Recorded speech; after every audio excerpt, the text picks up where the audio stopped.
I just want to say Hotep, Henu to SABA. You definitely changed my life in so many ways, and I'm thankful. Since our first one-on-one, my whole circle, I just did a whole circle of my whole life. I just feel so different now. My DJed been hurting me. So right now I'm doing good. I'm doing better.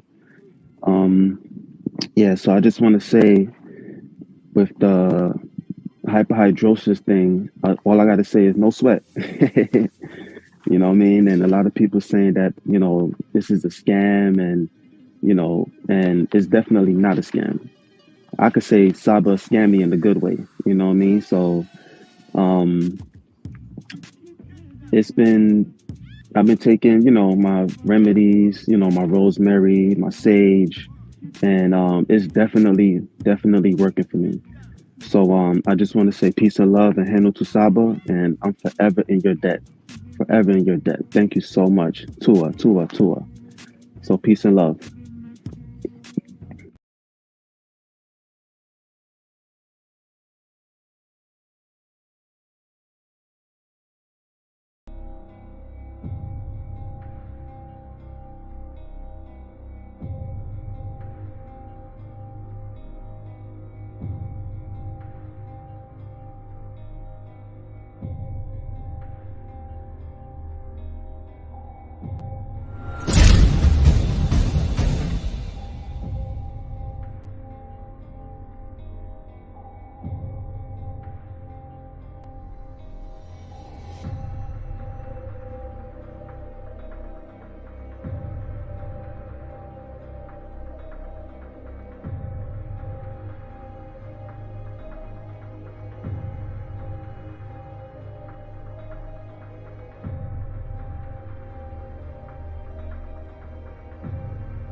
The most sophisticated artifacts, pyramids, everything are all the oldest. It gets worse as it goes on. That's not supposed to make sense. There was some sort of very sophisticated civilization that was tens of thousands of years before that, and they were wiped out.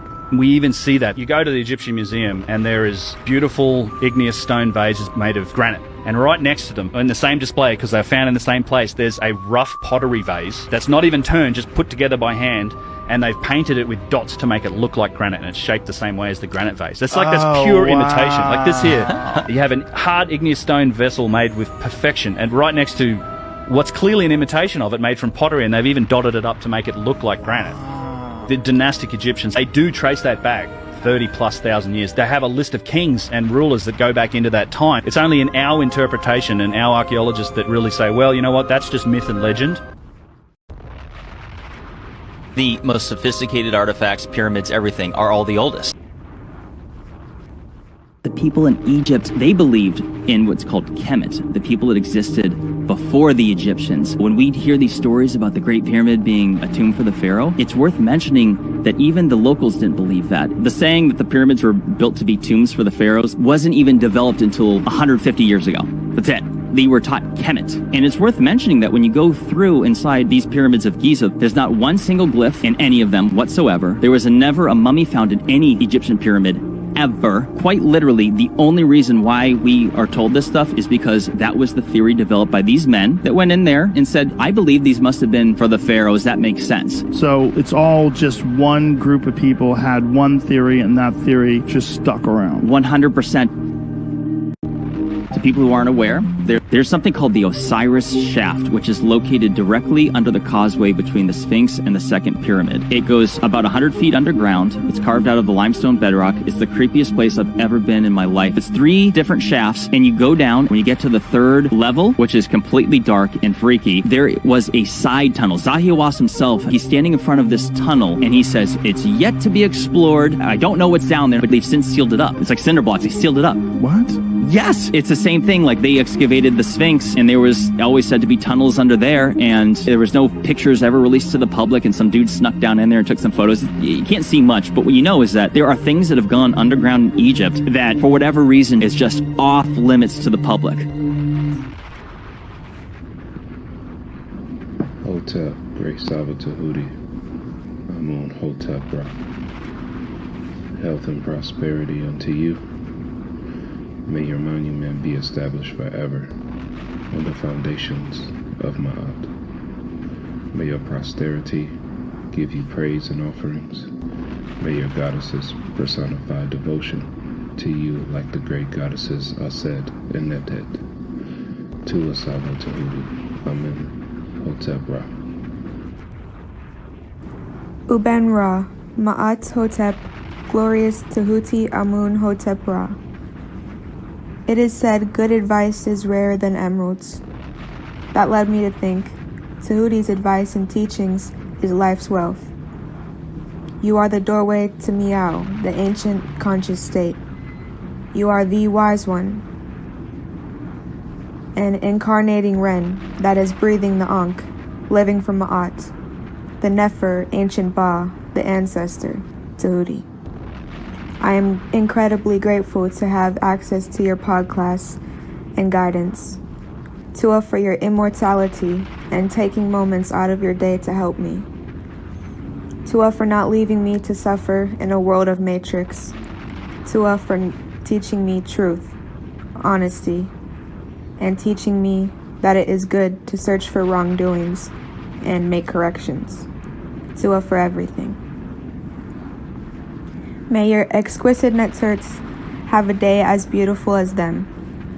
May they always have clarity and never be under hypnosis. May they always be safe, never in harm's way. May they never receive headaches or stress. Their beauty like the sun's reflection on water. Their beauty like a snake wrapping itself around a harp.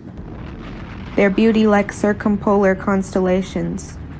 And their beauty like luscious forests of green with cacao plants and bamboo. My greatest love and respect to your immortal Nefer Kemetic family. Tua.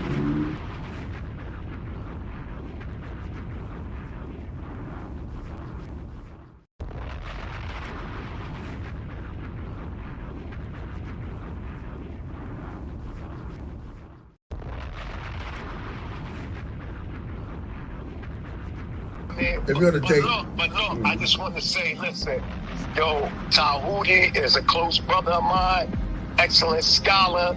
You know, y'all better watch out because he's gonna be straight chopping some heads off. Man, you got props from the Hebrew, bro.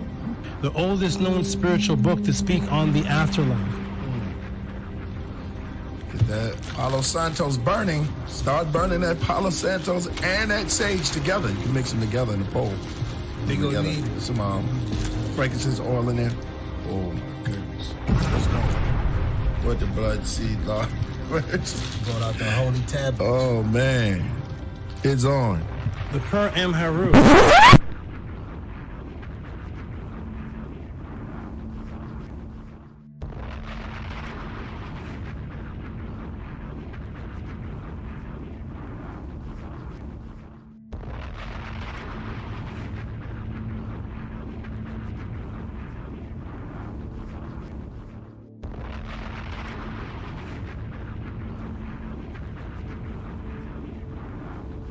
Coming to you live.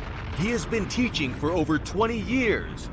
A 9-0 record in official public recorded debates.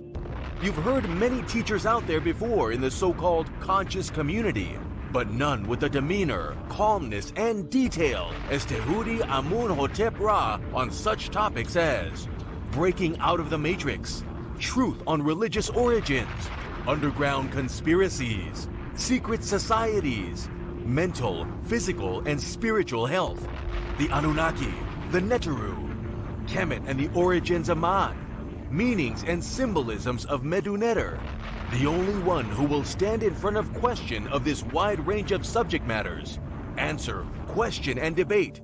Some have podcasts, but Tehuti is the teacher, so he has a pod class. Subscribe to the channel for updates, classes, and much more. Join the chat, call in, participate live. Get your notepads ready. Welcome to the Tehuti Podclass. Open your mind.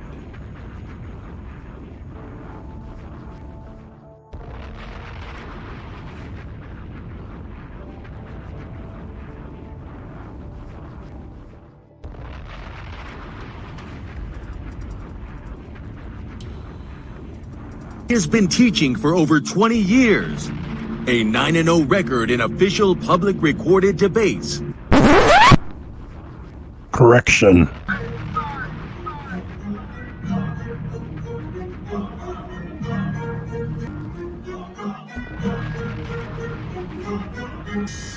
All right, man. You already know what it is. That's the anthem for the debate music. Y'all already know. We got our brother Tehuti in the building, and he is going up against a heavy hitter, you know, who have been featured on this platform for a while now, Vocab Malone. I don't think Vocab, I hope Vocab put in his homework. I hope he knows a little bit about Tehuti and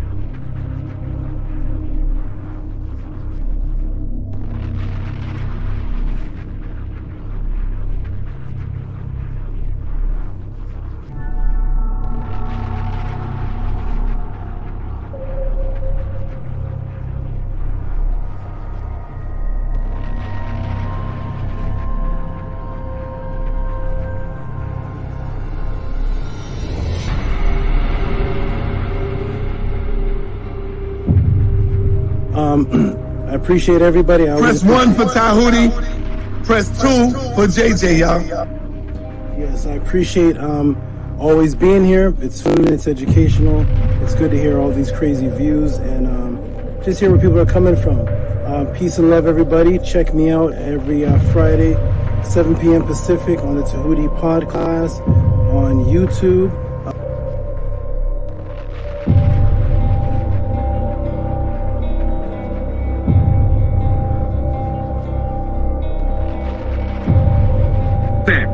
That's your words. Brother, stand on that's it. Not the topic of the debate, JJ. That was not the topic. I'm talking about the whole word. I'm talking about the whole misinformation. I don't give a damn about the topic of the debate. No, if you look at the community wall, I mean, damn, Tehuti is like dusting you on that shit. He killing you, Jay.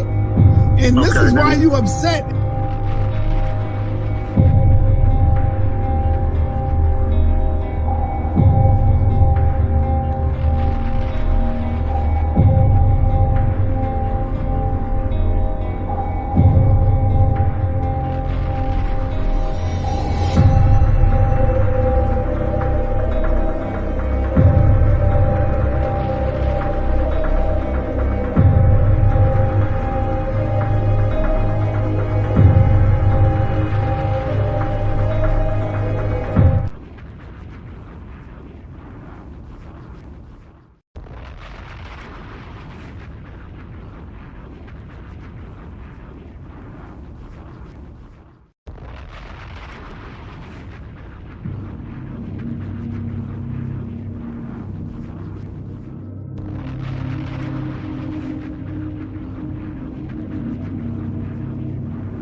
Let me be very clear, I have never had an official date with anyone. And there is not, on Sonnetter's platform, Sonnetter announces the winner? And on the people, on the platform. I got to keep it check, right or wrong. So as it stands now, I'll have to go ahead and give the win to Brother Tehuti. And there is not, on Sonnetter's platform, Sonnetter announces the winner?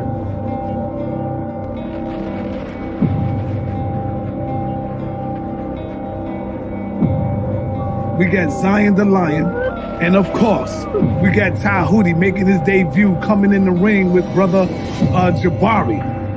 It wasn't, I'm not gonna say a TKO. I'll just say a little jabby jab. He won by a couple of jabs, you know, he took some jabs, you know. And now, well, we got the rematch coming with Brother Tehuti and Brother Jabari coming back this Wednesday, 9:30 p.m. And I know Jabari is not going to take him lightly on this one. I know everybody is looking at Zion, Tehuti. Let me be very clear, I have never had an official date with anyone. And there is not, on Sonetter's platform, Sonetter announces the winner?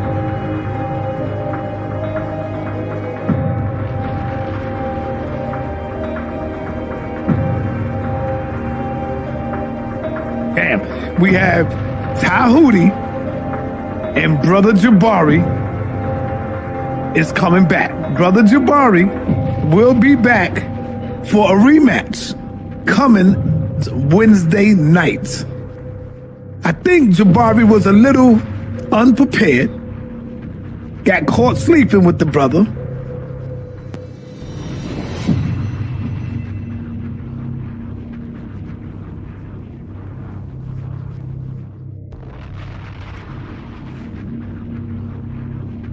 Shout out to HOK. I definitely think it was an upset. I said Jabari did a good job. I just don't think that he won. I said Brother Jabari did a good job, but I just simply don't think that he won. As I told the brother earlier this afternoon, the brother Tehuti, I told him that I believe that he could have secured that W over Jabari a little better. And there is not, on Sonetter's platform, Sonetter announces the winner?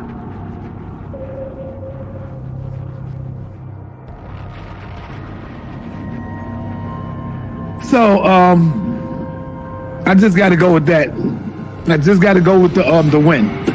We're going to be giving out some powerful trophies coming up soon. So now.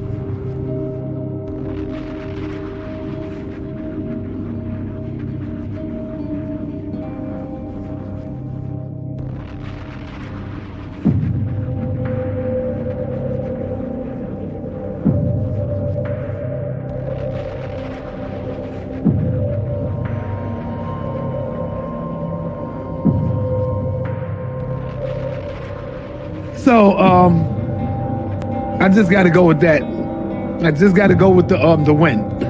We're going to be giving out some powerful trophies coming up soon. So now, Zion Lex is coming out.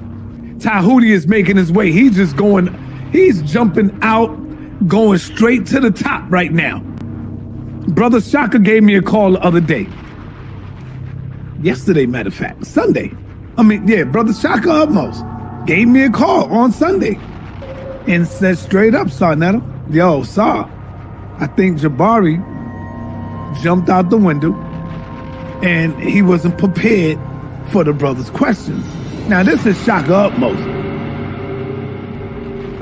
And there is not, on Sonetter's platform, Sonetter announces the winner?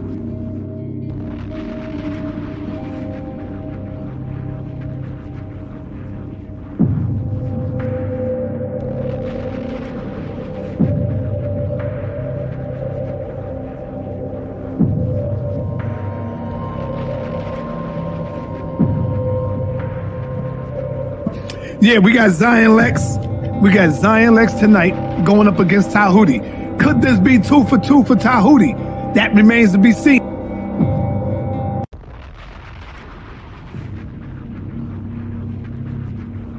I've beaten people. The winner was announced by Sonetter. The winner was announced by the judges. I have the certificate, the proof. I have Sonetter saying I beat Jabari. I have all the judges saying I beat Kemet. You have me saying you beat Jabari. Yeah. Yes. You got me saying you beat Jabari. If I said you beat Jabari, he can't be Floyd Mayweather, bro. That is exactly the point. So shall I screen share again? I mean, I have to keep doing this to people. I must have been half asleep or some shit. I don't know. Go ahead, show it, bro.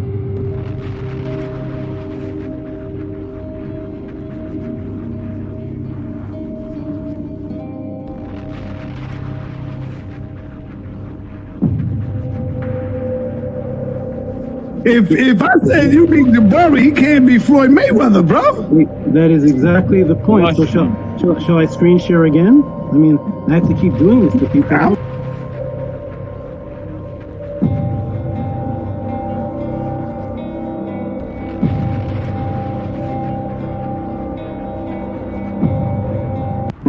And I took out the Floyd Mayweather, so I guess I'm the House of Consciousness champion. I just came here for an interview. That's my you can't be the House of Consciousness champion yet.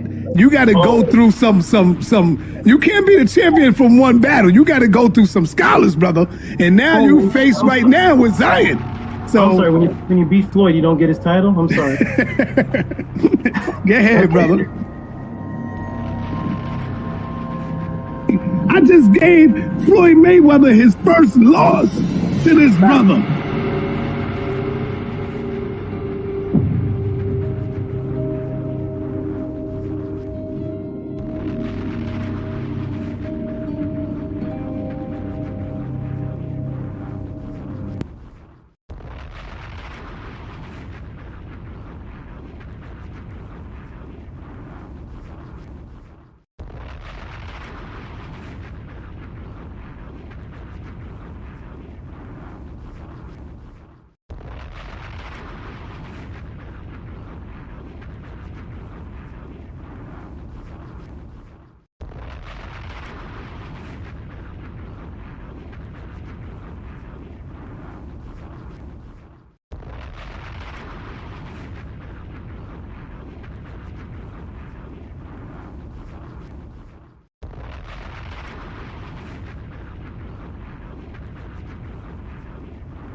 I have learned to understand how you teach.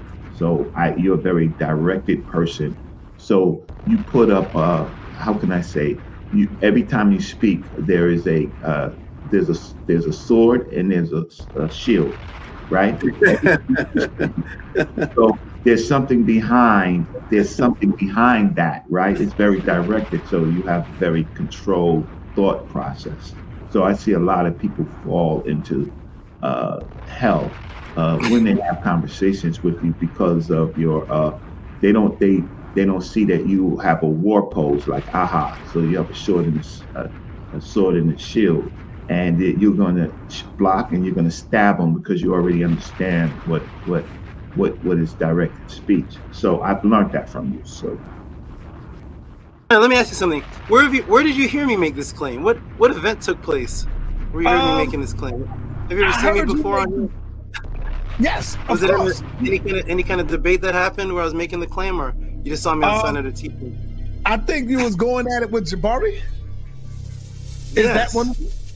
Yes. That's how you know. That's the reason why you know that I came in for my first interview and you immediately called it where the NESU real, and then Jabari came in, and it was the first and last and only debate on that topic in all of the Kemetic since Dr. Ben till now. That's never been debated. Me and Jabari. So thank you for hosting, making history. That was the very first debate ever took place on that topic, right here on Senator TV. Okay.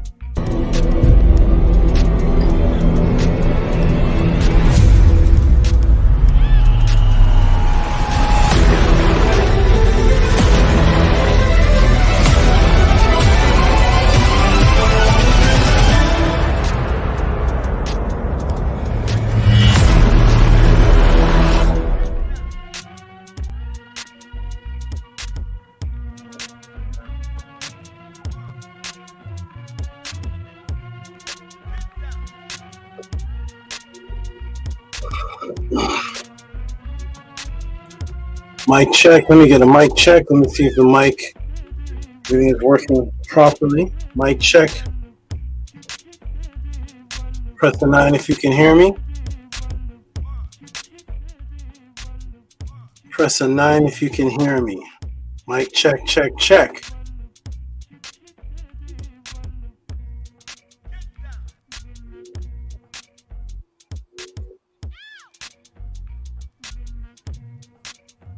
Let me check the room and see who can hear me.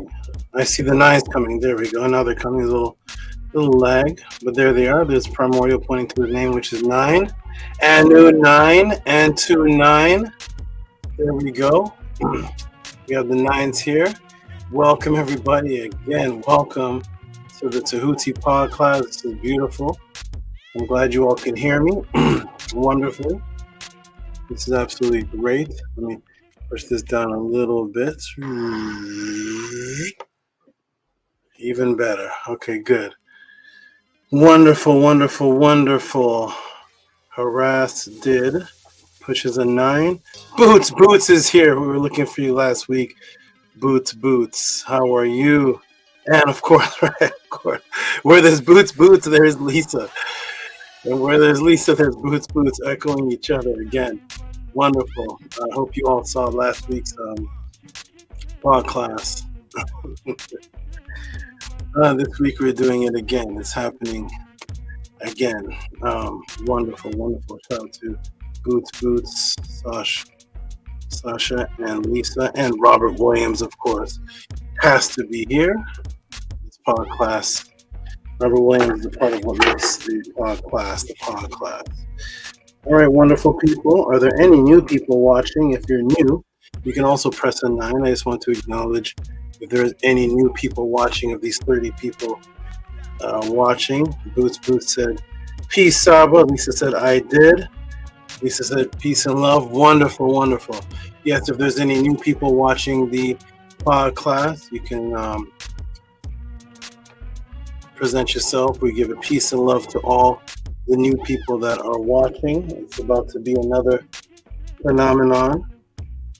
We focus on positive creative frequency, breaking the matrix, anti-ISFET. We remove ISFET from our premises, from our surrounding, and we represent what you see on my head covering, the NESU exists. Welcome everybody. Yi TT is here. Yi TT, peace and love. Yi TT, nice to see you. Throw a question and throw some support in today, Yi TT. I see you all the time in here, learning, absorbing. I see you on the other channels. Definitely loving this knowledge. Wherever there's knowledge, you'll see Yi TT's name pop up in the on the chat. So he's definitely an absorber of the information. Definitely sent in a good question one time. Send in another one, or just send in some support. Yi TT, you're a good brother. Your last question definitely sparked a lot. It was good. Okay, here's a new name, Katasi Mogadia, who says, hail all living Atiru. Hello, Saba, how have you been?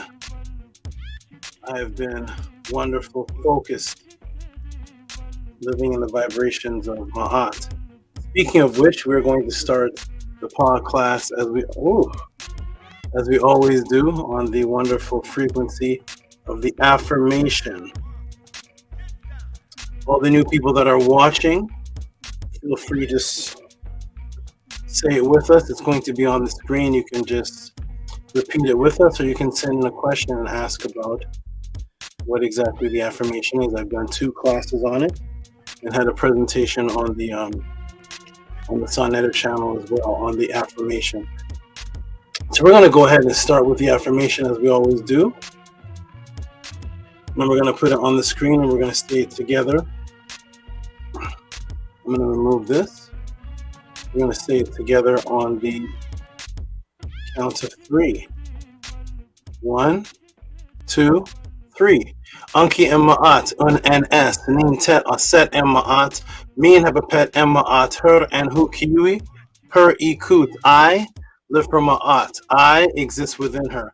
I do not speak in the place of Ma'at. Every day I advance towards Ma'at. My being is surrounded in darkness. I come forth as conscious light. I'll leave it up just for a moment for the new people to take another look. If they have questions, you can definitely send in your questions, as you see at the bottom there, to Cash App, TT Moon, PayPal at RockySV. Peace and love, everyone. My name is Tehuti Ra. I'm the SABA of the House of ATTON. For those who are wondering, if you're new watching, who and what is the House of ATTON? And that's a good question for those who are brand new. For those who've been watching for a while, you know who and what the House of ATTON is. But the House of ATTON is the ancient Tehutian teachings of the NESU, www.houseofatton.org. And there it is on the screen. The ancient Tehutian teachings of the NESU, www.houseofatton.org, of which I am the SABA. My role is the doorway in the House of ATTON. The last representatives of the NESU, and this is thus the cause of the intentional unpopularity, which is wonderful, and thus is the cause also of the intentional anyone who attacks the House of ATTON or Tehuti never attacks the actual teachings or the frequency. They try to derail by attacking something that's on their brain, their personal opinion, their personal thoughts. Our focus at the House of ATTON, and this happens every once in a while, is whenever there is ISFET that takes over a situation. Today's ISFET is called the Matrix. There has to be a breaker of the ISFET or a breaker of the Matrix. And in order to do that, because there's so much addition to information that has been added to the original ancestors' words and the Matrix and the psyops put over it, at the House of ATTON, we go by ancestral artifacts over your religious opinion or over your emotional view or emotional opinion.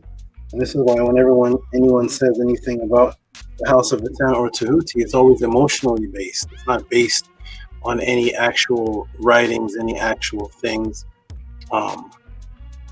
that are presented. And it's definitely not based on them being the representative of the example of any type of movement or structure, which was the psyops in the first place, which was to remove the structure. Structure and unity is the focus and was always the focus of every ancient culture. That's why a culture is not composed of one individual. A culture is composed of a structure. And so with the new conscious community psyops and the new matrix psyops hidden in the form of Black consciousness or the conscious community or Kemet or whatever it is that people may say they follow, everyone is based on individuality. And that's why I tell people right from the very beginning, you cannot be Kemetic. Kemet is a country that was developed by the consciousness of Ma'at. Ma'at exists in each individual. When the individuals unite under that brainwave frequency and under that spiritual guidance, they create things. One of the creations was a country. One of the creations was mathematics. One of the creation was language. One of the creation was the proper procedure of out-of-body experiences. One of the creations was proper toothpaste, soap, underarm, smelling, deodorants, mouthwash, things that create a culture. And then the culture was called Tam-RA. That was the landmass. The culture actually was Ma'at. The landmass was called the landmass of desire, the landmass of love, Ta-Ma-Re. Another name was Samawi Tau, which was to bring something together. Both meaning similar things. One is desire, unity, which is bringing something towards you, like love, desire, mari, tamari, and semi, samawi, and tawi, which is bringing together of the ta. It deals with bringing things together. And then the word kem, which is the word that means completion, to complete something, which is also bringing things together. So that's every name that you can think of deals with the unity of groups with structure and ranking systems, bringing things together, drawing things towards you in a mass of people. So you cannot be an individual and be Kemetic. Kemet is not a name of a person, and it's not the name of anything that any individual can be. It's one of the many names of completion that was given to a landmass that was developed by the consciousness of a group of unified, structured, ranking system people. That's the name of a country. So you cannot be an individual sitting in your bedroom and be Kemetic. When we ask you, who is your scribe? Who is your SABA? Who is your priest? Who is your priestess? What is the daily structure that you live by? What is the systematic discipline? And you say, I just study knowledge. Then you're not Kemetic, because Kemet was the name of the completion of a unified group of people that had ranking system, government structure, teaching systems. This was unified people. So you can't be an individual with no ranking system of anyone below or above you and say that you are Kemetic. That is a made-up New Age concept of disunity, that you can be an individual Kemetic person. And if you were to go back to this place called Kemet, you would see hundreds of thousands of people in a disciplined lifestyle called Ma'at, and they would say, we created a country called Kemet. That's just the name of the country. It's not the name of the way of life. And no individual can be Kemet. So the new way of thinking is that you can be an individual and just be into consciousness. Therefore, you're Kemetic. No, not at all. So we're here to break all forms of matrices and here to bring unity and discipline into individuals' lives structure. And that provides a hydrogen peroxide effect on individuals, which we'll be talking about today with the remedy that I've decided to release. Hydrogen peroxide effect is when you pour something, hydrogen peroxide, on a wound and there is bacteria, you see a foaming. And that foaming is the chaos, and the foaming is getting rid of the bacteria. But in the midst of the chaos, sometimes the person never gets healed. So they stay in a chaotic mind structure. And that is what you see today, which is why when you flip through every single YouTube channel of the conscious community, it's based on contention. I disagree with you. I debunk you. I expose you. I fight you. Let us battle here. Let us disagree there. You said a good point there, but no, I don't agree with that. And this is right, but you are wrong. And that is wrong, and this is, I don't, and then you have 5-hour channels of argumentation over and over and over and over again by people who say, we are Kemetic. And I ask, where's the argumentation amongst the Kemetic people in the ancient writings? Amongst themselves, not amongst governments that tried to come in, not amongst invaders. There's no arguing with invaders. You fight them and push them off. Where's all the argument amongst Ramesses and Khufu? Where's Ptahhotep in these arguments over and over again? Where's Amenemopi constantly arguing over and over again? They were Kemetic, so that there was none of that was taking place. You have respectful debates, and then you move on to teaching the way of life. And that's what the House of Atten is about. Not basing the entire lifestyle on arguments and debunking, exposing. Who's your pharaoh? Who's your scribe? We don't have one. We just debunk and expose and debunk. What you doing tomorrow? I'm debunking, expose the Egyptians. What are you doing the next day? I'm fighting, I'm arguing. What papyrus do you actually teach from that teaches immortality? Nothing. We only read the look at the pictures to prove the Egyptians are black and fight and fight and a fight and a fight and a fight and a fight, fight and a fight and a fight and a fight. Was Ramesses doing that? He was Kemetic. Is he an example of a Kemetic person? Was Ankh Sheshonk doing that? No. So the psyops is to take you away from examining self, like the laws of Ma'at say. Find flaw in yourself first, correct that, perfect that, and then move forward. But everyone else has, go to the conscious websites, go to the conscious YouTube. It's just attacking everyone else. Attacking, debunking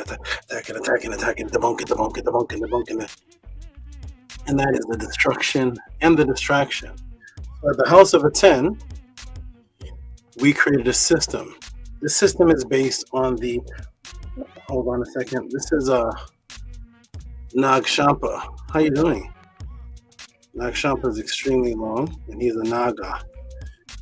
Nag Shampa is a Naga, and it comes from Nag Shampika, which is emphasis on the color yellow, which we'll be talking about today, the color yellow. So this is Nag Shampa from the Nag Shampika, where you get your incense from. There's actually a flower and actually a color. And he represents the Naga. He's extremely long. I can't show all of him because he couldn't go down to the floor. But he is one of the animal forces that represents my history as a child being around the animals, which is what caused my foundation.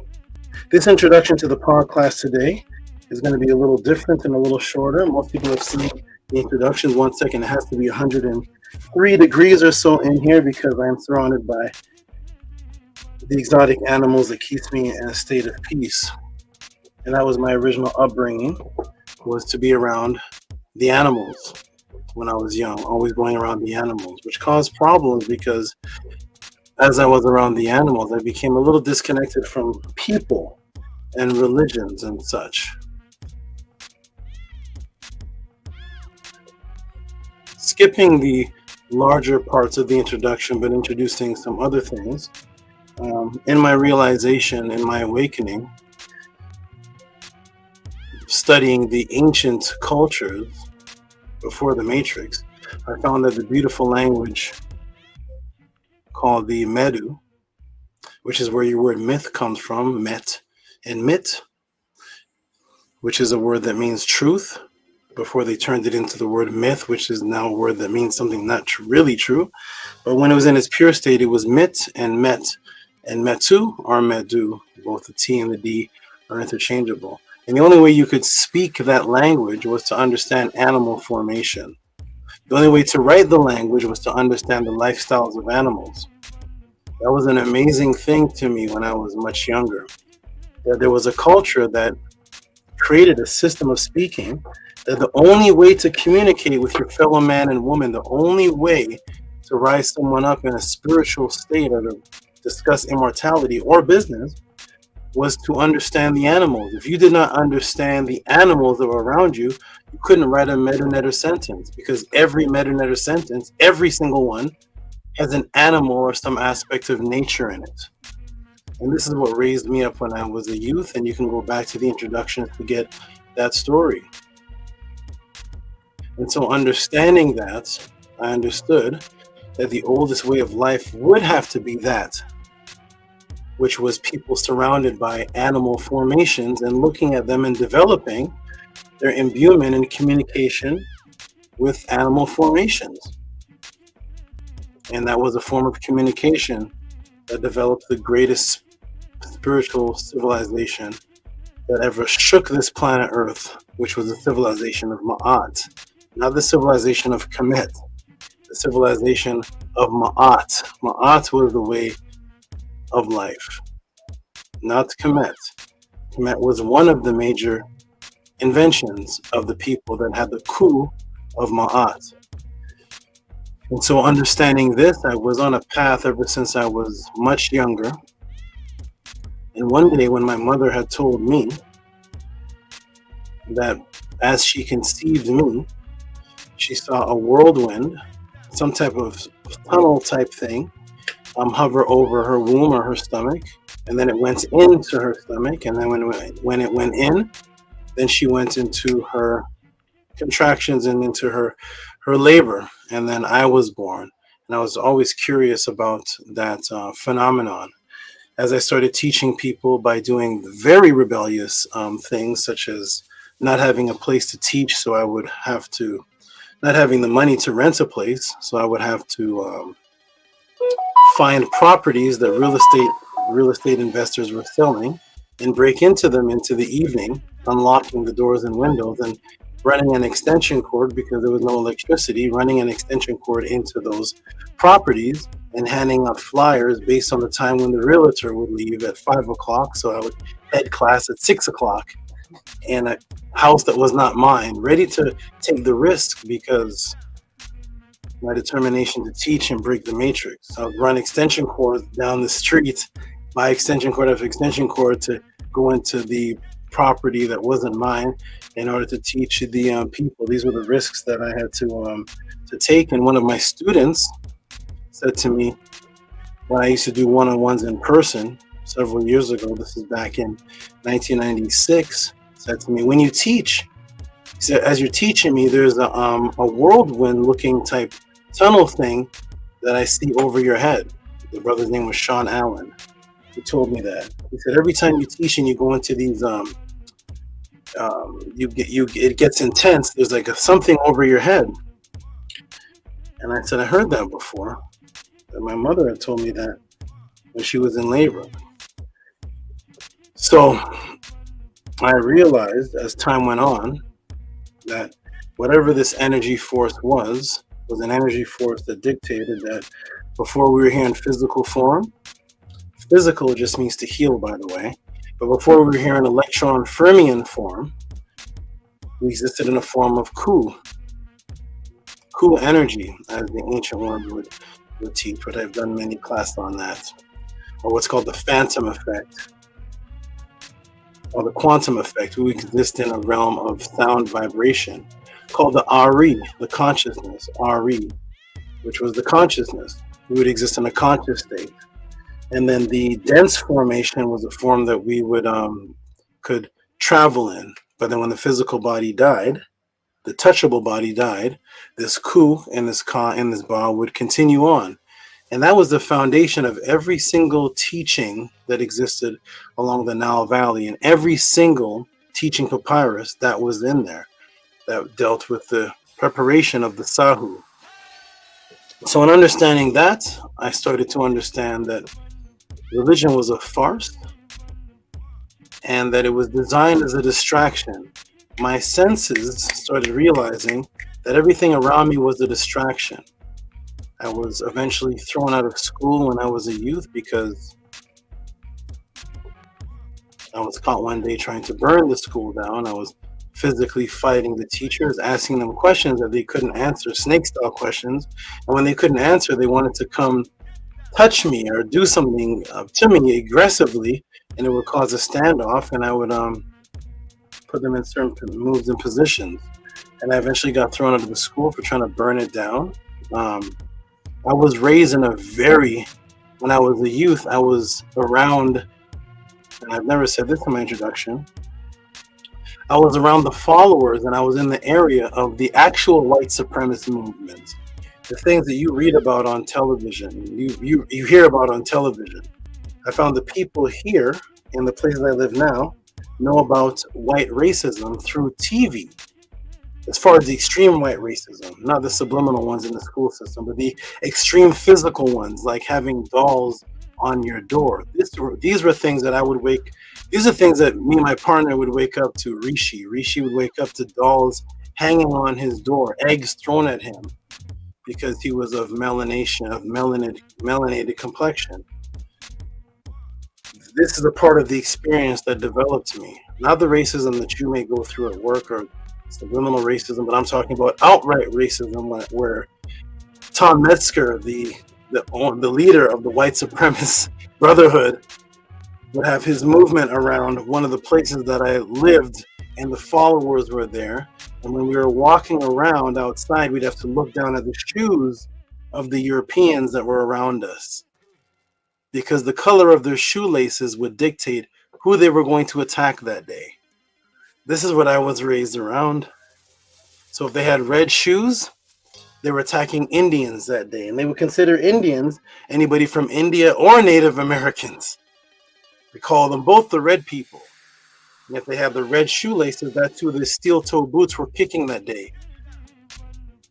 So we had to walk prepared for these fights. If they had yellow shoelaces, they were going to attack Asians that day. So the Asian people that I was around had to be on their toes that day, looking around at the shoes, the yellow shoes, the yellow shoelaces. The white shoelaces meant everyone's gonna get it. The white shoelaces meant no one is spared today, and you woolly haired, you're Indian, whatever you are, we're starting. They would surround people, and there would be racist fights. This was some things I never introduced in my introduction to the podcast that developed Tehuti. They would surround, but me, I was very rebellious. I would stand toe-to-toe with them. Toe-to-toe with them. And I would fight the racists physically. PJ Savello, how you doing? Remember me? PJ Savello.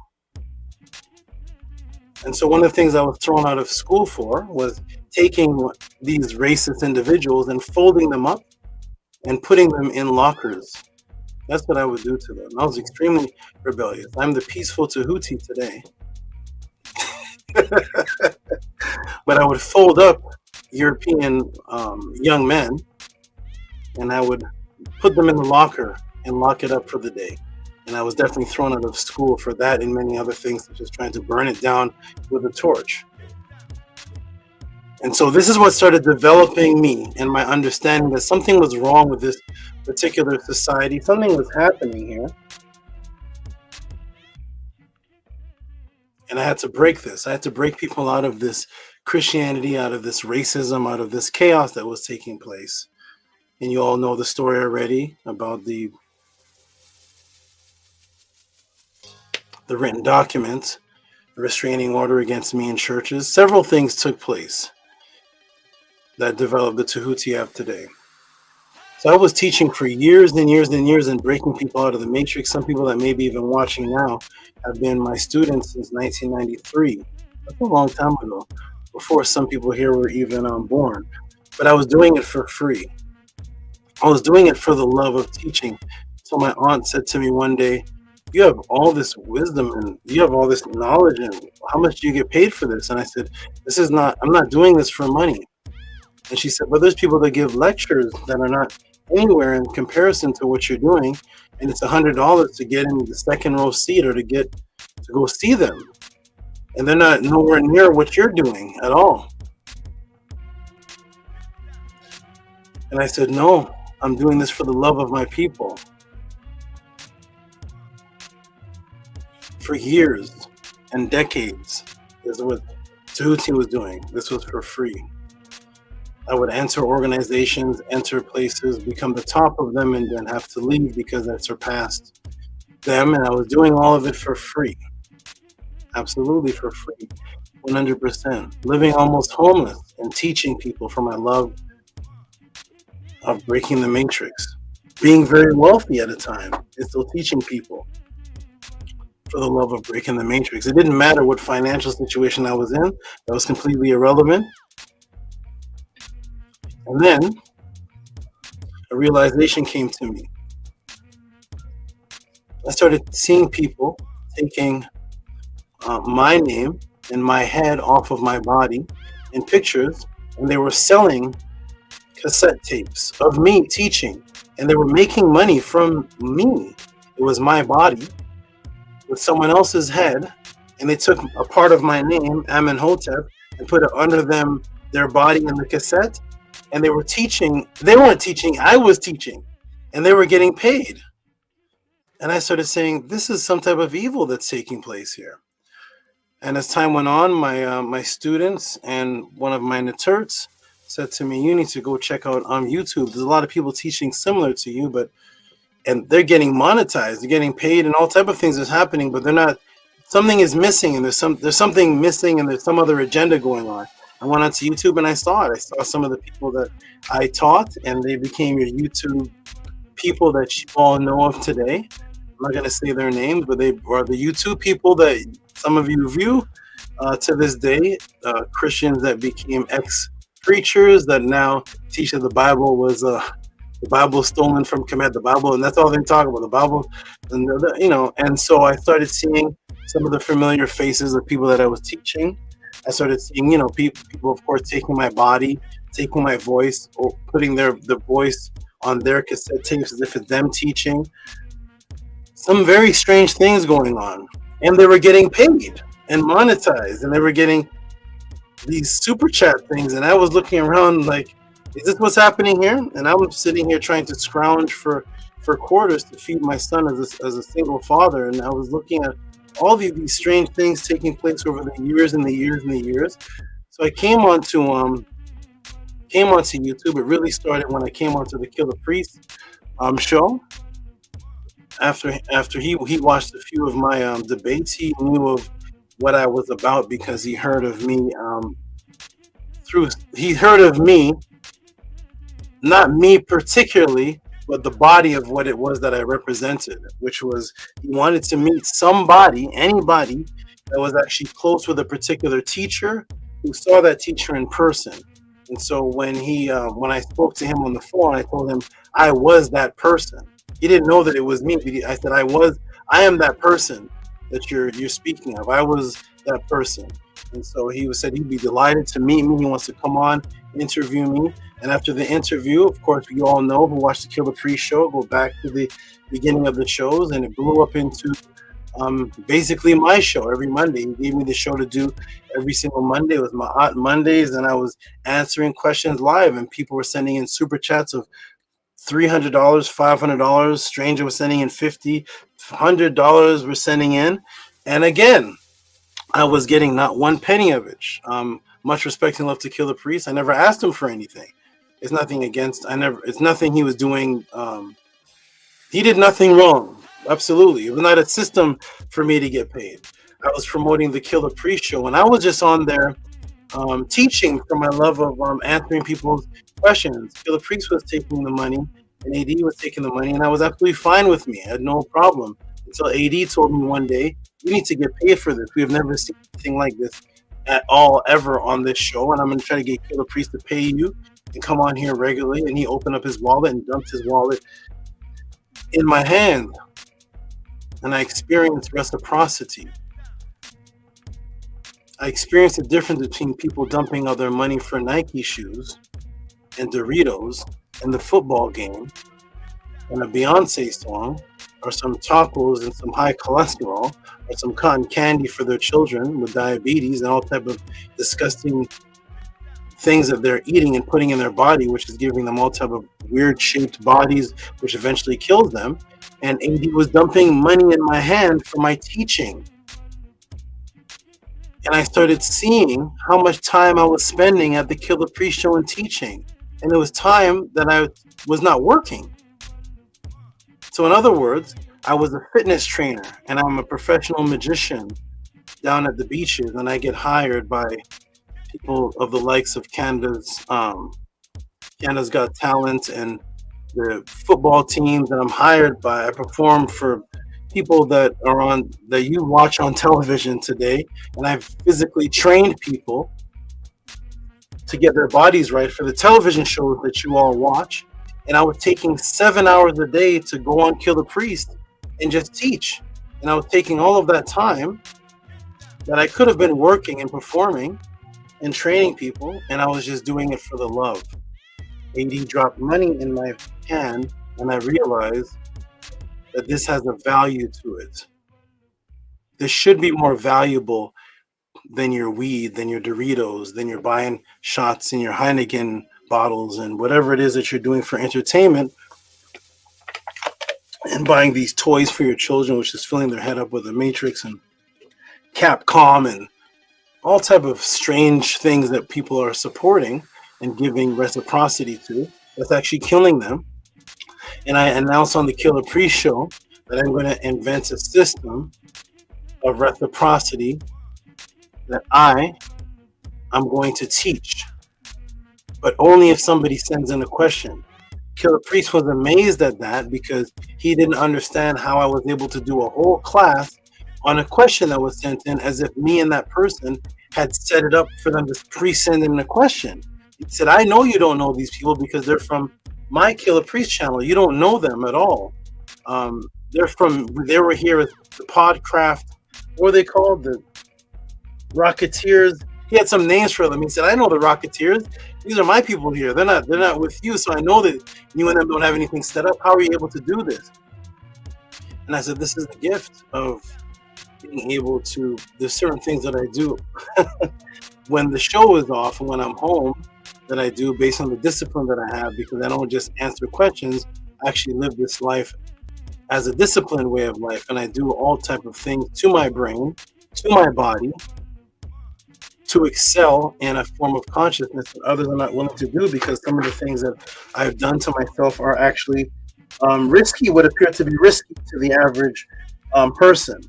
But I'm willing to take that risk because I'm willing to enhance myself and enhance my mind to other levels, to be able to reach into places that can't be reached if you're just living the mundane, regular life. And through that, I've developed the ability to answer questions in a way that looks like I created a documentary for someone. So I announced that I will be doing this systematic teaching, but when I come to the class, I will put my head down and I'll be quiet.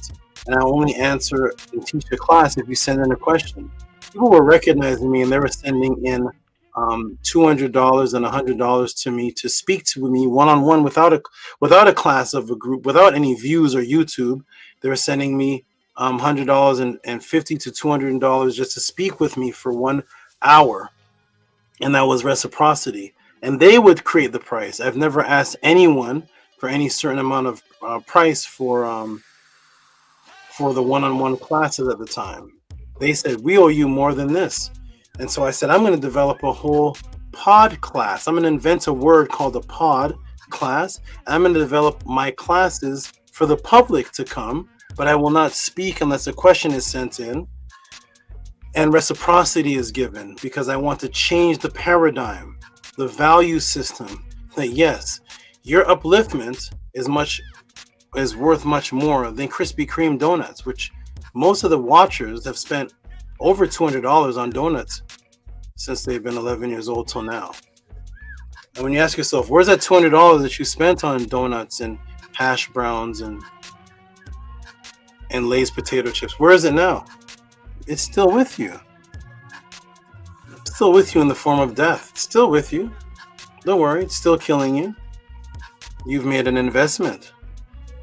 You've invested in that sugar. You've invested in it and spent hundreds of dollars on Cheerios and Frosted Flakes for the children. You've made that investment. It's still in you, destroying you. I want to change that paradigm where people have a value for immortality and the actual upliftment of consciousness and the actual quality of what our ancient ancestors brought, in which our ancient ancestors created a system where the people that were teaching were actually the highest paid, because it was reciprocity, not the basketball players. We never heard of basketball on the Nile Valley. We never heard of football. There was no stadiums. There was no sports stadiums in the Nile Valley. There was no basketball team or this team versus that team and the fans are cheering. Rah! There was no that billions and billions of. There was no LeBron. There was no Kobe. There was no 500 black men doing this and getting $2 million to $5 million. There wasn't that. There was the promotion of high consciousness and the scribes, the raquettes, the teachers, the doctors, those that were uplifting people into immortality, those were the ones that the finance was directed to. Because, of course, that is the most valuable thing to a person before the Matrix, is the value of your actual physical and immortal soul. Not the football. Not Tiger Woods. Not this. There's no culture based on swinging the golf club. We didn't have any of that. That's not what built any culture that anybody wants to be like. But this one, those people are paid at least 40 to 100 times more than the teacher. The teacher is the one driving the Toyota. The boxer who's punching people and giving them cauliflower ears and punching them, biting ears off, uppercut, knockout. That's the one who gets the 21 million. Is he training to fight for the nation? What's he fighting for? What? What's he fighting for? But that's where the Matrix shifted the focus of what value. It's valuable for you to watch blood fall out of somebody's mouth. You value that. It's very valuable to you because he got the hit and knocked the throat, and now the other person's on the ground like this, and you're cheering. Ah, ah, yeah, 1, 2, 3, you're out. But in Kemet, the warriors trained to defend the nation. That's why they were fighting. There was no play fighters. The Magi and the warriors trained to fight, to protect the women, children, and the Par-EE in the nation. That's why they were training daily. It wasn't watching two people box it out. 1, 2, referee, come on, strike, foul, foul. That's where the Matrix came in. So I came to change that. And now the Matrix made it so that the culture in your study of that became the hobby that's not associated with any of your finance. But buying the toothpaste that's killing you, that's where your reciprocity goes. Bubblegum toothpaste for my child, please. Thank you. I'll take the Crest. I'll take the Colgate. Make sure the blue one with the red stripes. When you look in your bathroom, that's what you have in your house. That's what you give reciprocity to. So the Matrix has shifted things. So in the Tehuti Podclass, House of Aten, I've created something where the value of what you feel you're getting is based on you, and no one else can judge the value of that. Why? Because it's your question. No one can tell you what that question will do to you, how it will change your life. One answer to a question can completely change your entire life, as you saw the answer to the hyperhidrosis. As a brother is in the room right now who quadrupled his income from asking me one question. This is life-changing information. Not dribbling the basketball, arguing for 2 hours. I bet Kobe beat LeBron. What happened if Mike Tyson fought Floyd? In the barbershop for 2 hours. You're fighting it. Knock his nose off. I got $10 on that one. I got $20. Come on, man. I can't find one papyrus on that. Maybe there was. I just haven't found it yet. So until I find it, we're going to go by the positive frequency of sending in questions and using those questions to develop yourself, family, friends, and whoever you want the questions for, and they have no limitations. So for example, it's a reciprocity system that's based on Cash App and PayPal, where you can send in questions that have no limitations, such as this question here sent in from Sarah Jean, Feng Shui question, a question on Feng Shui. People look at Tehuti and they say, man, I like him amongst all these other Kemetic teachers. And I say, I'm not a Kemetic teacher. I'm a Netiru. Kemet was one of the inventions of the Netiru. When someone is here to break the matrix, you can ask them anything based on what will break you out of the matrix. So you can't ask them, you can't send, name your 5, go ahead, my good brother, Yeet TT or Primordial, or I can't see the chat, whoever, Yeet TT Primordial or Big V, whoever's in the chat, name your favorite Kemetic teachers and send them this question. Tell me how that goes for you. You can't send in that because this is based on whatever form of consciousness you may be confused upon or want to break out of or enter into or get to the root of. And that's why people send questions in on feng shui, Gnosticism. A question sent in on eyesight. There was a pod class done on eyesight. You can't send this in to the guys arguing about if the Egyptians are black, Egyptians are black, Egyptians are black, no, white, no, Egyptians are black, Egyptians are black, while the person's losing their eyesight. You can't even see the screen to see whether the Egyptians are black or not because you're losing your eyesight. And somebody sending a question on natural eyesight. I myself have to wear these glasses because I'm teaching from an unnatural view. The doctor that I went to, when I said, your eyesight is perfectly healthy, Tehuti. She said, Dave, we were in there for half an hour scanning, probing. She said, you're completely healthy. She was like, you look like you work out too. Your body's healthy, your eyesight's healthy. My eyes are just not programmed to adapt to computer screens and phone screens. I can take off these glasses and look over there, and I read something on the end of the wall. Home is where your honey is, and I'm reading these small writings on the other side of the room right now. But if I look at the screen, I can't see it anymore. So it's not for whatever is happening coming from the screen. My body's rebelling against it. But as far as natural eyesight, a question was sent in for natural eyesight health remedy, of which I follow, which is why my eyesight itself is 100%, which is what the doctor said. And I was able to do a class on a question of eyesight. Somebody sent in a question about the never-ending story, completely different from feng shui and eyesight. But this question meant something to them. This person sent in a question on great Anjimarti Sheshayet after Hotep Great Saba. After some thought, I've decided to change the question. Some people send in a question and I start working on the answer and they may change it. And they change it to something completely opposite. This one was changed to, if you can, I would like to know about orgone energy origins, sending extra support for more elaborate explanations. Orgone energy. VRI sent a question about the group tool. None of these questions have anything to do with each other. Hyperhidrosis. This young lady sent in about depression. What was last week's class on? Spiritual psychosis. Spiritual psychosis in the limbic system, knocking out memory. Is that what's sent into the Kemetic teacher? No, that's what's sent into the Neteru. That's what's sent into the Neter. Because Kemet was just one of the inventions of the Neter.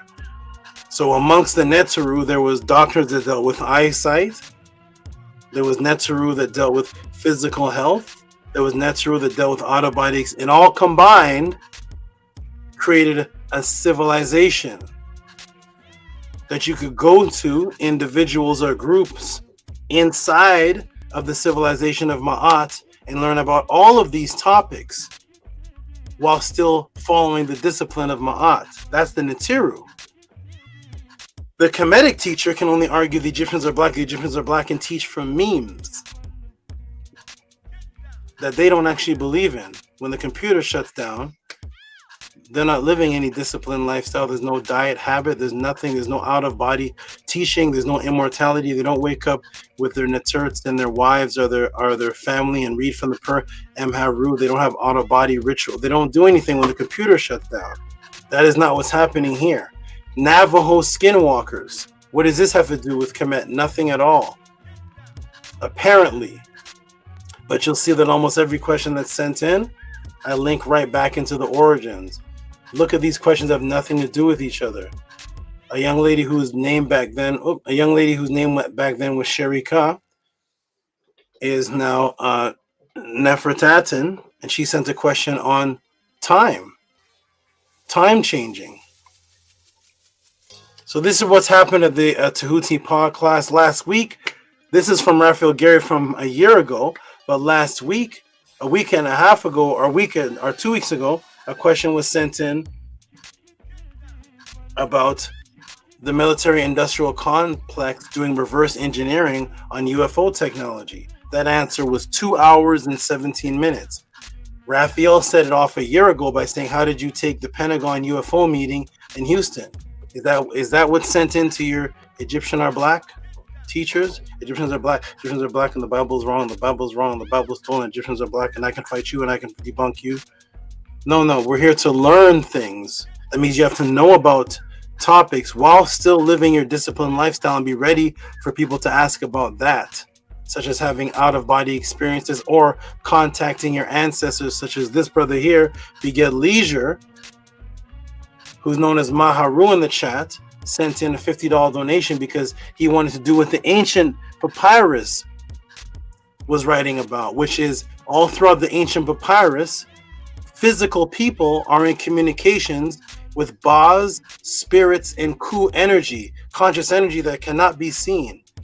Your Kemetic teacher is ashamed of that and thus will never teach on how to do that or even believe in anything like that. But this brother sent in how to do that. I had a couple of one-on-ones with him, answered a question, and then he became able to do that. And on top of that, while I was teaching him, his mother, Renunette in peace, passed away. He said, that's the only woman I loved and cared about. I want to contact her like the ancestors in the papyrus spoke about contacting their ancestors. There's spirit bowls that your Kemetic teacher is ashamed of. Spirit bowls in Kemet with writings from sons to their mother and father who has already passed, making communication with them after they've deceased. Your Kemetic teacher hates that because he's an atheist. After which, this brother was taught, made full contact with not only his mother who had deceased while I was teaching him, but also his other family members. And now he has the ability to practice that and is not ashamed of it and has testimonies of it by learning right here at the House of ATTON under the Tehuti Podclass. So, understanding all of that, I say peace and love to all the new people. Anyone who's in the chat, peace and love. I don't see the chat. I barely ever look at it or read it. I read Cash Apps and PayPals. I don't really read the chats because, first of all, there's a lag. Second of all, I'm too busy teaching. And when the teacher is teaching, just like in your university class, when you go to geometry class or physics class, while the teacher is teaching, you don't see him in the class with the students unless he's interacting during the lesson. And so you don't really see me much reading the chat unless I take a break and put up positive things on the screen. But I'm never distracted by the chat. I look at some positive things, put them up. If anyone is going to say something to me, they come to the panel. But that is what most people will not do. They'll type away things in the chat. And shout out to the beautiful positive people in the chat that are typing away positive things. But those who are typing away negative things, I never see them. My moderators sometimes don't give me a chance to see them anyways because you're deleted or sent into the AI network. So right? Nag Shampa, you're sent into the molecules. So sometimes I never get chances. They say, yo, did you see that is fed in the chat? No, I'm too busy teaching. Like if you're in the physics class and you and your girlfriend are playing footsies in the physics class, the physics teacher never really sees that. He's too busy on the chalkboard trying to explain the unified field theory. So shout out and peace and blessings to everybody in the chat. Support Cash App TT Moon, PayPal at Rocky SV. This is a reciprocity system. I'm going to be announcing there's a lot of events coming up. The Brothers Scribe. I'm going to put out a picture that I've never shown anyone of me and Scribe, and it's going to pertain to what's going to be announced and happening at the Pathways of the Awakening. There's going to be naming ceremonies. I'm going to need people to contact me. It is June, July. The first week of August is the last that anyone can send in a request and a donation to get their new REN. And I'll be saying that when the panel comes on here as well, because it is extreme amount of it takes a lot of time and it's extreme amount of work for me to come up with the RENs. Plus you get something physically. And there have been people that have, not people in the chat right here, but just throughout my I do Rens for people outside of the pod class that you all don't even know. There's people who have I've given Rens to who have actually never given any reciprocity for the Rens. I have an organized system that I know the time it takes, and I have a cutoff point. The first week, or August 7th, is the cutoff point for anyone who wants to get their Ren by the Pathways of the Awakening. I'll be explaining, the donation, the support, and once you're locked in and you send what I need to create that, then you're guaranteed to go through that ceremony, getting a name directly, apparently from me. Apparently from me, but we'll just say yes, a name from me at the Pathways of the Awakening.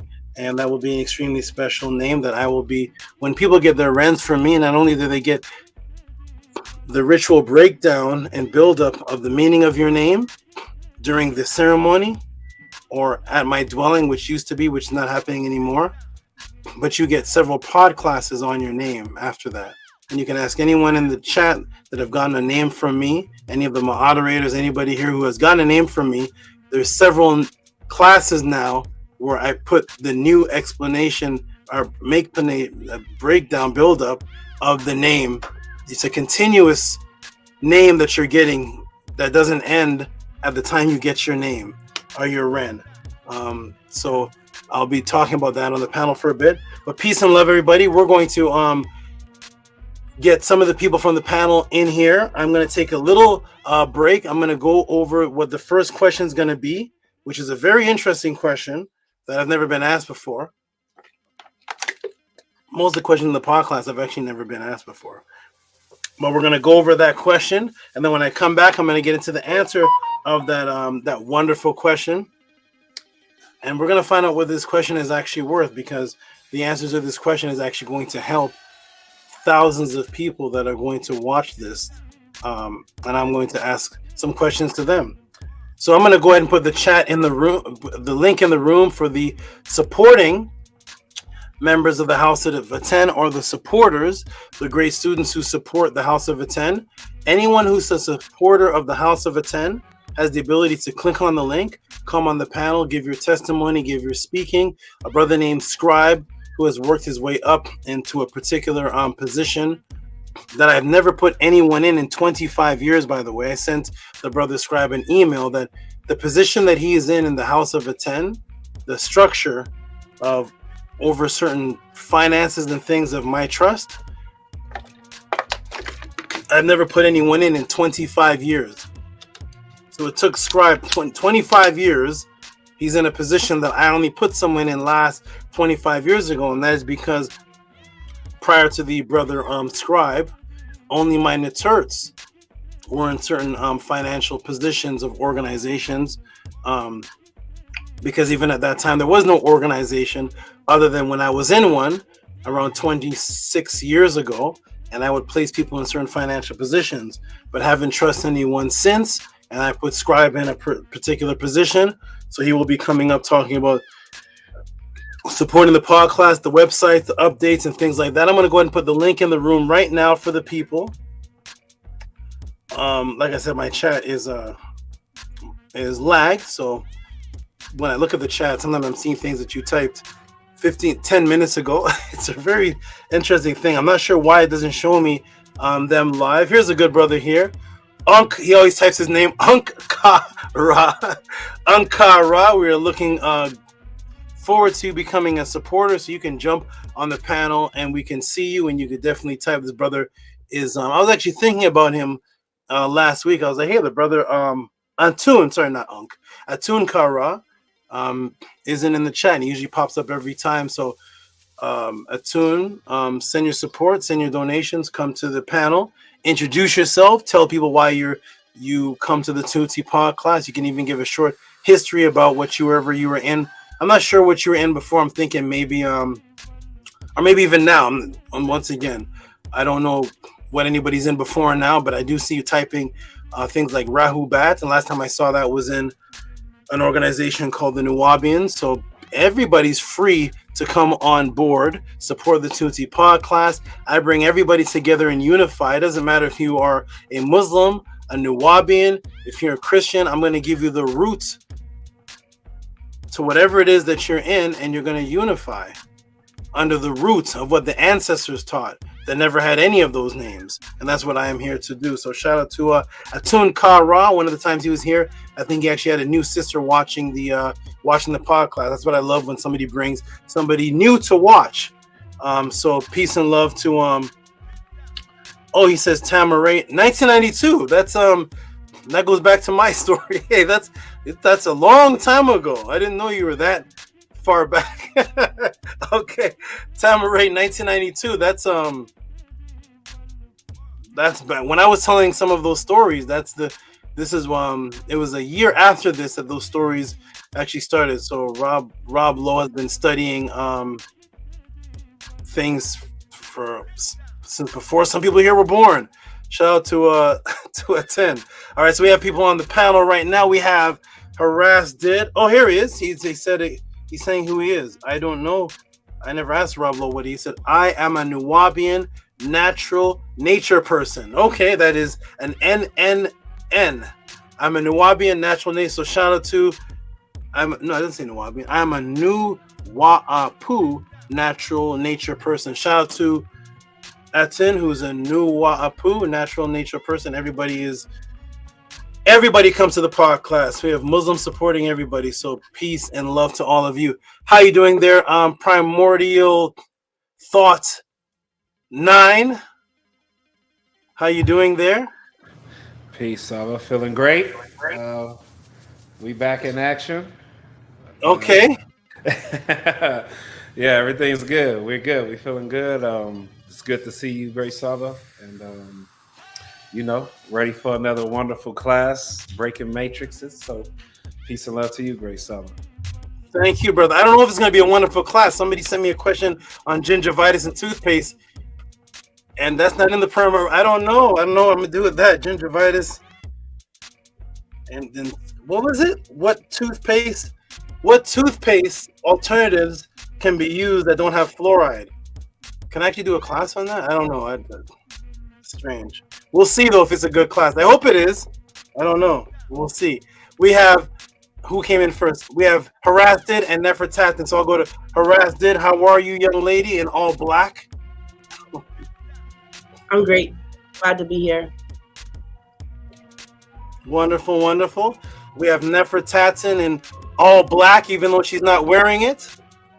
But how are you doing then, Nefertatan?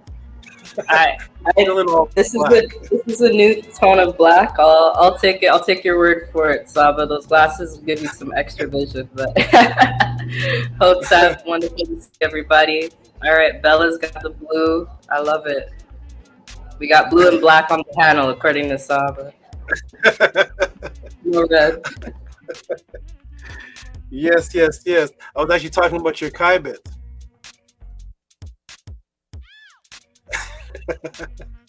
Yes, nice to see you, Nefertatan. Nice to see you.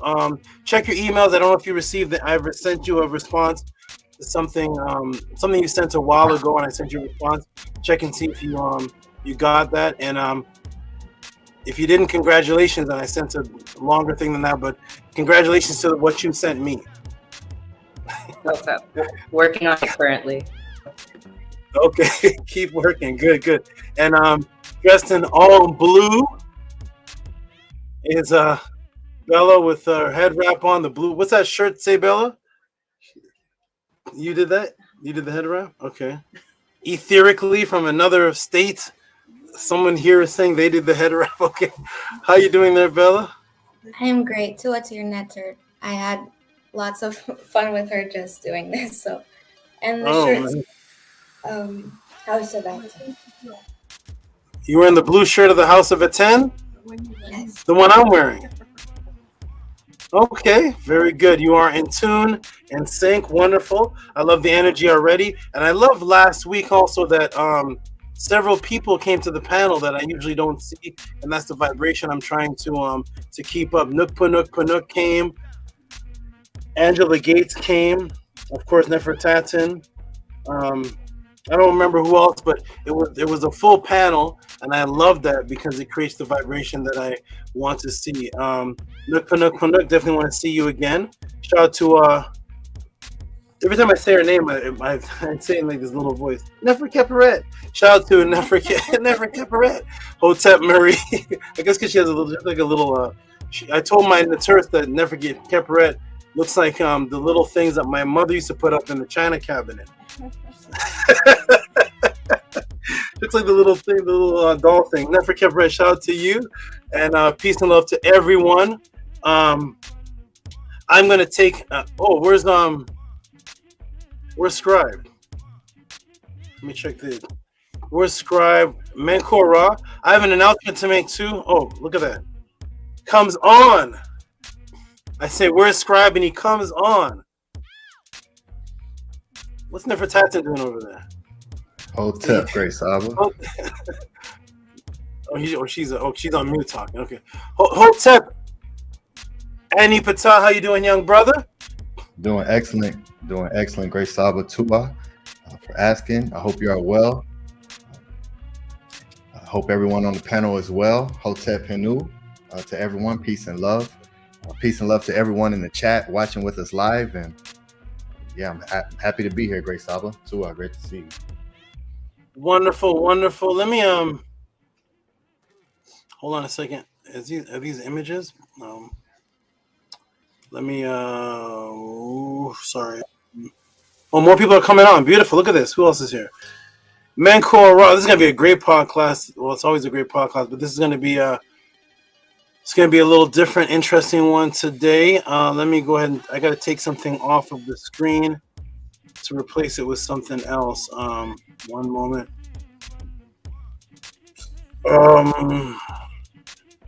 What should I take off? What should I take off here? Oh, let's take off. It's ready? Okay, one second here. Hotep, who just popped on? Anu. Hold on a second. I have to keep my eyeballs inside of here. The second I look, I'm so used to my two classes here with my interts. When I teach them, I have to do that thing that I saw Bill Cosby do when I was a child. He puts his glasses down, looks down, and every once in a while, instinctively, my glasses go down. But as soon as they go down, I look above them into the screen. Everything turns into a cloud. So I gotta remember to keep looking through these glasses. How you doing there, Anu and Antu? How are you? Doing that for Saba Tutti. For asking. Doing very good. I'm happy to be here. How are you, Great Saba? I'm doing very, very well. I'm living in HICA. I'm living in a magical state, and you all are helping that state. It's a magical state that I'm in, and it's a beautiful thing. That's being created here right in front of my eyes. I'm doing very, very, very, very, very, very well. Okay, here it is. I want to doing very, very well, and I'm going to give a little announcement after this of why I'm doing so well. Manku Ara Marie Ma'at. I was looking for something. And I make my decisions based on I make my decisions based on things that people don't think that I'm. Oh, hold on. I'm sorry, Mankora. I gotta push it to the side for one quick second because I see a young lady just popped up on the screen. One of my favorite young ladies in the whole world. Her name is Sky. There she is, shining through the screen. How you doing there, young lady? Hello. Hello. Okay, that's good for now. Hello is good for now. All right, you are wonderful, excellent, marvelous. I just wanted to tell you that. Okay, now I can get back to Menkora. Menkora, how you doing there, good brother? What's up to the Neperu? So I'm doing very well. Good. I look for things and to make my decisions. So I look for frequency of patterns and structure and continuality. I look for continuality, and then I make my decisions based on that. So I was looking for something with you, and then one of the weeks I didn't see it. I didn't see something because you had to you were interviewing Jay-Z or something. I don't know what you were doing, an interview with some music artists, and you were interviewing Kanye West or something. So you were gone for that moment, gone for then, and then I was looking for something else. I'm going to go ahead, and I saw what I saw for a continuous basis. So I'm going to go ahead and make the announcement right now. And the announcement is that Menku Ara Mary Ma'at is going to be the brand new moderator of the Tehuti Podclass. He is now the moderator. Go ahead, and I don't have time. Scribe, go ahead and throw him not a monkey wrench. What's that? Monkey wrench is bad, right? Not a monkey wrench. Go ahead and throw him a wrench. Primo, you gotta teach me these terms, man. Monkey wrench, that's bad, right? Go ahead and throw him a wrench into the. Throw him a wrench, and he is the new moderator of the Tehuti Podclass, either upcoming next week or maybe the week after. I'll be designing the. This right here that everybody sees on the screen right here, and I have to squeeze him in between Annie and Atef and shrink them down and put him in there. So I'll have that ready next week or the week after class. You'll be in there. So congratulations, Menkora Mary Ma'at. You're a new moderator of the Tehuti Podclass. Moderators are those that I can depend on that come to the classes on a continuous basis. Usually that I've met in person. At one time, the moderators just my mates, but people I met in person. A continuality of a certain attitude and loyal dedication. Of course, you have to be a continuous supporter of the Tehuti Podclass. So with all those happening, Menku Ara Mary Ma'at, you are the new moderator. Welcome to the moderation team. To us, SABA, it's a unbelievable honor. I feel like the wrench is an axe, and I'm looking forward to being a part of the priesthood of what you're building. Wonderful, wonderful. Congratulations. Glad to have you. And it's a beautiful thing. Welcome. So you should have this. You should have a wrench whenever Scribe. You have the ability to give him a wrench. I didn't even ask. You give wrench, right? Yes. Great brother Menku Ara, leave a comment so I can do that for you. Yeah, I don't.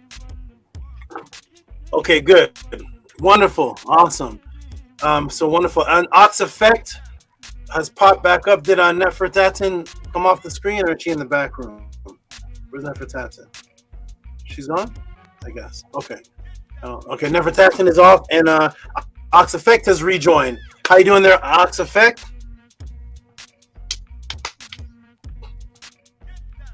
I'm doing well, Saba. How are you doing? Oh, I'm glad to be here as well. Doing great. I am doing wonderful, wonderful. Very magical. It's going to be another great. I hope it's going to be a great class. There's a question about what is the Chinese dragon.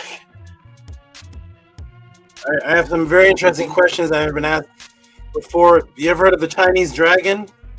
The dragon that represents China and. Yeah. In the Chinese zodiac, they have a dragon. Zodiac, and I'm being asked about a Chinese dragon, and I found myself falling asleep this week to something called Mandarin language. I don't know what was happening, but I found myself falling asleep to 1,000 Mandarin words. I'm translating Mandarin, and I don't know, but hopefully it works out good. I don't know anything about. I don't know. We'll see. I hope it's good. Chinese dragons and toothpaste. We'll see how kind of podcast this is. But glad you're doing well, Ox Effect. Glad to see you. Hope you're doing. Everything is moving smooth. Is the young lady that I met at the Pathways? Is she still developing? You still in contact with her? Yes. So we're still in contact and we're still developing. Yeah. Good to hear. Good to hear. Wonderful. Wonderful. When I first saw her, I told my interns, I said,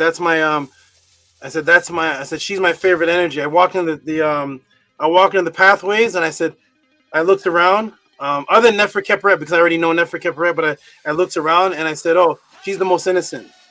She just gave off this total innocent vibe. I felt like I was 16 years old again. And I said, oh, perfect for Oxifec. I don't see any corruption in her. She's perfect. So I hope everything continues to develop and she keeps her innocence and growth. So shout out to you, good brother. True up for that. True up for that. She's wonderful. And there's my say the last part again. There's a lag. What did you say? Yes, she's very wonderful, very magical. Everything she's done in my life. Good. Nini, very wonderful and magical. That's a great compliment. Wonderful. Okay. Shout out. The tables have turned, so now it's Anu and Antu. They're in the middle now. How are you doing, Anu? And how you doing, good young lady? And the name's right? Yes, it's Anu and Antu in form, in the right order. Wonderful. How you doing, good brother Anu and good sister Antu? How you doing? I'm doing that first opportunity. I'm happy to be here. Very good. I'm doing great, and I'm happy to be here as well. Wonderful, wonderful. And who did I miss? There is my young son. He likes when I call him my young son. I don't know if I was doing something out in the UK one day, but he looks like one of my sons there. Shout out to V.RI. I want to find out who your mother is and do some investigation. How you doing, young brother? I'm doing so well, thank you, Saba. I hope you're doing well also. It's just a pleasure to be here. Yes, no more words. Wonderful, wonderful. Okay, so everybody, before I step off, did I catch everybody good? I'm going to tell everybody that yes, August 7th is the last week that you can send in for your REN to be a part of the REN ceremony.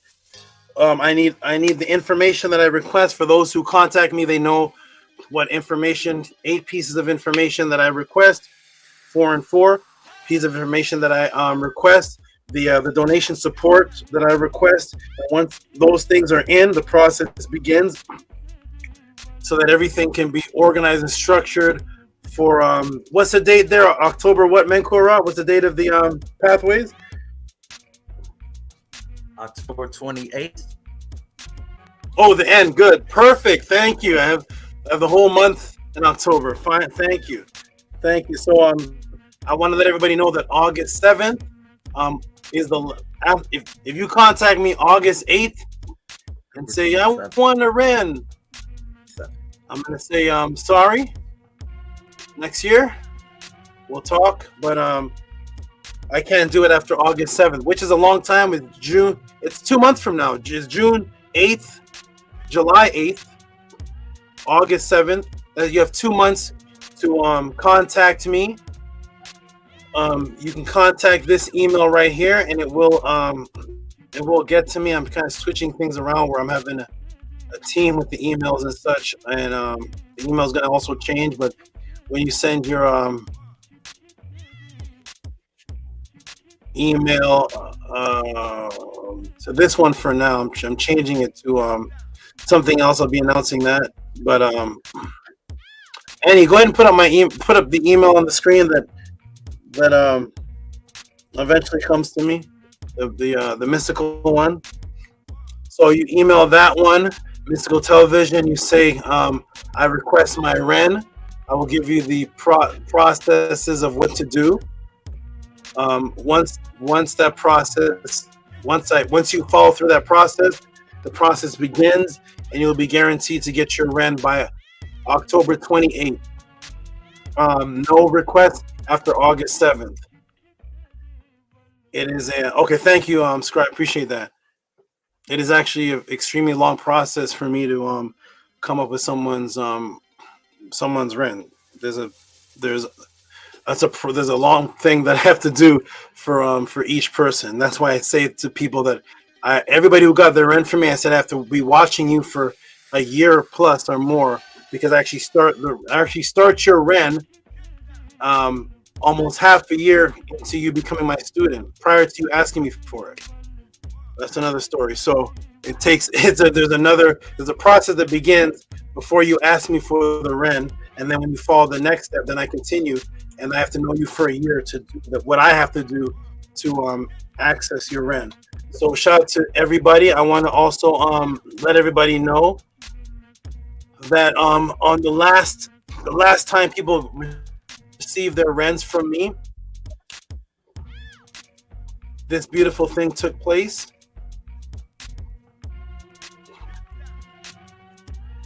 And this will also not be happening anymore. So those who experience this with me, this will not be happening anymore. I look like such a... So I want to let everybody know that Scribe is actually a very big person. He may look little on the screen right now, and I thought he was some skinny... I thought he was some little guy who was going to come up looking like those the rappers of today, those little skinny guys with the saggy pants. But actually, when I met Scribe, he had some meat on his bones. He was actually bigger than everybody. He was bigger than Atef. He was bigger than Menko Ra. I was like, hey, he's a little husky guy here. And so I'm gonna show a picture of us. And I was telling my Naturats, I said, why do I look like that? Am I like, I don't know, but I look, anyways, people see me and they say you're intimidating or something, but I didn't even know I was this big compared to people. Scribe is actually a big brother. I'm going to show you a beautiful picture that took place that won't be actually happening again. So shout out to Scribe, shout out to Atef, shout out to Menko Ra and all the beautiful people that actually came and saw me in person.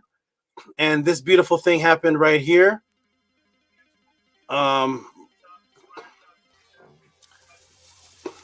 This will not be happening anymore, but this is a beautiful thing that took place.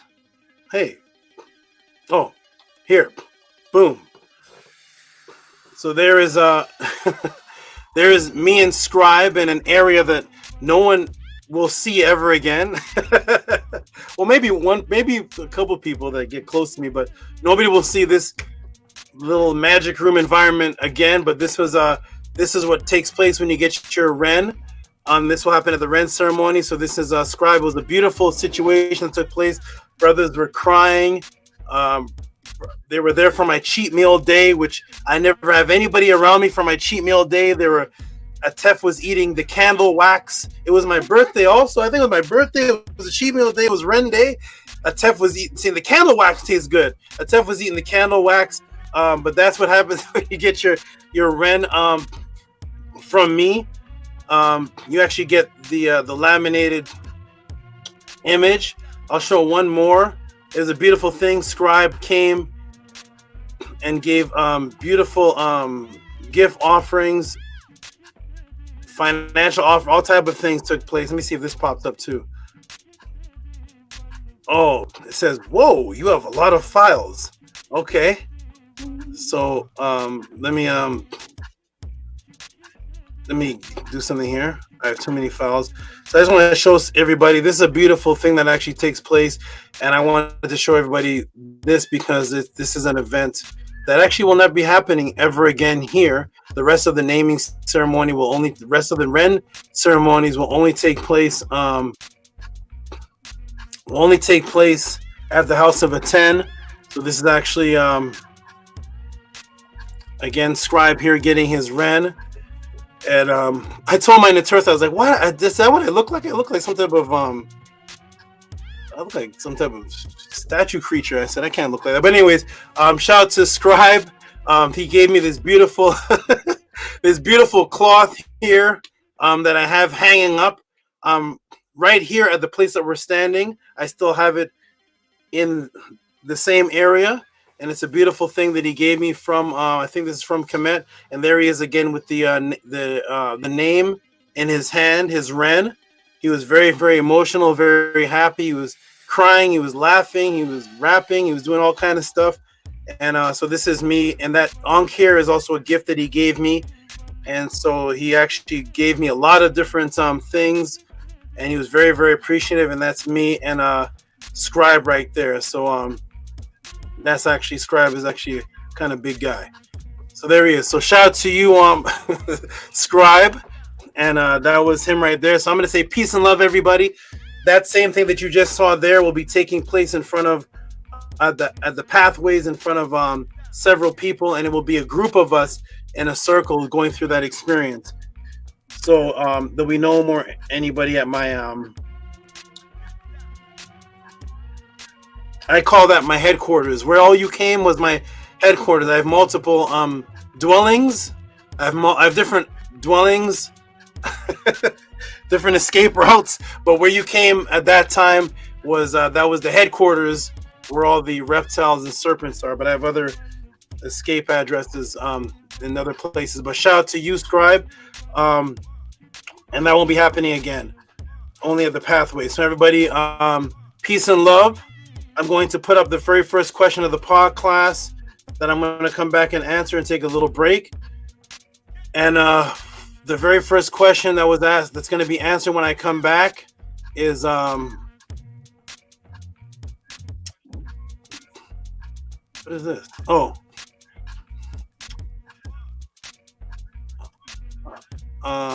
Where is it? Fluoride and gingivitis. I don't know how I'm gonna. Okay. Oh, let me do this. Government docs, government documents, government documents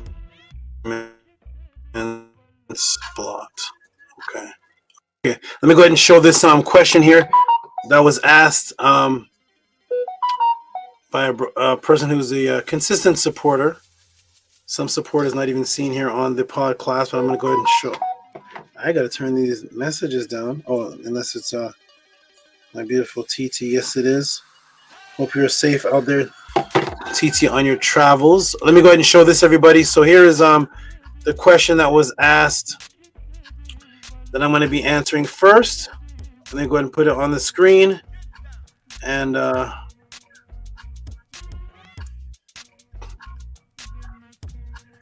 here it is right here.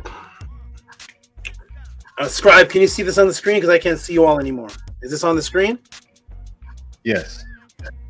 All right. So what is the best toothpaste herb to cure gingivitis, bleeding, teeth, gums? Fluoride is destroying people's teeth.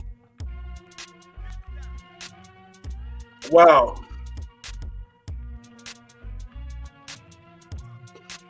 Let me ask everybody on the panel as I go through. And don't worry, because I use it too. On occasion, I have experimented on many different things. But let me ask everybody. Scribe, the toothpaste you're using right now, and nobody feel any type of strange way, because fluoride is actually good for you, and fluoride is actually bad for you, and fluoride is actually good for you, and fluoride is actually bad for you. So let me ask Scribe. Scribe, the toothpaste you use right now, any of it have mouthwash? Any of it have fluoride in it? Are you using totally fluoride-free toothpaste? Yes, fluoride-free.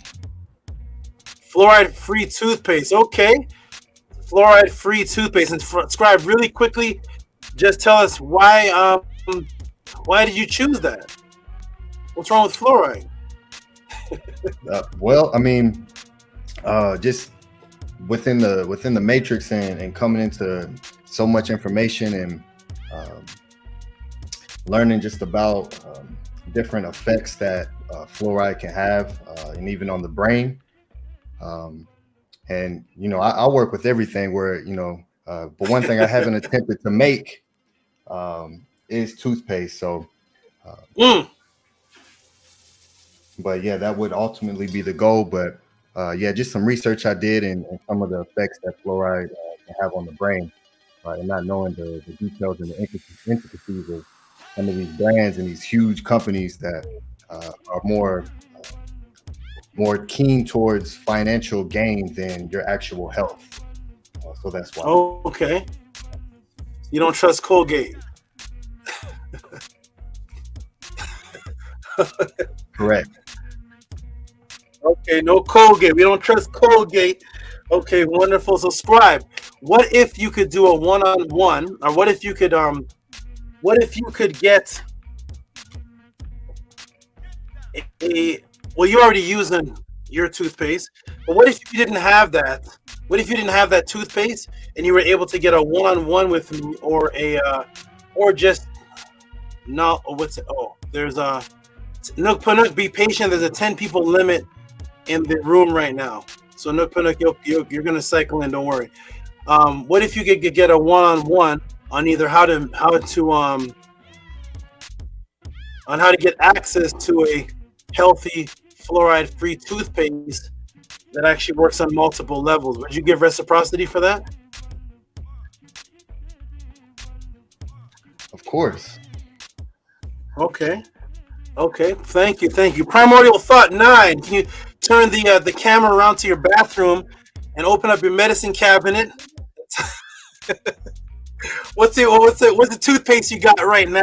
Don't be ashamed. It's okay. There's no problem. I have fluoride toothpaste, and under it, non-fluoride toothpaste and something else, which I'll be discussing today. But the toothpaste you and Gabriella have in your bathroom right now, what's it called, my brother? Red, black, and green potato toothpaste.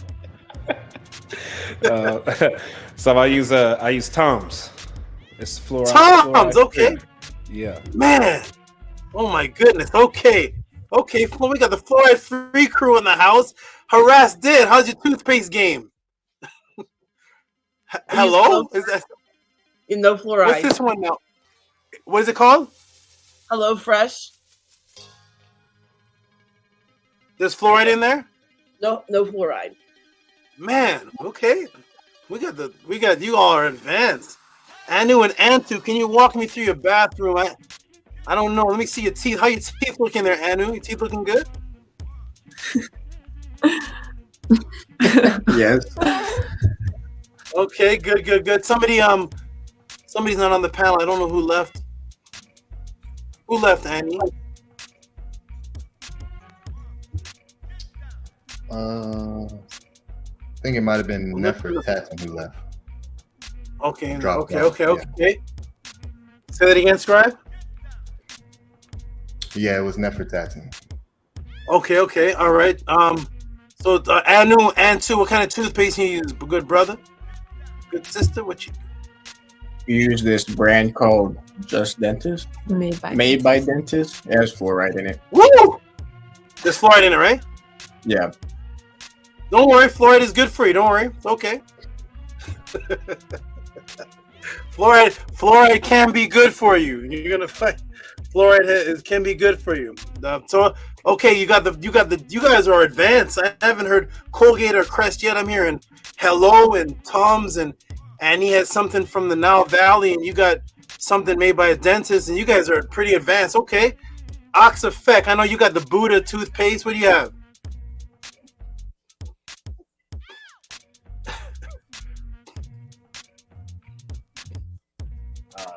I use Tom's as well, fluoride free. Tom's. Oh man, Tom's is pop. I mean they changed the name back. That was the name of the group once, right? Tom. Okay. All right. We got Tom's toothpaste. All right. Menkora, did you say anything yet? Hotep Saba, no, I have not said. You got the Jay-Z toothpaste? It was speech, Saba. It was not JC. What toothpaste you got, young brother? It doesn't matter. It's okay. I got Colgate here and stuff that's not. I got all kind of things here that I experiment with. I think I don't even know the names of these things, but I had something special for today. But go ahead. What do you have? I use Tom's as well. I always use fluoride free toothpaste. I have not used any toothpaste with fluoride in it for probably like 10-15 years. I was told that fluoride was rat poisoning, so that's why I stopped. Oh my goodness, man. You all are extremely advanced. You all have, I don't know who Tom, I'm going to find out about, no, actually I had Tom since like 92, but okay. You got the Toms there. Okay, wonderful. And Bella, what you have in your bathroom there? You got Toms too?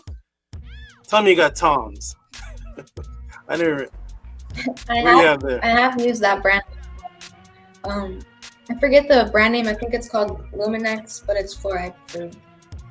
Wow, you all are advanced. You got the Luminex advanced. Okay, I know in the UK, I know you all get stuff before us. So you probably got toothpaste made by Tool. What do you have there, VRI? The toothpaste in my cabinet cycles from anywhere from Colgate to like Oral-B to pseudo something. It all just cycles out.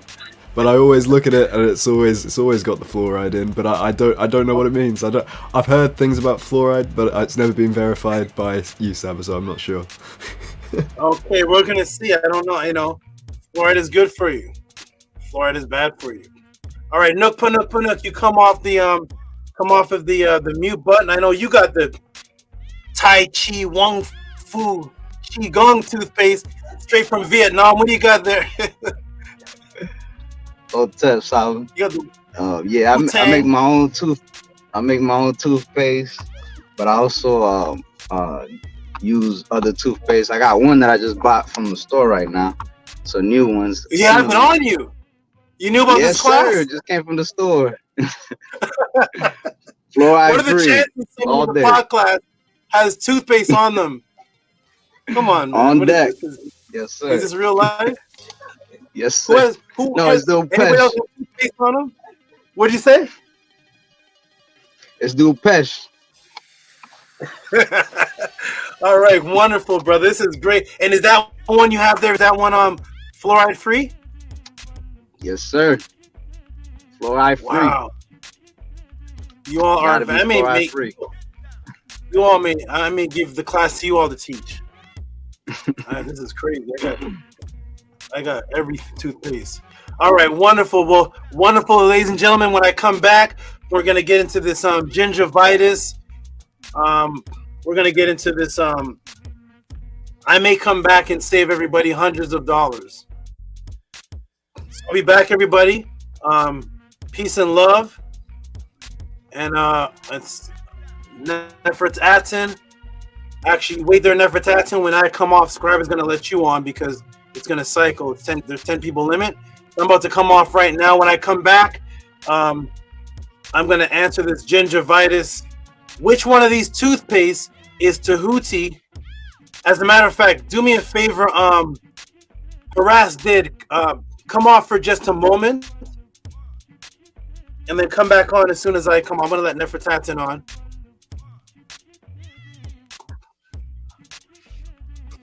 ATTON, where is she? She got the Canadian. She has the Muskokie Canadian. What toothpaste do you have there, ATTON? I know you got the Winnipeg, Manitoba, Saskatchewan brand. What do you? Oh, she's locked. Scribe, unlock her, please, with your technology. Can you unlock? Unfreeze her. Can I be heard? Can it be seen? There you are. A little bit. Keep going. Let me see. Okay, I was just mentioning. No, I didn't get the Halifax toothpaste. I didn't get that brand.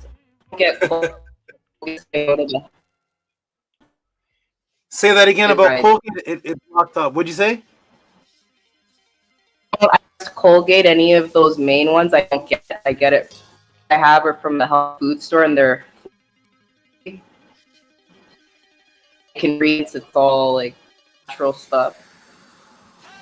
Okay, so it was a little choppy, but let me ask you, do you use Colgate? Is that a yes or a no? It's kind of choppy. No, I don't use Colgate. Okay, good.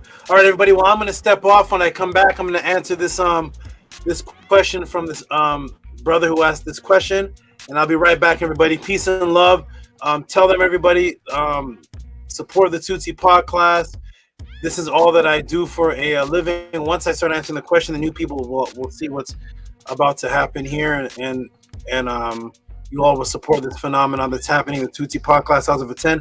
I'm going to step off for just a moment. Peace and love, and I'll be right back in a moment. When I step off, Scribe, let Harass in. Peace and love, everyone. Peace and love. Let me see. Oh, Peace and love. Peace.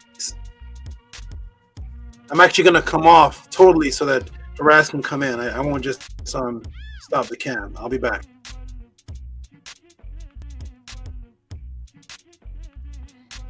All right, Hotep. Peace and love, everyone. I love the setup. Great Saba always does. Yes, Hotep, make sure everyone has hit the like button. Help the algorithm get this to where it needs to be. Support the links to support the great podcast and the great Saba, which that's why we're all here, why we're even able to participate in this class is because the great students send in questions via the Cash App or the PayPal. And that link is posted, is pinned to the top of the chat. So you can utilize that, whether you want to ask a question or you just want to support for what's happening, what's taking place. So if you're here and you're taking in the information and you appreciate what the great Saba is doing, let him know by showing your reciprocity. And that's what Ma'at teaches us to do. It's about reciprocity. So help to keep the scales balanced from all that you are receiving. So Henu and Hotep and Tuat to everyone who does that, who supports and shows up every week, consistent. It's a beautiful thing. I haven't seen a group as consistent as the great students of Saba Tehuti. So it's a beautiful thing to be a part of. So Hotep and Henu to everyone who does that. Okay, so yes, houseofatton.org. And before we get to houseofatton.org, and you see many of the great HERU wearing the shirts, supporting the house, and you can get to houseofatton.org, and I'll go over that. But first, we'll just go around the panel. We'll go around this panel, this Nefer panel here, and let everyone get some medu, get some tones, get some utterance out. What's on your Eve. Let your Ka express itself. And so, yes, we'll start with you, great brother. Primordial Thought 9, Hotep and Henu. Peace. Hey, we feeling good, man. We feeling good. Like I told Sab, it's good to be back. The setup is real, So I'm curious to see where he goes with this fluoride thing, because once he says it's both good and bad, it's very dual. I'm curious to see in what way, shape, or form that's going to be. So, Hotep to everybody, peace and love. It's always great to see all the boxes get maxed out. We don't even got no more room to jump on. So that's what's dope to me. I like to see growth in that. The class is definitely booming. And peace and love to everybody in the chat as well. Hey, we here, man. We excited and feeling good, man. Peace and love.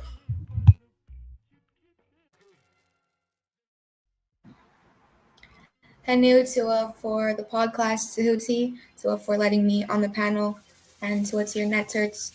I am honored and very proud to be your student. You consist of infinite Nefer things, and having you in my life has become so very pivotal.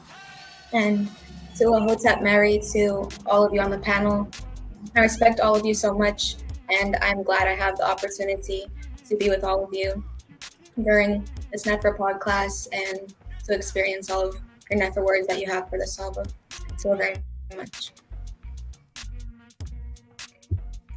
Hotep Marie, Uncle Yosened, Saba Tudi, I'm Hotep Ra, Hotep Marie to everybody on the panel, all the supporters, everybody in the chat, all the people who are going to be watching on the playback. I'm looking forward to this whole class. I'm looking forward to this question and answer, this breakdown and build up.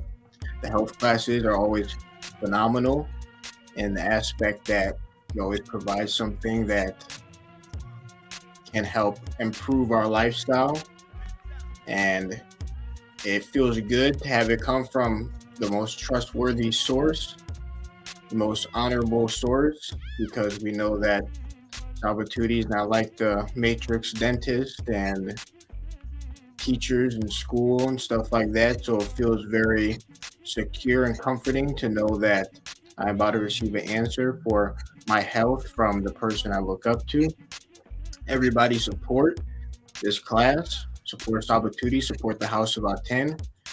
Every time the class comes on, every time there's a House of ATTON class, everyone continues to show that they are making history and that they're different than everyone else.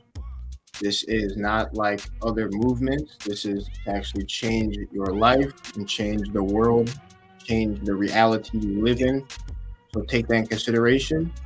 Happy everyone here is alive. I'm happy that I'm alive, and I would love to see everyone continue to grow. So Tehuti. For words, to all very much. I agree. I'm also very thankful to be here and be alive, and that all of you are alive. I appreciate you all very much. To all for being consistent and growing within Ma'at. To all for all your advancements that are behind the screen or when this computer closes down. I appreciate all the work that you all do. To Salvatore Amenhotep Ra for completely changing my life and saving my ka. I appreciate him very much for all that he's done and what he continues to do. And I'm thankful to have him guide us and be the example that I can follow. It's very important and vital to my existence. And I'm very thankful to Hotep, Mary, to everyone on the panel.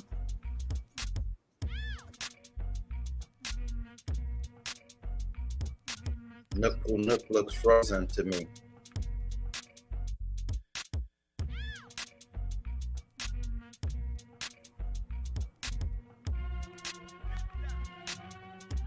Yes, Nook Poo. Are you here with us, good brother? Can you hear us? Yeah, I can hear y'all. Can you hear me? Yes, we can hear you now. All right, cool. Hotep Natiru. Appreciate y'all having me here on the panel. I'm excited for Saba's class today in regards to fluoride. I know he's snake styling us right now, saying that it's good and bad, because ultimately I know it ain't no good. It's good to control you or to ruin your mind or do something crazy, but I don't think there's anything good in it. And I'm excited for this. I was glad how he broke down last week's class. I'm still stuck on that. The Ka psychosis is very powerful, and I think all of this connects with it, because if with like everything you do has to go aligned with each other. So it's similar to what the class from last time is, that if you're doing something good and you add in a little bit of bad, a little bit of this and that, it's going to create some kind of chaos, some kind of psychosis eventually. So I'm excited for this. I can't wait to hear what he got to say about this. From what I know, my knowledge of fluoride, the first time it was introduced, it was from Hitler and the Nazis, and this was something that they used to control the so-called Jews at that time. So I'm excited for this. Three, Naturu.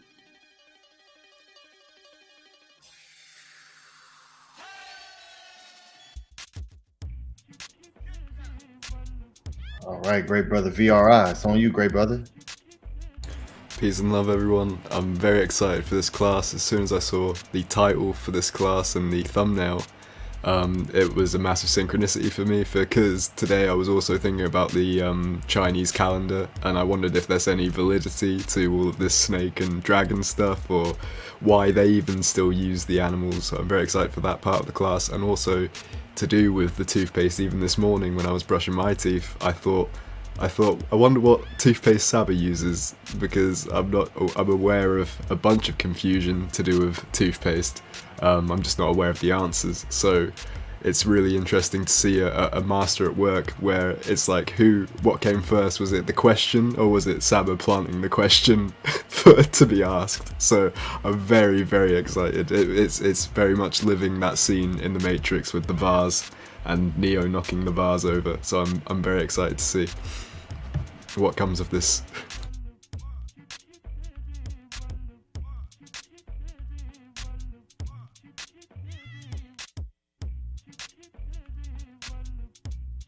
Hotep, peace and love. Peace and love, everyone on the panel, everyone in the chat. Excited for today's class. I'm always happy to be here. I'm curious how SABA's going to approach this question of fluoride. The reason I stopped using fluoride is because I was led to believe that it could calcify your pineal gland. So I wonder if SABA's going to bring that up, whether that's a myth, meaning truth, or that someone says from their mouth. And I'm also curious about the Chinese dragon question, and if that goes into the Nagas and that sphere of thought. So yes, to our Hotep Marie, I'm excited, ready for that.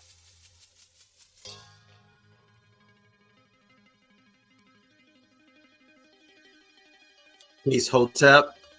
Good to see everybody on the panel. Adoration to our master teacher, SABA Tehuti, and his Neterts.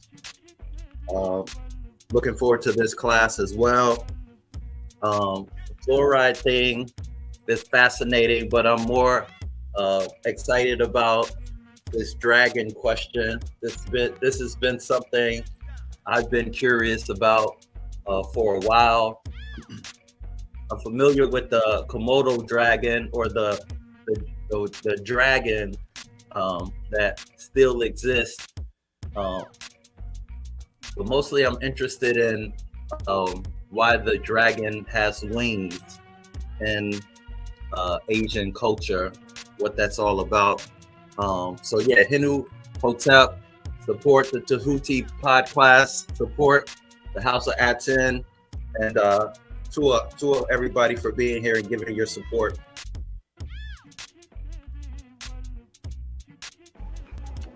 Macaru, yes, I'm super excited for this dragon question. As VRI was mentioning, it's interesting that out of all the animals in the Chinese culture, there is a dragon, but the dragon, quote unquote, doesn't exist. There must be a reason for that.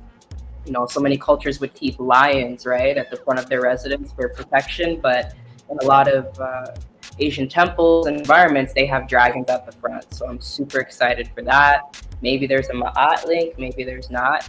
And then for this question on fluoride, really interested for SABA to tackle the periodic table, if that's a part of his answers, so we can get to the root of fluoride. And yeah, it's gonna be an interesting one.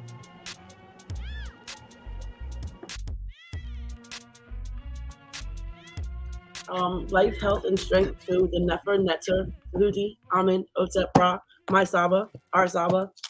Great to be here. I had something else to say, but I wanted to also piggyback on what Nefer Tatton said about the dragon. It's a question that I wanted to send in about the unicorn. A lot of these Catholic religions has the unicorn representing them.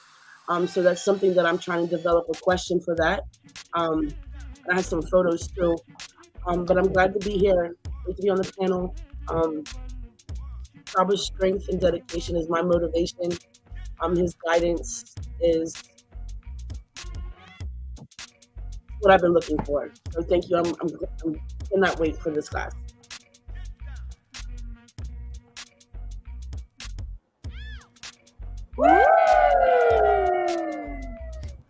Hotep, HENU, everyone, Tua, for your Medu, and it's beautiful to hear such Nefer tones just being expressed from all different places, and everyone is in different parts of the planet. So here we were able to come together and build. It's a beautiful thing. So Tua and HENU, everyone who's here and just do what you do, every day to maintain, to allow yourself to continuously be within this frequency that's being created. So HENU to everyone. So yes, make sure everyone is supporting. When the great Saba comes back, he will, go through the support as he does. So everyone who supports always gets acknowledged, every single person. So HENU and Tua. All right, we got the great brother Tefrem Kemet in the chat. He put the link to the House of ATTON merch right there, and I will show the screen to give you all a look into the website. Just a quick look, because there is a lot here, and working on many updates, always continuously working on updates. So welcome to the House of ATTON. And here is where you are able to join in the House of ATTON. And you may hear the vibrational tone, which is known as words, called HERU. And the HERU is a very, very powerful, very deep tone that represents a household member.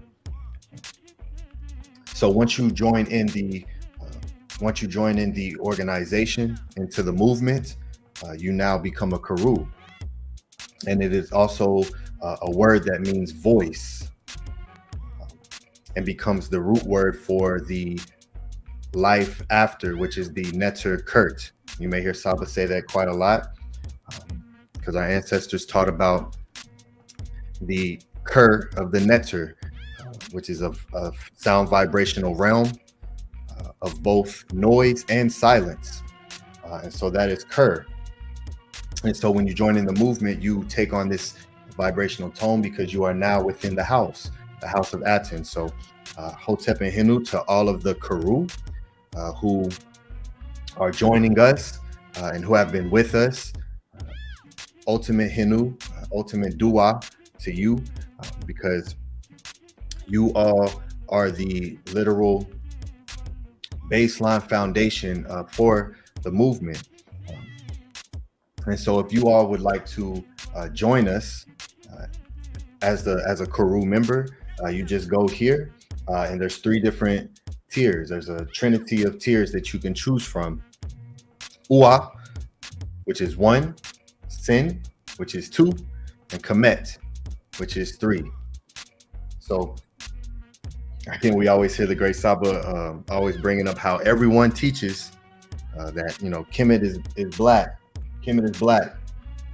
But our great ancestors were so advanced and were the creator of written word. And so Kemet also is 3. That's the number 3, which a lot of people don't know.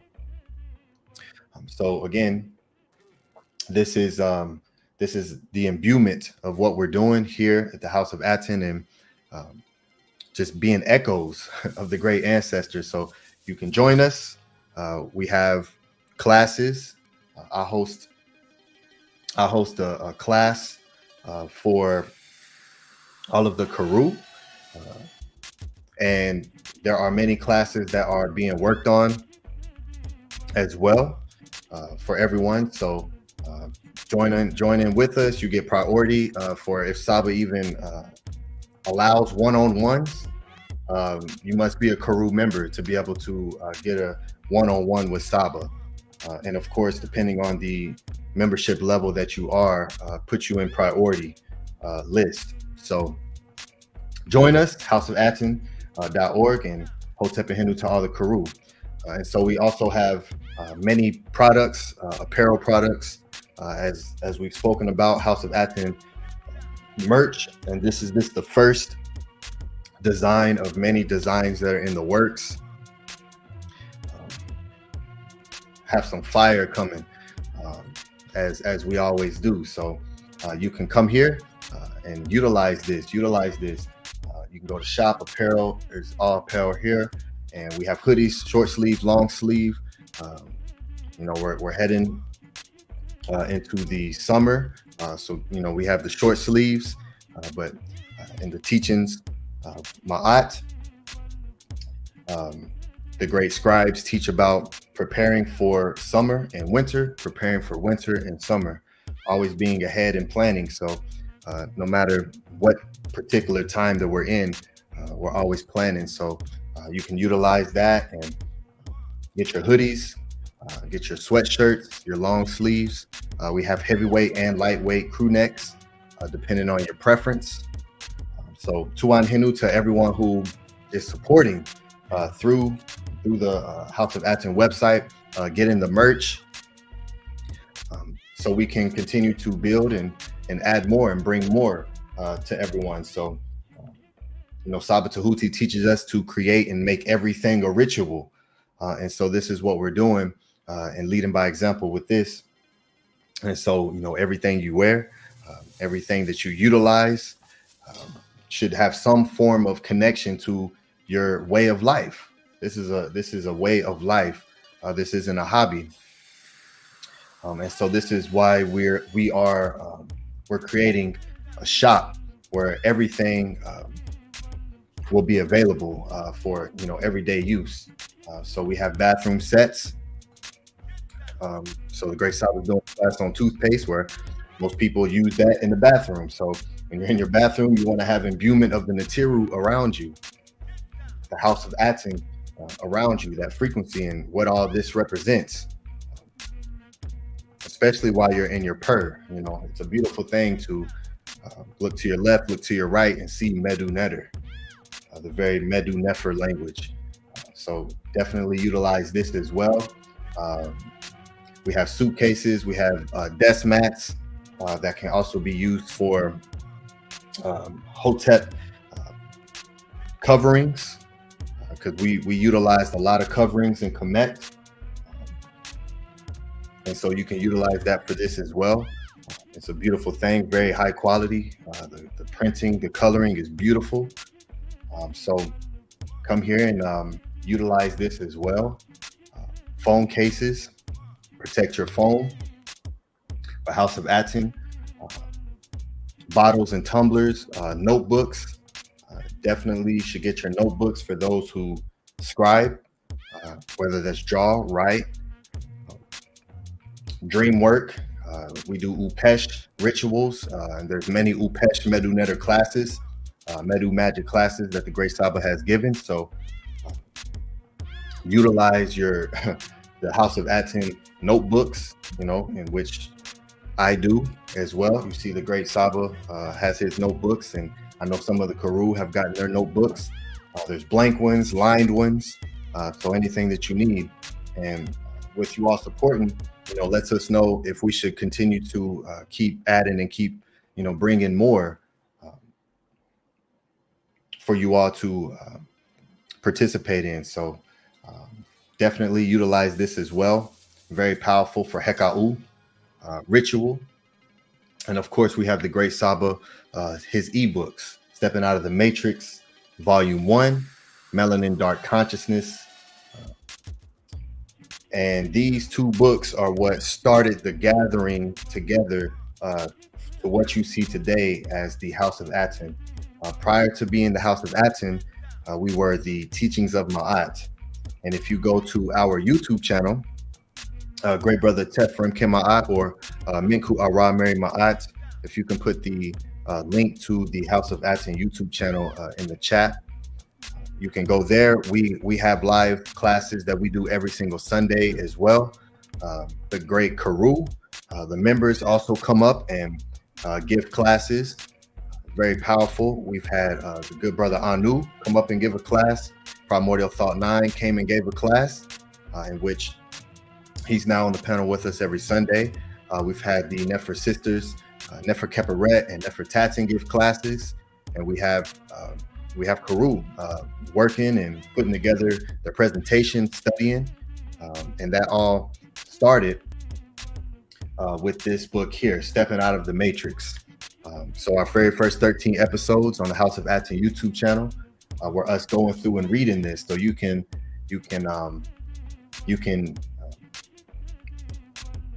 watch as we read through the book here and begin to give classes. This was my very first time giving a live class on such important topics as far as YouTube.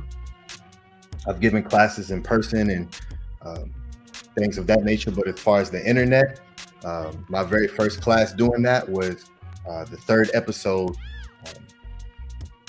House of ATTON, stepping out of the matrix, reading through this. So this was definitely, and just watching the great Saba do what he does, I learned so much and was an inspiration for me to come forward and learn how to break the matrix for others as well. And of course, it always starts with self, as he brought forth from the teachings of Ptah-hotep, search and examine within thyself for every flaw thoroughly. And so that's another section of the House of ATTON YouTube that we do. The great brother Tefrim Kima'at, he goes over the ancient wisdom writings. So here in the podcast section, we get every single podcast here. So you can watch all of Tehuti's podcasts here in order, right here in the playlist section, and as well as all of the classes that we have on the House of ATTON. So playlists are up here at the top right. So you see all of the classes for the individual leaders, the Tepi, Minku Arame Ma'at, Tefrim Kim Ma'at, Primordial Thought 9, and the ancient literature readings. So it's a very beautiful thing where, we're going through, we're giving classes, presentations that come from our from our Ka, and also incorporating readings of steles and papyruses and different texts that the great ancestors left, reading directly. And the great brother Anu brought the reading of the Enuma Elish to the House of ATTON, so we have that there as well. And here's his class. Who is Marduk, and what does his name mean? This class did very well. So Henu, I'm very happy that this great brother was able to get some eyes on his class. So Tua and those who represent the House of ATTON as HERU, we do so because of the great Saba Tehuti. So Henu and Hotep. So make sure you're subscribed there as well. All of our social media platforms, we are working to build the social platforms, and we are growing. Our wonderful Karu, Antu, she is the head social media manager, and she does a fantastic job. So you can go here to the link tree. We have a Discord community as well. So you can join our Discord. And so when you go to the link tree, you'll see all of our links: Instagram, Facebook, TikTok, X, which used to be Twitter. I have WhatsApp here if you want to contact me. Here's the Discord, Spotify. So we have audio forms of the pod classes, both here at the Tehuti Podclass and the House of ATTON classes. So we are on Spotify and SoundCloud. I have tones, music that I create and produce. So if you want music of Ma'at, you can listen to that as well, support. We also have a Patreon where exclusive classes and discussion debates go. So if you want to be able to watch and listen to the great Saba discuss and have debates with other people that aren't on YouTube, you can join us on the Patreon here. So it's just $5 a month. And you can also get the Pathways to Awakening. So you heard the great Saba speak about the Ren ceremony for the Pathways to Awakening. That will be happening this year. And so last year was our very first Pathways to Awakening, and we recorded it, and it was beautiful. We had a live performance. I did a live performance for everyone. We had a meditation ceremony. That was the very first initiation of a Ren ceremony where Minty Hotep, shout out to Minty Hotep, hope you're well, where she received her Ren, and also the House of ATTON, where we received our Ren as a movement. So you can come here and purchase this, Pathways to Awakening, the digitized experience. This year, we will be recording it again as well, and we'll also be live streaming certain sections. So make sure you stay up to date with us. And so if you can't be there with us physically, you'll still have the opportunity to live stream with us. So come here and you can watch these debates here, very powerful A lot of information Saba brought forth. So join us on Patreon as well. Hotep to everyone who's following us on all the social platforms. So with that, Hotep Henu. I hear the great Saba is back with us. So let me stop sharing my screen here. All right. Peace and love. Hotep, welcome back, great Saba. Peace and love. Peace and love. See you smiling. Peace and love, Annie. I'm glad to be back. Ox Effect, I had to put you back in the chat because it wasn't letting me back on the panel. This is how big this is becoming that Tehuti couldn't get on the panel. So Ox Effect, I had to put you in the chat. Peace and love to you. I was clicking on trying to get on. I was like, if I can't come to the panel, there's no podcast. So I had to kick Ox Effect out. So shout out to you, Ox Effect. I'm back. We're going to get into this question, ladies and gentlemen. Get your pen and pads out. Get your whatever you use to take notes. Get your keyboards out. We are about to get into this question. I want to also stress this question is not about fluoride. The question is not about fluoride. It's a question that actually I could have answered on the spot. May have took 2 minutes. He just asked me what brand what brand toothpaste do I recommend that is fluoride free? So I could have brought the Podclass panel up here, and Nook could have pulled out his. Scribe could have pulled out the one from the Nile. Nefertati pull out whatever's from Canada. You guys pull out Tom's and Hello, and there's the answer. I could have just said, of all these ones, I find this one the best, and there's the end. Because he wasn't asking for any elaborate breakdown. I'm just gonna make it. I'm just going to, of course, make it one. And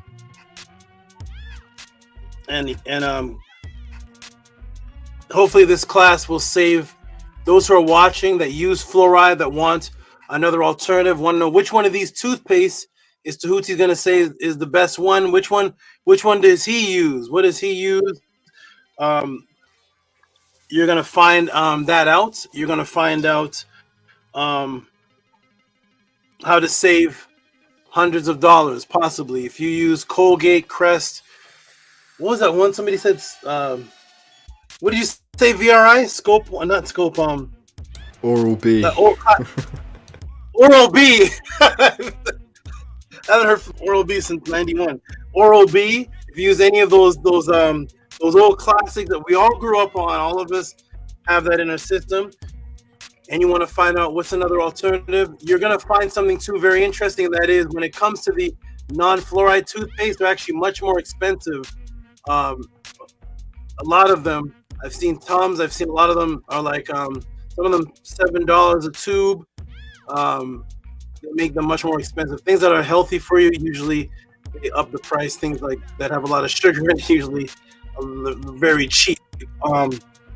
So what I'm going to do is I'm going to do my best as Tehuti to answer this question, and while simultaneously not answering the question, and maybe save some of you hundreds of dollars. I hope you all appreciate this, and I want people to tell me what the results are of this. If you're already using fluoride free, continue to do it. If you're using fluoride, continue to do it. Whatever you wish to do, I'm not here to tell you what to do. I will tell you that fluoride has.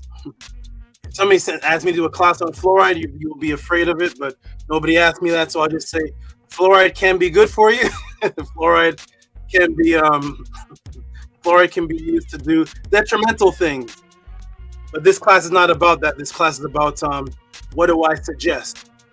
So we're going to get into it, everybody. Peace and love. I love Sky's smile. Harass is smiling.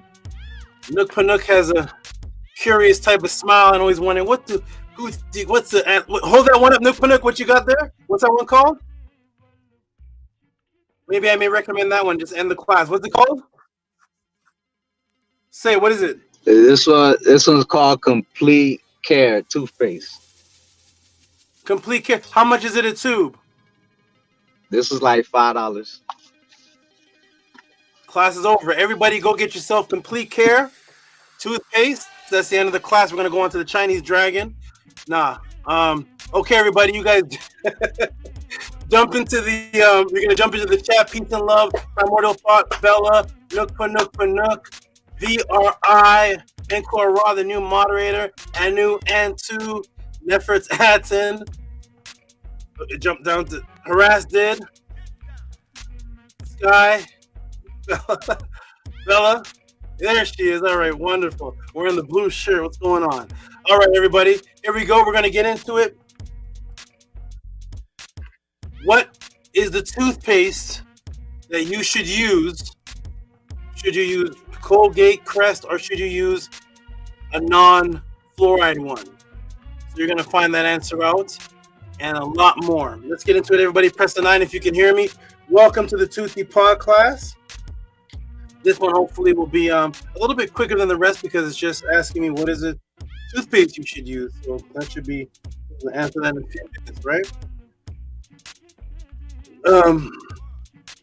Everybody show your support when the class is done. And hopefully this answer helps you and saves you possibly hundreds of dollars.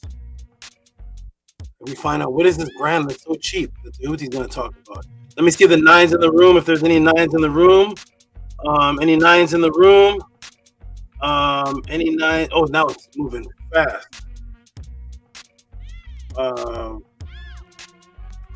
It's moving quick. Shout out to the new people in the room. Ethan Indigo. I've never seen this name before, but Ethan Indigo Smith, or maybe decent topically. It sounds like a continuation of a conversation. But shout out to the new. I always give shout out to the new people in the room. I thought I just saw Menti's name pop up in here somewhere. Let me scroll.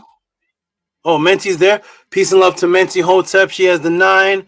Bella has the 9. Robert has the 9. Nook Panook has Squan. Nook Panook has the 9. Squano's here. Never kept right with the heart. Oxafeg with the 9. Lisa, of course, is here with the 9. I like this name. Oh yes, this is Skeleton Keys spelled with a $sign and then another $sign. Very creative. Skeleton Keys with $signs. Peace and love to all the new people. Ethan says big fan, props. Peace and love, Ethan. Rob Lowe also at 10. Oh, I skipped him. Where is it? At 10. Tefrem Kemaat is here. Tefrem Kemaat. When he comes back, we're gonna go into his bathroom and probe into the medicine cabinet and see what's in a Tefrem Kemaat's medicine cabinet. All right, shout out to Gabriel Lopez. And Bella says, Minty Hotep, yay. I love the love in here. Oh, Maharu, you had sent me a message. You wanted to send in a question. You were asking me if there's any questions. Last week I said, yes, I was packed, but if you send it in, of course, you'll be the first of the next week coming up. If you wait or procrastinate, it may end up 5 questions down. So go ahead, send in support, whatever question you always do anyway. Send your support, whatever question, and that will put you to the first in line of maybe next week. All right, shout out to Maharu. Peace and love to you. Okay, everybody ready? Oh, Neem. Remember Neem? Neem. Oh, I used Neem. My teeth almost fell out of my mouth. All the Muslims, the Muslims use Neem with a little green leaf.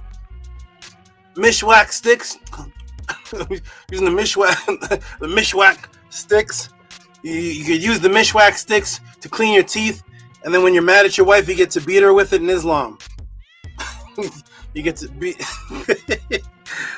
I do not recommend that toothpaste. That's a toothpaste that the Muslims can beat their wife with. It's a Mishwak stick and Neem. You could chew on it, clean your teeth, and then when you're mad at your wife, you can chase her and beat her with this little stick that's probably about this big. I'm not sure what kind of damage that does, but assalamu alaikum. All right, everybody. So peace and love. Peace and love. We're going to get into it, everybody. I'm glad everybody can hear me. Let's see what toothpaste Tehuti speaks on. Here we go. I guess everybody can hear me. Use the sticks, mishwak the sticks, neem. All right, here we go, everybody. Let me put this on. This should be quick. Send your support if this benefits you and if you appreciate this, because we're gonna blast off right into some information about the Nile Valley, and then get into this answer. Okay, here we go, everybody. Glad everybody can hear me. Beat them bad bacteria. Yeah. Okay, here we go. Boom, boom, boom. Great energy in the class today. Wonderful energy in the class. Let's start this. Here we go. Boom and boom. Here we go. All right, everybody. Oop, you're ready. Here we are. Let me shrink it down. One. Here we go. Welcome to the Tehuti Podclass, the question and answer class of the House of ATTON. Due to the kidnapping and history of your spiritual identity stolen, millions of people have questions about who they are, where they come from. If immortality exists, what is the original religion?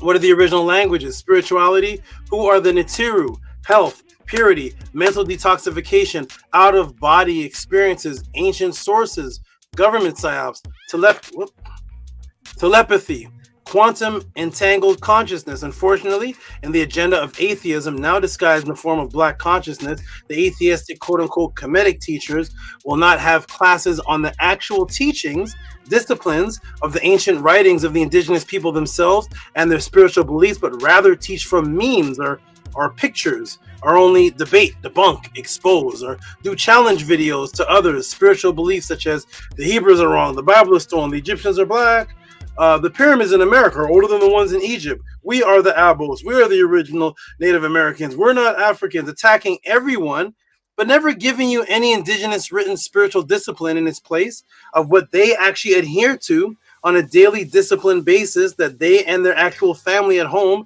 practice, never showing what they actually believe in, because in truth, those quote-unquote conscious teachers actually don't believe in anything, but just have an urge to argue and have discussions based on contention. Thus, to hide that they cannot answer, they have made you feel uncomfortable to ask any of these questions, and you are laughed off of the stage or kicked off of the panel or insulted for the above inquiries. You're called spooked out, pseudo. Thus, the only platform class that exists on the planet where you can send in these questions with reciprocity and get an ebook, personalized, documentary, type answer, customized, and then taught live with each answer, and get a subconscious matrix broken for you, is here at the Tehuti Podclass. What are the questions for this section that Tehuti will answer?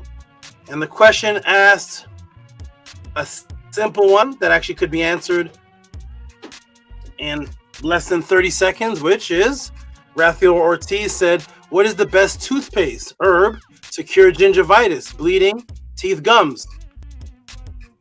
I could answer that question right now. We're 3 minutes in, and this question will be answered. It only takes a few seconds. I could say Tom's. I could say hello toothpaste. I could say the complete one Nook Panook had. I could say neem. I could basically give an answer. But you know how we are at the Tehuti Podclass. You know how I answer questions. When you send in a question, you send in a support donation with it. I'm going to give you a little bit more information than just what the answer is. And this is going to help many people that are watching that didn't even ask this question. But wait a minute. Toothpaste, gingivitis, fluoride, herbs to stop gum bleeding. I thought you told us that Tehuti was one of your favorite quote-unquote Kemetic teachers. When I look at let me turn this down here. Boom, boom, boom. When I look at turn it down. I thought you said Tehuti was one of your favorite Kemetic teachers. When I look at the list of the Kemetic teachers that you put Tehuti on, all I see is people on the list that talk about the Egyptians are black. The Bible is wrong. The Egyptians are black and the Bible is wrong. Christianity was stolen from Egypt. And then guess what? The Egyptians are black and the Bible is stolen. I don't see questions sent to them about teeth health, yet they say they are quote unquote teaching Kemetic science. Is the Egyptians were black and the Bible was stolen?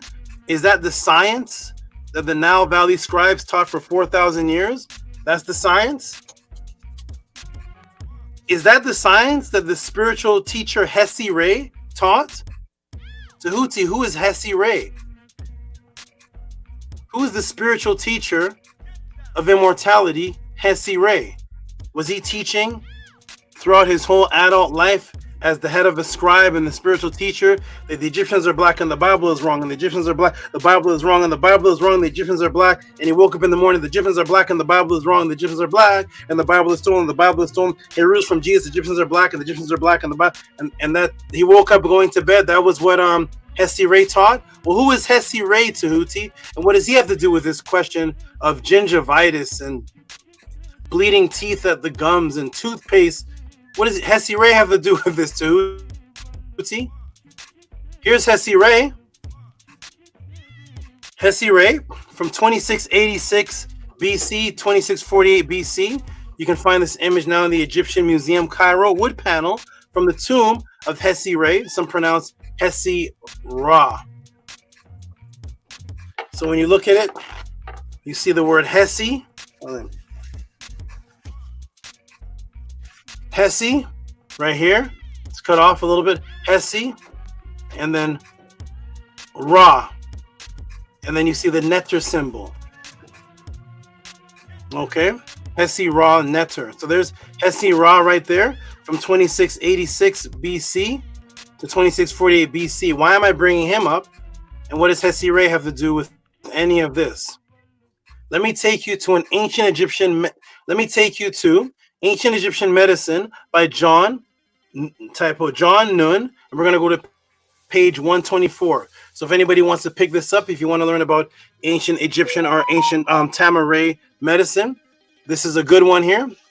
Ancient Egyptian Medicine, John F. Nun. And you'll see this image at the bottom. So you can go pick that up. Good book.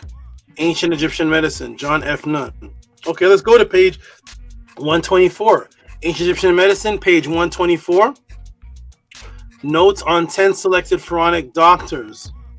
In this section, I have selected 10 doctors of specific interest who will give some insight into the medical profession and in pharaonic times. I've attempted to select examples from different social strata as well as from various time periods of ancient Egypt, originally called Samawitawi Tamaray. I have also tried to show some of the diverse circumstances by which they have become known to us. And then it goes on to HESY-RA. HESY-RA, Old Kingdom, HESY-RA Appendix B, number 46 is unique in being the first authenticated doctor in the world, 2650 BC, a man of great distinction. He had many exalted titles under the king. NETERCHET, also called Zoser, and would have been a contemporary of Imhotep. His tomb, north of the step Aku, or what they call step pyramid of Dzoser in Saqqara, was described in detail by Quebel in 1913. The tomb contains 6 magnificent wooden niche stela in a wonderful state of preservation, now in the Cairo Museum. The top right-hand corner of these, figures 6 and 4, show the swallow, dust, show the swallow, tusk, and arrow, were Ibn Sunu, chief of the dentists and doctors. It is difficult to see how HESY-RA could have been combined his many important posts. It is difficult to see how HESY-RA could have combined his many different important posts with the practice of medicine and dentistry. Was Were Ibn Sunu perhaps honorary title? Was he a doctor who rose to higher things later in life, but remains significantly proud of his medicine and dental qualifications to place him at the head of this stela? Was he perhaps a layman with administrative role in health services? The title, Were Samu, hardly suggests a purely administrative, non-medical role, as he might be and indicates for Krep or shed, to shed. Okay, so the person who wrote this book, the people who study him of today's time, they cannot understand and fathom how could this person HESY-RA have so many titles. He's a doctor, a dentist, and I'm going to show you the rest of his title, because like I stated before, we are the NETERU. We are unlimited. So today, if you're a dentist, you're a dentist. If you're a doctor, you're a doctor. If you're a lawyer, you're a lawyer. That's not how it was when we were NETER. You could be all of those things, and we were the inventors of all of those things. Here is HESY-RA. So HESY-RA, here's his the wood panel that they say is in perfect condition. And there he is right there looking like Brad Pitt, I guess. So HESY-RA, 2686 to 2648 BC. Let's look at some of the titles. Rek Nasut, so he's the confidant of the king. War Medi, Shamal, great one of the 10 of upper Shamal that they have here. They put here as Egypt. War Peh, which is great one of Peh.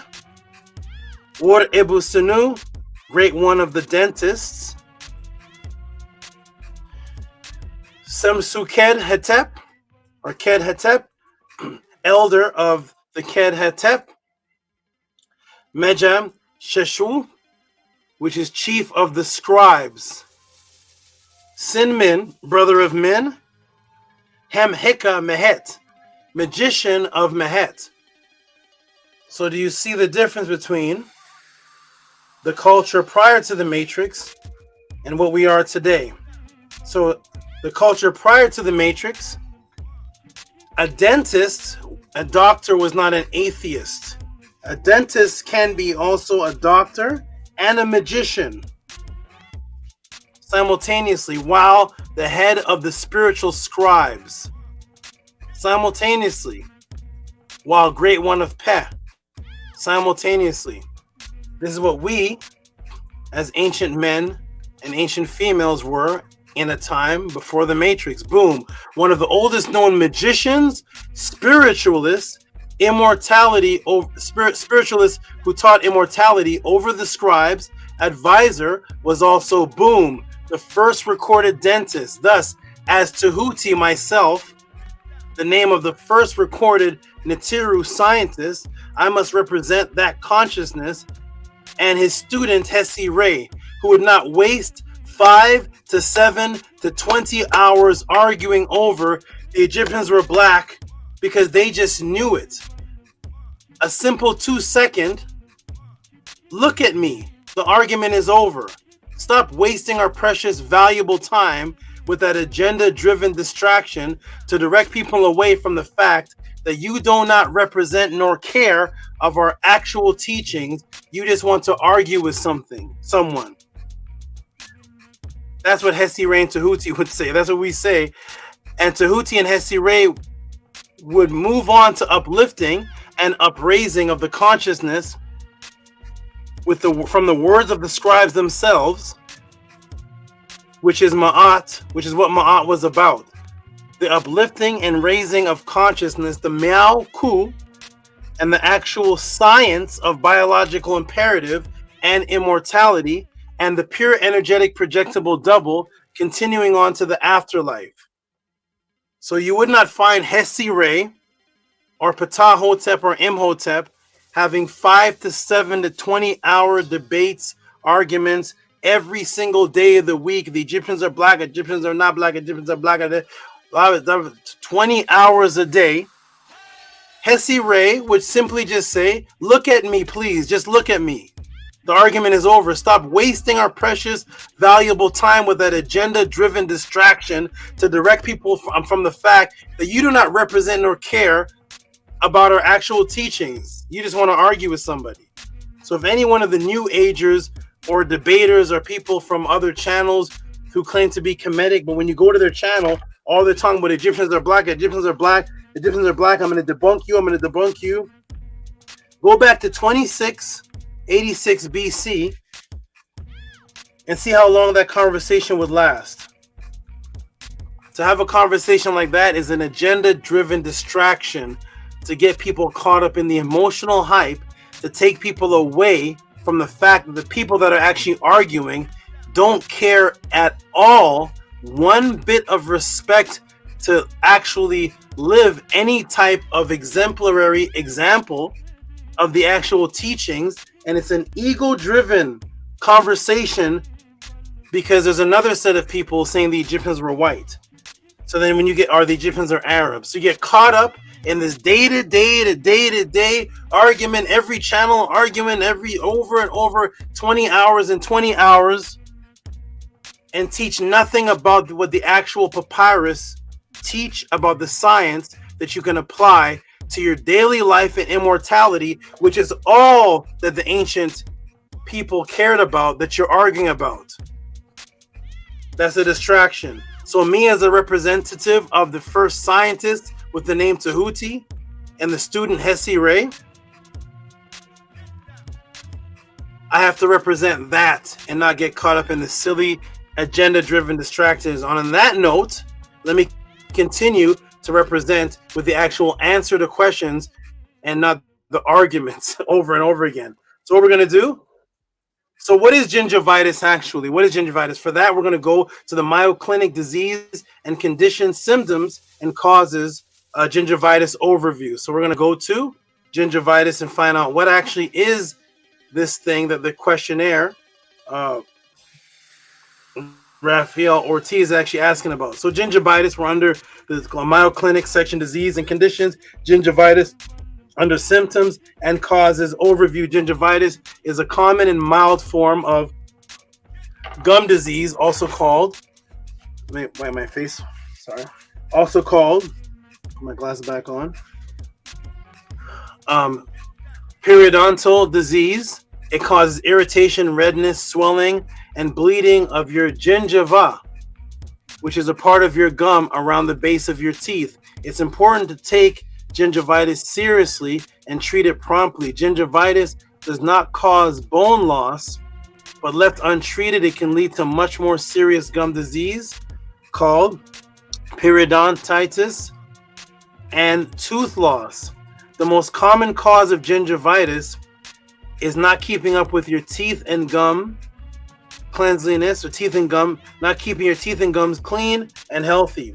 Good oral health habits such as brushing teeth at least twice a day, flossing daily, and getting regular dental checkups can help prevent and reverse gingivitis. And here's a close-up of what it looks like. So here's the gingiva area, inflamed, receding gums, gingiva gums, and right here we see something interesting where it seems like plaque and gingivitis seem to go hand in hand, pointing to the same area. We're going to find out why that is later on in this class. So the most common cause of gingivitis is the accumulation of bacterial plaque.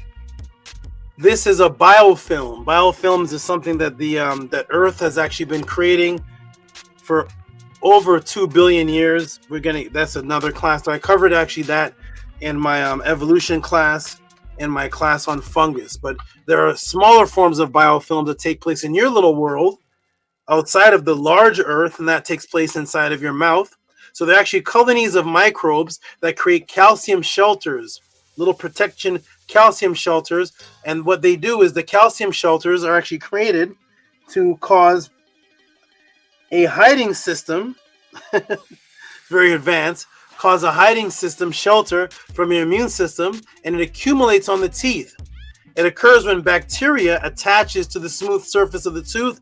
Sugar then that you're eating, all the sugar that everybody gives reciprocity to, the sugar then feeds the bacteria. This plaque can harden into what you call today tartar. So it starts off as plaque, starts off as a biofilm, which is actually not hard at all in your physical touch, but is hard to the immune system. And then it hardens, it turns into plaque, and then that hardens and turns to what you call tartar, which is near the teeth, near the gums, at the base of the teeth. That's why you see plaque and gingivitis are going hand in hand, because they are both actual results of a war of colonies of microbes creating what's called calcium shelters turning into plaque, and then turning into tartar, which are those white or yellow. They look like white and yellow, literal plaques, plaques or shells over your teeth. That's a war that's going on inside of your mouth. All right. One of the first signs of the vitamin that is lacking that will actually fight and help gingivitis, which is not in any actual toothpaste. Now, if anyone has a toothpaste that has this item in it, let us know at the end of class. But, wow, Tehuti, you're talking about a vitamin. You should be talking about, don't you promote Tom's, Neem, Hello? What do you promote? One of the first signs of the vitamin that is lacking that will fight and help gingivitis, which is not in an actual toothpaste, but one of the first signs, interestingly, is the beginning of bad breath. So when you when you lack in this vitamin, one of the beginnings is actually bad breath, which is interesting. Not much people know that when you lack this particular vitamin, that's one of the reasons you have bad breath.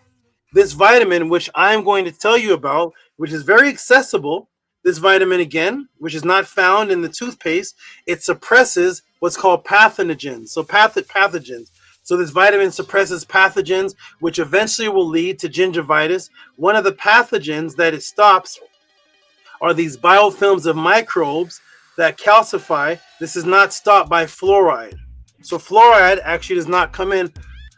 Fluoride can strengthen the teeth. Yes, it can.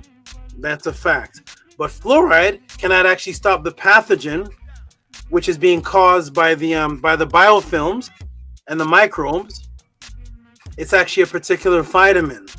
A vitamin that some of you, all of you have already taken. Instinctively, people want to go to, people's go to, what's happening on the superficial level of the teeth, as opposed to fighting a situation internally. So when you look at your teeth, you're thinking about just brushing it, looking at the plaque. Very similar to when you look at a pimple, you want to scrub it and you want to rub it, as opposed to purifying your blood. And the purifying of blood is actually the remedy for pimples, not the washing of your face. The pimple is not coming from anything on the surface of your face. It's coming from pus that's pushing up through your skin. So the purification of your internal system actually gets rid of pimples, not the eczema, which actually scratches your face away. The same thing can apply with the teeth, although of course you should always clean your teeth. But the internal fight, this battle is actually taking place within your system. I'm going to show you where in the veins it's actually taking place, where in the nerve system. So internally, one of the nutrients, surprisingly, that some of you lack, that causes the gingivitis, there's a typo, but it can suppress pathogens and stop biofilms of microbes, is actually vitamin C. Very interesting. When you go to the dentist, or when you go buy toothpaste, nobody says anything about vitamin C. But vitamin C actually can fight the microbes of the biofilms that are taking place that cause the gingivitis. And most people, two things take place. They go to the superficial level, which is scrubbing the teeth, which actually, the excessive brushing of the teeth can actually tear away at your gums as well. They're not looking at what's happening inside of their immune system. And that's one thing that takes place. And then instinctively, people usually only take vitamin C for one purpose. So here's the vitamin C. And this vitamin C actually, what it does is it produces collagen and bone tissue.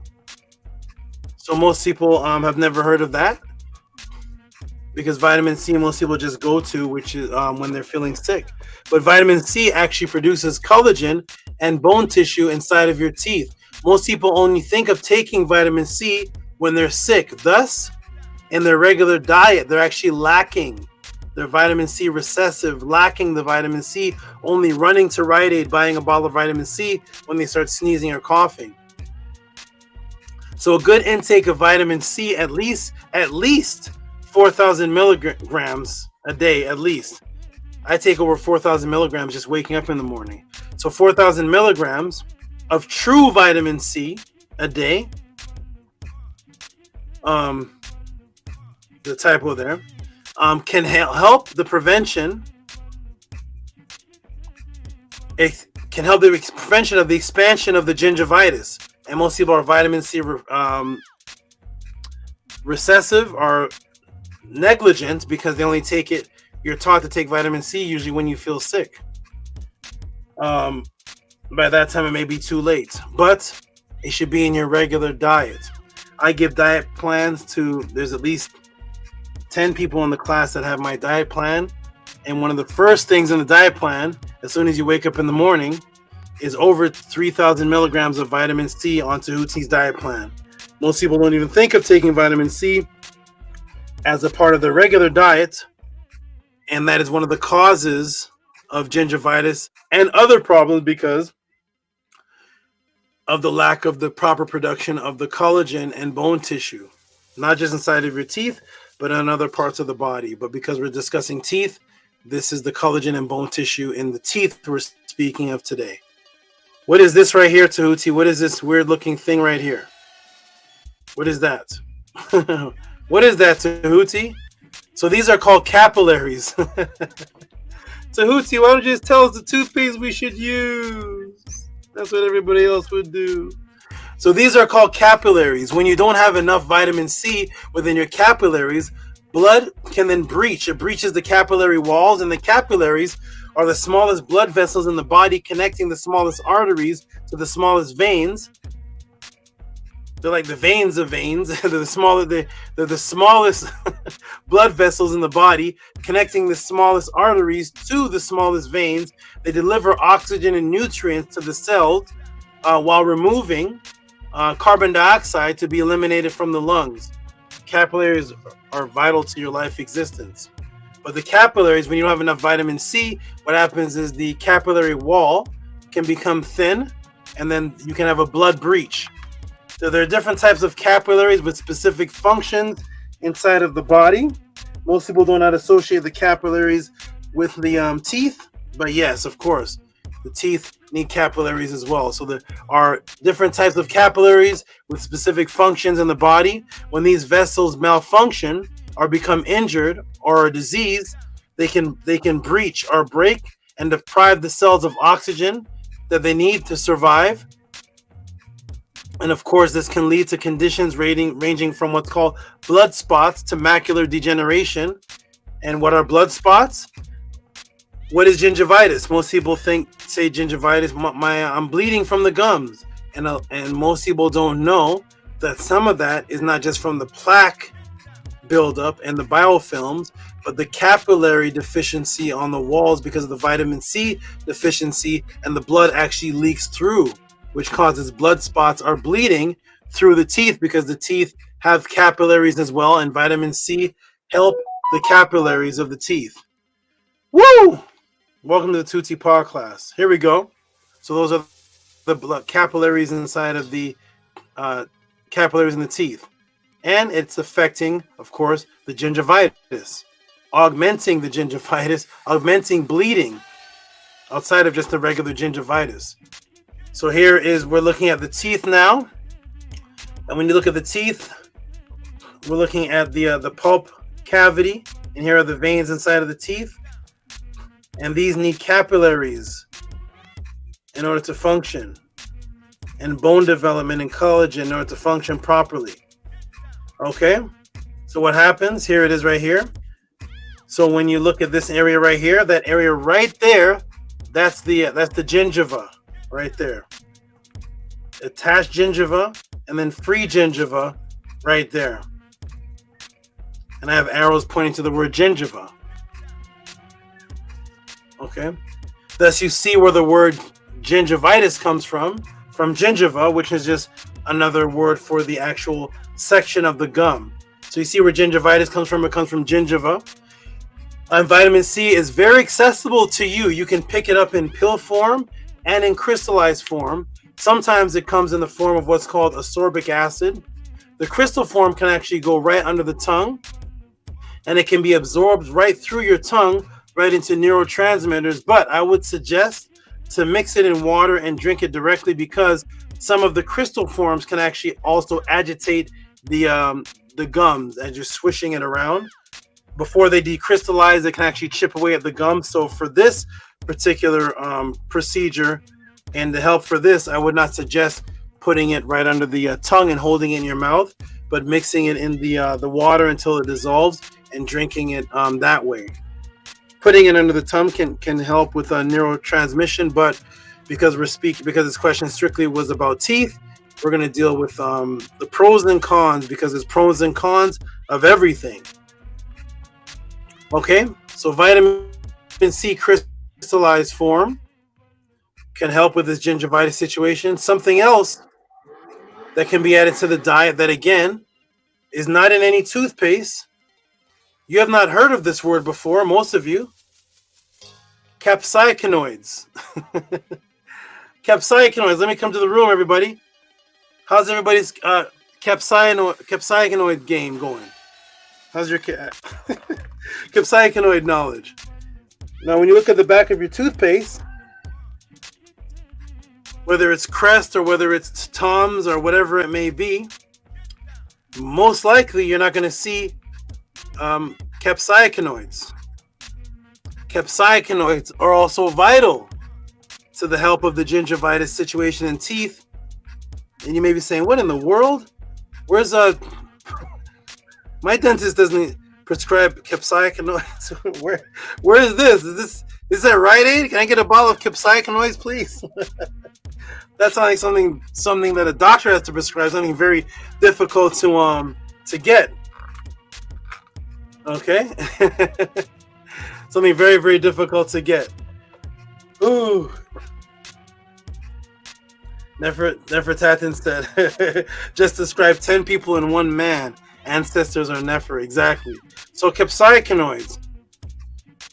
You probably may not see that in the back of your toothpaste, whether it's Tom's, Neem, or Hello, or Crest, or Colgate. So Tehuti, what is this? So, something else that can be added to the diet that, again, is not in any toothpaste. You may not have or heard of this word. Capsaicinoids. Capsaicinoids also fight off microbes very efficiently, by the way. Capsaicinoids fight off microbes very efficiently that can form plaque and may eventually cause gingivitis. Their ability to destroy they have an ability to destroy biofilms that create calcium shelters. You may be saying, Tehuti, where in the world can I shop for capsaicinoids and put that in my diet? Capsaicinoids? I've never heard of it before. What is that, Tehuti? Just tell me the toothpaste, please. All the other teachers would just tell us the name of the toothpaste. Actually, they're very accessible, and if you go grocery shopping, you may actually be walking by capsaicinoids every day that you shop. So actually, what's not inside of the toothpaste, the dangerous toothpaste, and the helpful toothpaste, the capsaicinoids, you may actually be walking by this to and fro every day at the grocery store. But no one points out that, hey, these right there, it's not in the toothpaste section, and it doesn't say capsaicinoids as a part of the ingredients or part of the nutrients, but that right there has one of the most powerful forms of capsaicinoids for a biofilm. So powerful, ladies and gentlemen. So powerful. Have you ever heard of sea barnacles? These living entities that attach themselves to ships. They attach themselves to ships. There are multiple different types of creatures. And one of the first forms of protection that they do, the moss and the fungus form. Have you ever been to a pond and you touch a rock and it feels slimy? It feels kind of slimy. You ever touch a rock and it's slimy?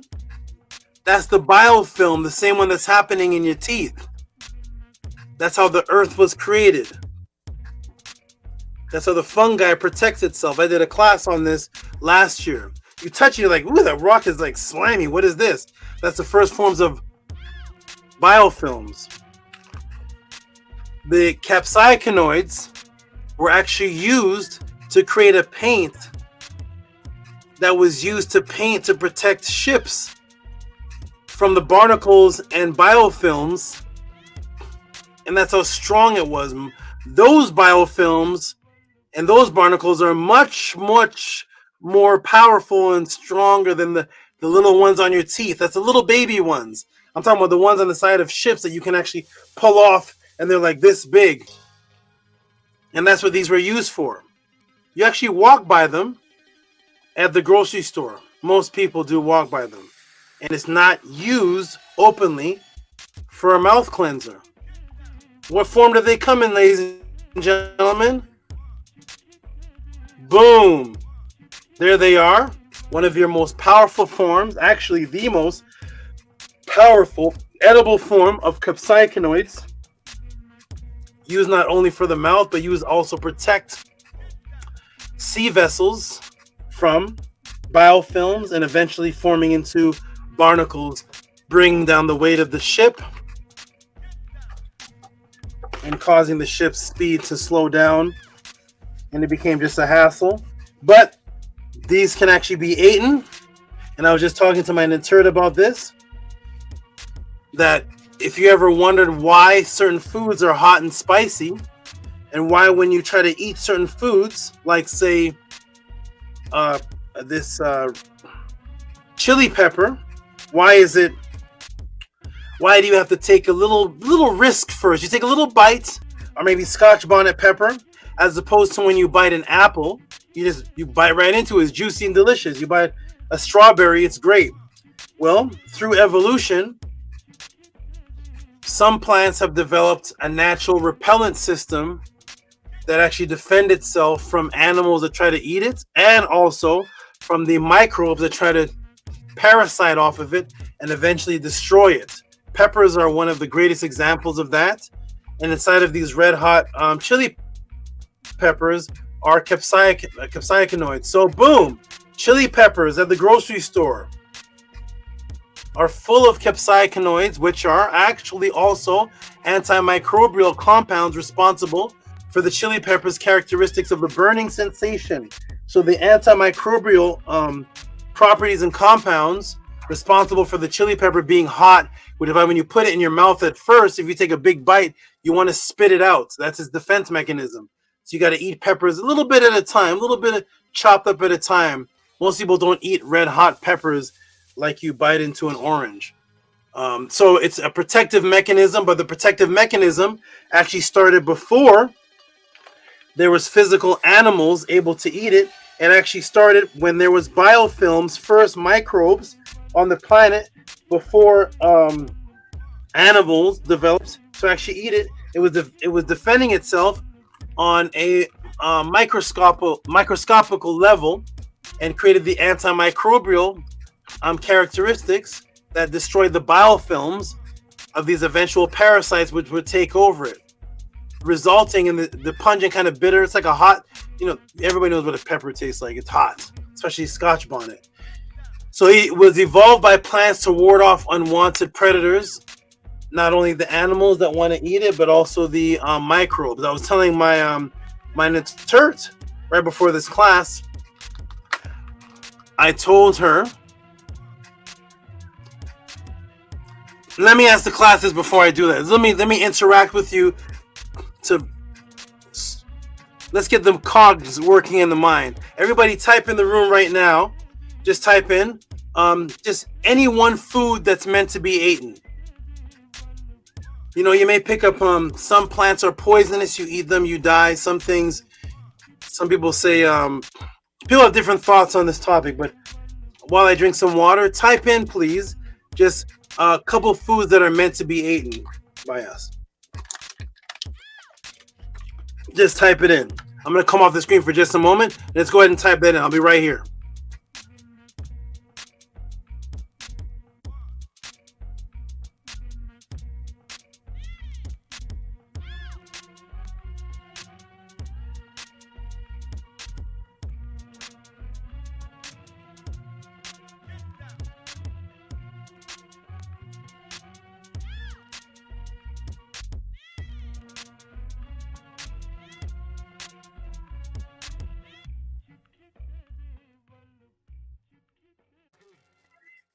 Okay, I am back. There may be different answers from vegans, vegetarians, from meat eaters. Let me go ahead and look in the room. And some people say we weren't meant to eat meat. I'm a pescatarian.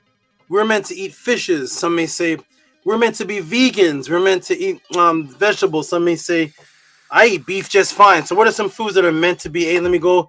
YTT says kiwi. Okay, boom, kiwi. Maharu says avocado. Blueberries.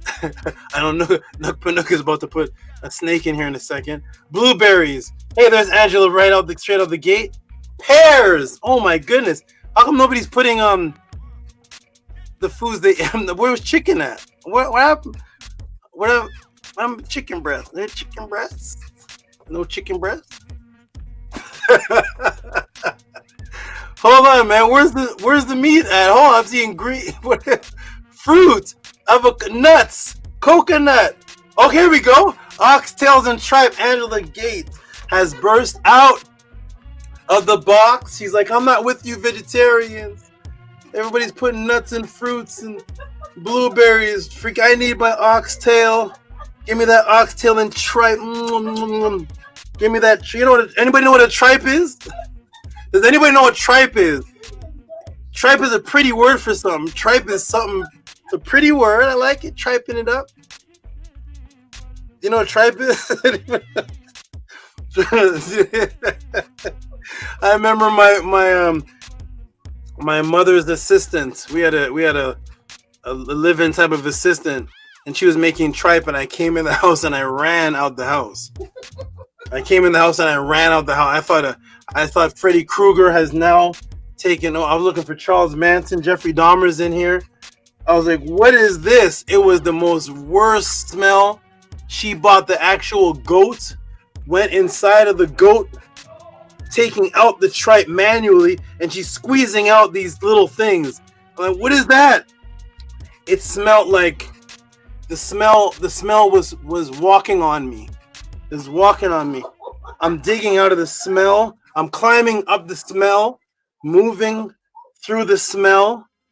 Something is walking on my face. Well, what's those little things? It's doo-doo. I said, huh? Why is there doo-doo in the house? I'm a child. I'm running. Why is there doo-doo in the house?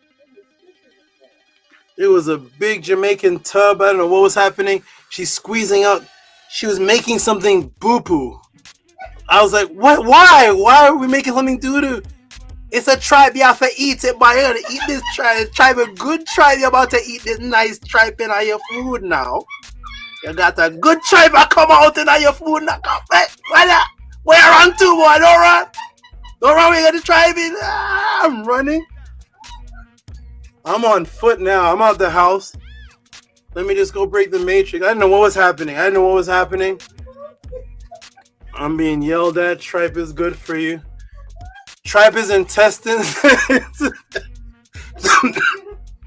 Tripe is intestines where the doo-doo comes out. So you can't really clean the inside of it. That's where the doo-doo is. So I found out what tripe was the hard way. I was like, oh, they just don't call it intestines. It's a pretty word, tripe. Jamaicans are screaming at me. I'm running.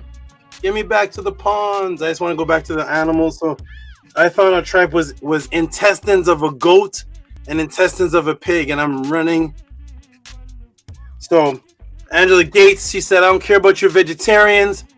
Oxtail and tripe for me. We're about to chow down. So we got oxtail, tripe. We got the animal stomach lining. Exactly. Animal stomach lining. Woo! All right, doo-doo pipe. So we got all kind of answers, right? DT said put some hot sauce on that. Throw some hot sauce on it. Doesn't matter, hot sauce. Chili peppers, there you go. Kill the gingivitis. Take some tripe, put some chili peppers on it, and there you go. We're all good. So there we go. We got tripe. We got we have all kind of animals. We got ahi tuna. We have all type of things. Nook Panook's yelling no. So we have a lot of different answers here. This is the answer of what foods were made for us to eat. So we got tripe, we got nuts, avocado. It started off peaceful. It started off peaceful. It started off with greens like watercress, avocado. I got mangoes, pears. We have coconut, and then Angela Gates came and burst out with the tripe, oxtail. She's not playing around. You all can take the strawberries and throw them out the window. We are triping it, oxtailing it down. So basically, Lance came in, tropical fruits, cherries. We got all kind of answers. This is awesome. All kind of UTG says sheep stomach. We got all kind of answers here at the House of a 10. Obviously, everybody's not on the same diet here. Everybody's not of the same opinion. But, of course, that was Tehuti Snake Style. The answer is Nefertatan. I don't know if her parent, if anybody's Jamaican, but you can't tell a Jamaican anything about not eating oxtail. Go try it, see how that works out for you. Oxtail was our favorite food. Oh my. I don't eat it now. I'm on the Tehuti diet plan, but I may eat it for a cheat meal. But the answers to the question, ladies and gentlemen, yeah, you definitely need some toothpaste. UTT is not trying to eat tripe and hit the club and ask for women's number with the tripe breath.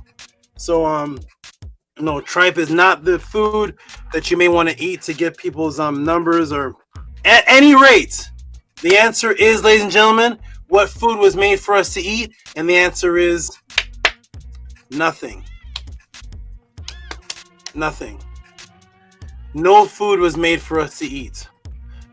This is just an extra bonus to break the matrix.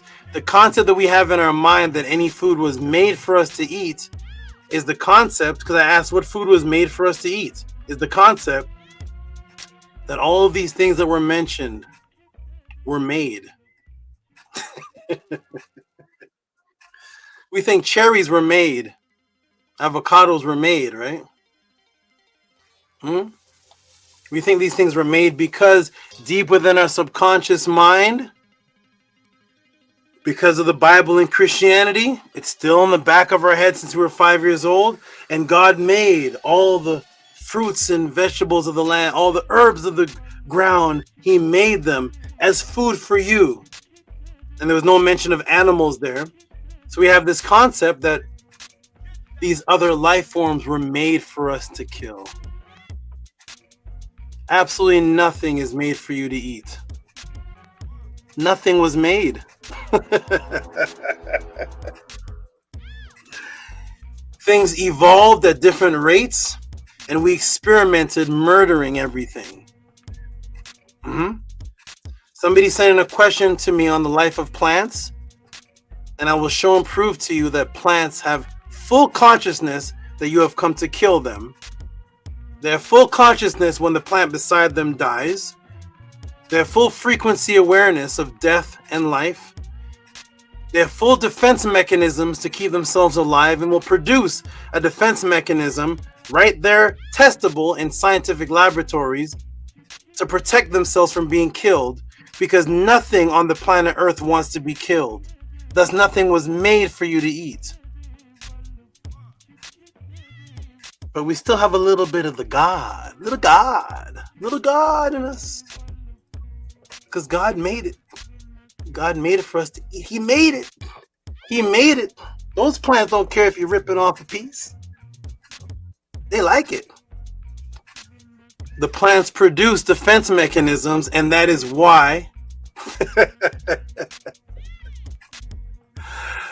that is why the capsaicinoids developed inside of the red hot chili pepper, because it says, I don't want to be eaten. Sorry, human with your Bible who think that God made me to be eaten by you. I'm sorry. Let me give you a couple capsaicinoids till your mouth burns. I don't want you to eat me. If you think that deers and zebras were made to be eaten by lions, ask yourself, why do lions hunt? The deer and the zebra should walk up to the lion with his butt out. You see this big butt, chunky butt? Take a bite, man. Take a bite. The fly should just fly to the spider, say, eat me. Nothing was made to be eaten.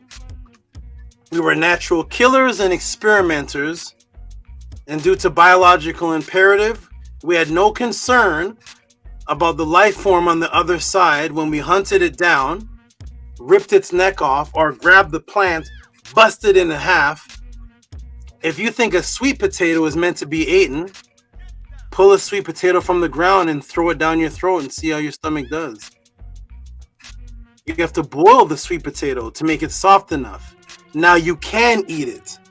It was not made to be eaten. It had its own life development over millions of years. Every creature had their own life development, and other creatures realized we need to kill something to survive. Every creature during millions of years of development, what can we kill? What can we kill? So someone came and put inside of your mind, you know what? Plants aren't really alive. I came billions of years later. I'm gonna redefine life for you. My definition of life is that plants, they're not alive. Nah. And drill that into your head through religion. And so when you're ripping apart and chopping up the plants, you think, I'm not killing it. It was never alive. The plant is alive. The bee is alive. The mosquito's alive. You're alive. The zebra's alive. The lion's alive. The trout that you're eating is alive. The tripe was alive. The oxtail was alive. The carrot was alive. And everything wants to live. And nothing was made to be eaten. We are experimenters through evolution. And thus millions have died to prove what foods are poisonous to us. That's how we know what foods are poisonous. Because we're picking at everything. Who wants to risk it? This one's good. I'm dead. This one's good. He's dead. If you think that any food, any living form of food is here, any living form of animal is here, or living form of plant is here to serve you as food,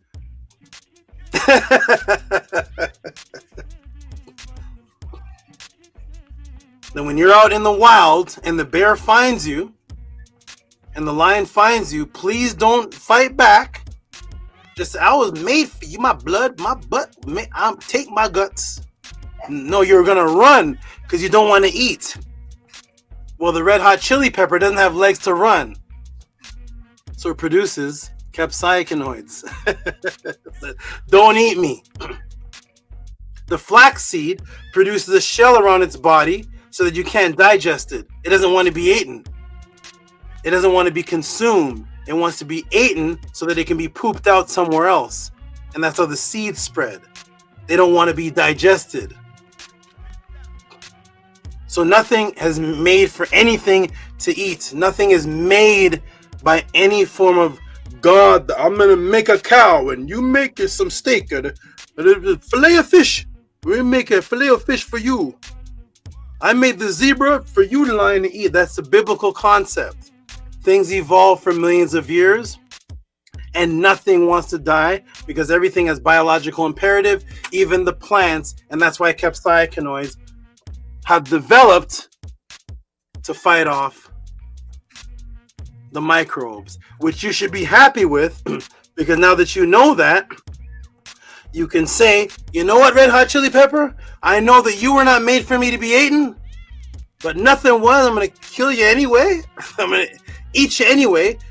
Those capsaicinoids that you evolved inside of you, I want to use them to fight these microbes because the microbes want to stay alive too in the plaque. And that's why they made the calcium shelters, because there's an immune system fight going on in my body, in my teeth, and the immune system wants to kill the biofilms and the microbes, and the microbes are like, we don't want to die either. Let's make some calcium shelters, and this forms of plaque, and you don't like it because it's bad for your teeth, but the microbes are trying to live. You're trying to have a bright smile, and everything is in this world fighting to survive and kill each other.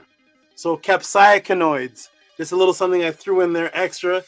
Nothing was made to be eaten. We're experimenting, killing off things because everything has to kill something else to survive. A mosquito has to suck your blood. That's what it's meant to do. Doesn't mean don't kill it. That's what the world is about. You kill it, you suck my blood, but if I hit you, I got to defend myself too. But I'm going to go kill the trout to eat it. And the piranha is going to eat me. If my child falls in that river, the piranha is going to eat me. But if I'm out in the Amazon, I'm going to fish for a piranha and eat it. So the capsaicinoids, everybody. Capsaicinoids are found in every grocery store. They're found in red hot chili peppers are found easily everywhere. There's no it's very easy to find. And now that you know that you can add that to your diet, and it can protect you because the microbes evolve to fight the biofilms. And the red hot chili peppers are also a bonus. They're also high in vitamin C. So the red hot chili peppers have the capsaicinoids, and they're high in vitamin C, which compounds the protection. That's the capsaicinoids and the vitamin C compounded, which symbiotically fight plaque and tartar and gingivitis. Let me ask the class, what do you put on cuts and wounds to fight bacteria? What is something people in the class put on cuts and wounds to fight bacteria? Just that can be gone in drugstore too. But if you get a cut, if your child gets a cut, scrape, other than the Band-Aid, what do you pour on to fight the bacteria? And Never Titan said fair game. Exactly. ET said facts. It's a facts of life. You take the good, you take the bad, you take everything there, you have the facts of life. So antibiotics, okay, good. ET said honey. That's an old one. That's one they're debating on the other channels there. Is honey really? There's a little debate going on about that. Because the Kemetians use honey. Is honey really antibiotic? But that's another conversation. Okay, ET said honey. Hydrogen peroxide. Okay, antibiotics. Nook Panook said cayenne pepper. He's a brave one. Nook Panook said move that hydrogen peroxide aside. I get cut. Give me that cayenne pepper. I'm going to throw some cut. Nook Panook is a true... Nook Panook could survive in the wild. Shout out to Nook Panook. He could definitely survive in the wild. Nook Panook said cayenne pepper on a cut. Imagine that. Woo! Oh my. But he's right though, but oh my. T-Dog said alcohol. Yep. Rubbing alcohol. We've used all these things, right? Peroxide, neosporin. Lance said chili powder. Chili powder, aloe, red stuff, iodine, alcohol. Okay, good. Answer very, very good. All of those are right because my question is, what do you put on the cut? So there is no wrong answer, but we're going to use one of these ingredients that you put on a cut, and we're going to apply the science of this ingredient to the answer to the question of the gingivitis and the blocking of the biofilms. So good answers, everybody. Everybody put their answers. So if it helped, it helped. And actually, all those things that I mentioned have and do helped. Wonderful. So what do you put on the bacteria? So let me ask the class, what do you put on cuts and wounds to fight bacteria and wounds? Wounds to fight bacteria. And pretty much one of the most popular answers was, of course, this right here. Hydrogen peroxide. Hydrogen peroxide is extremely popular. So is rubbing alcohol. So are some of the other things that people mentioned. Wonderful. Well, guess what? Vitamin C supplement found in the form or within the red hot chili peppers, which already contains the capsaicinoids, one of the byproducts of vitamin C, it turns into a natural hydrogen peroxide. Vitamin C byproduct actually turns into a natural hydrogen peroxide, which is actually already inside of your body. Your body produces this as well. Most people don't know that your body actually produces natural hydrogen peroxide, and vitamin C byproduct turns into hydrogen peroxide. And this leads into the actual toothpaste. The answer to the question is, what toothpaste can we use? And if you're following this class so far, you can see that I'm actually bypassing a toothpaste, and I'm actually giving you a set of ingredients because I'm going to set you to the task of developing it. I hope everybody really appreciates this and saves you hundreds of dollars on all these expensive toothpaste. And if you still want to use those toothpaste, that's fine as well, no problem. You can make at home. So hydrogen peroxide, which your body produces as well. This leads us into the actual toothpaste that you can make at home, which does not contain any fluoride, that cannot be purchased in any form of one specific toothpaste, which will help the gingivitis. So what I'm about to give you, ladies and gentlemen, is I'm about to give you something that you can do for pennies on the dollar. One of the products may cost over $20, $30, $50. Once you get the actual product, it will actually stretch out for around 3 years until the expiration date. Once you actually divide up all these products, and I show you what you can do to create this toothpaste that is not for sale anywhere, because there's no profit on this. I want everybody to understand. I want everybody to understand that the sales of drugs, the sales of these items that you purchase at the drugstore, other places, this is a business that's going on. The business is what's popular. There's several things that I put on a diet and several things that I intake myself that are extremely very cheap. One person said to me, Tehuti, how can you afford, you're eating 7 times a day? You must have a lot of money. My meals cost 60 cents to 85 cents a meal. My meal, Tehuti. My meals cost 60 cents to 85 cents per meal. Maybe 95 cents a meal. So my 7 meals don't equal up to your 1 restaurant visit. Tehuti eats 7 times a day. You must be rich. My 7 meals is not 1 plate at the Olive Garden, and that's a cheap restaurant compared to some of the places people go to.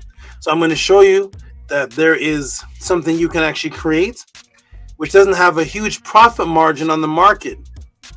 Why? Because if you were to flip over your toothpaste and see these things, you would say, I can actually buy these things, and the company that made it would more likely go out of business, and there wouldn't be a huge upscale in profit. These things are made for money. The drug industry is the highest money-making industry in the world. Drugs and sex, of course, but drugs beat everything when you actually find out what drugs entail. And as a matter of fact, if you look at the back of your toothpaste and turn it over, it will say drug facts.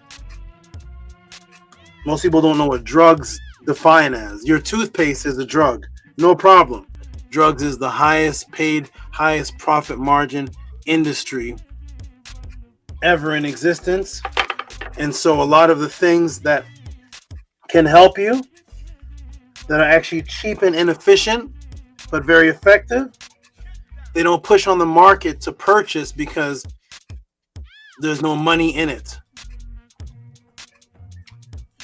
If you can make something yourself. So here we go, everybody. Yes, TT, you're about to save money right now. I'm not sure what toothpaste is in your closet, in your medicine cabinet right now, but I hope everybody appreciates this. It's going to save you a lot of money, and most importantly, it's going to save your life. Because some of the ingredients that are with the helpful ingredients are detrimental, because like I said before, nothing was made to be eaten. No chemical was made for you to ingest. Everything is experimentation, and thus everything that you consume has positive and negative side effects. It's the balancement or imbalancement of the positive and negative diversity that makes something more good for you or more bad for you. But because nothing and no chemical was designed, you humans were making this for you. Eat. It's made for you to eat. Because of that, then you have to weigh out your odds. So there's ingredients in even these Colgate toothpaste that are very helpful for your teeth.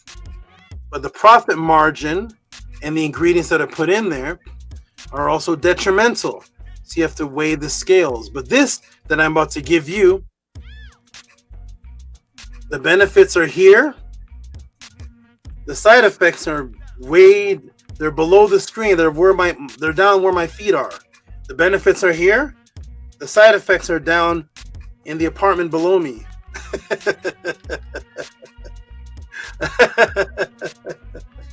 So here we go. You ready? What do you say, Nanny? That's funny, right? Yeah, that's all. So therefore, it's going to be life-saving in the long run, and especially for your children, because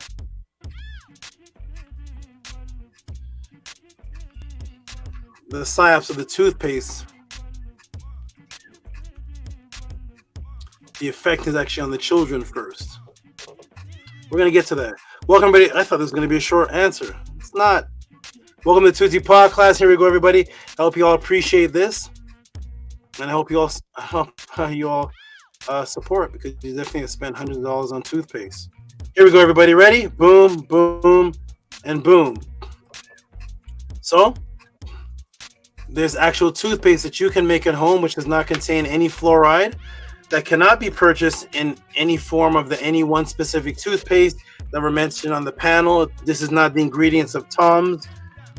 This is not Neem. This is not Hello. This is not any of those. This is not Complete. Although all of those toothpastes have benefits in them, but you have to pay for packaging, you have to pay for development, you have to pay for shipment, you have to pay for design, for logo, name brand, and you end up paying for these things, which you should, because it's a business. But I'm going to show you to make something that doesn't have any name brand, there's no logo, there's no design, there's no shipment, and you can make this right inside of your bathroom. Welcome to the Tehuti Podclass. Here we go. Yes, you can make this toothpaste for pennies on the dollar using the knowledge that you have learned thus far in class. Here is everyone here with this remedy. Here is one remedy. So here is one remedy. There's different ones, but this one is a simple one here. Easy for anybody to make. Your 5-year-old can make this. These are some examples, not the only companies that provide this, but some that are very easily accessible, especially when it comes to non-GMO. Okay, so first, it's going to be 1/4 teaspoon of non-GMO crystallized vitamin C. The reason why I say crystallized vitamin C, because crystallized vitamin C dissolves at a rapid rate. You want this to dissolve at a rapid rate because the crystals are like fine pieces of glass. So crystals actually inside of your mouth can actually cut away at your gums, even though the vitamin C, people say vitamin C has no side effects. Yes, yeah, everything has a side effect, especially when it comes in crystal form. So, but it dissolves quick. So we're going to utilize this dissolving purposes, but we're not going to have it dissolve in our mouth.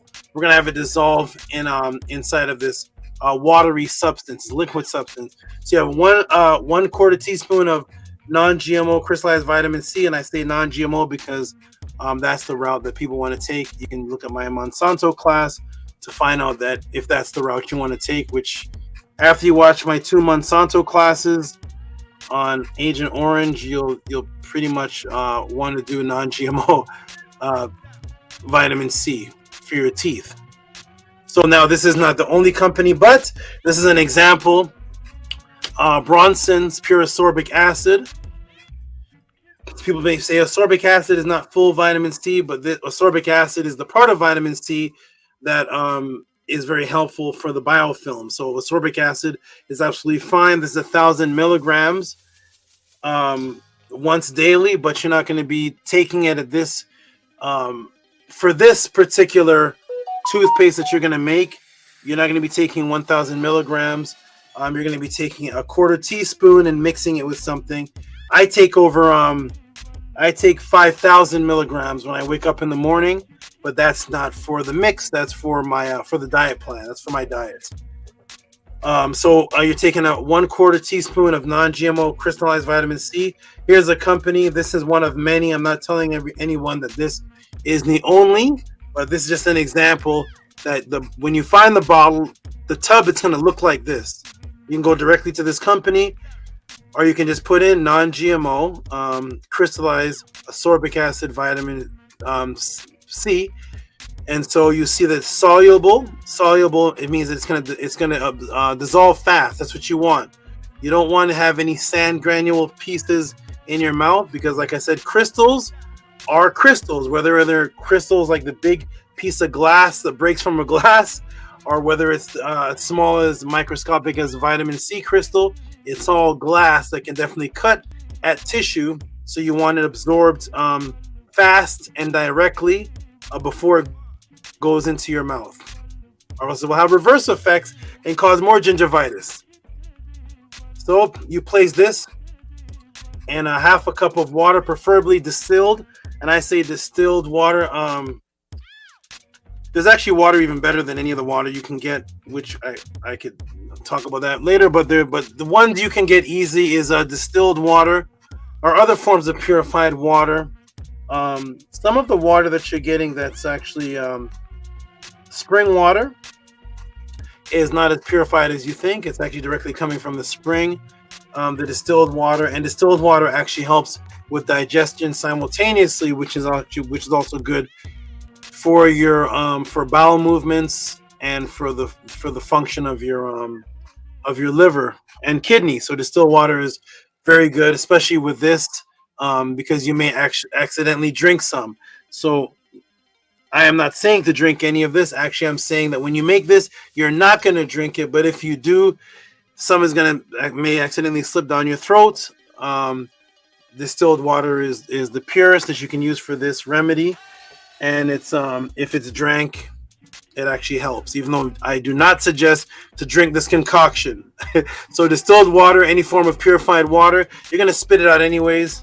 Obviously not tap water, which of course contains the fluoride you're trying to avoid. So not tap water, ladies and gentlemen, which most of you, I'm sure by now with this form of consciousness, don't drink tap water anyways. But of course, tap water has the fluoride in it that you're trying to get away from. So use a distilled or any form of purified water you can.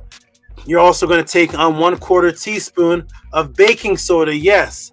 Now, this is where the opposite occurs. So over here, the granulation of the crystals of the ascorbic acid is dangerous for your gums, and it can actually cause more bleeding, which could cause more infection. Now, you're going to use baking soda because it has the opposite form of grains. These are the good grains that are going to actually help your mouth. They're not going to be granulized crystal forms, but the grains inside of baking soda actually disrupt the accumulation of the biofilms. And the pH in your mouth, it can increase the pH balance. Now, this is has multiple helpful uses because they're good grains. They're the grains that are going to work almost like a what is the thing you rub on your skin? What are the things, Nana, the soap you rub on your skin? Exfoliating. So these are good grains that actually, as you swish around your mouth, will grab and disrupt the accumulation of the process of the microbes and the biofilms.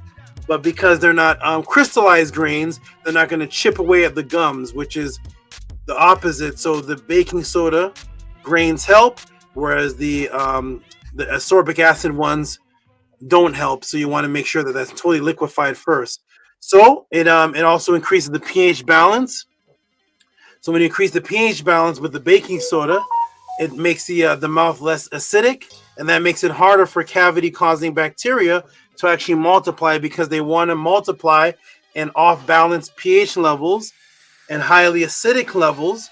So when you actually up your pH balance with the swishing of the baking soda mixed with these other ingredients, it creates an environment that is harder for the bacteria to multiply in your mouth. It's basically it's the opposite of sugar.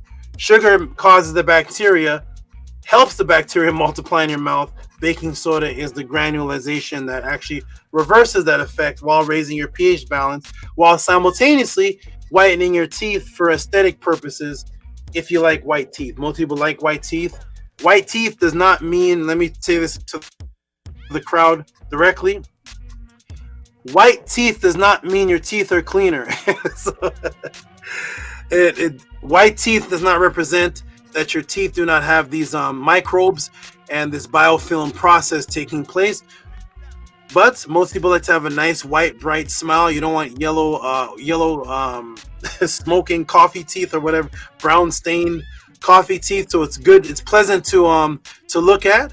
So this type of whitening is actually helpful because this whitening is some of the ingredients in the toothpaste. It just bleaches the teeth. It's whitening. It has nothing to do with any microbes or any biofilms. It's just white does not equal clean, but in this case it does because of the symbiotic relationship of the granulized baking soda, the pH balance. It creates a non-welcoming environment for the bacteria and whitens the teeth. So now you get the real whitening with all the other effects that you want. So this whitening comes with better health, not the one that says, the whitening strips. Whitening strips and all that, not that whitening. This is the one that comes with actual pH level help. All right, Tehuti, we're at 1 hour and 15 minutes. I could have just said to everybody, use Tums. This is why we ask for support and reciprocity here at the Tehuti Podclass, because you may ask anybody else this question. They'll just say, just use Neem or Tums. Here we go, everybody. So that's for the aesthetics. Boom, the baking soda. So the whitening of the teeth is for the aesthetics, but the baking soda does 3 different things simultaneously, which helps the granulation, the less acidic from the pH balance, causing the bacteria to not friendly for the bacteria to multiply, and the whitening of the teeth. All those things simultaneously. And on top of that, lastly, you're going to add 1 teaspoon of the hydrogen peroxide. The same thing I asked you all about. What do you all use when you put on a cut? And a lot of people in the room typed hydrogen peroxide. Now, when you go to the hydrogen peroxide, you're going to make sure it looks like this. It does not have to be this company. I repeat, it does not have to be this company. I repeat, it does not have to be this company, but you want to see this number on it. This is the 3%. 3% USP antiseptic, 3% hydrogen peroxide is the one that you want to use. It's very attainable. If everybody knows where to get hydrogen peroxide, dollar store, Dollar Tree, Rite Aid, Walmart, Walgreens. I'm sure you've seen it everywhere. Just make sure that it is 3%. You have 3% hydrogen peroxide. That's all you need for this purpose. So hydrogen peroxide on top of all these other ingredients is also another compound, anti-biofilm compound. So of course this is not going to be the best tasting toothpaste that you've ever used. To solve that, you can use organic peppermint, either after you spit this out or during, to flavor it. I would suggest afterwards, washing the mouth out and then chewing on some peppermint, which may come in the form of leaves. Some of it looks like wood, but you just want to chew on some peppermint, just if you want your breath to feel better for you, because the taste of this, you're not going to highly like the taste of this toothpaste. This is not Crest, the nice Colgate blue red delicious bubble gum for your kids. This is not even Tom's with a nice, this is none of that. This is, we get the job done, and you're not going to like how we taste. So you're going to add some peppermint to this. Peppermint also not just tastes good, but peppermint also helps fight off bacteria. We have about 5 different things fighting off bacteria here. Make sure you spit all this out. Do not consume this mixture. Do not consume this, please. I'm not saying this is food, although some of these things are edible. Yes, peppermint is edible, some of these, but do not spit this out, please. And then chew on the peppermint and then spit that out. Spit that out, okay? Because it's going to mix with what's in your mouth, and then rinse your mouth out, and you'll have an aftertaste that's a little bit more friendly than, I don't know if you've ever tasted a hydrogen peroxide and baking soda. I don't know if when you were a child you experimented, but it tastes like a science project. So go ahead and spit it out, please. All right, everybody, boom.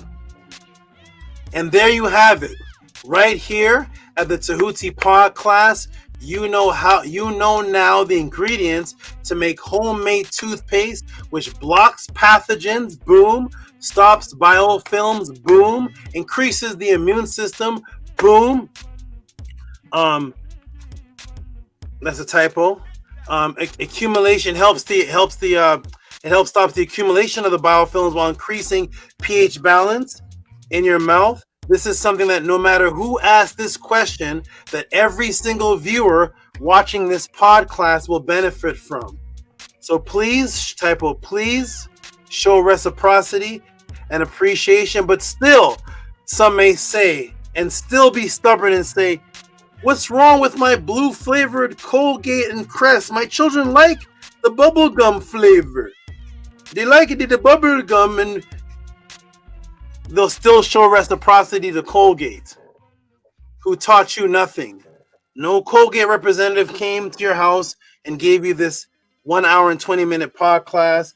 They just put it in the store and they say buy it, and you buy it and show reciprocity to Colgate, Crest, and all these other Oral-B's and all these other ones. They don't really take any time to show you any love or walk you through. I'm walking you through this, and now this costs, when this is all said and done, it may cost about 14 to 22 cents. It may cost 22 cents to make this, if even. Each use will be about 8 cents, maybe. So some many people say, I like the bubble gum. The bubble gum, they flavor the Colgate. They say the fluoride is good. The good of fluoride. They taught you nothing.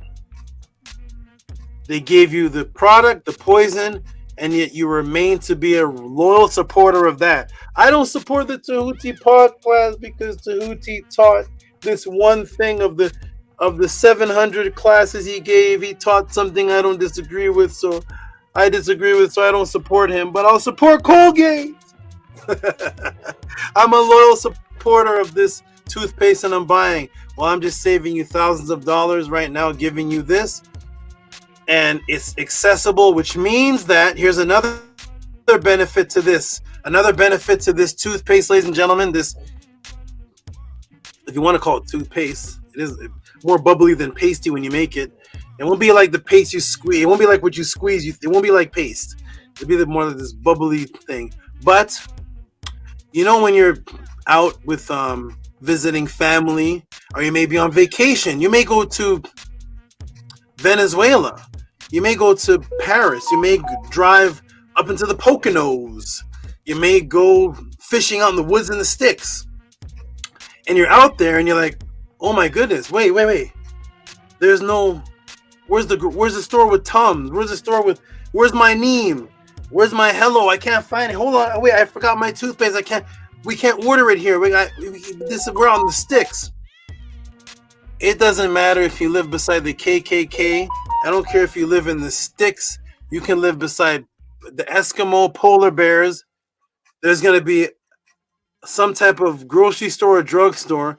And then the beautiful thing about this, ladies and gentlemen, is all of these products, even the crystallized vitamin C, just not that brand. Vitamin C and all these products can be bought at one grocery store. Any one of the, you can be out in Woodland Sticks, Hickety Hicks. You can get out to some place, people. Where you going, boy? What you doing around these parts, boy? And I bet there's a grocery store there. And when you go there, you just have a couple dollars, then you buy all these items, and now you make your toothpaste. It takes maybe 2 minutes to make. You don't have to worry about ordering or finding a special store that has the organic toothpaste with the where's the organic store with the no, you just go to any place and you have a couple dollars on you buy this, and there you have it. So you could be in Venezuela and make this. You can be in Paris. You can be out in the woods and the sticks with the polar bears. You can be somewhere with the grizzly bears. Anywhere in the world, you're not limited to trying to find where is the organic, specialized Whole Foods times 8, the little Chinese shop with the special toothpaste. You don't have to do any of that. It's accessible to you anywhere in the world. First world or third world country has every single one of these products. That's what makes this more advanced and cheaper anyways. Whoa. Tehuti's making it up.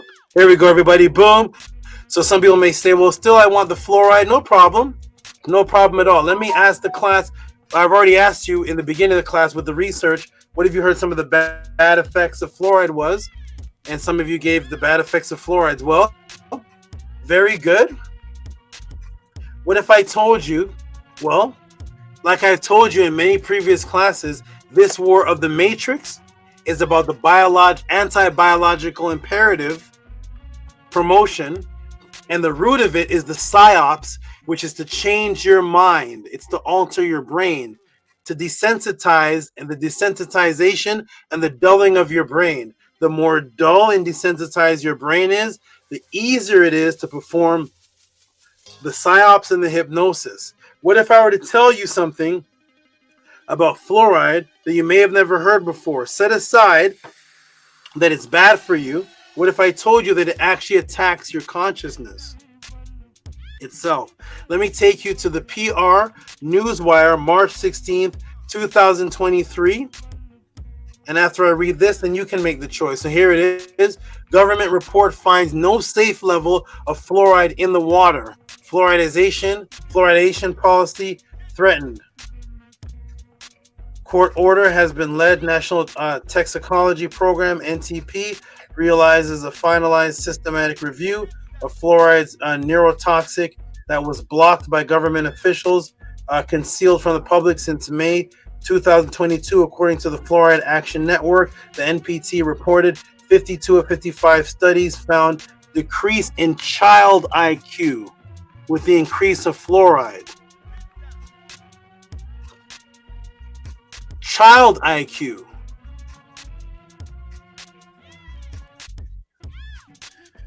Decreases your IQ from the time you're a little child. That's what it does. You don't have to worry about gingivitis. You don't have to worry about all these things that fluoride may not stop. Fluoride can be good for you, but fluoride, something in it, attacks children first. The child IQ is the most important IQ because that's what has to develop into what you are. You have your child IQ first. Then you develop and mature. Excuse me. If your child IQ is threatened, of course, what you're developed into becomes retarded. Retarded just means slow down. Child IQ. This information was blocked May 2022, but it's been released. Here it is, everybody. So,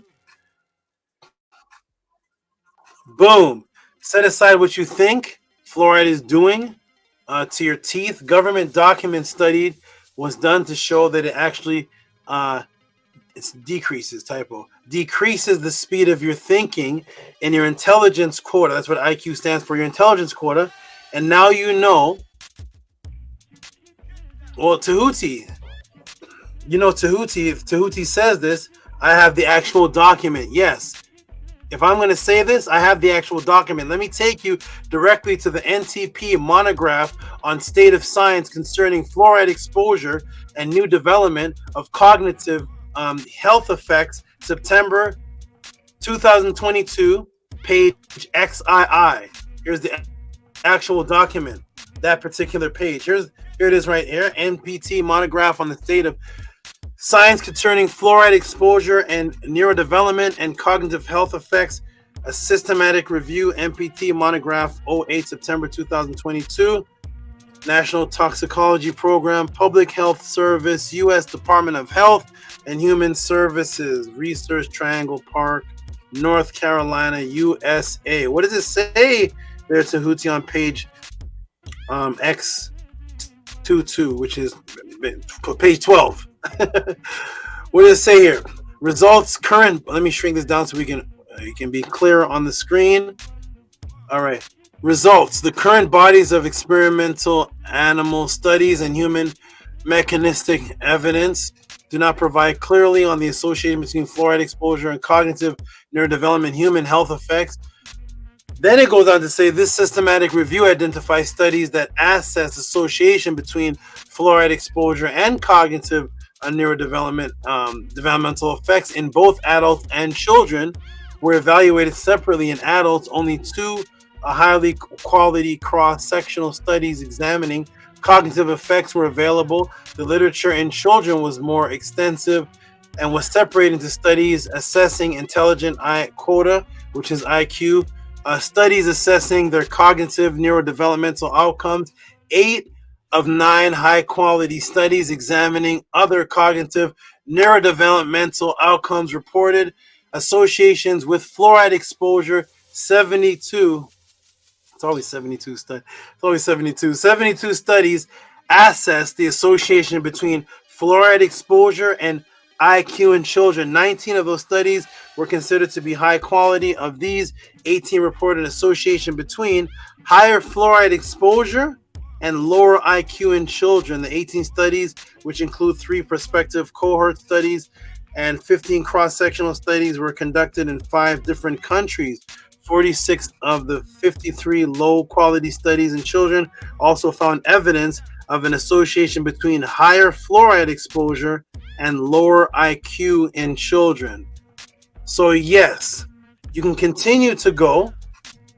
I have Florida, typo. You can continue to go the fluoride route and give reciprocity to Crest, Colgate, typo, or you're going to absorb the knowledge found in this class and save yourself hundreds of dollars, take the healthy route, avoid the psyops, poison, and show your reciprocity to the Tehuti Podclass and spread this to your family and children. I hope you all appreciate this. There's the ingredients. Boom, Hotep. I'm done. Matrix broken. For those who appreciated this more than the waiter that you've tipped, and if you've learned or if this has had any type of impact and has it advanced your recent current understanding of the subject matter, send your tip of appreciation of reciprocity called Biofilm Breakdown or Divine Dentist or any creative title you can come up with to PayPal at Rocky SV, Cash App TT Amoon. I hope you all appreciate it, and I hope you all support this, and I hope this saves you hundreds of dollars, and you can use this anywhere, anytime, accessible in any country. Hotep, I am done.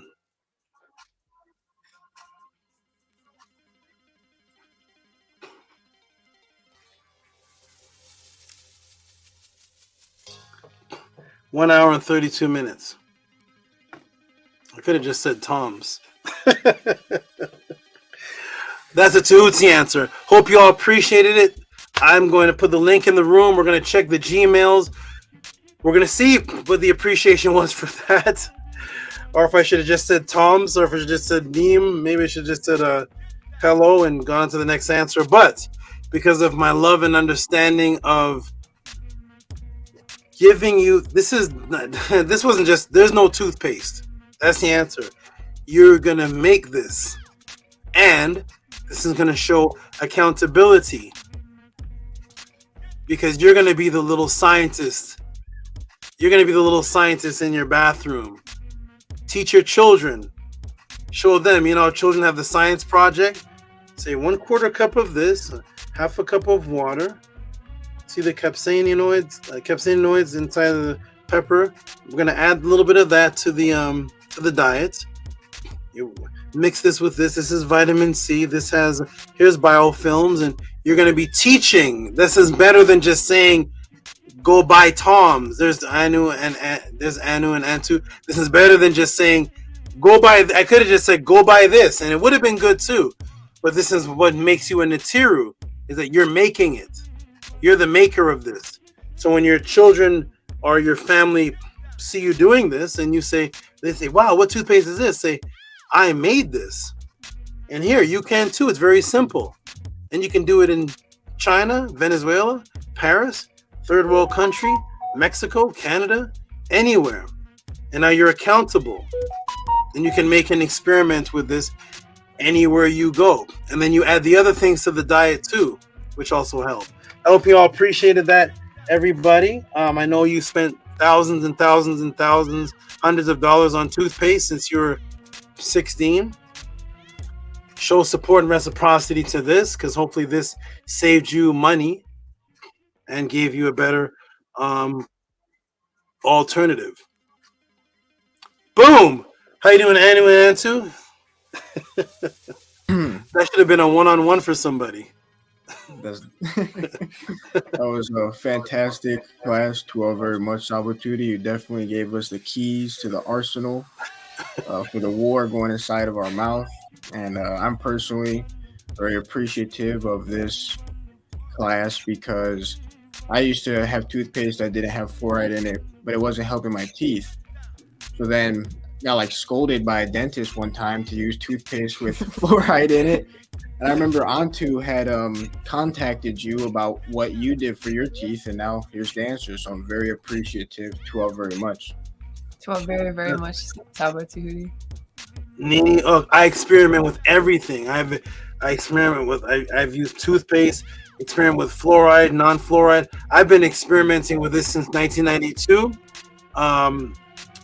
I just wash my mouth out with. I just use some of the ingredients of this a couple hours before the pod class, because the way my mouth is, sometimes if I go without using the fluoride toothpaste for a while, it has negative effects, and I have to keep trying this out, stopping this, trying this out. That's we're like a scientist. You have to, do your research, like you're a little detective of something. So, hey, Bella, how are you doing? Oh, sorry, Antu, did you speak yet? I thought I heard a little voice. Hold on. Yeah, I said to very much. I'm very appreciative of it. Wonderful, wonderful. Bella, how you doing? You ready to become a little detective and go research some of these things? What do you think of that? Yes, I'm ready. I liked it very much too. I liked how you taught us that. Nini, glad you appreciated it. Nook, how you doing, my good brother? I know you love science. So, SABA, yeah, I appreciate your breakdown. That was powerful, man. We needed that. Appreciate you. Thank you. I'm glad you appreciate it. Nicholas Noada, you need to jump up here too. I thought I saw your support. I'm gonna announce off in a little bit. Tua, so much. I have so much problems with my mouth and ashamed to smile. So I'm very thankful. I have rotten tooth, anxiety, go to the dentist. Me too. I've experimented with a whole bunch of different things. I gotta sometimes use this thing to scrape off the plaque. Sometimes it's there, sometimes it's not. Sometimes I have to change my diet, increase in vitamin C, decrease in vitamin C. Yes, it's very, very interesting. We think the things in our teeth have to do with just what you're biting down on, but now you know that it's also in the capillaries. So it's you want to fight it from inside and outside. And I'm not telling anybody to stop using like Nukpunuk had, what is it called? Nukpunuk Complete something? Yeah, it was a toothpaste complete, I believe oral toothpaste. Use that, and at nighttime use this one. Use what you do also is you experiment. Let's say Nukpunuk bought that toothpaste, or Haraz did has the Hello one. You use that for a couple of weeks, which you probably already have. Stop using it. Try this for 3 weeks. Take a picture of yourself now with your mouth really close up to look at the different things in it, and then take a picture of yourself 3 weeks on this. See how you feel. See what the difference is. And then either abandon one or use both, or have this one as a backup for when you're traveling and you can't get to. What store do you have to get this toothpaste at complete? You get that at any store down the block or what? No, not at all, man. I gotta be, specifics. Right. This one here, you could be in the ghetto of Mexico and get this one. So I'm glad you appreciate it. Harass said, how you doing? How'd you like it? Great. I appreciate all the information. I'll definitely be using that. Wonderful, wonderful, wonderful. Primordial thought. Crack a smile for us. You probably already went to the store in the middle of the class and bought all this stuff. Everything's already in the cart. About to buy it from Amazon right now. Oh my. Hey. And then you have a tooth problem last week. Something happened with your tooth? Yeah, I fractured it eating raw almonds. And yeah, so definitely I'm about to try this out because I've always wanted to go this direction, like most call holistic, and I wanted to do it for deodorant as well, so just to kind of get out of a lot of the chemicals that we use. So this came right on time. So to you, Great Saba, for that. That was great. I like this. Like you said, it was so simple. Like, and you most definitely saving us a grip of money, because I'm spending almost $7, $8 a tube on Tom's, and yeah, it's you definitely came through. Saba's also save over $900 annually at Saba Tehuti. At the Tehuti Podclass. And you know what? When you buy all these things, how'd you do that? Nefertatan, what kind of technologies? How'd you do that? It looks like Nefertatan. How'd you merge the screen, Scribe? It looks like Nefertatan is in the room with Scribe. I don't know. I'm gone. I don't know. You all are advanced. All right, let me get back to you. And I see a little Neferkepret's head in the back. How are y'all doing that? You all are advanced. Welcome to the high technology of Scribe. I don't know what he's doing over there, but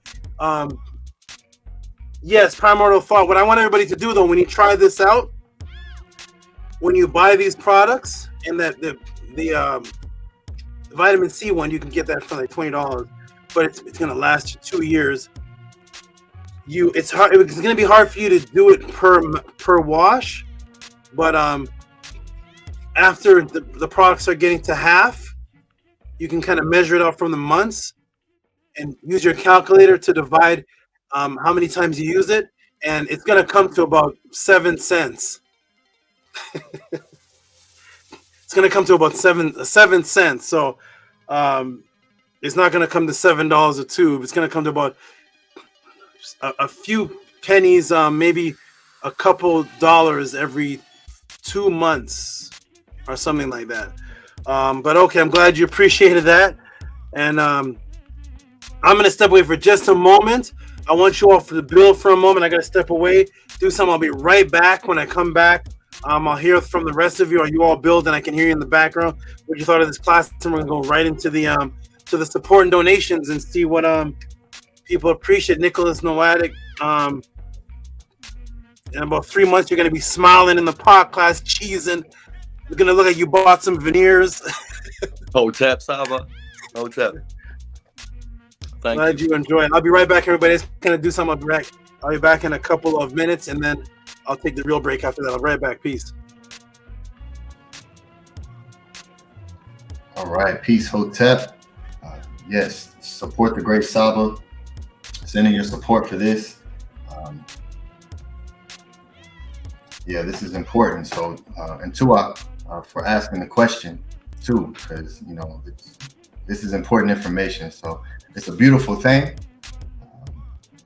I see Nicholas Noetic dropped off. I was going to give him the mic, let him speak a little bit, but that is all great. Primordial Thought 9 is here with us. Hotep, great brother. How you feeling, great brother? Looking great. Hey, we're feeling good, man. I'm just telling Saba that he changing the game. I like when he's saving money in the pockets too. So I get excited. I get health benefits and save some money. I'm doing that ASAP. I'm gonna see what this is all about. Saba definitely look like he got fantastic teeth. I'm trying to have that nook poo nook smile, and we just we're gonna make it happen. And yes, the HEKAU really works. Yes. Yeah, Nook Poo. Peace, great brother. I know you said in the chat that's pretty much how you do it. I know there was someone who asked about mixing. I don't know if you can shed some information on that for that brother and let them know your process. Hotep, Natiru.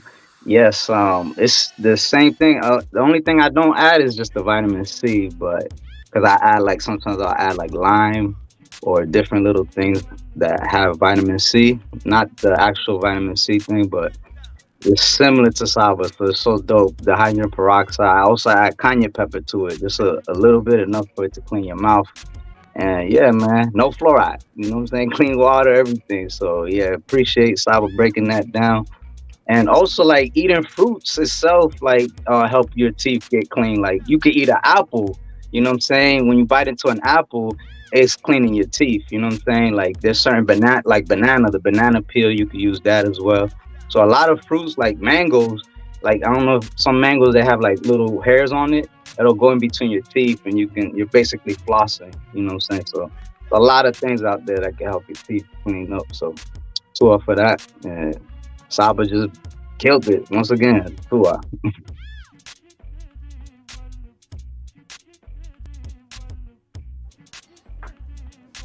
All right, yes, Hotep. Yeah, handle to you, great brother.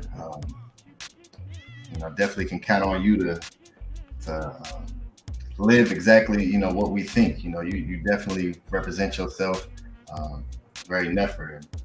It's a very powerful thing. So Tua for being Nook Poo. Great brother. It's in blue light. Look like you got weight. You're on the Aurora Borealis. You in the ocean. Yeah. All right. Oh. Okay, right, I yes. am back. Welcome back, great brother. Hey, thank you. All right, everybody, we're gonna go into some donations. I want to see the support that's given, and also let me see, who didn't I talk to?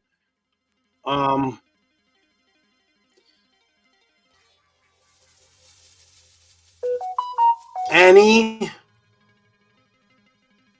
Nefertatin, and Neferkepret. I think you're the only ones I didn't hear back from yet. So what did you how'd you all like that class? And by the way, congratulations on the new family I'm seeing over there. I know you all are.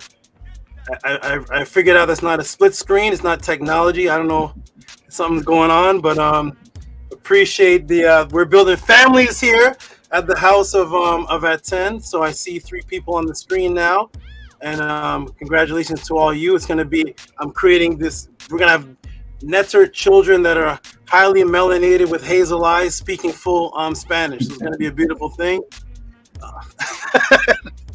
So wonderful. And so what do you all think of the answer? Speaking of babies, we got Gabriel Lopez, the toothpaste is the enemy too. Even the toothpaste is against us. How you doing, Gabrielle? Hotep, can I be heard? Yes. Just saying peace to you, and then I'm gonna go to back up to them. I just wanted to acknowledge you entering in.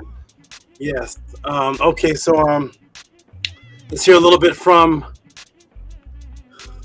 the triad. Yes, to our great SABA. That was very powerful.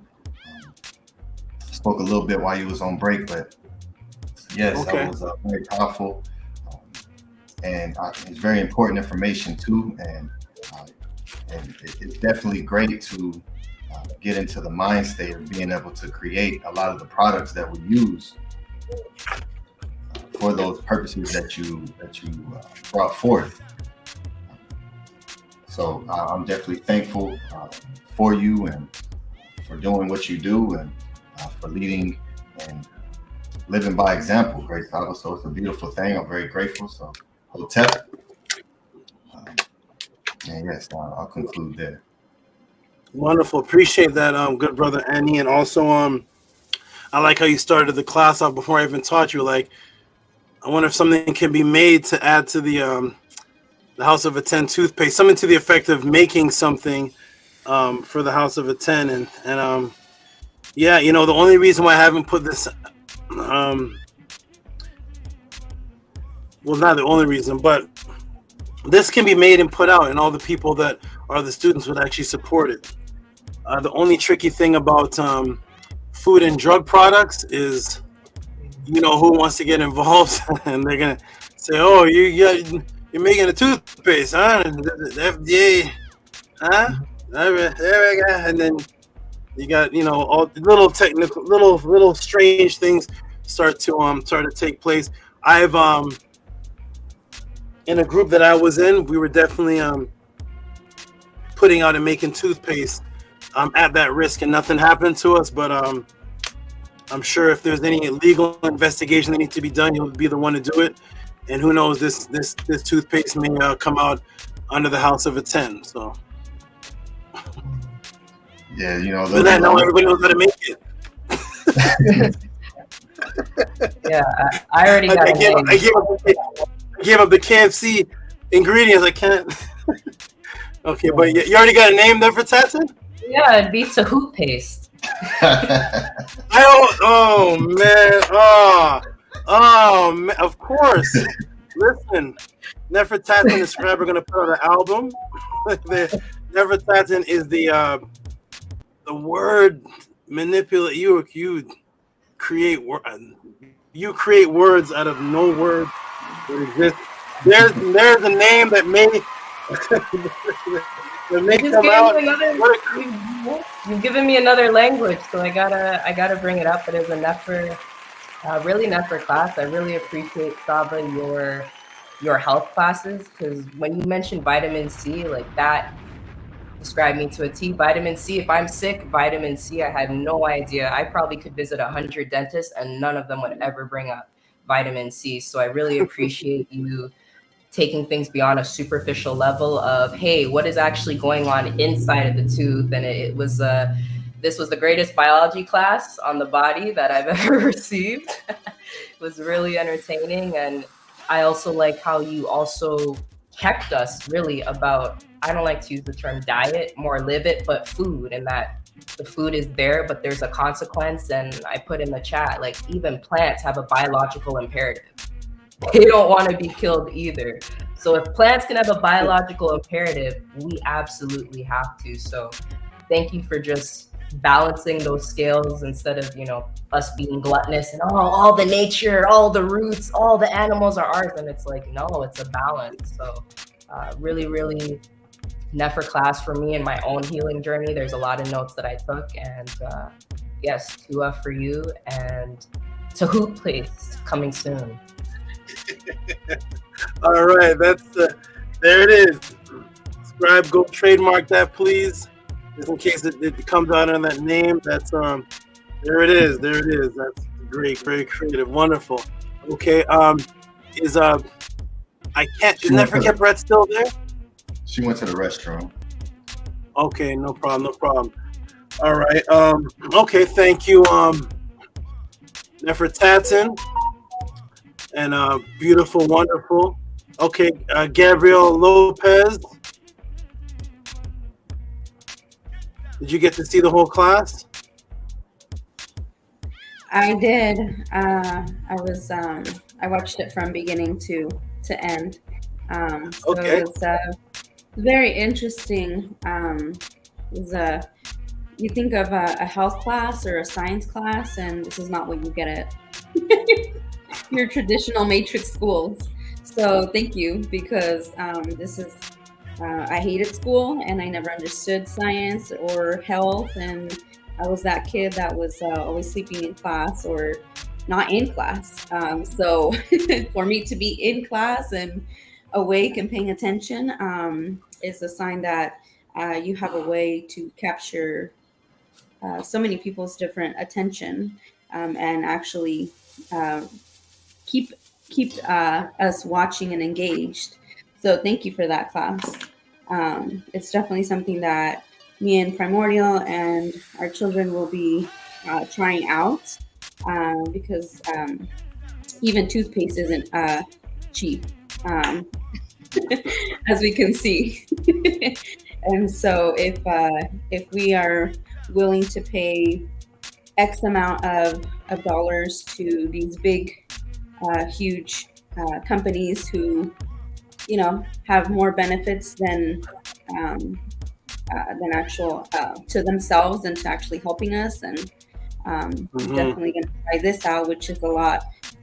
We're huge on like organic, non-GMO, and just natural based things. And how Primordial said, we've been both thinking about deodorant, toothpaste, and just I've been thinking about laundry soap. Like, how do you just eliminate all these processed items that you can just make at home, and really, you know, those are small but big ways to detach from the matrix and from these big industries that we shouldn't be really funding.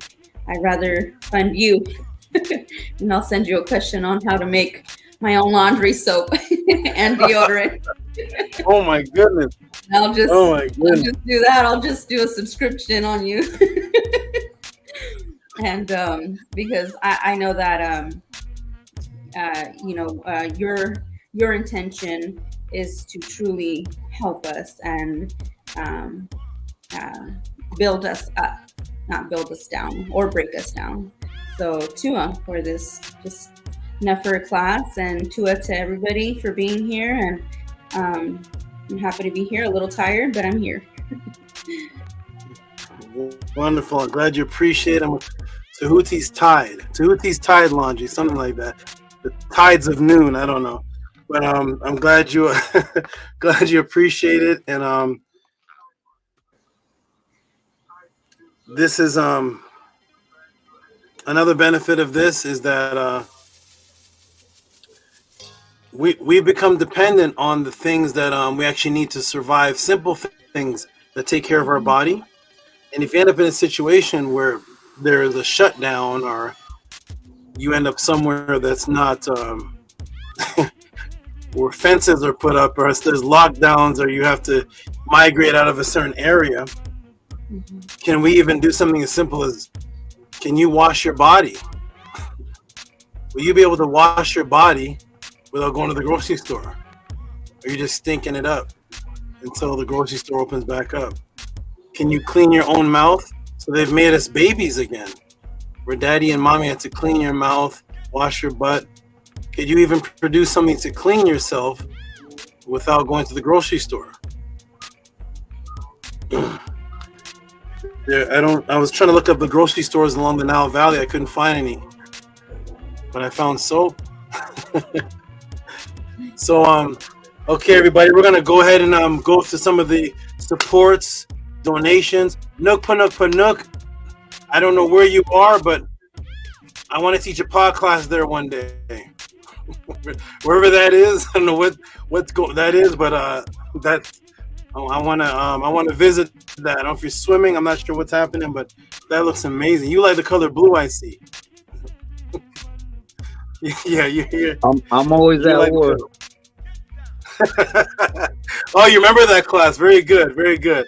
Okay, everybody, we're gonna go to the donations to see what everybody. I'm gonna read a few donations of the support for the tips that everybody gave for this answer. And shout out to the person that asked it. And I really had to do a little inner battle when the question was first sent. The donation was not too high. The person has done a high donation behind the scenes, but a normal high donation behind the scenes. But that was a question that I really didn't have to do a class on. I didn't have to do a class on that. I could have just said, use this, and that, or buy this, and everybody would have been fine. But I had to definitely make it in the class because I have to add. If school was like this, I would have liked school. I have to add emotion and emotional experimentation and emotional experience to the teaching, so that it's inside of your psyche forever. That's why I do the class. That's why I did that whole section on tripe and intestine. sink into your psyche. Something subliminal. I put something subliminal in there. Okay, everybody. So we're gonna now go into the donations, the support of the Tehuti Podclass, and see who really appreciated it. Thank you for all those who are watching. There's more to come, but we're definitely gonna get into. Oh, Nicholas Noatic, he dropped off. He's gone. Okay. Shout out to Nicholas wherever he is. So here we go. We're gonna refresh the page, and I see some tips sent for some support sent to this answer. I knew everybody would, because this answer is something that could benefit everybody. So of course, Robert Williams, right off the bat, he's Robert Williams right off the bat. And let me go ahead and put him in the file.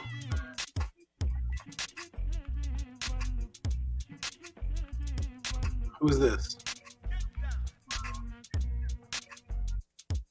June 8th. Class. Okay. Yes. Okay. One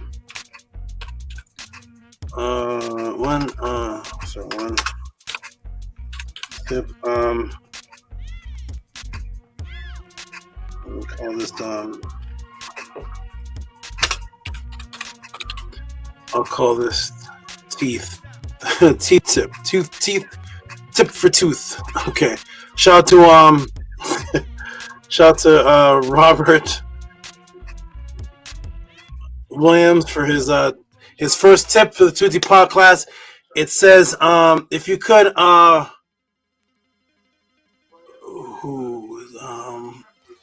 Nefertatin, could you read that for us, please, on the screen? Saba, I'd have to get my glasses. You'd have to give me a moment. Are you looking at this computer screen or a phone? Yeah, but I'd have to wear my glasses, so. Yeah. Oh, okay, no problem. Okay, no problem. I'm gonna go to Anu. Could you read that for me, please? From Robert E. Williams Jr., 2072 for biological imperative. Tua for the toothpaste. Okay. No. Oh, thank you for reading that, and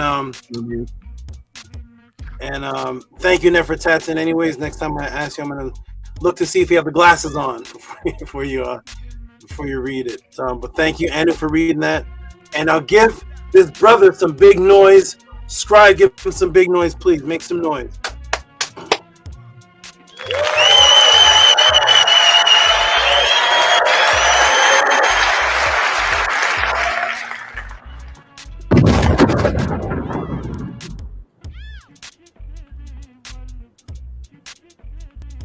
Tef Rem Kim Ma'at said, "This is life-changing information right here. Show your reciprocity." That's right. That's right, Tef.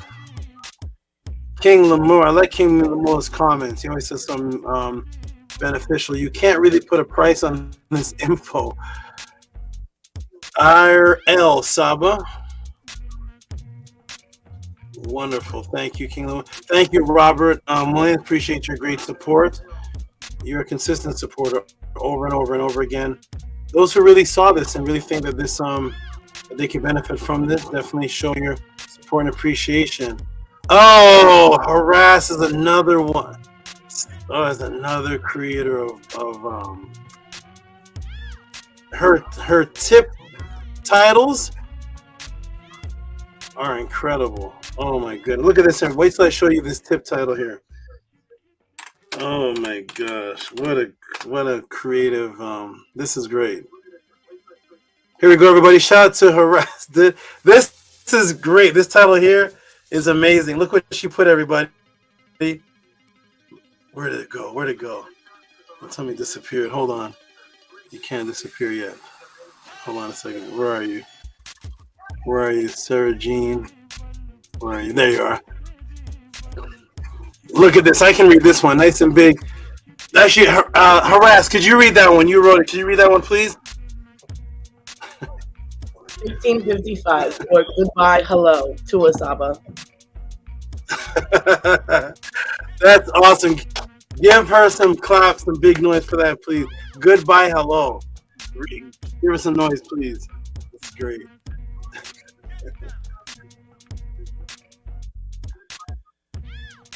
Oh, subscribe here? Let me go back to the screen. Scribe, are you around? Uh-oh.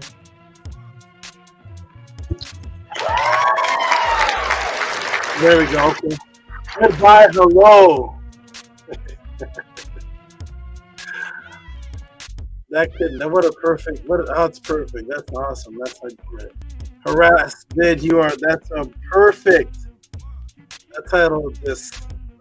Goodbye, hello, awesome. That's awesome. Thank you for that. I like that. That's nice. Okay.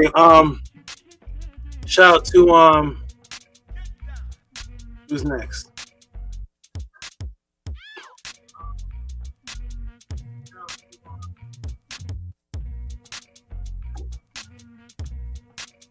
Oh, I see. I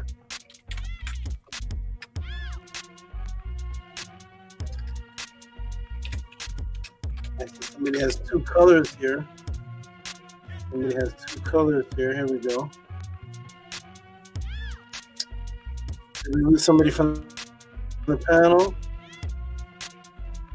Okay, shout out, give some noise to this young lady who's also on the panel right now, representing with the big tip, biggest thus far, $44.44. Gabrielle, if you're there, can you read that? If not, Primordial, could you read that, please?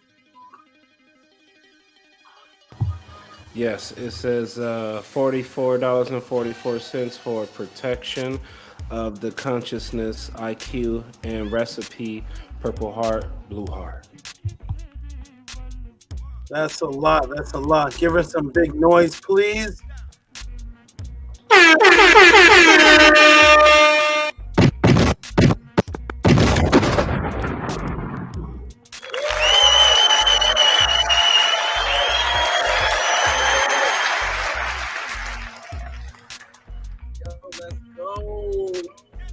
Okay, that's thank you, Gabrielle, if you're there. I know you said you weren't. I don't know if you're feeling good.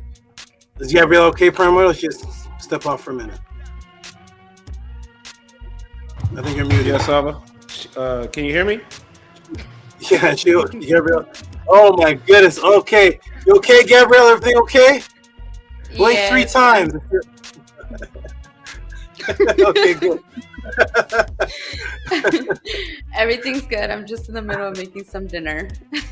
Oh, what a responsible young lady. Thank you. Well, that or the baby starts to get a little mad. Oh, say that again. What did you say? I said I have to be, or else the baby starts to get a little mad in there. Oh my goodness. Okay, we don't want any mad babies. Go ahead and make that dinner. And you are wonderful, doing wonderful things for your family there. I thank you for the baby. Wonderful. Okay, great. Tip T. Okay, we have another tip here. Another form of reciprocity for this answer, and that is coming from who's this? This is who's this? Lux Effect? No. Oh. Nook Panuk. $9.99. Nook Panuk, you wrote that. Read your language. Look, Nook Panuk has added to his language. He has little to the power of 3s now. Kind of. So go ahead and read that. I don't even know how to read that. That's in another language. Go ahead and read that, please. Oh, Saba. Yeah, it says HENU SABA, no fluoride, laughing out loud, makeru, tua ma'at. I knew you snake styled us with that fluoride.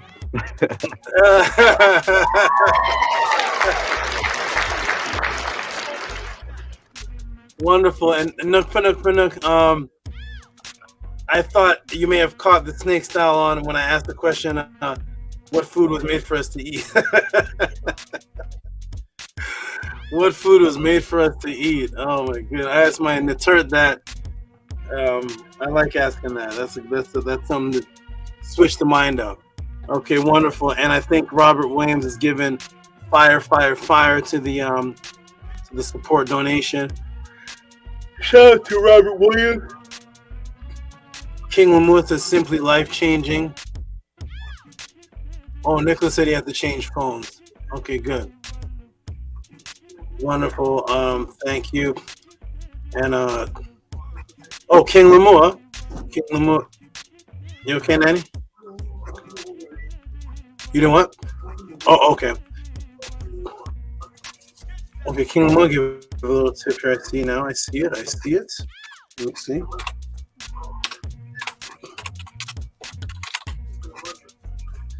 Shout out to the good brother King Lamour, who pretty much attends every pod class. And let me see what he says here. See, the words are big for me to read. Okay, shout out to King Lamour with $3.27. Bella, could you read that for me, please? That's $3.27 for something for info on fluoride. Thanks, SABA. You're welcome, King Lamour. You're very welcome. Wonderful, wonderful, wonderful. Did we give him a clap for that already? All right, clap. Thank you, King Lamour. And we have Primordial. And then we're going to go down. I don't know if there's any more tips. I'm going to go down and read two more of the older ones that were given early in the pod class. And then take a break and come back and answer the next question. What's this?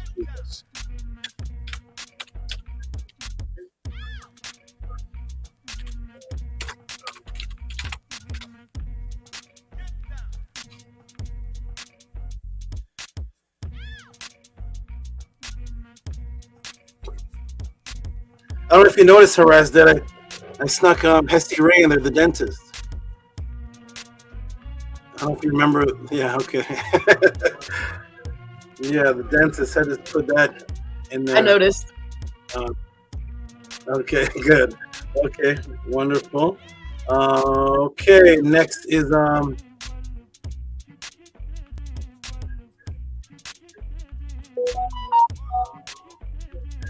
Armando, did we already read yours? No. That's the first time on the screen, right? Yes. Okay. Go ahead and read that Primordial for me, please. Yes, that says $20 tip for Toothpaste Health, to SABA, HERU Fist, Black Eve, and the Great Ra. To you, Great SABA. So give him some big noise, please. Hope that heck out on that night. And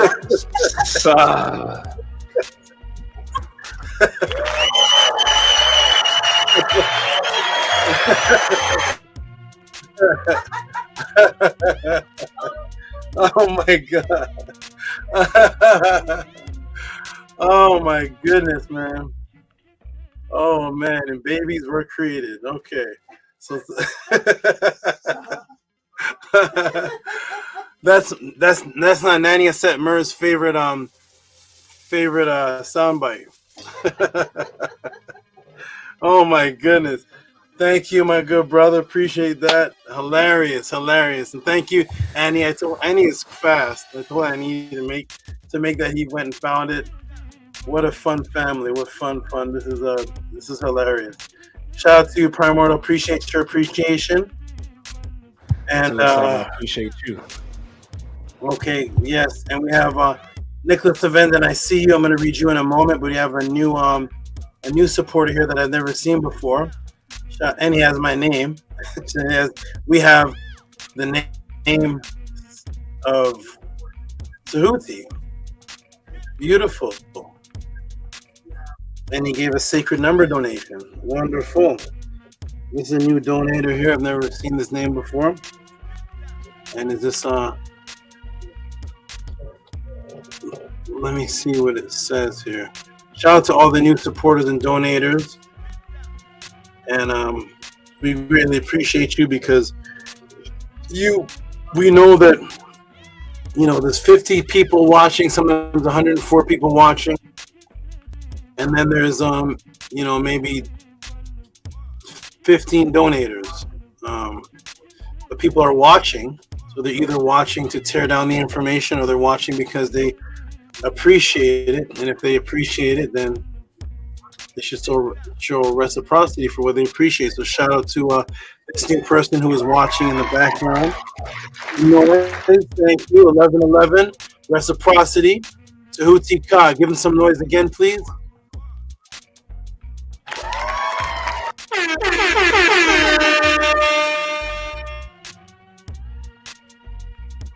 I see you, Upesha Hati. I see you, Amin Rasut. Oh, that's my name. This is my name. I love Amin Min Ra Sut Atum.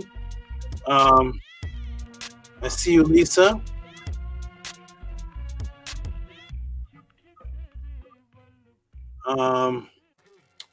I see a lot of people. I see some new people here. Here's a name I'm not familiar with, and it's oh, it looks like a question too.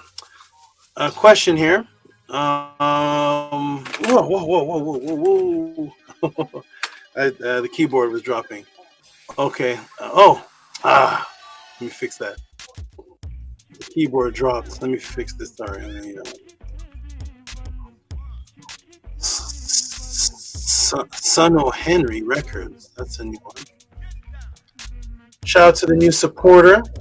Trying out a question with the $10. I know this is how it always starts.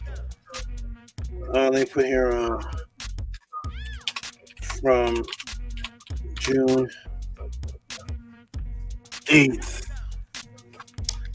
This is how it always starts. It starts out with the new people testing the water. They like the information. They test it out. Throw a little tip of the $10. Harass started similar to this. Rego started similar to this, and then they see the answer, and then all of a sudden, boom, they turn into Nefertatin and Big Leisure and all the great monster supporters. Son O. Henry Records sent $10 for man, I haven't even heard of this in so long. I love it. I love people reaching into my old bags of stuff. Where's the connection between Palmandres and Osiris? Interesting. Give him a hand clap, Son O. Henry Records. Hand clap, please.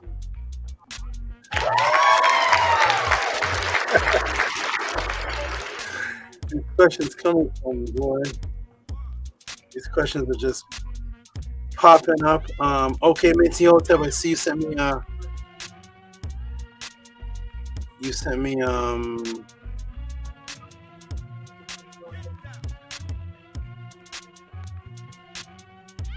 hey, what is all this? This is a while back.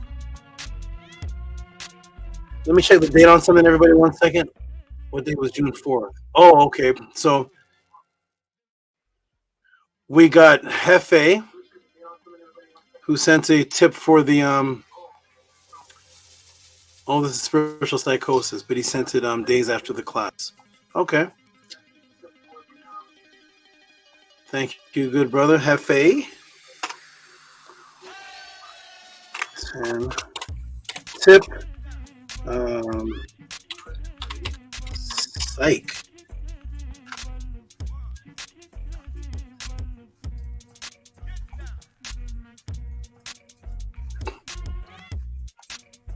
Oh, it's not showing.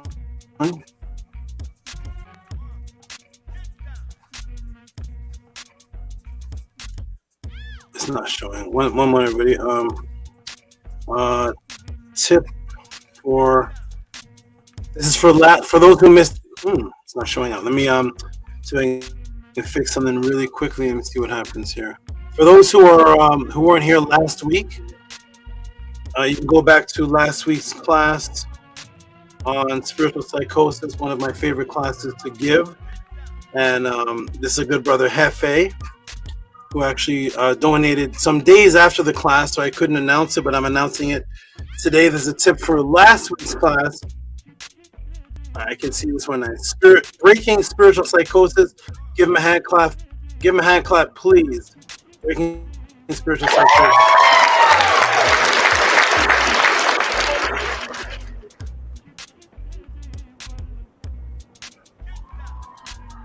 Okay, wow, and going way back, Daniel LaRoche for the spiritual psychosis class. Okay, I get so many, there's so many emails that come in, ladies and gentlemen, that they get pushed down. This way down to the bottom. Tips. I'm going to read two more, then take my break. And then come back for the next answer.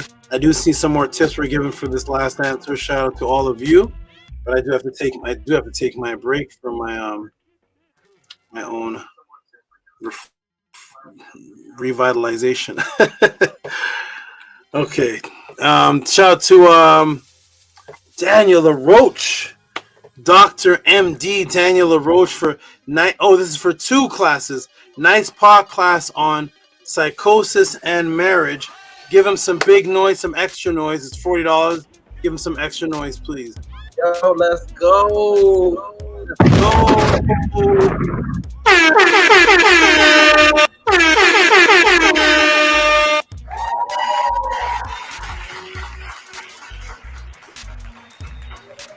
Wonderful, wonderful. Angela Gates. Wonderful, wonderful. We're going to take a break right here. Rupesh Hati, I see you. Owen Hythe, I see you. Big Vapes received his Funny thing, I got a bank class from TD Bank, and it was green pen, but What happened? I'm sorry. Oh, that wasn't for me. Okay, now for Tatson's in the back there. Okay, let me go back here. Okay, and this is the last one I'm going to read, and I'm going to take my break because this is a funny one. Angela Gates, we're going to give her a nice hand clap. This is a tip, but it's a funny one because I actually turned her answer into a 6-minute a 6-minute section of class there. So tip, call this oxtail. Okay, here we go. Shout out to Angela Gates, one of the greatest supporters, consistent ever. Every class, there's no class that I know of that Angela Gates does not support, send in a question or do something of the sort. And this one there says, let me read it. For tripe and oxtail, give her some big noise, please. Give her this funny tripe and oxtail. Oh my goodness, give her some claps, please. Yeah, we're here, and we're the best. Okay, tripe and oxtail. Oh my goodness. Oh man. Shout out to everybody. I'm gonna take a little break right here. Wait, who's this? This is Nicholas. I see you, Nicholas Savendon. I see you with your support. We're gonna read that a little later. Shout out to everybody. Peace and love for those who are supporting the Tehuti Podclass. If you're watching this class, at the pathways, I think I'm gonna announce actually how many answers I've done since the podcast started. I was actually in a little bit of shock. I've answered that many. Oh my goodness. But for those who have been watching this for years, who see that the Tehuti Podclass, and I will be announcing this at the pathways, has answered thoroughly more questions in the Tehuti Podclass than any living organization since slavery. I'll be back, everybody. Support the Podclass. Hotep.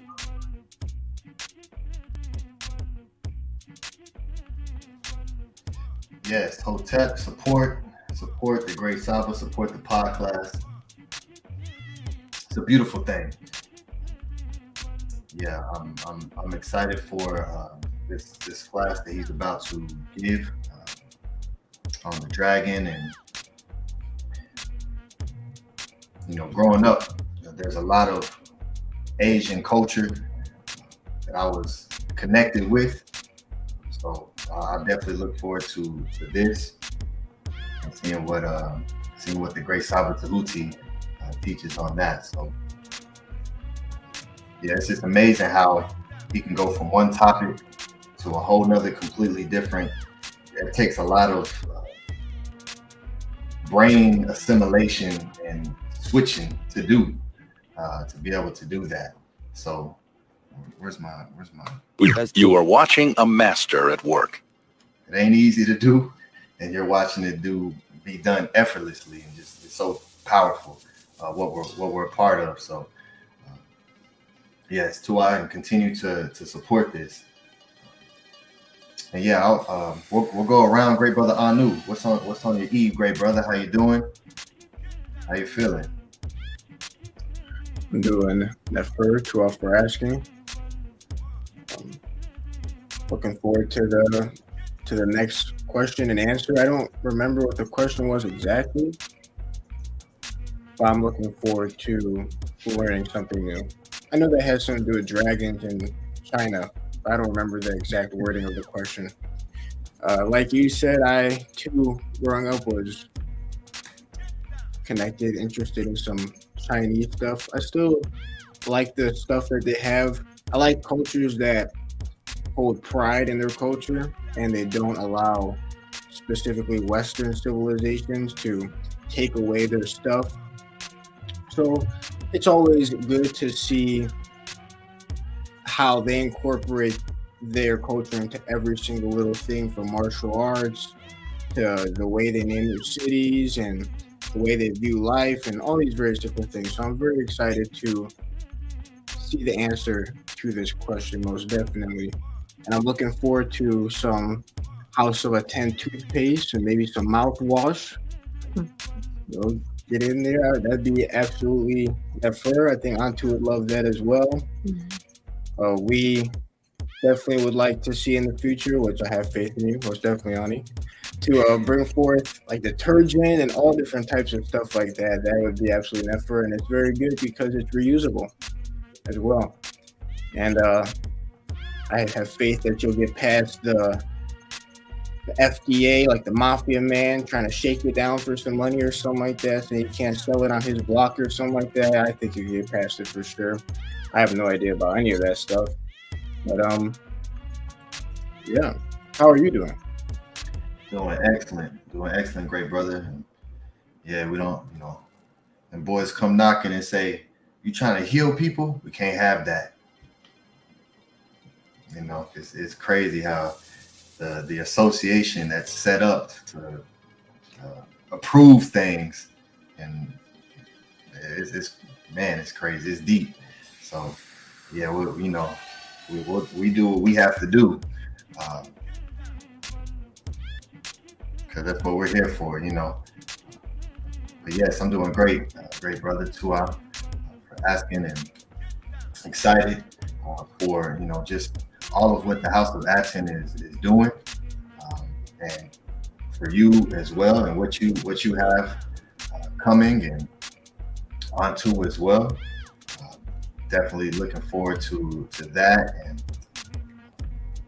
I know a time. I can see a time when everyone here on this panel is going to be doing a class on the House of ATTON, teaching, and it's a beautiful thing because everyone has their own individual style and cop. Everyone has their own character. So it's a beautiful thing for one to come forward and start to begin to teach that which is important for your Eve, and that's why within the Medu we see so many writings about doing what pleases the Ka, doing what pleases the Eve, and we're all here because it pleases our Eve.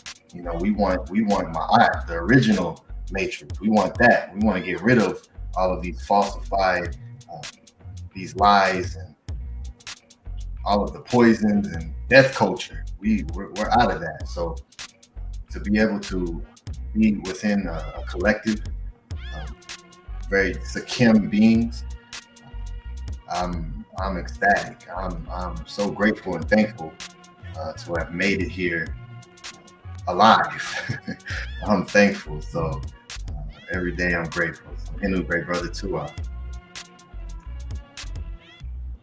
right, Antu, how about you? How are you? I'm doing great, Tua. I'm very happy to be here, and I'm thankful to be alive and just absorbing all of this information and transforming it and just growing. I love being here a lot, and it's very healing. Every single podcast is so healing, and I'm excited to try this toothpaste out and see how it goes. Yeah. Yes, keep us updated in the Discord where everyone's mixing, and we'll see all the alchemy that's going on. Let's keep everyone updated.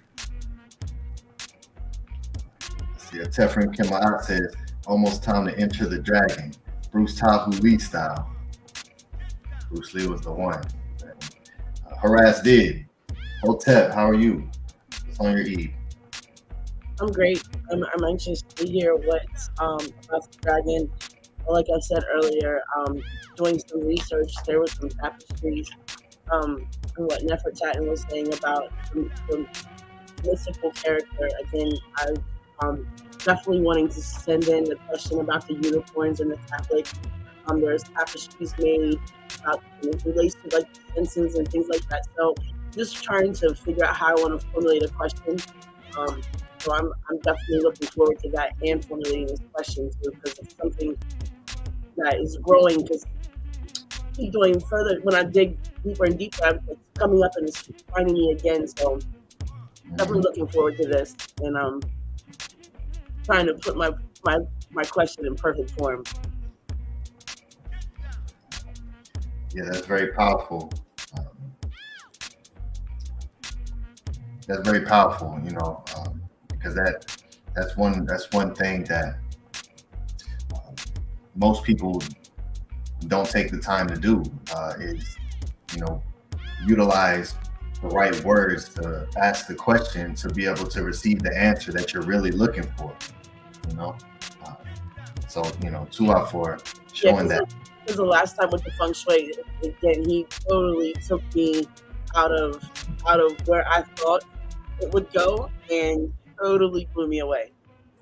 Especially with SABA too, like every word counts.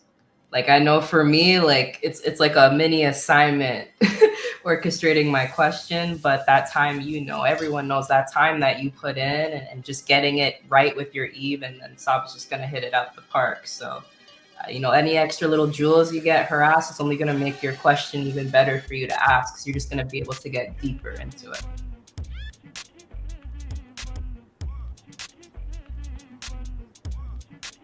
Yes, I'm looking forward to that. You always ask great questions. And because of the great questions, we get great answers. So I'm looking forward to that as well. So to Harass did. Yes, make sure everyone, you all are hitting the like button. If you came in and you're here with us, hit that like button, share this, so we can get this podcast out to those who need it. There's many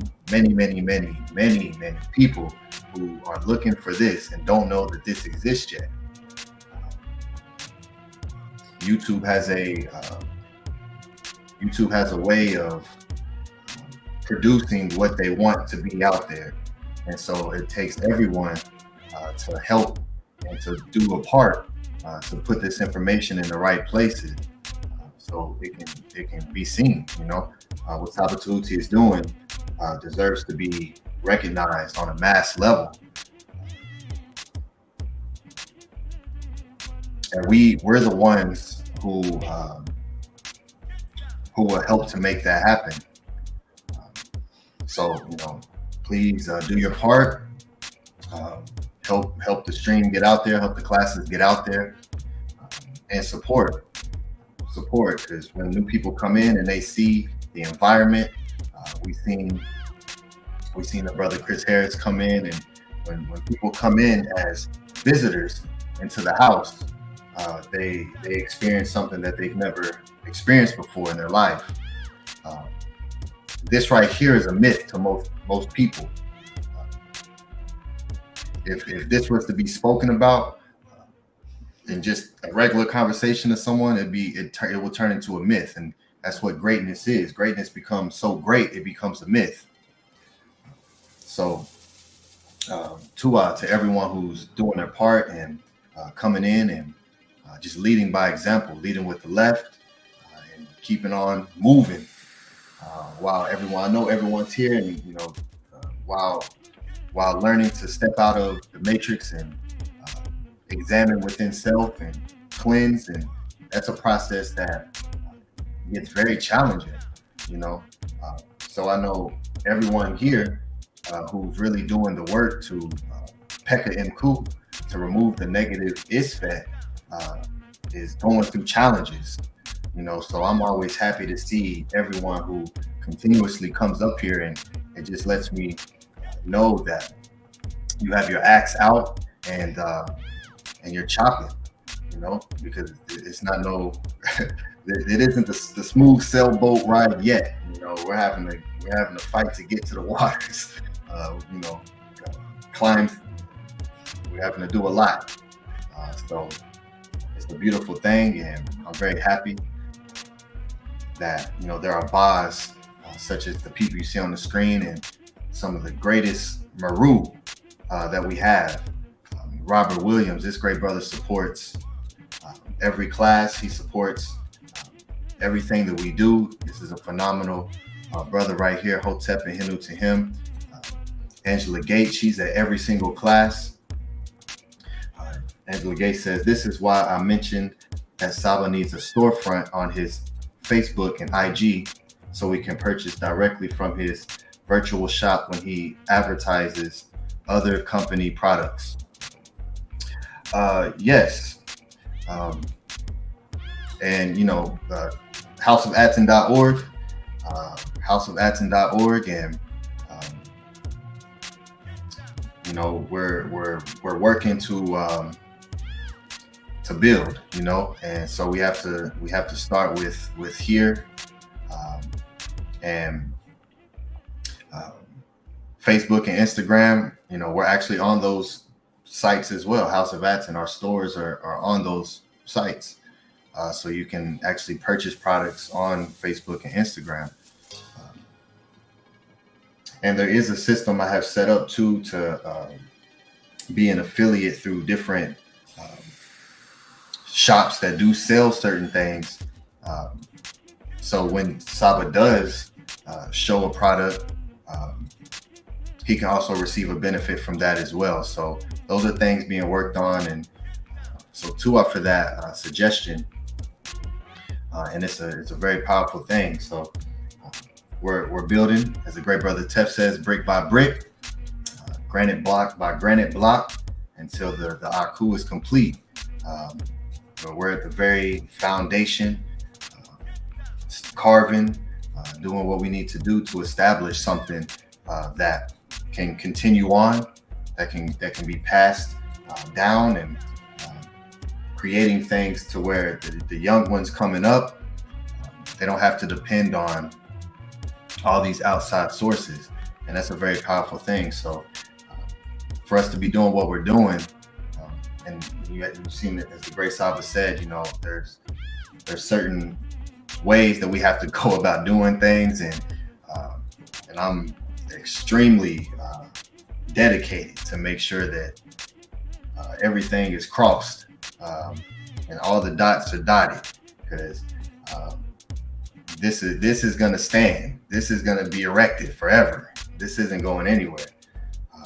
So it's a very beautiful thing, and I'm thankful. And yeah, Angela Gates is a phenomenal supporter. To you, Angela Gates, for being just in every class and supporting. Very powerful. So Henu to you. Let's see who we had Nicholas Noetic on the panel. That's a great brother as well. It's a beautiful thing, and of course, Nook Poo, Ma'akaru Amun Ray. Hotep, great brother. Let's go to you. Henu, Hotep, what's on your Eve, great brother? Talk to us. Hotep, Tua. Yes, it's time to enter the dragon and unleash the dragon, man. I can't wait, you know. My Sifu is a dragon, so this is gonna be powerful, man. I'm excited to hear what Saba got to bring to us about these dragons that do exist. I already know what he's gonna do. He's gonna blow our minds. So I'm excited about this, man. He's gonna snake style us again and again and again. So Tua. You had a particular experience. I know you connect and you move certain energies. I know you do some work, great brother. Yes, sir. But you know that I'll keep that disclosed for the private. You feel me? I'm out here, but I ain't doing it. Yes. Yes, sir. Well, yeah, Tuan Henu. Yes, it's going to be amazing. He also has Rain Polarity Kemet Spirit. I have no idea what that's about. You already know that, you know, what the Great Saba is able to do. It's such a, right? He calls it a phenomenon, and that's a very accurate word for what's taking place. And you know what he's teaching on so many levels just by teaching, and that's why teachers are being produced. You know, so just by his example, just by doing what he's doing, other teachers, other Sabas are in the process of being created. You know, so this is why we always encourage everyone to come forward, and why we have different type of events and shows, you know, for those who create to be seen, while simultaneously reprogramming that subconscious fear of being in the front, and letting your Ka and your E be seen by others, and without having that fear of rejection, you know. And so the environment and what we've built, because of what the Great Saba Tehuti has led by example with, just allows everyone to just come forward to purr. I mean, that's the whole purr and HERU, come forth. And as we come forth as conscious light and express, it just, you know, when I'm in meditation and I'm just thinking about what's being produced and travel through different timelines and seeing results of different actions, it's very beautiful, it's very powerful. You know, so I'm just thankful that everyone who is coming forward and beginning to teach classes and comes to the talent shows, and you know, let us see your artwork, let us hear your words, and so this too, I keep creating, you know, keep studying, and we'll always have this platform here for all the Karu to be seen and heard. So Tua, Hotep, Great Saba, welcome back. Hotep, you're on mute, Great Saba. Hotep, greetings. Can I be heard right now? Yes, we can hear you. Excellent. Wonderful, wonderful, wonderful. Is everybody here? Are we missing anyone? Oh, Primordial appears. Everyone pop back. Gabrielle is making... Saba, I'm calling it now. I'm calling it now. You're about to birth dragon style. I know we got snake style, but dragon style is coming up coming up. Oh my goodness. Oh, you're perceptive. Yeah, you're gonna see the similarities today. Yes, that's very good. Nefertats and very, very good. Okay. Wonderful. Peace and love, everybody. We are about to get into the next question. And did a tech pop up?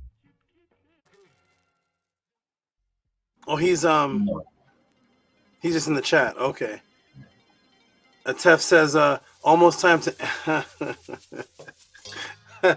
Oh man. Okay. All right, everybody. We're gonna get into the next question, everybody. In the Tehuti Podclass, this is gonna be interesting. According to the list I am on, which is the list of Kemetic teachers, I should not have any comment on this question. And the question is, Atef said it'll be on in a few. The question, everybody, that we're going to get into now, we covered the teeth remedy. We covered all of that we just did, and now we're going to get into something that appears to be another culture. It's not.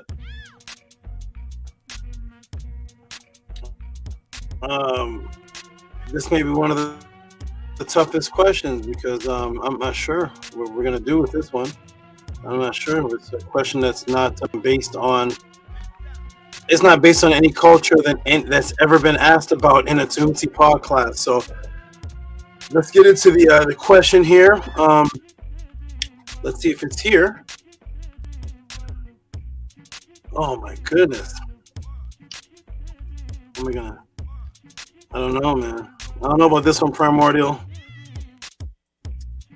I may call for a lifeline. I don't know. This is a strange one. I don't know, man. You're going to have to put on that Bruce Leroy, Saba. Oh my goodness, man. Oh my goodness. This is a different one, everybody. Let's see what it says. And this is sent in from a little brother who looks like me all the way up in Canada. Let me see if I can go back to questions that need to be answered. Where's his question? Oh, okay. I guess I deleted it from that section and I put it on this section. Oh, okay. Okay, I know what to do. I know what I can do here to show just the question. Okay, everybody. So we're gonna go ahead and put this question on the screen and see what what I'm gonna do with this. Let's see, where is it?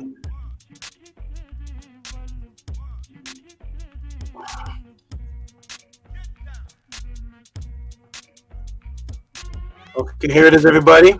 On the screen right here from the good brother YOAN BILODEAU. He's all the way in Canada. Shout out to YOAN BILODEAU. He's been asking questions and sending support for years. I don't know if he's only is YOAN BILODEAU my only student in the podcast that lives in Canada? Let me check. Hold on. Let's see what's going on here. YOAN BILODEAU is all the way in Canada. We're part of Canada. He's in a weird. He's not just in Canada. He's in Quebec. I think he's in the French part where there's not even it's mainly French. So shout out to YOAN BILODEAU. He's the only student I have, I think, in Quebec. I have a few students in Canada.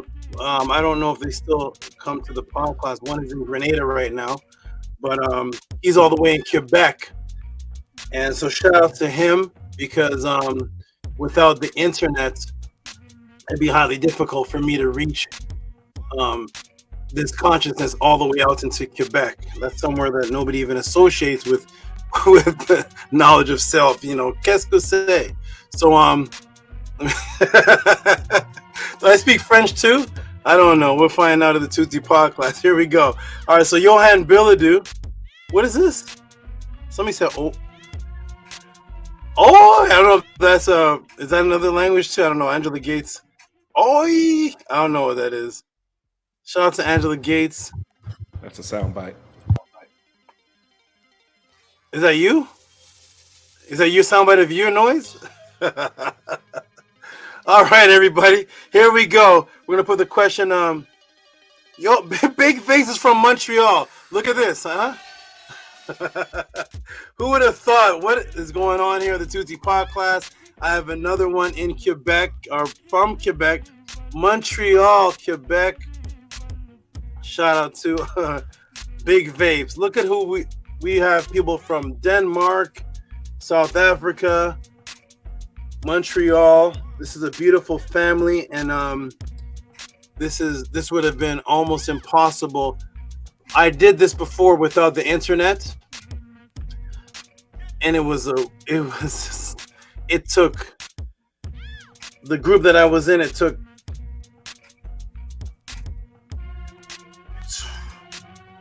like 25 years on foot to do what this is doing, but with 25 years to have people from all over like this. So much respect to the internet. And YOAN BILODEAU asked this question all the way from Montreal, and I'm going to ask people on the panel before I answer it, maybe if they can help me out, because this is a different one here. This is what is this here? YOAN BILODEAU. First of all, let's give him some big noise. $35. Give him some big hand claps, please.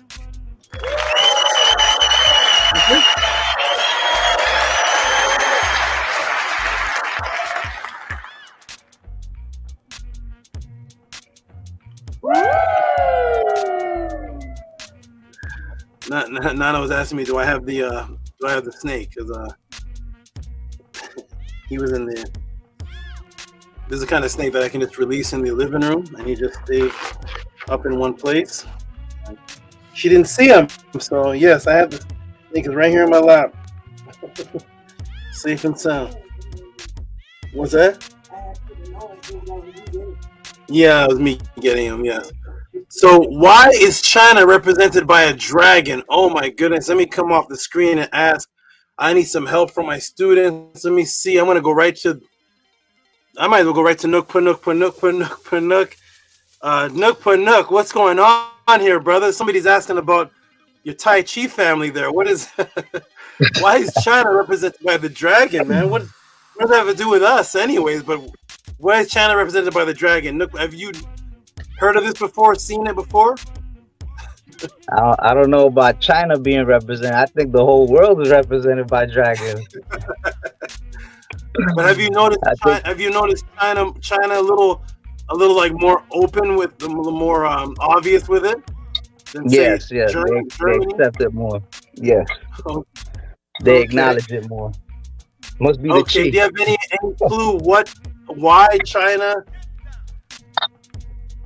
You know what is going on with China and the dragon? It's like an open association, more than like Czechoslovakia. Might be the dragon triangle, man. I don't know.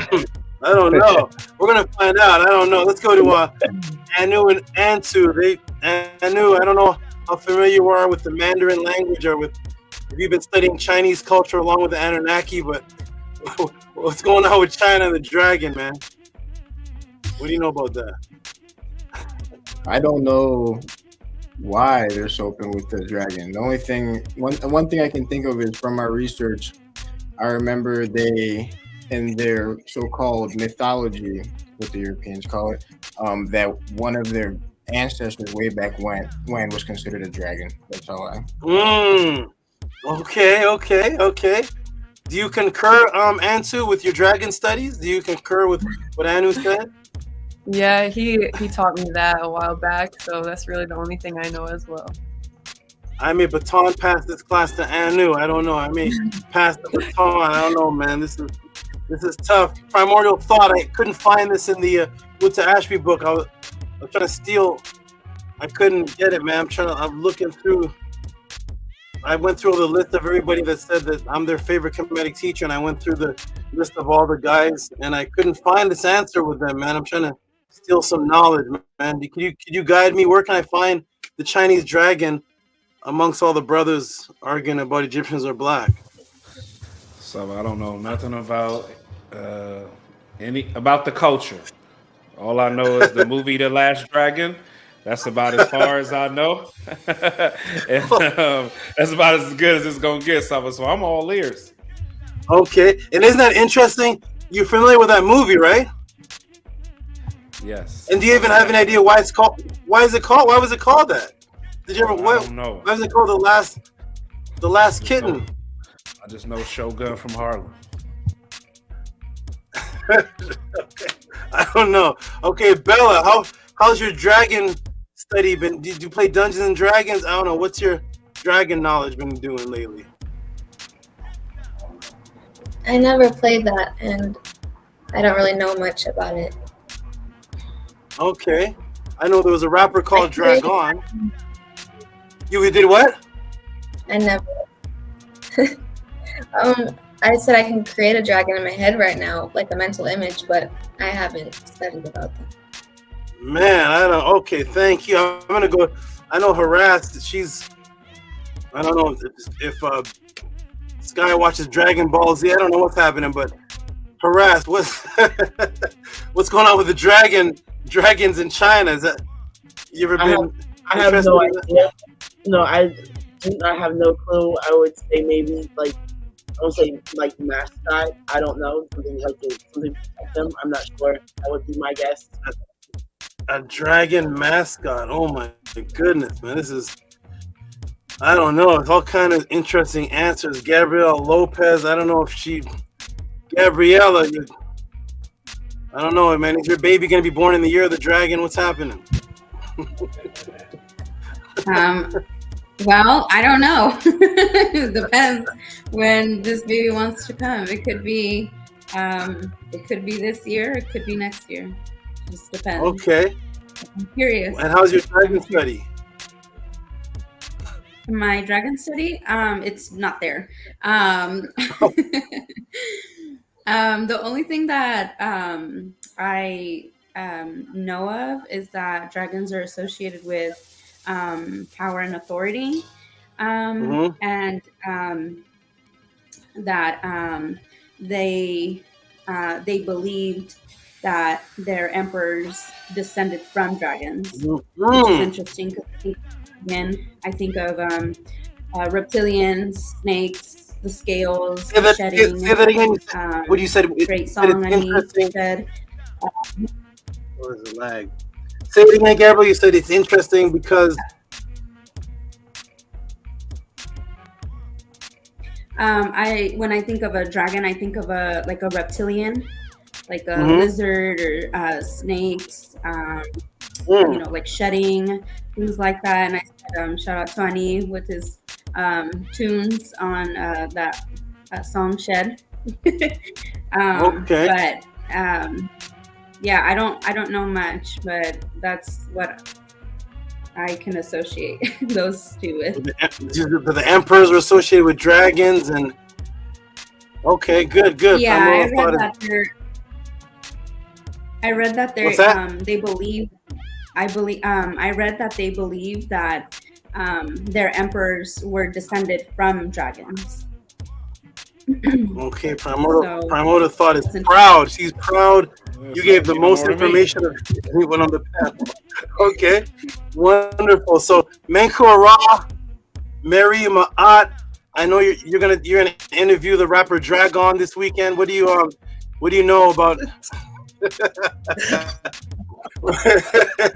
gonna interview Dragon. What do you got for us, man? I don't know much about the dragon except it's perceived in the image that they put out that it can fly and blow fire from its mouth is a very powerful image. So I've seen when they celebrate the Chinese New Year, they have these big parades with fireworks and the mascot and the dragon is a big deal. That's pretty much the gist of what I know about the dragon and what I've seen. Okay, very, very good, very good. A lot is going on. So you see the dragon is in the air. And what is this? Let me see what he looks like. Here's the class, everybody. Here's the question.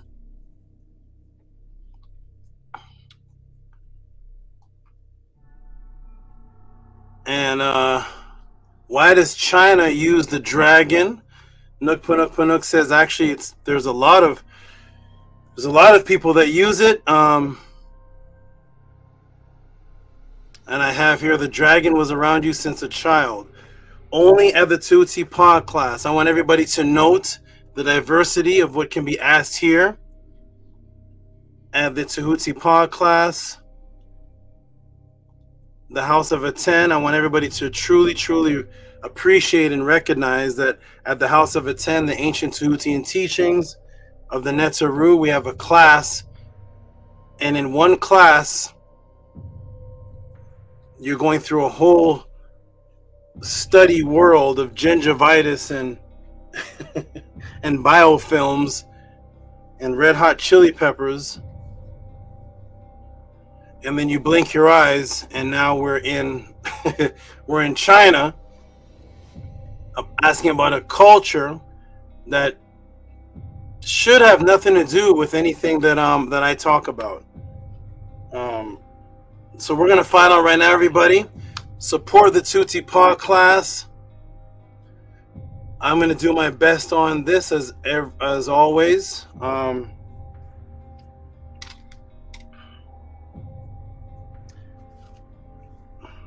I definitely was put to sleep many nights because put to sleep in the middle of the day and at night because of the Ka energy guiding me to I don't know if anybody's taken time to really look at the Mandarin language, but if you ever want your brain to get tired, if you ever think that it has anything to do with A, B, C, D, E, F, G, if you want to get tired, take some time and try to take the Mandarin language and equate it to English and see how your brain does with that. But it's one of the things that had to be done for this podcast for the very first time to find out the answer to this. So we're going to get into it, everybody. Support the Tehuti Podclass. Cash App, TTM Moon, PayPal, at Rocky SV. If you appreciate what you've seen thus far over the years, and if you appreciate what you're about to see, and after the answer is done, if you appreciate what you have seen, and we're gonna find out. So peace and love to who's here on the screen? Let me bring the screen. Tef has popped up. I knew I knew something has changed. Tef has popped up in 7K. Tef, how you doing, my good brother? You look like you're in the room here with me. How are you? Grace, I'm excellent. How are you? This is a great class so far. Me and Jada always experimenting. I have a whole bunch of mason jars filled up with all different types of things for our health. So Tua for your toothpaste breakdown is absolutely phenomenal. Tua for that. That's right. You weren't here for me to ask you. You didn't get to comment. You just popped. This is your first time on the panel, right? Yeah, and I'm definitely looking forward to Enter the Dragon. Bruce Lee and Jim Kelly. Wonderful. I'm glad you appreciate it. Nice to always have you here. My Naturts, especially one of them, love your idioms, what are some of them? Nanny, what's the one you like? Say one you like. What's the one? They all rhyme too, but they love your idioms and your all of your the things that you say that rhyme. It sounds like you gotta respect it or check it. She's saying it right now in the back. Respect it or check it. So yes. They love it. You sound like a conscious version of the guy from the 70s that had all the watches in his long jacket. My name's Lenny. Yeah, respect it and check it. You said you remind us of the old '70s show, so we love your energy. We love you on the panel. My Turks love you, man. Especially one of them. You come to the panel. She brightens up. She's waiting ears to hear the all these little slang words and all that. So we love you, man, and keep it up. You're a great addition to the pod class. I don't know if you heard, but we made Menko Ra moderator. Congratulations to you, great brother. Definitely, Nefer. We need Saba. You need all the support you can get, great Saba. And we here with our axes out. Thank you. Yeah, I need the moderators because it looks like you guys all have to take shifts because you come later. Menko fades off later, and he's usually here for most of it, and so definitely need the energy there because I need sounds. I need I need to take my breaks and all you beautiful thing that you all do. So so wonderful, and sometimes TT's a moderator, but she's extremely busy at times. So shout out to Daniel Setmer, shout out to all the beautiful moderators. You all are definitely helping keeping this flow. I remember when I first started the pod class in the breaks, I just had to play Bible videos. I don't know who was here for those days. There was no moderator. I just had to play Bible videos. Those were great, by the way. Those cartoons were those awesome, phenomenal. So that was before I had any such thing as a moderator. Shout out to a stranger for making up the name. Okay, everybody, we're about to start. Peace and love. Okay, Nefer Kepret never came back, but wherever she is, peace and love to you, Nefer Kepret. Peace and love to you. Nefer Tatin. Hold on, man. One moment. Oh, you're shedding. Nice. Peace and love to you, Nefer Tatin. Attend Tehuti, Anu, Antu, Primordial Thought, Nook, Panuk, Mr. Blue. When I give you your name, it's gonna have the word. You know what word it's gonna have, and you already know. You already know what the Mennonite word for blue is. You know what your name's gonna be. Shout out to you. Shout out to Harassed, Atef, Bella. It's moving. Menkura. Everybody's disappearing. Okay. Shout out to Atefrim, Kem Ma'at. Shout out to you, Bella, in the blue. And shout out to everybody in their family. We're about to get into it, everybody. Here's the next question of the Tehuti Podclass. Press a 9 if you can see me. Gabriella says, I'm unsure of what's going on with my computer. It keeps kicking me off. Yeah, I know what you mean. That happens to all of us, but Tua for that. Robert puts Nagas followers. That must be from when I asked about the dragon. Yeet TT put Winged Serpent of Kemet, Uwajit, Intra. Okay. Maharu, I'm waiting for your phenomenal question. You always send in the question of questions. Lisa's still here. Beautiful. Sasha, if you're in the background, peace and love to you. Glad you all can hear me. I'm going to come off the screen for just a moment. I'm going to put on screen share, come off the screen, ask if you all can hear and see me, and then start the class. So let me first come off the screen.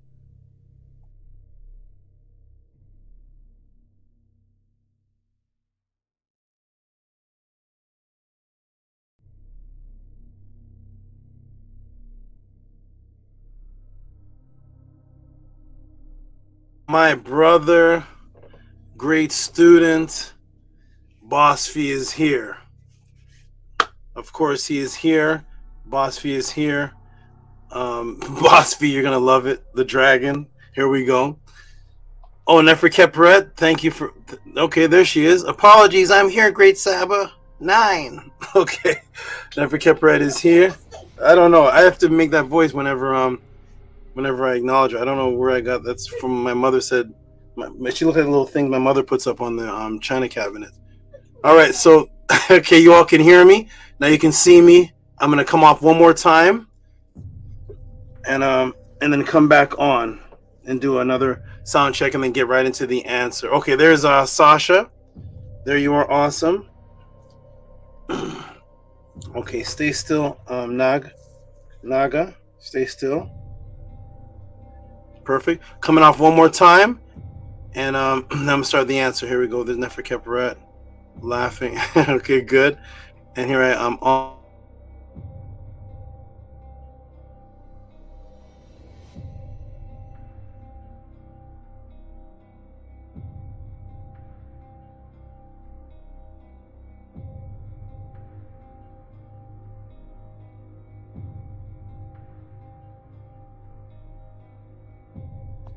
Okay, screen share. If you can see the screen sharing and hear me talking, press a 9 in the screen.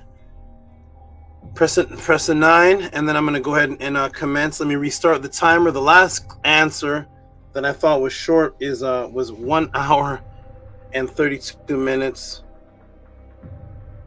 for the health question. I'm going to reset that. Press a 9 if you can see the screen sharing and hear me. Once I start, I just want to keep I'm going to keep going. 71 people watching. Can everybody see me and hear me? Press on. There we go. There are the 9s. Nicholas Noatic, peace and love to you. Nicholas, thank you for your great appreciation for and sharing with the class such a personal thing about your teeth. You know, nobody knew that, but it's heartfelt to know that you could be in such an extreme situation, and hopefully that last class will help, and then you can show everybody your beautiful smile. So shout out to Nicholas Noatic. And he says subscribe to the House of a 10, of course, YouTube channel, YouTube at House of a 10. Boss, you press a 9. And Sociomania. Who is Sociomania again? Sociomania, were you known by another, did I know you under another name here? You seem familiar, but I got to find out. It's just so many different names, but shout out to you, Sociomania. Peace and love to you. Okay, everybody can hear me well. We're about to get started. Let's go. Ready? Here we go.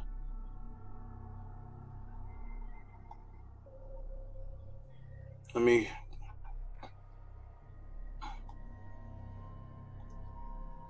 Okay, we're gonna put back on the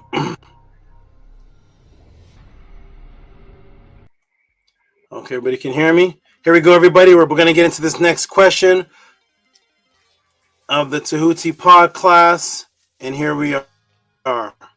Boom, boom. Start the timer.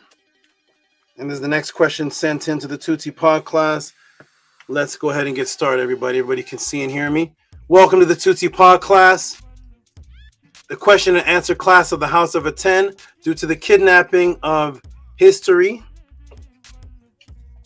and your spiritual identity stolen, millions of people have questions about who they are, where they come from, if immortality exists, what is the original religion, original languages, spirituality, who are the NESU, health, purity, mental detoxification, out of body, ancient sources, government psyops, telepathy, quantum entangled consciousness. Unfortunately, in the agenda of atheism disguised in the form of quote-unquote black consciousness, the atheistic Kemetic teachers, quote-unquote, who will not have classes on the actual teachings, disciplines of the ancient writings of the indigenous people themselves and their spiritual beliefs, but rather teach from memes or only do debate, debunk, expose, or challenge videos. That's what you find out there. Debate, debunk, expose, challenge videos to others' spiritual beliefs, such as the Hebrews are wrong, the Bible is stolen, the Egyptians are black, the pyramids in America are older than the ones in Egypt, we are the Abos, we are the American Indian, we are not African, attacking and challenging, debating, battling everybody, but never giving you any indigenous written spiritual discipline in its place of what they adhere to on a daily basis, that they and their family practice, never showing what they actually believe in. Because in truth, those so-called conscious teachers actually don't believe in anything, but just have the urge to argue and have discussions based on contentions, thus to hide that they cannot answer they have made you feel uncomfortable to ask any of these questions, and you are laughed off of the stage or are insulted for the above inquiries. Thus, the only platform that exists on the planet where you can send in these questions with reciprocity and get an ebook personalized documentary type answer, customized and taught live. With each answer, you can get a subconscious matrix broken for you, is here at the Tehuti Podclass House of a 10. What are the questions for this section that Tehuti will answer? Let's see. The question is from Johan BILODEAU, all the way from Canada. I think it's Quebec. All the way from Canada, though.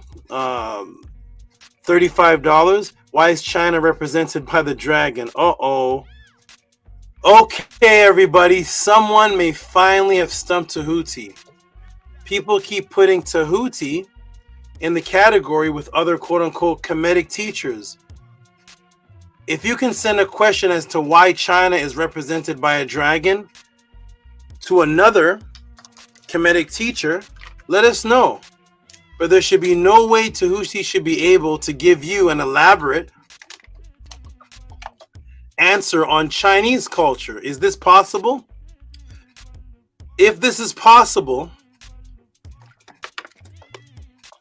typo, if this is possible, then this is just one of the many examples of the diversity and separation of the Tehuti Podclass, the House of a 10, from anything else that is happening on this planet.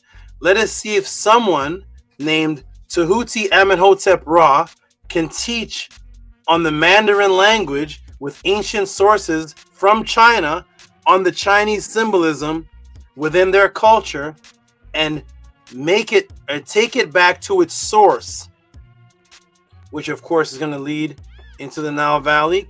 Let us continue, everybody. All right.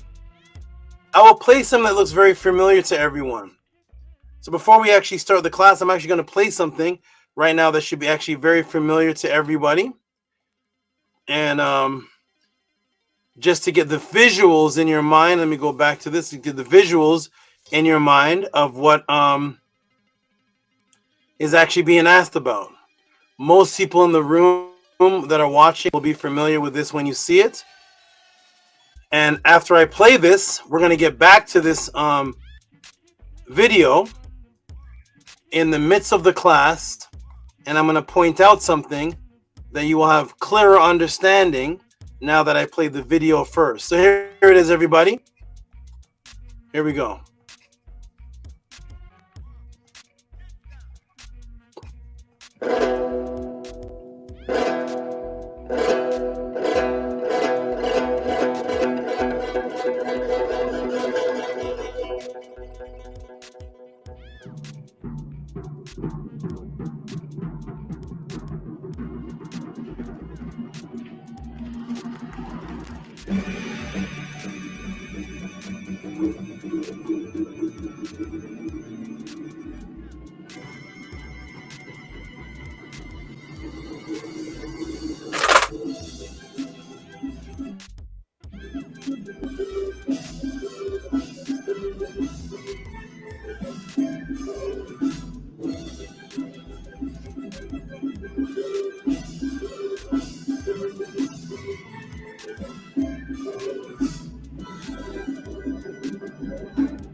Very coordinated.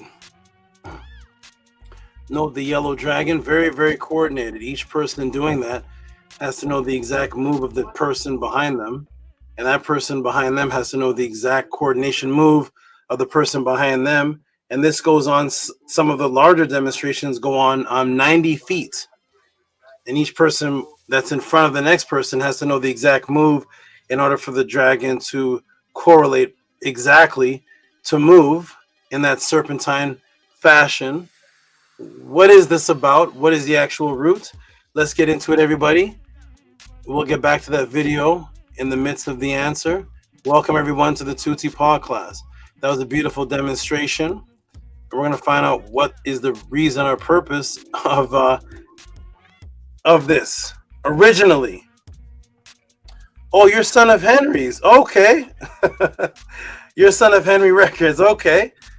Thank you for the clarity. So shout out to Souls Mania.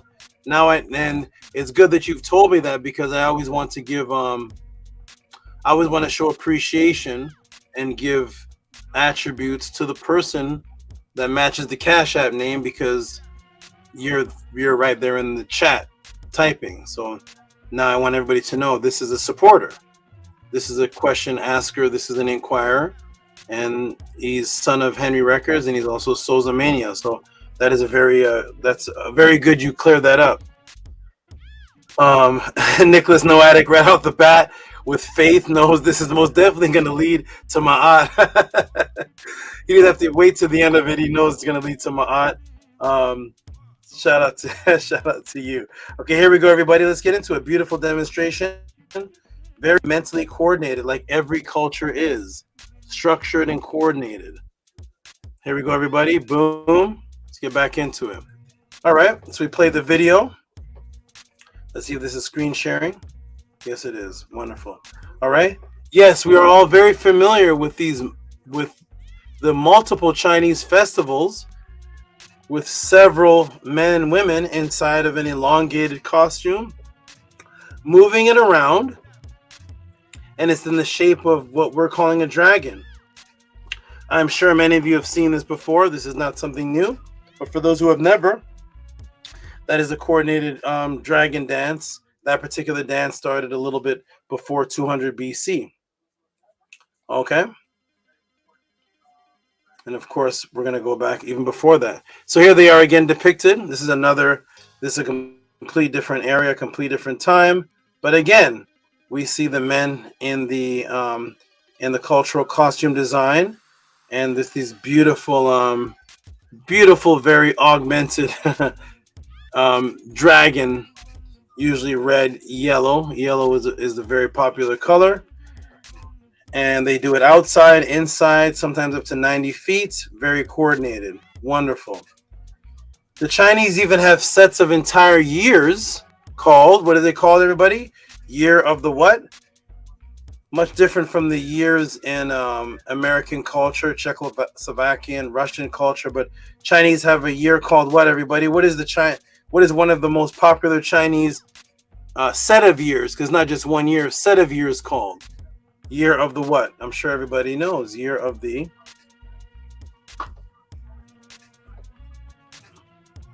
House of Atten. Nice. Okay. What is it called, everybody? I'm sure you're typing in the room right now. What is it called? Year of the Dragon. That's right. That's what they have. Year of the Tiger too. But yes, Year of the Dragon, which is what's going to match this class and have it make sense. Nefer Kepret says Year Dragon. Harass says dragon. Oxifect dragon. That's right. They have the tiger too, and which is actually the feet of the dragon. We'll get into that later. So they have the tiger, which is the feet of the dragon. The dragon actually has the tiger feet. Dragon. Everybody says dragon. Good. So the year of the dragon. So the dragon is extremely special to this culture. What does it actually tie into? And here we go.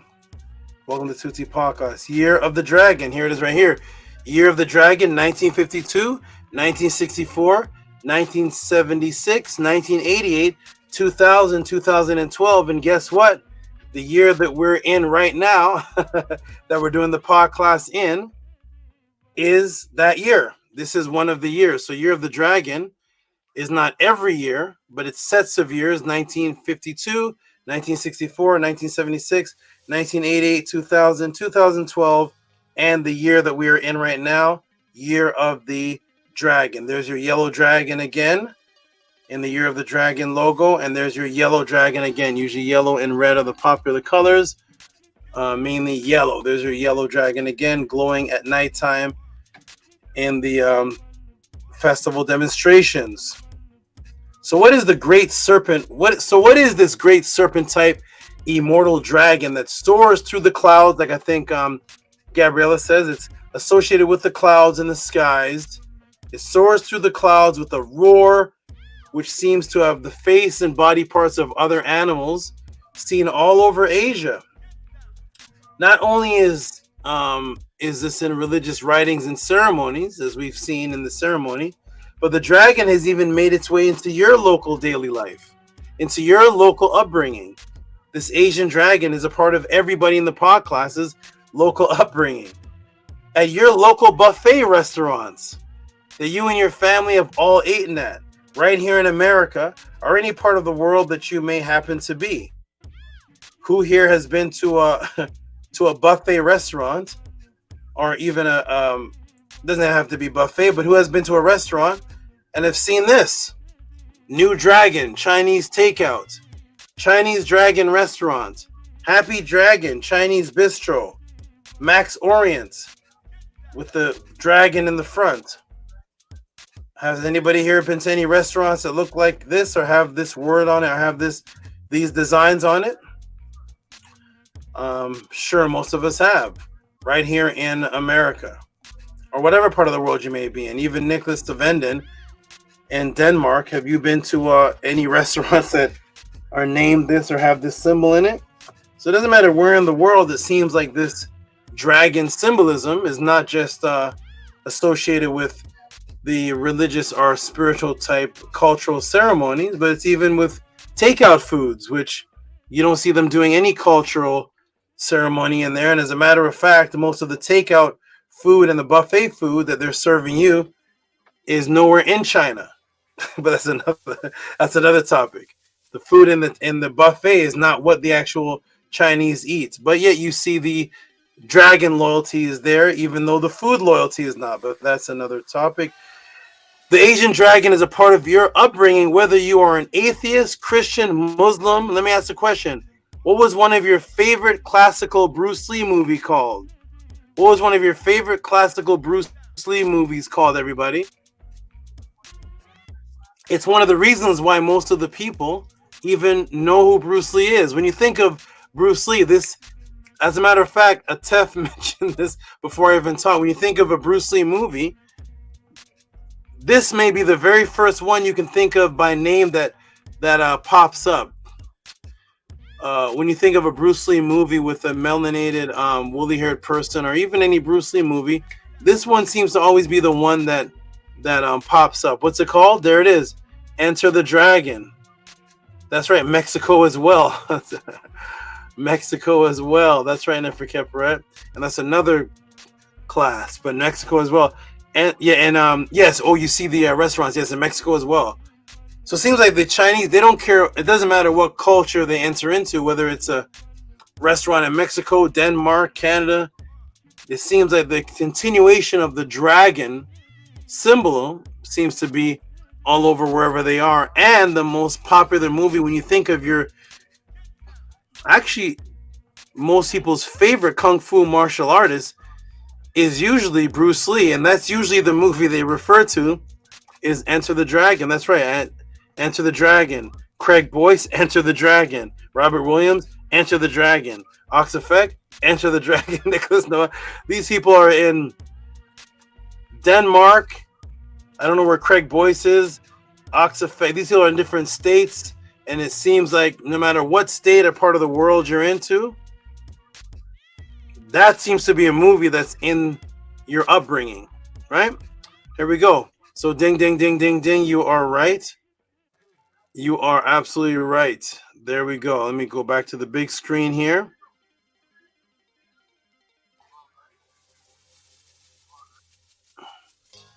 And there it is, everybody. Who doesn't know this?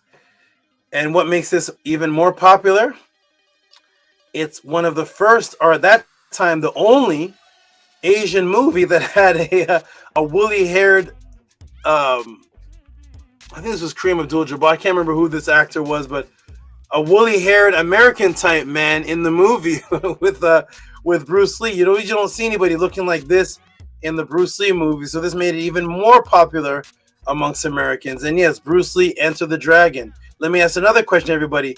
What was your favorite, very first fighting video game? Now, I don't know how old everybody is, but if you're over 35 years old, over 40 years old, what was your favorite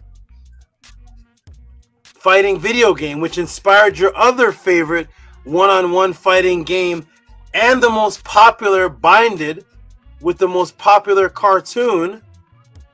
But what was your first favorite? What was your first favorite fighting video game? What was a video game you used to play when video games? This is before Nintendo, so some of you may not be old enough. This is before the PS5 or Dreamcatcher. I'm not sure what they're calling these things, but this is when video games used to be in a big box in an arcade, and you had to move a stick and press big red button up, down, tip, and it was a fighting video game where you're walking through the alleyways and you're kicking and fighting, and then it turned into a one-on-one person versus person. What were those video games there? What was the video games? Double Dragon, Mortal Kombat. Yes, yeah, Double Dragon. Okay. There we go. Street Fighter. First, remember, everybody start off with this. Remember, this is what it started off with. It was Double Dragon. Before the Street Fighter craze, it was you and another person walking, through the alleyways, fighting random hooligans and thugs, and then inspired. Then it became a one-on-one. You weren't walking through anything, and it's just, bro, you kid. But prior to that, remember when it was just you and another guy walking through the bad neighborhoods doing kung fu moves? Double Dragon, the first fighting video game when things were in arcades, was named after the dragon. And then what's the most popular cartoon anime? What's the most popular cartoon anime? I don't even have to give any hints or anything. What is the most popular cartoon anime, commercial anime? If you're a true anime, watching Asian anime. What's the most popular commercial Americanized anime? Dragon again. Dragon Ball Z. Double Dragon. Here comes Boss Nation. Double Dragon. There it is, Craig Boyce. Street Fighter, Tekken, Mortal Kombat, and of course it was Street Fighter before there was any of that. Before it got advanced, Mortal Kombat was incredible. That came much later. But remember, before there was a Mortal Kombat, before there was this, it was just you and another guy walking. It was double called Dragon. And I'm going to show you Street Fighter was also Dragon too. There we go, everybody. So why was it called Double Dragon? We grew up on that. So we have Enter the Dragon, Dragon in the restaurants, and now the very first fighting video game, meaning there's two dragons. Then we have the most popular. What's more popular than Dragon Ball Z? Dragon Ball Z has a dragon in it again. Dragon Ball Z. He's all the way in Denmark. I don't know where Yeet Titi is. Everybody's in different parts of the world, and somehow this is all a part of your psyche. It doesn't matter what culture you're a part of, what part of the world. It seems like this dragon reference is a part of everybody's up. Is there literally anybody in this chat that has never heard of Double Dragon, Dragon Ball Z, Street Fighter, and the dragon type restaurants? And you're not even, nobody here, any Chinese here? I don't know if there's any Chinese here, but it seems like, you see? If we're going back to Godzilla, that's right. We're going way back, right? Way back. It's all a part of all of our upbringing. They've made it. Remember Godzilla? Godzilla. And where was that movie? It was in Asia, right? The little toy thing, right? So, boom. Godzilla. So here we go, everybody. Welcome to Tehuti Podclass. This may be a two-part one. Here we go. popular cartoon. So here we go. Remember this, everybody? Does this bring back shivers and does this bring back chills? Remember Double Dragon? Remember all this, everybody? This was in our mind when we were a child. Remember Guile? Remember Ryu Kid? And Double Dragon. That was the first Ken and Ryu, by the way. That was the inspiration. Double Dragon. There's before there was a Ken and Ryu. There's your Ryu character and there's your blonde-haired Ken, and it was Double Dragon. This is before Street Fighter. Same year though, but this was the popular one, and then it became Street Fighter with just these two, and then it branched off into other. He became him, and he became Ken. Double Dragon, and then of course Dragon Ball Z, fighting who? Street Fighter. Dragon Ball versus Street Fighter. They combined them. So they made sure the dragon was a part of all of our upbringing.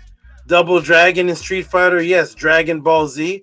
And what was that on the back of Ken and Ryu while you were playing? Did you ever notice what was on the back of Ken and Ryu while you were playing the game? You may not have noticed it, but I'm going to spin Ken and Ryu around. And there it is. On the back of Ken and Ryu are both dragons. They were your Double Dragon, 1, 2. That was a Street Fighter.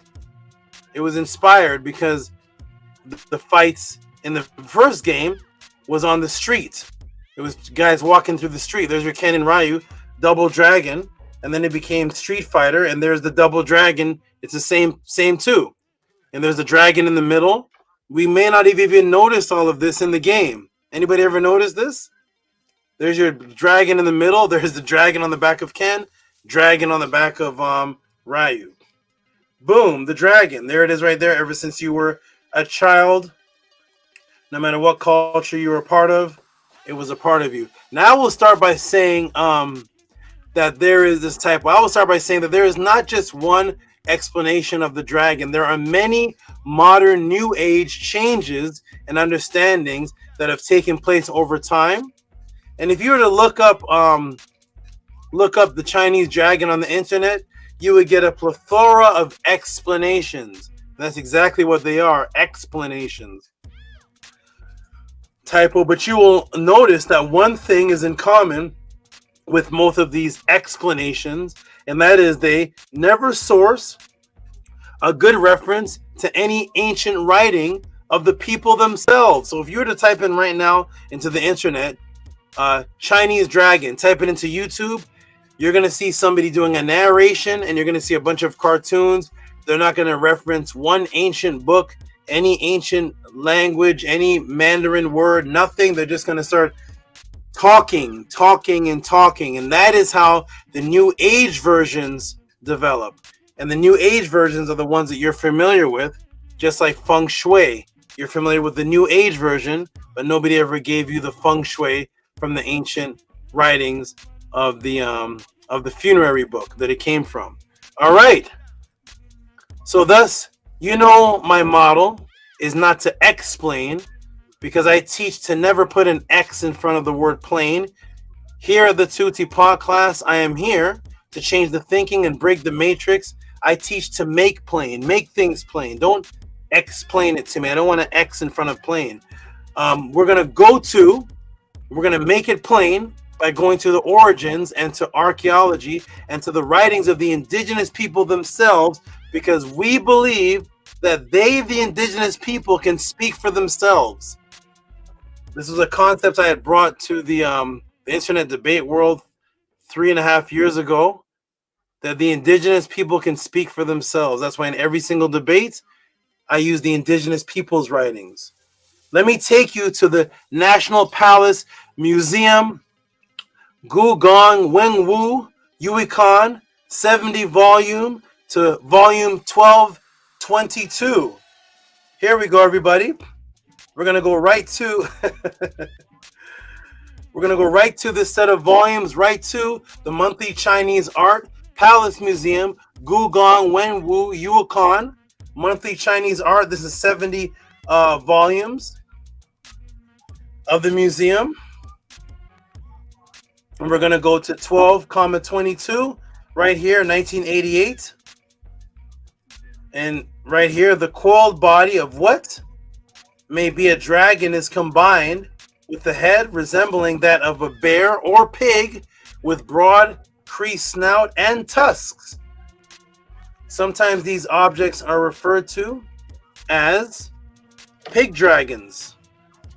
Composite anima forms appear throughout Chinese art later. In the Shang Dynasty, well, let me move this over a little bit so you can see the whole screen. Later in the Shang Dynasty, the word for dragon was written usually using a similar coiled animal shape. So the actual word for dragon, or the word in the Shang Dynasty, was actually the drawing of the thing itself, which is how all and most ancient cultures depict their language. Their language are actual pictures of the things they're talking about. Pig remains have been found throughout Neolithic sites and probably had a role in the cult as well as in the diet of the ancient Chinese. Combining elements of different animals produced a creature with perhaps magical or mythical associations. And now we're going to go all the way back to an old tomb, and New Healing shows the jade coiled dragon in situ. And I'm going to show you how old this jade coiled dragon goes to. This is we're at tomb 4 and in situ. And when you see the age, some of you may be shocked. Okay, so here we go. So we can see it's a combinant animal composed of at least one animal associated with food, and which is the pig. And if you notice in the Chinese culture, the pig is a very popular source of meat that is eaten. And of course, the ancient pig was a boar. And if you look at a boar's face, a wild boar, which is the original pig, you'll see the wild boar's face is actually the face of that dragon that people here are calling a dragon. So it's associated with a food animal and other forms of food animals, and we're going to get into why as the class continues. Okay, what was the color? Now here's a question I really want to hear from people in the podcast. What color in the racist, that's supposed to be racist, in the racist subconscious society that people call Chinese? Let me come to the room real quick. It may be you, and maybe your friends and family, people you know. But when people refer to Chinese people, what is this strange color that they call them? What color is this that they call these the Chinese people? What is this color? Go ahead and type it in the room. I actually told you when I was much younger, I lived in an environment where I had to look at the shoes of the white supremacists to see who they were going to attack that day. And yes, if they wore yellow shoelaces, that means that day, that pack, Tom Metzger's pack of white supremacists, would be on the hunt looking to beat up Asian or Chinese people.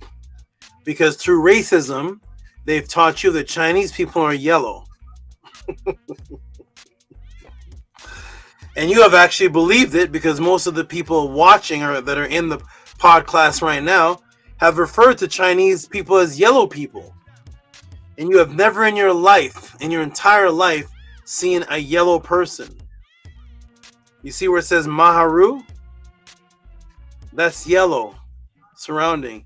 You've never seen any person that color in your entire life. But through subconscious hypnosis, you've been taught to believe that Indians are red, people that are brown are black, and people that are Asian are yellow. And thus you have the Red Sox and all these strange titles for races that don't even exist. So are people that are Asian, are they yellow? No. So where did this concept come from? You're going to find out for the first time here at the Tehuti Podclass. Here we go. So everybody put it, yellow. Isn't that strange, everybody? All the way from Denmark to Florida, Big Vapes, Anu, Yeet, TT. Everybody puts that Asians are associated with yellow people. Simpson, yellow, right? Yellow.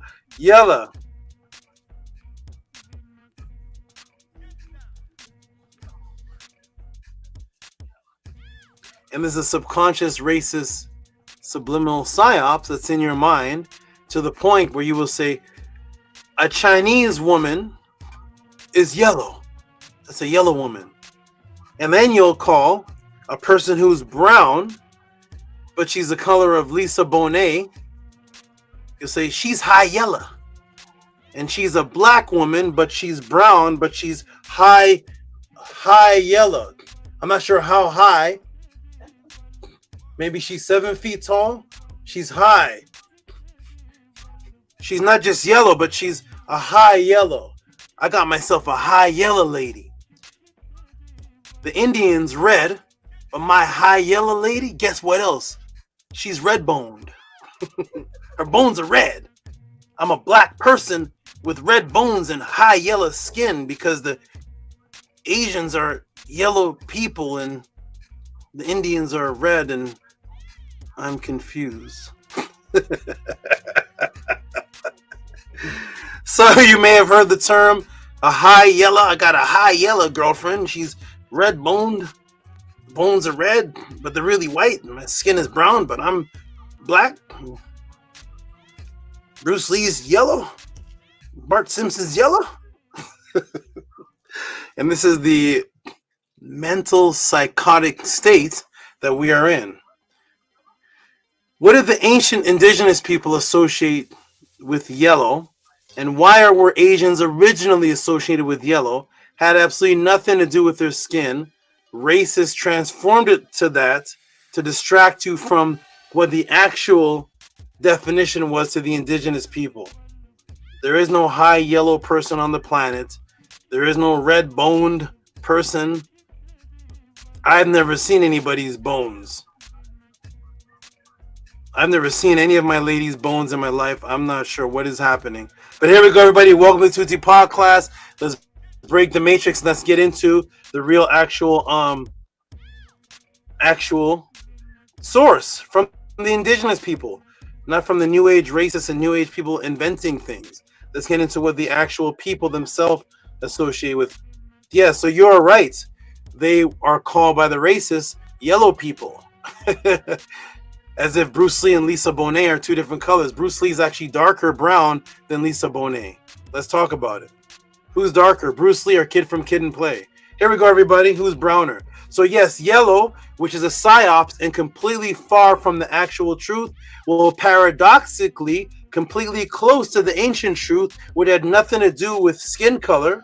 Would you like to find out why for the first time in your life here on June 8th, 2024, Year of the Dragon, at the Tehuti Podclass? Would you like to find out the real reason?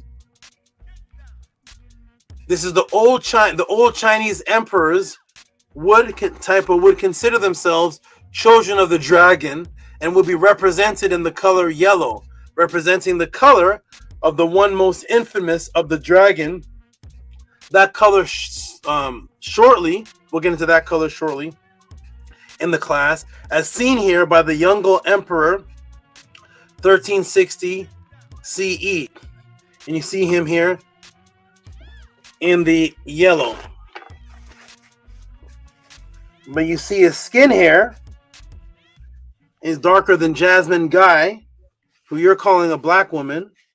Seems to be darker than Halle Berry, darker than Lisa Bonet, and darker than Kid from Kid and Play, and even darker than Terrence Howard. But for some reason, you've been taught that this is a yellow man.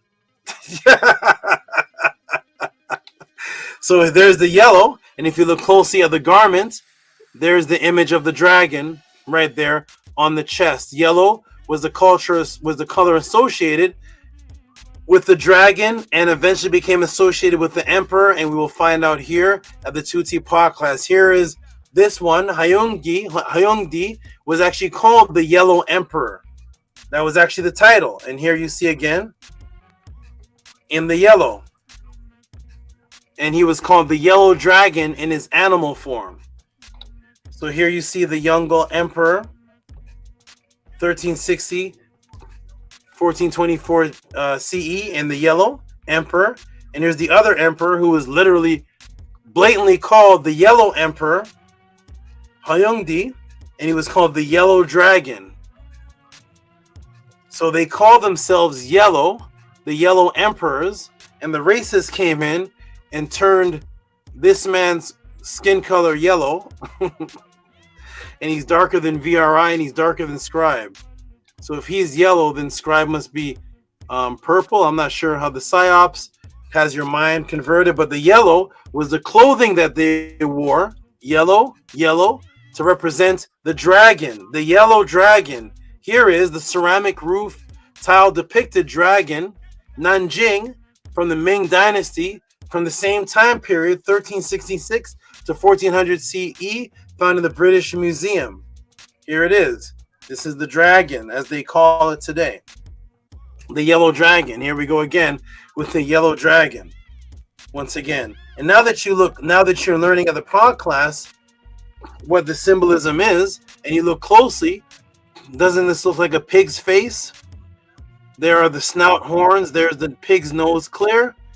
And this is the combient animal form. And that is a pig's face combient with the scales of actually a carp, another farming animal that was eaten. We're going to get into that shortly. It's a combient animal, and there's the yellow dragon. So why yellow? What if I were to tell you that the ancient Shang dynasty, the ancient Ming dynasty, and ancient China itself never even heard of a dragon? What, Tehuti? What are you doing to my brain? What if I were to tell you again that the Shang dynasty, the Ming dynasty, and ancient China never even heard of a dragon?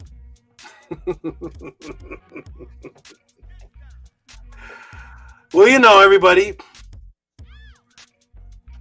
for that, we're going to have to get into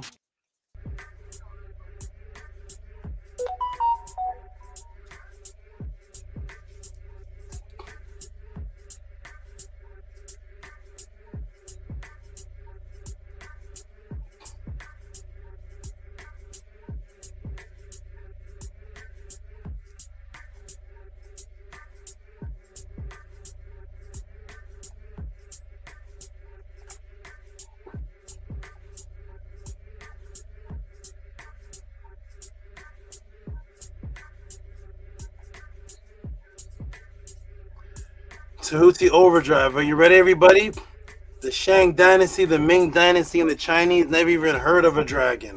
Ready? Here we go. Welcome to Tehuti Podclass. Have you ever noticed that there are so many Chinese people with the name Long at the end of their name? Why is this a popular name, and why is this prominent throughout Chinese descendancy? Here's the word that you see. Long, Long or Ling, all the same word. Here it is right here.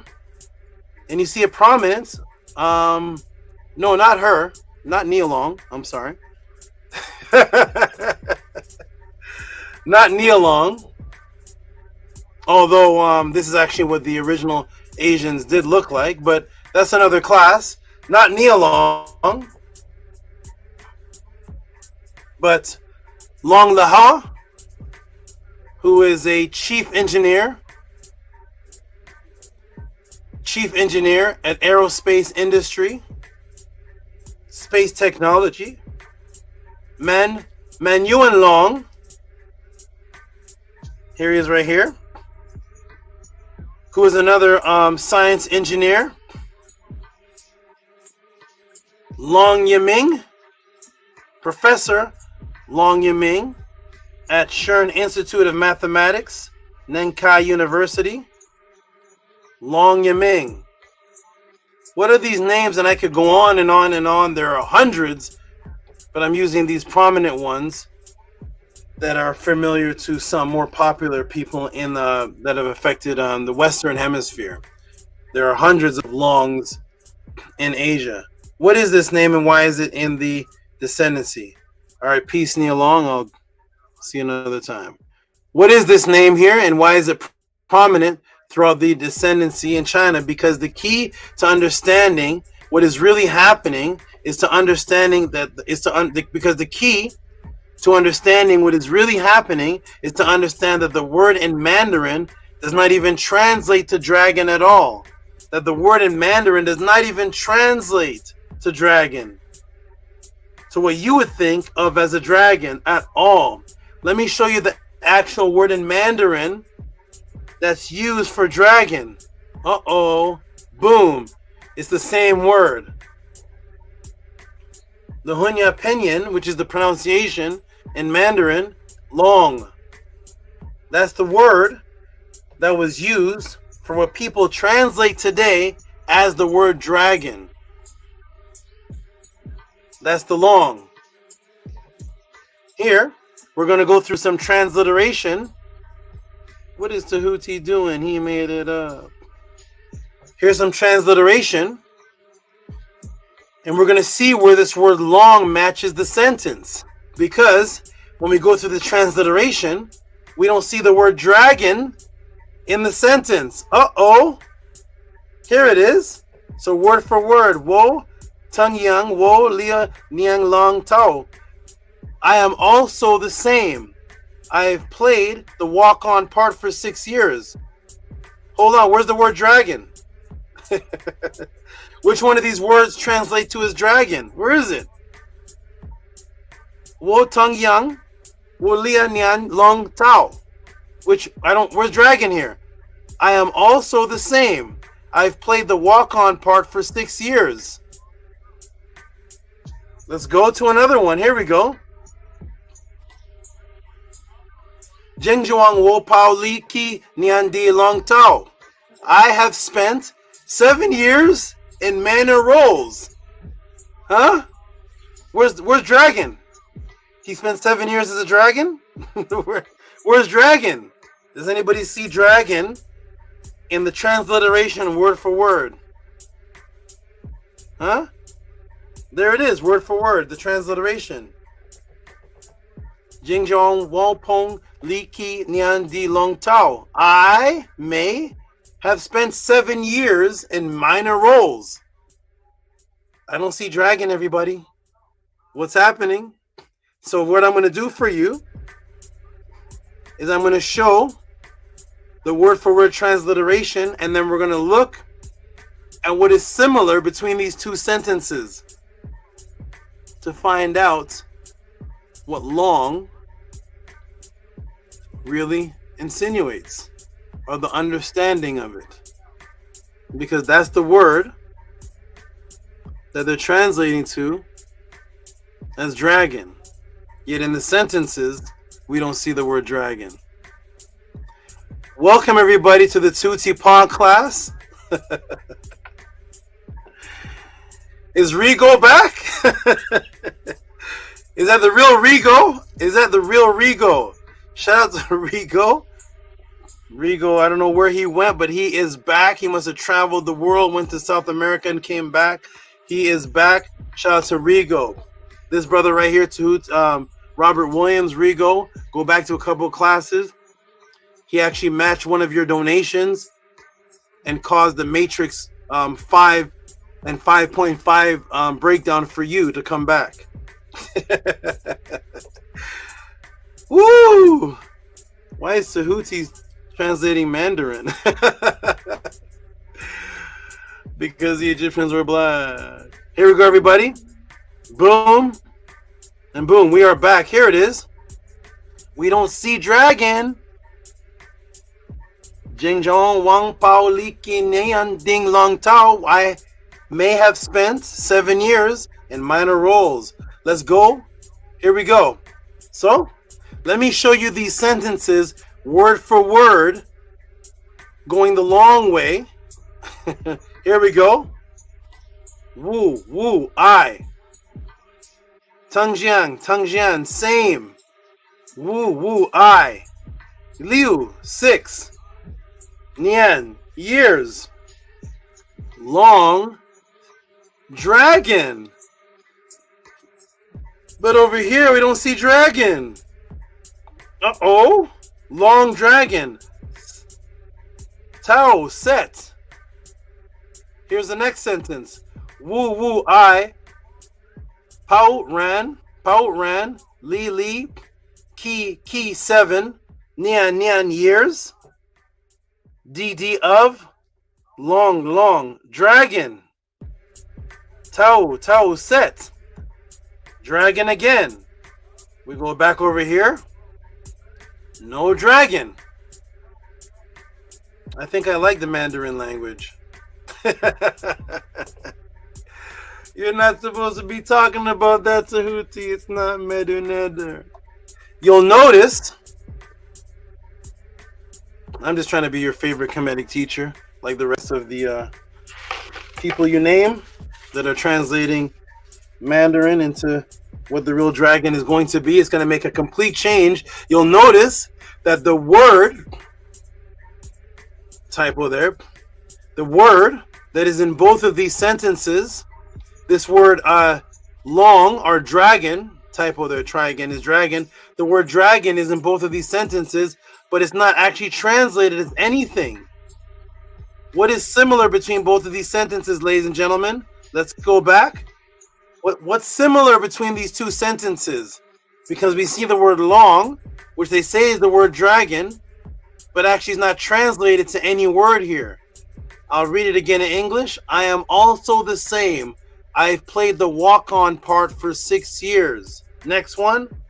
I may have spent 7 years in minor roles. Let me ask the audience, what is the theme that is similar between both sentences?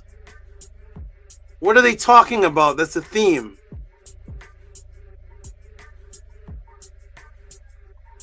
Hard at work. It will continue.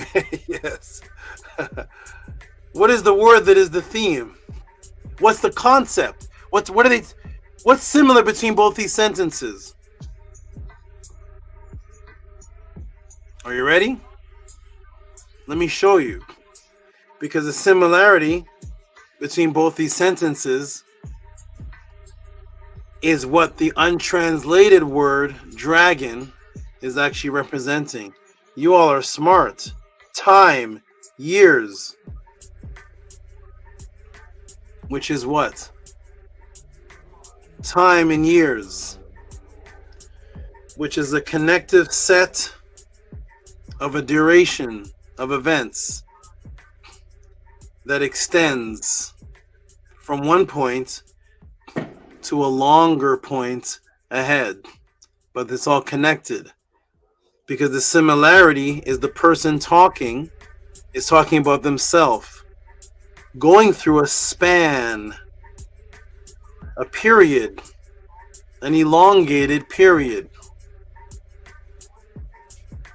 Using this word long, ling,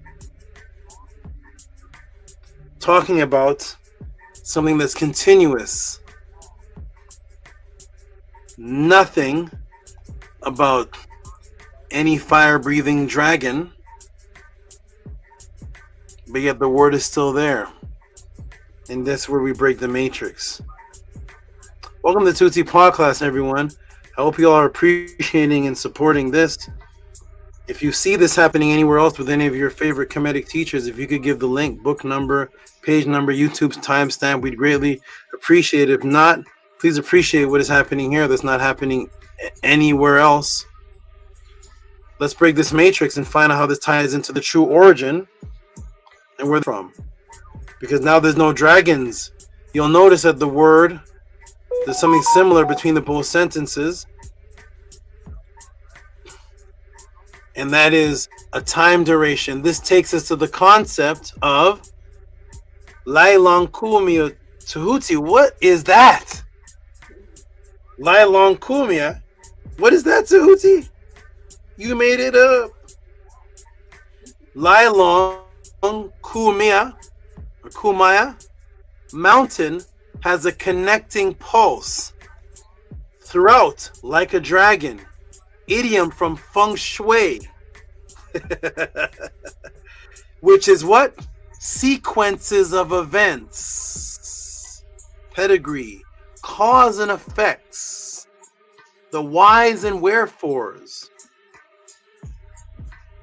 where something comes and goes from, the sequence of events. The Lailong Kumia mountain has a connecting pulse. Now does it make more sense? A sequence of events, a connecting pulse, a flow. Now the sentences make sense because they're speaking of a sequence of time. I am also the same. I've played the walk-on part for 6 years. They're talking about a role that they both played, but the expansion of a sequence of events of time that took 6 years. This one is talking, I may have spent 7 years in minor roles. They're talking about sequence of events of times that they spent thus long. Just like the idiom understanding, Lailang Ku Mai, mountain has connecting pulse throughout. Like a dragon, which is the feng shui for the sequence of events.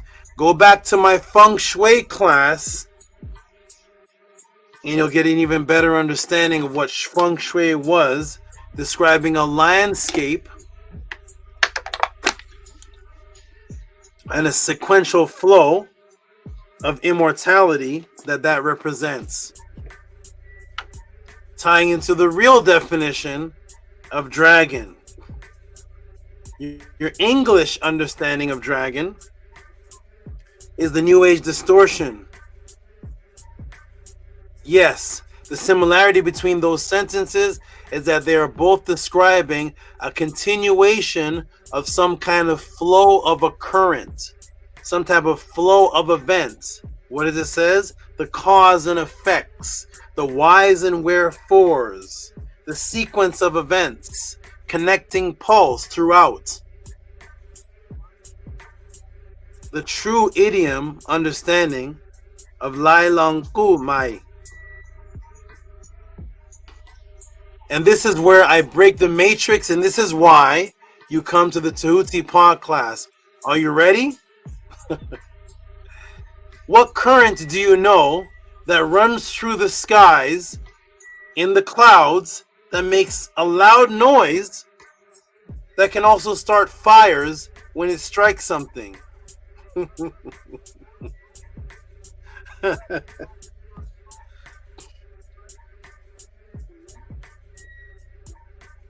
What current do you know that flows through the clouds that makes a loud noise that also causes fire when it strikes something?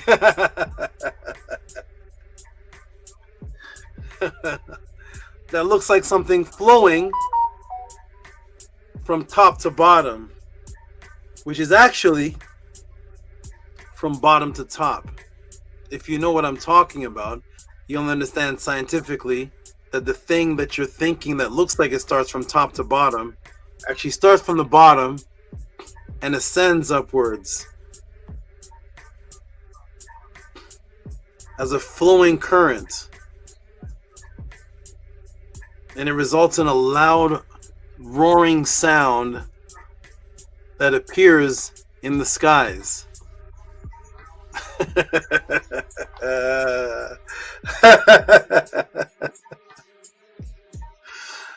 Uh-oh. Are you breaking the matrix now? Go ask your current Kemetic teacher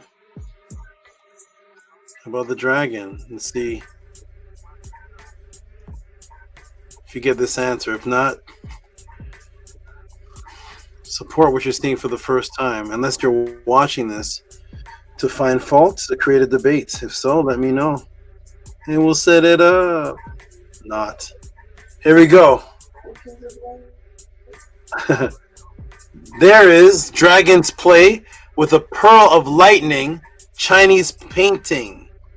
There is this thing in the clouds. Dragon's Play with a Pearl of Lightning.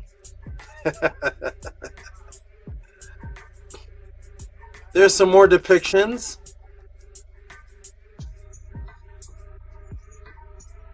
Can you see it now, family? Can you see something at all? Anything look familiar to you? Does it make a little bit more sense as to what's happening? Can you see it now?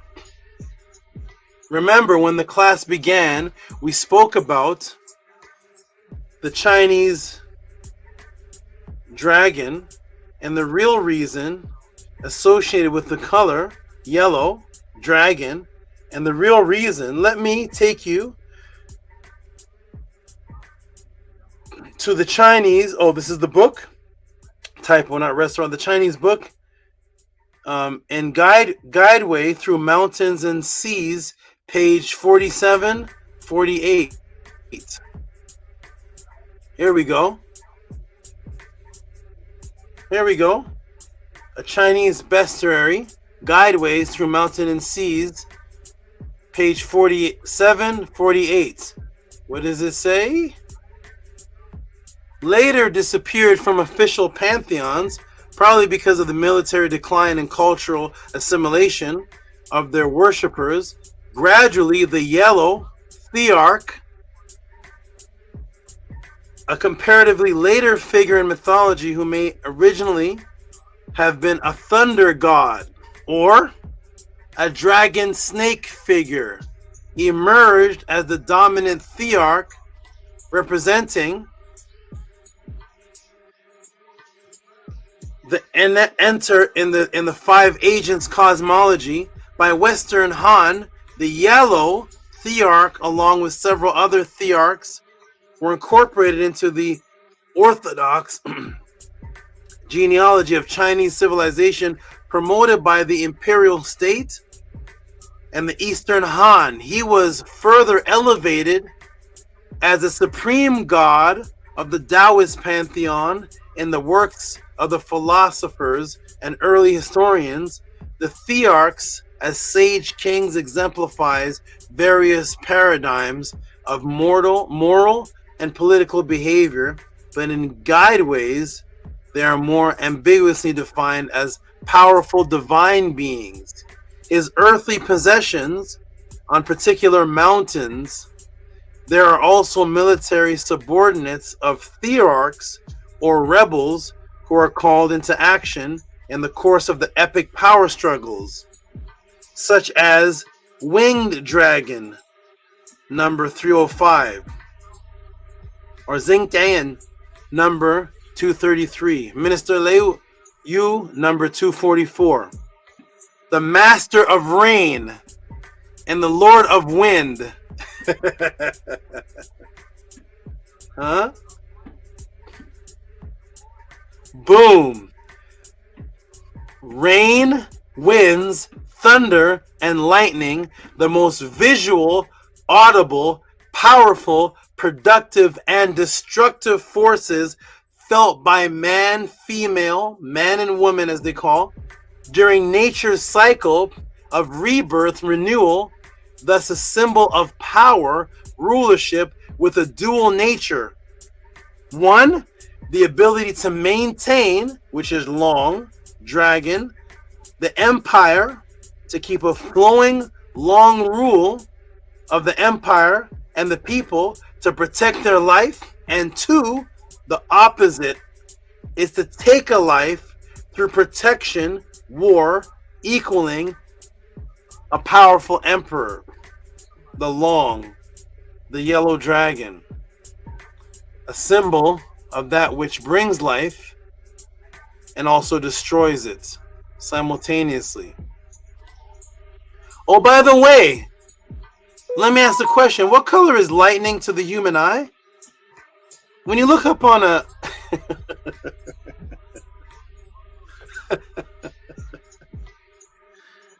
Huh? Huh, Nakshampika? It says Nakshampika, the yellow one. What color does lightning look like to the human eye? The same two brightest colors of the sun. What is that?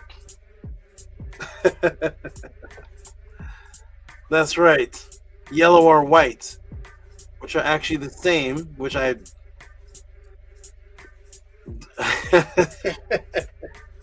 Yellow or white. Illusions to the eye.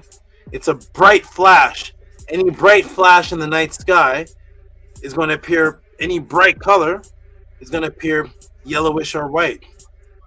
Just like the rays of the sun in the Kelvin differences, creating the higher Kelvins or the lower Kelvins. So sometimes you see the white, you say it's a bright sunny day, and you look at the sun and you're like, whoa, it looks whitish. And then you look at it again, you're like, oh, this is like the sun is yellowish. And it's both the same, the eye is creating the illusion. But yes, yellow streaks of electricity or lightning moving through the clouds, causing a friction, the great roaring in the sky, the elongated waves that are continuously moving, traveling miles from wherever you see them in the sky down to the ground, depending on how far you're looking at it or where it's coming from. Traveling a long space, hitting the ground, and at times causing fire and death, while simultaneously a sign for the great rain and renewal of life. It looks beautiful to a farmer because he can look up and say, the rain is here. Sometimes the lightning and thunder comes before it actually rains, and you see the and then all of a sudden the rain starts to come down. It's a great sign to an agriculturer, a farmer, the original way of life to all native people, agricultural, combining and imbuing agriculturism with spirit immortality. Beautiful symbol, but don't be the farmer that gets hit by the lightning. It's not too beautiful anymore, so you're on the ground. You don't want it. You want to avoid it. Don't let your fields get hit by it. Don't let your cows get hit by it. Don't let your crops get hit by it. But it is the symbol that it's going to feed the crops in the field. The polarity duality of the beauty of nature, of the power of thunder and lightning and rain. Welcome to Tehuti Podclass. We could stop all this and argue for 5 hours whether the Egyptians are black. Let me know if you would like to do that, or if you'd like to continue this. It's up to you. You all send in the question and I answer. If you want me to do 20 hours on the Egyptians are black and the Bible is stolen, just send in the question. We'll do 20 hours of that. Here we go, everybody. Welcome to Tehuti Podclass. Boom, boom, boom. Yes, it is yellow. Electrifying time-lapse images capture 100 lightning bolts.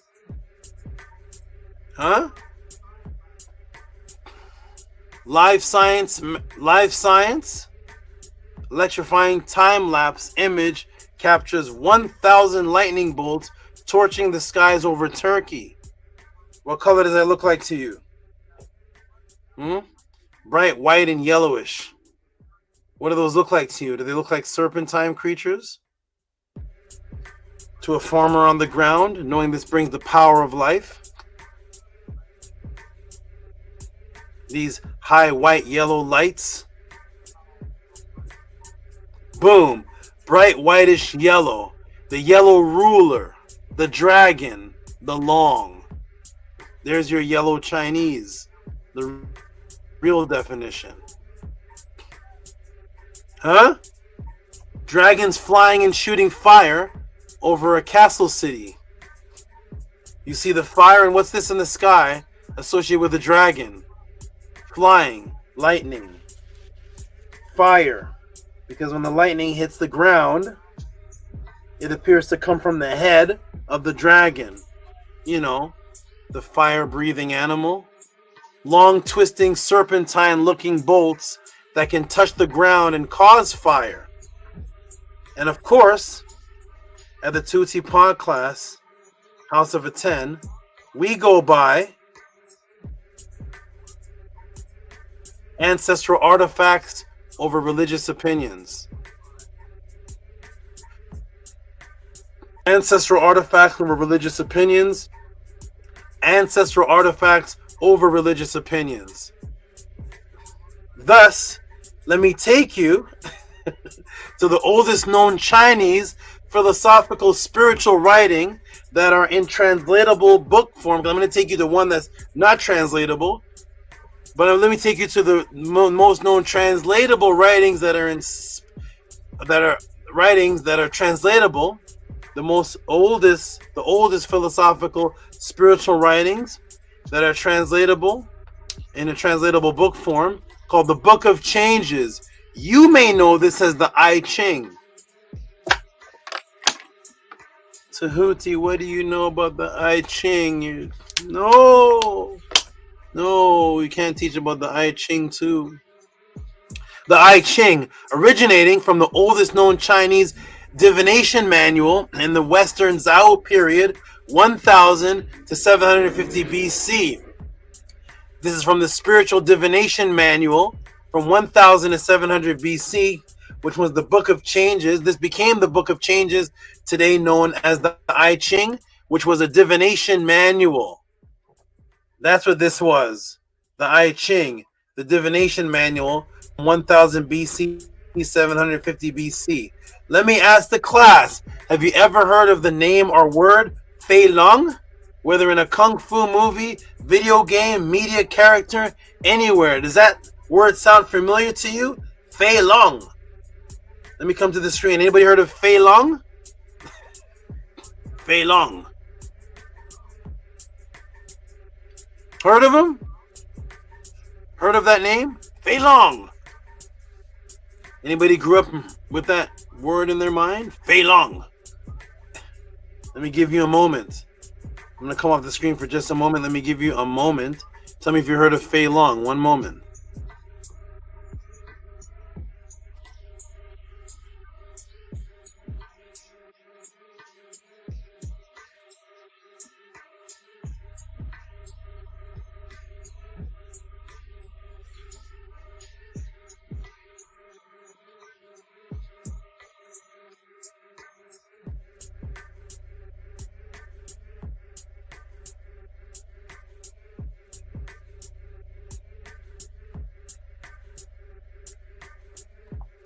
Fei Long. Anybody heard of Fei Long? Ah, Street Fighter, huh? Fei Long. That was the name of the fighter too, right? In the Street Fighter, with Ken and Ryu with the two dragons on their back, descending from Double Dragon, and then in the video game, there's a character with Long in it. Fei Long.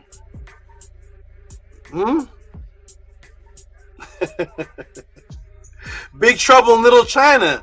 Is that another movie with Fei Long? That was a popular one. Big Trouble in Little China. So we got Street Fighter and we got Big Trouble in Little China. Fei Long. Master K say, may Tehuti live long and Isfet not drag on. You start to see now the actual word that you English you think is English, just long, is a continuous sequence of things, is actually the same as the ancient word long, which existed long before England.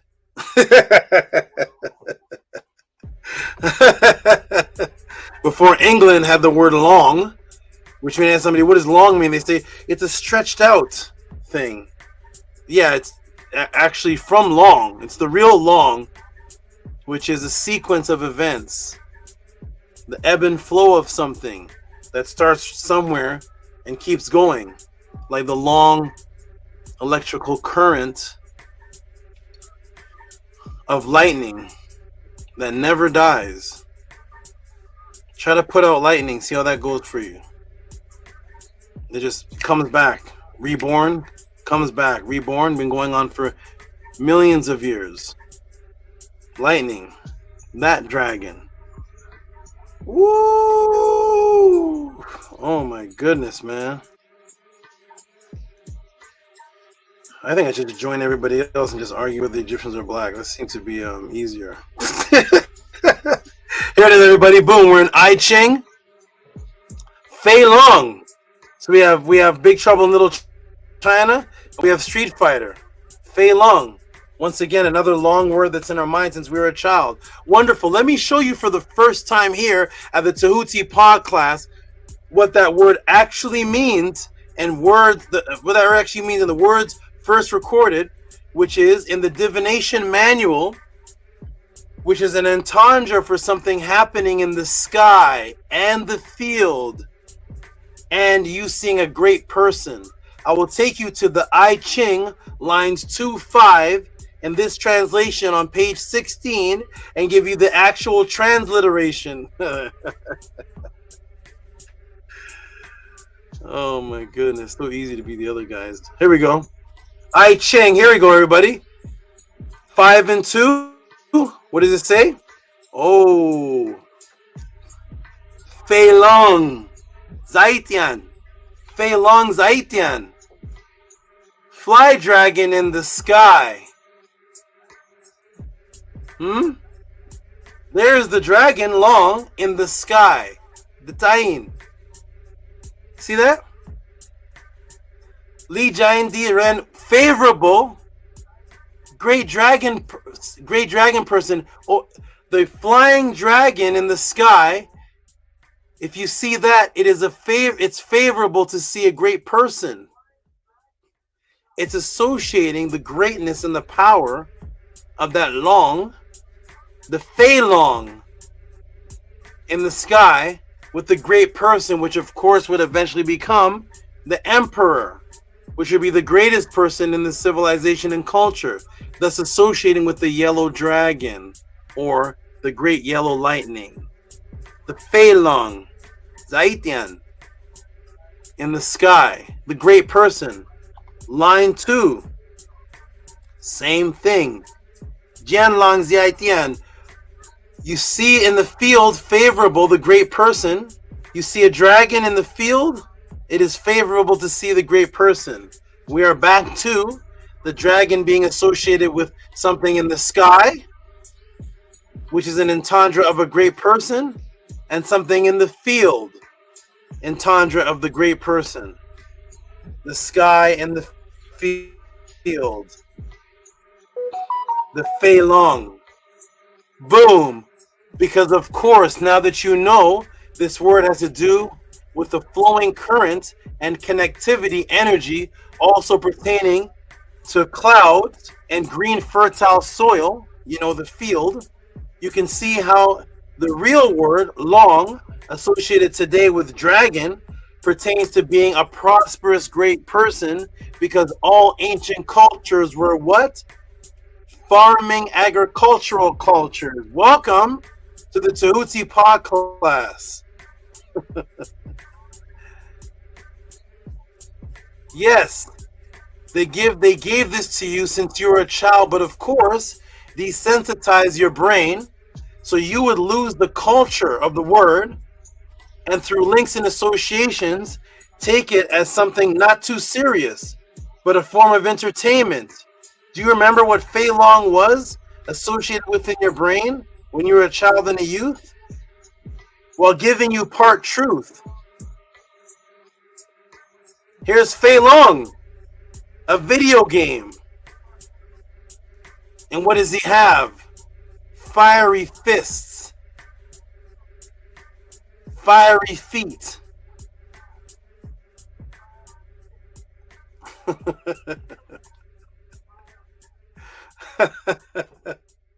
Fiery fists. Fiery feet. Fei Long.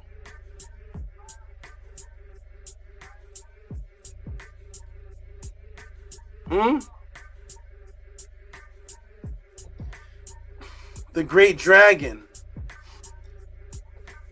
I asked the question in the beginning, what was the first Bruce Lee movie you think of? Enter the Dragon. What was the other one? I think Scribe said it. Fist of what? There's your Fei Long with his fiery punch, his violent, aggressive, fiery punch, and his fiery kick.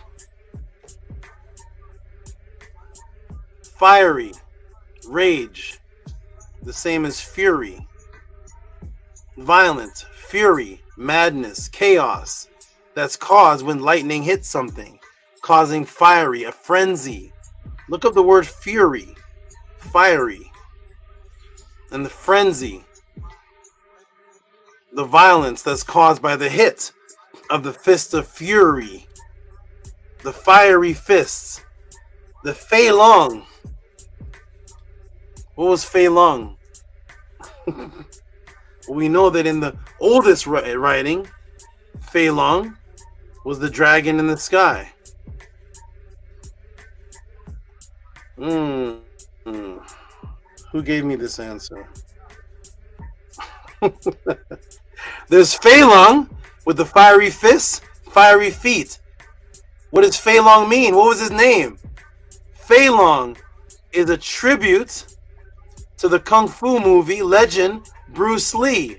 Not only do the two look alike, but they come from the same city. Fei Long also lets out similar battle cries to Lee and is just as furious, fists of what? Furious and fast a fighter. Also, Fei Long is Chinese, specifically Cantonese, Hong Kong's primary dialect for flying dragon, as well as a type of kick. Bruce Lee's Chinese screen name was Li Sulong, or Little Dragon. Most people didn't know that part. Bruce Lee was Li Sulong, which was Little Dragon. Fei Long, Flying Dragon.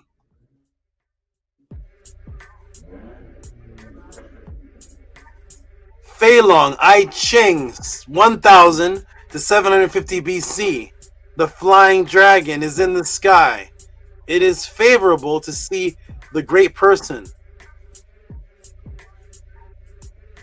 You see a dragon in the field. It is favorable to see the great person. Fei Long, flying dragon. That affects the sky and the field. Fei Long, the video game fighter, was the copy of Bruce Lee, who was called Li Sulong, Little Dragon, and his move, the Flying Dragon. Fei Long. The Fist of Fury and the Kick of Fury, both lit with fire, the same effect that lightning causes when it hits the ground. The Fei Long. Woo! A video game. There is the Long, there is the Flying Dragon, and yes, that is the full name of your favorite Kung Fu fighter, Bruce Lee. The actual name was Li Sulong in the movie. We just kept calling him Bruce Lee in the movie. His name is Bruce Lee. That's the person, the actual character was Li Sulong. We kept calling him Bruce Lee.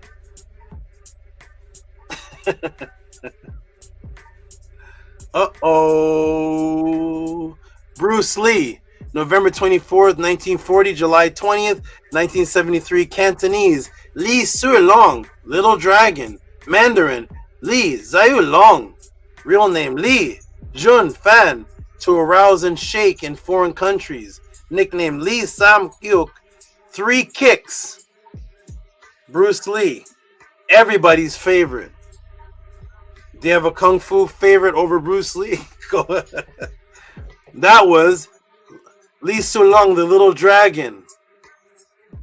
Li Zhaolong, the Fist of Fury, the Fiery Dragon, the Lightning. What was Bruce Lee most known for? What was it about Bruce Lee that made him stand out to you?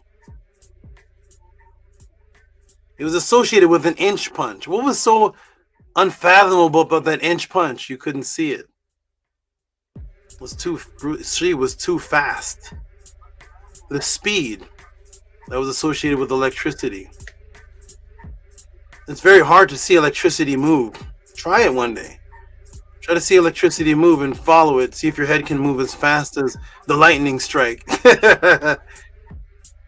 That was the Fist of Fury and the inch punch. That was the fist, the speed of lightning. The dragon in the sky, the long current, the Fei Long.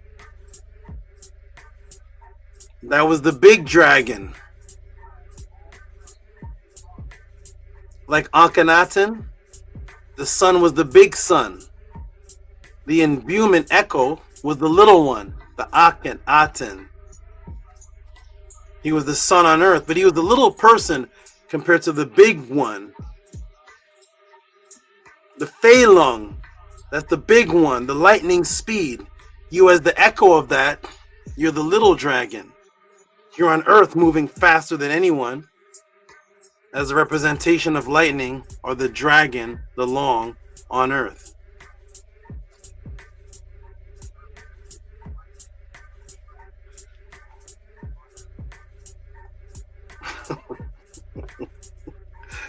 Welcome to Long John Silver. Here we go, everybody. Let's continue. There he is. He's the little dragon. Li Zhao Long, the little dragon, representing the Fei Long, the bigger one. Go watch any Bruce Lee movie. He did as much philosophy, spiritual talk as fighting. Watch Bruce Lee's interviews and see if his fighting was about beating up people. Nope. It was all imbuement philosophy. Now you know this. Welcome to the Tehuti Podclass, Tehuti Overdrive section. Whoa! We're in. Oh my goodness. Here we go, everybody. You ready? Remember the clip of the dragon dance that played in the beginning of the class? This was all the setup from the beginning of the class. I played the clip. Now let's look at the description at the bottom close. Now that I have taught you all of this, now it will make sense. Read the clip again. The dragon dance can be dated to the Han Dynasty 206 BC to 220 CE. Back then it was used for worshiping ancestors and praying for rain. Over the centuries, the dance evolved into festival entertainment. It was used for worshiping ancestors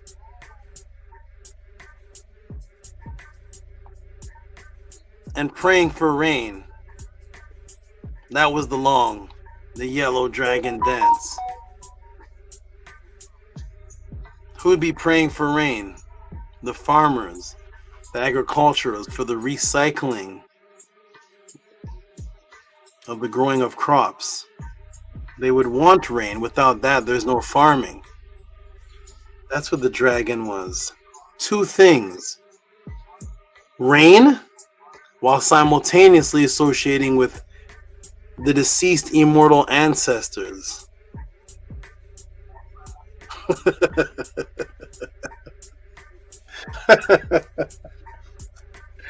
Huh? Are you getting a different perspective of the fire-breathing dragon now?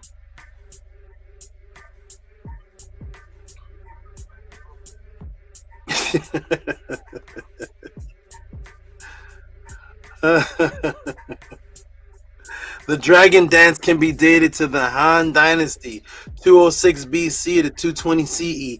Back then it was used for worshiping ancestors. Those are the deceased immortals.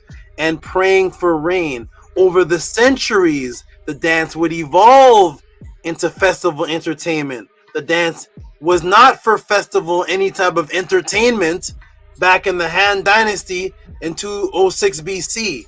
It was for the worshiping of the ancestors and the praying for rain. That's what lightning represents. And thunder. Boom, rain, which was usually pre-indicated by thunder and lightning. An undeniable visual and audible force which parallels the coming forth of the fertile agricultural season, the renewal of life, the rebirth, the yellow roaring thunder, current, lightning, long dragon in the sky. The dragon. the actual lightning, yellowish light, electrical current coming from the sky, actually coming from the ground, but coming from the sky on a rainy night. The great long current dragon, the ancient Chinese farmers would associate with rain. Do you see the dragon now? Do you see it now? Do you think the Chinese in the Han Dynasty were talking about a dragon? Let me ask the class. Woo! What sign in the sky for millennia has been seen following directly after rain? What comes directly after rain, everybody? You see it in your city, your country, where you live. After a beautiful rainy day, what's that other thing in the sky? It's not as violent, though.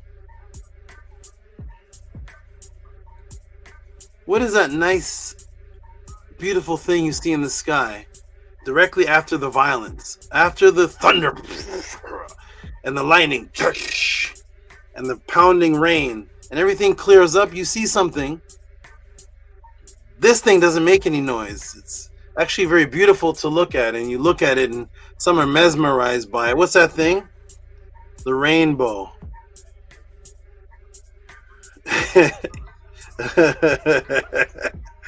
Nicholas Nidek said, what's happening? It just rumbled and shake my apartment, struck from 1 kilometer from here.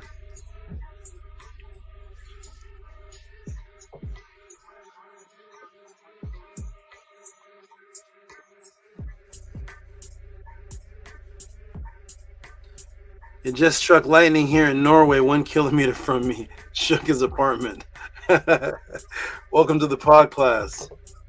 Rainbow. Angela Gates says rainbow. Regal says rainbow. Big Vape says rainbow. Bella says rainbow. Nook Panook says rainbow. The rainbow. Serpent Yeet. Rainbows are beautiful too. Yeet says rainbows are beautiful too. Minty, yeah, that's one of Minty's symbols right there. Rainbow. There we go. Rainbow. Rainbows, what you see after the dragon, after the lightning, after the roar, the thunder, you see this beautiful, peaceful image of spectrum light. You are right, everybody. The rainbow. There it is, everybody. Doesn't matter what part of the world you're in. You see this? Rainbow. Yes, you are right. The rainbow. A beautiful sign to agricultures of a successful renourishment, rebirth of the land that keeps them alive. Notice the shape of the shape for the word rainbow in Chinese Mandarin. So the word for rainbow is gong or hong. Guess how you draw it?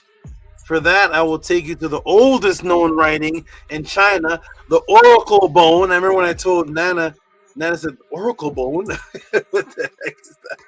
Let me take you to the oldest known writing in China, the oracle bone script, to Zhengqiu, the old capital of the Shang Dynasty, 1300 BC, now found in the National Museum of China.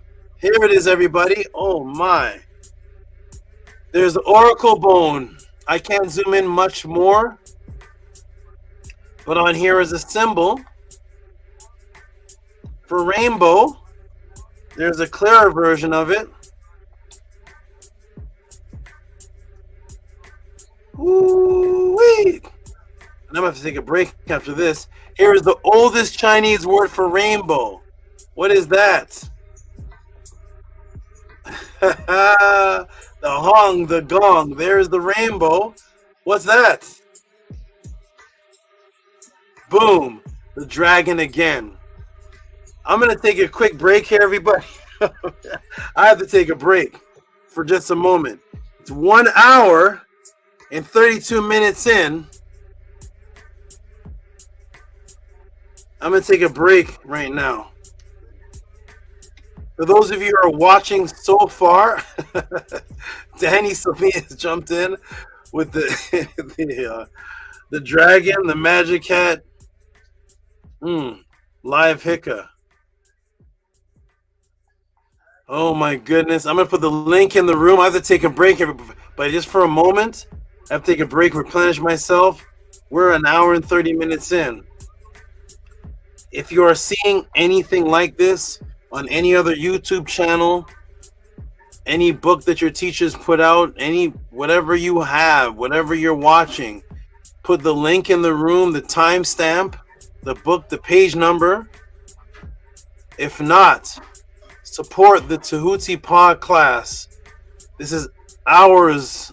No drama, no anger, no cutting anybody's belief system down. I've not said one thing negative about the Chinese system yet. Nothing negative to say. I'm about to correlate it in with something that's going to support the Tehuti Podclass. Jump on the panel. I'm going to look down. I see somebody in the box down there, but I'm going to look down in a minute. PayPal at Rocky SV, Cash App TT Amun. Support with questions and just support.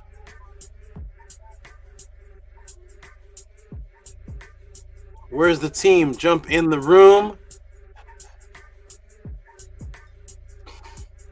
I remember I used to know people, my mother and others, that would just go to the casino and just blow it. Easy 200 a night. Easy 200. Doesn't matter. They win, they're happy. They lose, they're happy. They just had the fun blowing $200, $500 at the casino, at the bingo. Grandma's at the bingo. Support the Tehuti Podclass. Stop the nonsense of the Doritos and the bingo and the Heineken beer and whatever it is, the Avengers and Capcom and Spider-Man and Superman and all the nonsense and the $100 a couple days of weed. How you doing there, Anu and Antu? Would you rather be doing this or smoking up some weed? What about you, Antu? You want to drink up some Heineken? No. I'd rather be here. Okay. How you doing there, Anu? Doing great. This is definitely a very complex answer. You're really going in. Seems like you really got possessed by something going into this one. It's way longer than I expected and way more complex too. Very much. I remember I told the conscious community years ago, I said, I'm going to leave you all. I said, I'm going to leave you. I'm going to change my name to Tehuti Hotep Wong Fu. I'm leaving this culture. I'm going Asian on everybody. I'm gonna come back and destroy all you fake Kemetic teachers. I'm gonna come back. I'm gonna get surgery done. My eyes are gonna be like this. I'm gonna come back to Tehuti Wong Fu and Fei Long and destroy everybody. I remember I told people that. I was like, I'm sick of you fake debating, non-conscious. This right here, when I show you, you're already seeing what it equals. You're already seeing what it's going to lead to. It's the same renewal rain culture, the same renewal of the crops in the fields. This is a nature religion. Before it was entertainment, that was the dragon. That's what the Bruce Lee and the Street Fighter and the Fei Long and all those years you watched and all those things represented this. How you doing, Atef, Rem, Kem, Ma'at? Hotep, great Saba. You can't even talk right. Hotep. I got an incense burning, and it's I had to burn the Japanese incense for this one. I had to bring out the good ones. The rope incense. Which ones? Which ones? The rope incense. Oh my goodness. Oh my goodness, man! This is glad you all enjoy this. I'm gonna take a break and step off. I don't know if Annie and Neferkepred and Nefertem are there. I just see the background. Are you all there? Invisible mode or? Yes, I'm here. What's going on back there? All right, Annie Patah. What do you think so far, good brother? Or Nefertem or anyone who's there. I can't tell who's there. Yes, Nefertat is here. Go ahead.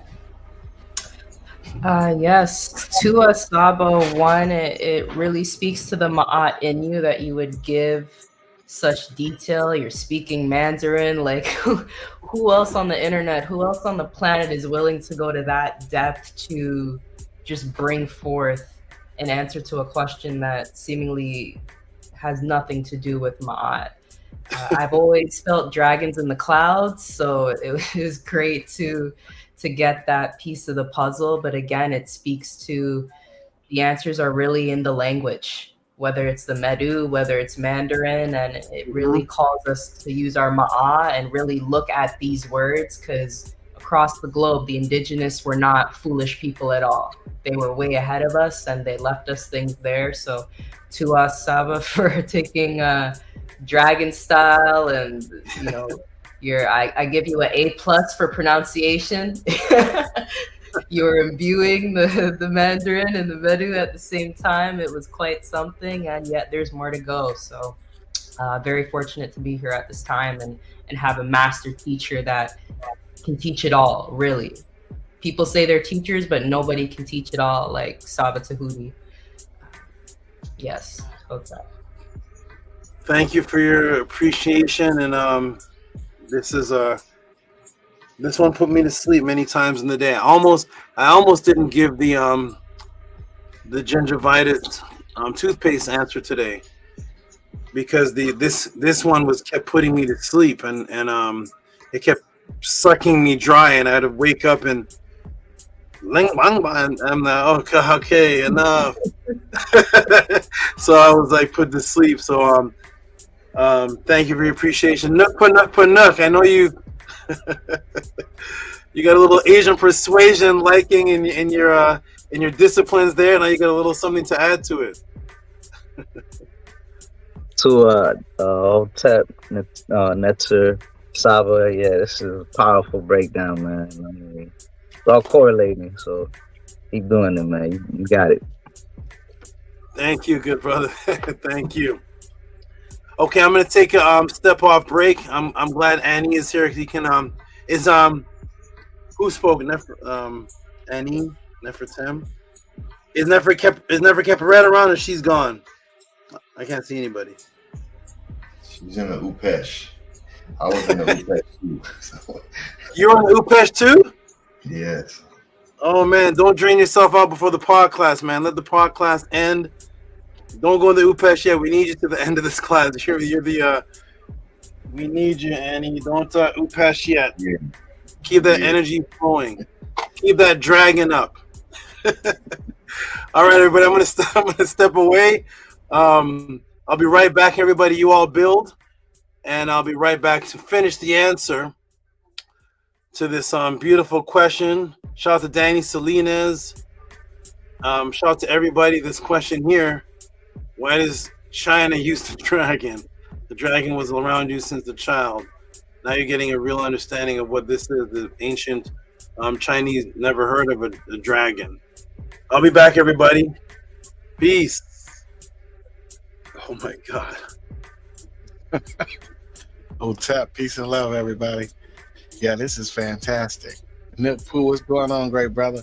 I got the what y'all know about them rope incense.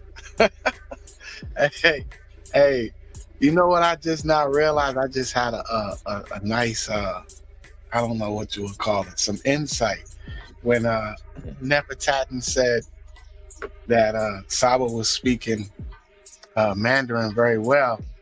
The truth is the truth, period. You know, the truth don't have no culture. The truth, it just aligns with the truth. It doesn't matter where you come from. This is why this is so fantastic, especially when he begins to reveal the lie to us and the trickery that we've been exposed to since we were little. Because for sure, I played Double Dragon. I played Dungeons and Dragons with the little cards, the little baseball cards, the little role playing. You know, Bruce Lee, I'm very familiar with him, and Enter the Dragon, Bruce Leroy. Like, this is a game. And whenever I show people and I introduce people to class, the first thing they say is, wow, it was 5 hours, 7 hours, 12 hours, 11 hours. You know, you sat there for the whole time. The thing is, what most people don't understand is that even when I'm not here, I'm here. So even when I'm with them, like I said, I'll have my glasses on and I'm in the chat. I'm paying attention to this because this is absolutely important to me. This is so important to me and my family.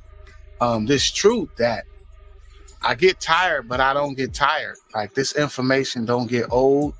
And you know, being in this frequency is, you know, it's very simple for me. When I look at it, it's like this: am I gonna be around people talking foolishness, or am I gonna be around the truth? What do I want? Do I want the lie or the truth? It's simple for me. Very, very, very, very, very simple for me. Because like I always say, I already know who Clark Kent turn into when he take the glasses off. You know, I'm familiar with that. I watched hundreds of episodes of Tom and Jerry, you know, and it's all ignorance. It's all, none of it benefits me. Henu to the great brother Ani and Nefer Keperet and Nefer Tatin. I was just showing my daughters today Nefer Keperet's class on the Jaguar. It was absolutely phenomenal. Again, I have to definitely give adoration to her. My daughter's going to be going to a new school, and she's going to be in a new environment. And I just thought it was important to show her that class. But all the classes are important, you know. All of this information, like I say, I want to know everything. And when I'm in situations, when I'm around people, you know, I tell people that I don't know anything because I'm always in a state of wanting to know. I'm in a state of learning.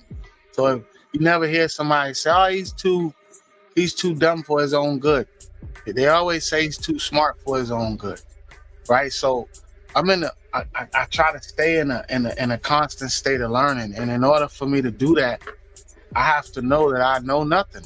And the more I know, the more I realize I know nothing. So for me, this information is invaluable to me and my family, and my friends, and you know, just people, just in general, you know. And it doesn't amaze me anymore when I share this information with people, how, you know, they're initially like, "Oh, this is great. Oh, this is, you know, great." And then when I look to see them in the chat, or I send them the link or something like that where they don't show up, it doesn't surprise me no more, because the lie is easier. The lie is easier to accept. You know, people will rather you know, they dress it up and they make the lie beautiful and the truth ugly. You know, it's the ugly truth, but in actuality, it's the other way around. It's the truth that's really beautiful, and the lie is really ugly and disgusting when you look at it. You know, the way they're preying on our children, and poisoning our children, and poisoning, you know, us, and just playing on our intelligence. You know, and it's right there in our faces. So I'm grateful for my SABA and his consistency and his example and what he shows and brings forth week after week. It's absolutely incredible. And I say to him all the time, I don't even possess the English to even to give him his true adoration. You know, I know that. You know, I could say, "Oh, you're great, and this is a phenomenal breakdown, and it was fantastic and wonderful," and all of these matrix words, but the reality is that I need to learn the metal netta in order to truly give affirmation and truly give credit where credit is due. And there's no competition. It was a brother on here a while back, and he was comparing SABA to somebody, and you know, it's not even it's no comparison. It's no competition. I'm definitely looking forward to hear how many classes or how many questions SABA has answered. And I'm gonna tell you guys right now, whatever he says is absolutely right. Whatever he says, however many questions he says that he answered, is absolutely a low ball number, because whenever he's talking, he's answering questions with everything that he says. When he's dropping these little gems, and the question is over, and he's waiting for us to come on, and he's just dropping gems and he's answering questions. So, you know, it's no comparison. It's hour after hour, week after week, day after day, long after long, very long, right? So it's absolutely no comparison to what he's doing and what we're doing up here and what everyone else is doing. It's no competition, man, because I don't even, when they be trying to tell me, hey, did you see what's going on over there? And did you hear such? I don't have no idea. I have no idea until somebody show it to me. Hey, did you see how he snatched her and kicked her down? I didn't see it until someone showed it to me, because it don't come up in my algorithm. It don't come up for me. Only the House of ATTON or something about reptiles or animals or plants or how to grow a plant or how to do some type of gardening or some type of, medicine or something, how to make your own medicine, just stuff that's beneficial to me is what I want to be around and what I surround myself with. And it's absolutely no competition, because them people sit up on that stage and argue all day. It's just a waste of time. We're fighting a battle. We're fighting a battle. We're at war, and we're I'm not gonna say we losing, but every week when Saba come on here and answer these questions, I'm like, wow, how I didn't know that. Man, I didn't even see that. It was right in my face. What? I played Double Dragon. You know how many quarters I spent on Double Dragon? I got Double Dragon right now. I got Double Dragon on two little small. I got the little small Nintendo set that you buy in the middle of the mall with 5,000 games on it. I got all of them. I got Double Dragon, the English version, the Japanese version, the one that don't say Double Dragon. It's just, you got to click on it and then the two characters pop up and they don't speak English. Like, I have that. And this is the thing, what I'm saying is that we at war, and it seems as if we don't even know we at war, because these things are right in our face. And we, number one, we should be, challenging ourselves and, the real war. In order for us to fight the external war, first we have to discipline ourselves, and we have to combat the things that we know about ourselves that's not right before we go to pointing the finger. And before we go to even attempting to even, you have to equip yourself. And I'm telling you, we are not equipped. Not yet. We're not equipped right now to deal with what we're dealing with on a daily basis since we were children. Toothpaste, fluoride, come on, man, it's in the water. The fluoride is in the water. It's in the water, it's in the toothpaste. It's everywhere. We're surrounded with this. We have to, man, we have to do better. We have to support the truth. But first we have to be honest. We have to be radically honest with ourselves, right? We have to be honest with ourselves and realize that, hey, you know what? We really don't know very much, right? And we have to be better. We have to be better. I have no time for foolishness. I have no time for ignorance. I have a family. I have children. I have myself I'm working on. I'm trying to teach myself and teach my family. And I'm trying to, build. We're building this brick by brick. So we have to acknowledge the truth. And it's very, very, very easy to acknowledge the lie first, right? That's how I got here. I just started examining what I knew for a fact was a lie, right? And then I was able to align myself with this frequency, right? But it took a while, and it took being very honest. And once I began to identify the lies at first, right, then I was able to, find myself in this frequency of Ma'at.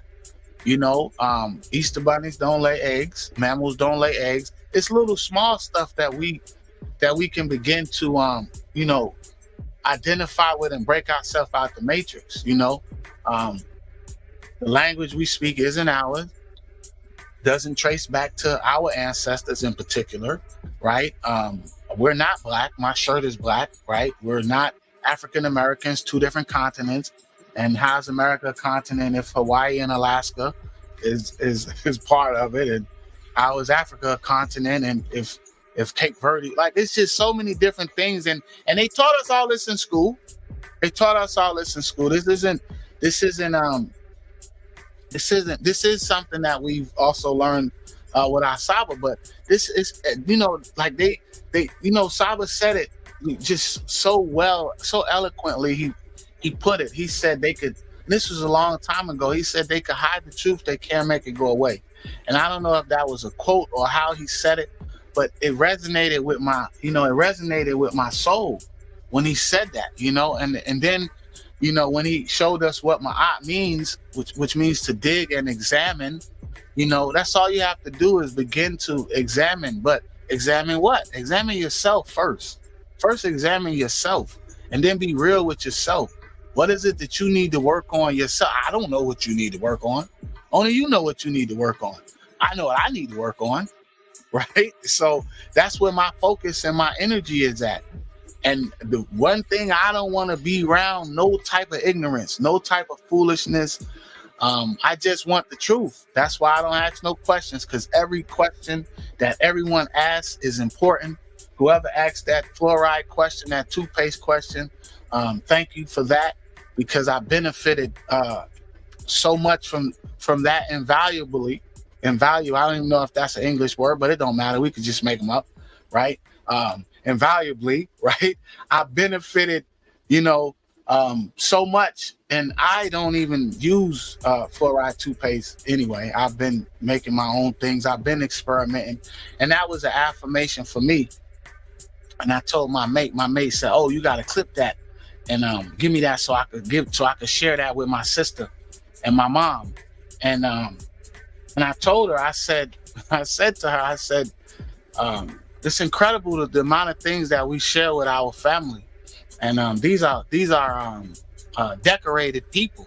These are nurses and doctors that they're not aware of this information, right? That's readily available to them, right? I was just talking with my daughter today. Me and Jada make a lot of medicines and different things. We make hot sauce and medicines and different things. And I was talking with my other daughter, and she was asking about an antibiotic. And I said, "What does anti mean?" Simple.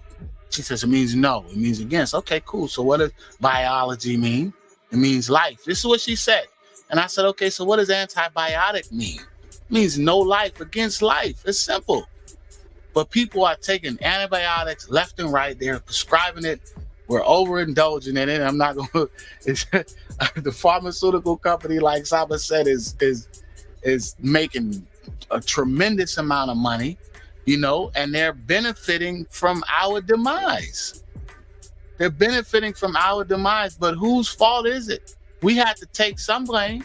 We can't put it all on the matrix. We have to be responsible and we have to be accountable and take some type of responsibility for our own health. We can't continue to say soul food is our food or the food that we're supposed to be eating. It's 2024. We don't know fried food's not good for us. We don't know that cause heart disease and heart attacks and diabetes, and we don't know that that's good. Come on now. It just doesn't make no sense. People would rather the lie than the truth. And the truth is there. Everybody know that. Everybody know that. It's not a secret no more. Everybody's walking around with computers in their hand where you could just, I want to know. I used to have to look up words. My mama would ask me something. No, I would ask my mama something, and she wouldn't tell me the answer. She would say, "Look it up." And I would have to wait until I got to my aunt's house to look in the encyclopedia or look in the dictionary, because I didn't have very many books in my house growing up. And then she would ask me later what the word was. Or if I didn't mention it to her, she would bring it up to me. "Hey, did you look up that word? What's that? What does that word mean?" Now we have the information at our fingertips. It's right in our hand. You could go, you got to do a little digging. It don't just pop right up. A lot of this stuff, especially for us. Welcome back, Great Saba. Hey, peace. Wonderful. Got hyped up. I love this question. I love it. Tehuti Overdrive, my favorite. This is my favorite.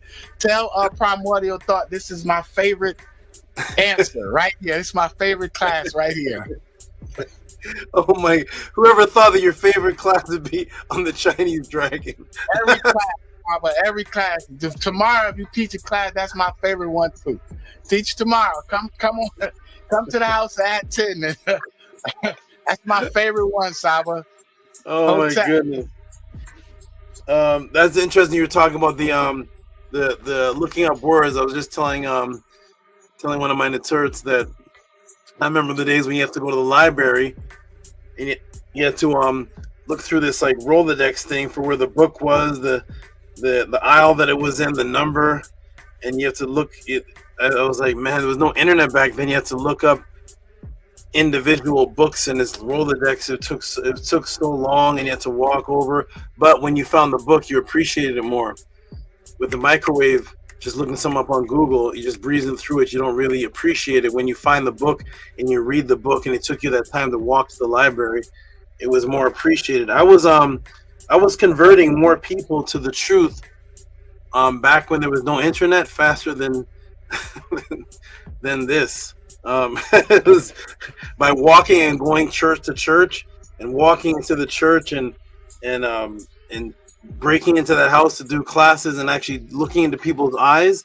I was able to it was a more passionate, it was a more connective feel. And now that we have all the information scientifically, IQs have dropped. IQs have actually dropped. And the most simplest way to look at it is, in the days when there was no internet and people were going to the library, we had X-Clan, KRS-One, and Public Enemy, and Ice Cube. Who's the greatest of all times now? Extension and who? I don't even know these guys. Little Ready Red, Ready Man, Ready Dirt. I don't know what these guys are. Little dirty something, huh, Saba? Something dirty, red face, and little Kodiak Man. I'm not sure where these guys are now, but when there was no internet, there was Big Daddy Kane, King's Son, and Tribe Called Quest, and it was Jungle Brothers. Okay, so what we're gonna do, everybody? I don't know who the Jungle Brothers are today. I'm not sure if there's is there a Black Star? Groups were named after Marcus Garvey's movements. There was a group called Black Star, and the symbol on the album was Marcus Garvey's symbol. Now it's guys with tattoos of a cross on their forehead and a dripping eye. With I don't know what they weigh about 90 pounds. I wrestle with these guys, these young guys. I'm like, what happened? I've been moving around with one hand. Where's your weight? What happened to your health? I'm like moving your head around. Yeah, I'm like double your age. But anyways, so we're gonna get right back to it, everybody. We're gonna get right back to this beautiful answer. I'm glad everybody appreciated it. Tefrem Kema, thank you for your words. Nook per Nook, it is great. You come into the panel. It's a great aesthetics. It looks good. It just looks good. It just looks it looks balanced. This blue, and you always come with this like it's a beautiful look. So everybody looks different, and that's what causes this great, beautiful energy. So I'm glad you started coming more often. Whatever clicked to make you start coming, keep clicking. So we're gonna get back to it. Antu, much love to you. I don't know who's back there. Annie Patah, Neferkepret, and Nefertatan are behind the Wizard of Oz screen. I'm not sure what's going on, but if you all are there, peace and love. I'm gonna go back to the answer, everybody. Here we go. Let's get back into this answer. You all jump back into the room. Peace and love to all of you, and let's get back into it, everybody. Welcome to the Tehuti Podclass. Let's get into this impossible answer. And all this time, I thought dragons were the Nagas in China. Robert, go back to my Nagas class. They were. That was the serpentine type creature. Go back to, I did two classes on the Nagas. So when you see the ancient Nagas and you see Buddha surrounded by the reptilian type looking dragons, it represents that as well. That's but this particular one with the dance and the rain, this one represents that. Now we're going to get into, remember the Nagas were just the wise ones. There was actual real Nagas, physical being Nagas, but the Nagas were the wise ones, and the light emperor represented the wisest one who protected the land. But anyway, it's another class. Go back to I did two Nagas class, and go back to them, and you're right, they were. They were that as well. That was a part of the Asian culture as well. Like I said, there's many definitions of dragon. This one is based on what people are seeing on the restaurants, and that one that has the pig nose and the men doing the rain dance. That's this one, the one that nobody seems to have explained. Okay, here we go, everybody. Ready? Let's get into it, everybody. Let me put back on the timer. Welcome to Tehuti Podclass. Let's finish off this answer. I'm going to resume. Here we go. Minty Hotep is back. Okay, good. Minty fixed her, recharged her phone. Last time I saw she had 2% or something. I'm so excited to see how the dragon ties into the rainbow. This is real breakthrough. Fire, half a rainbow, and a dragon. HENU, SABA, Tehuti. So here we go, everybody. Ready? Let's get back into it. Welcome to Tehuti Podclass, and here we go. Boom, boom, and boom. We are back, everybody. So here is the word for so you see the dragon, the hung and the gung, the rainbow was the double-headed dragon, because it was the long, again, the elongated long current, but this elongation was this other thing that spanned for a long distance from here all the way to here. These are long beams of light, whether it's this long beam of light or whether it's these long beams of light. These are long currents and expansion sequential currents that are associated with rain and with the regrowth of the plants in the fertile soil. So whether it's this extended one that they would see in the sky, this peaceful one, or whether it was these ones that would actually cause damage to the ground when they would hit them, they both were associated with the rain and the lightning and the thunder and everything that comes with the growing of the crops. All elongated beams of light that was associated with rain and the rain season. So here it is right here. And it was the double-headed one, or sometimes drawn literally like this with the multicolored. And it was called the hung or the gung. And it was the dragon again, which is just the long, see? So whether it's this, it just represents something that has a long elongated current flow.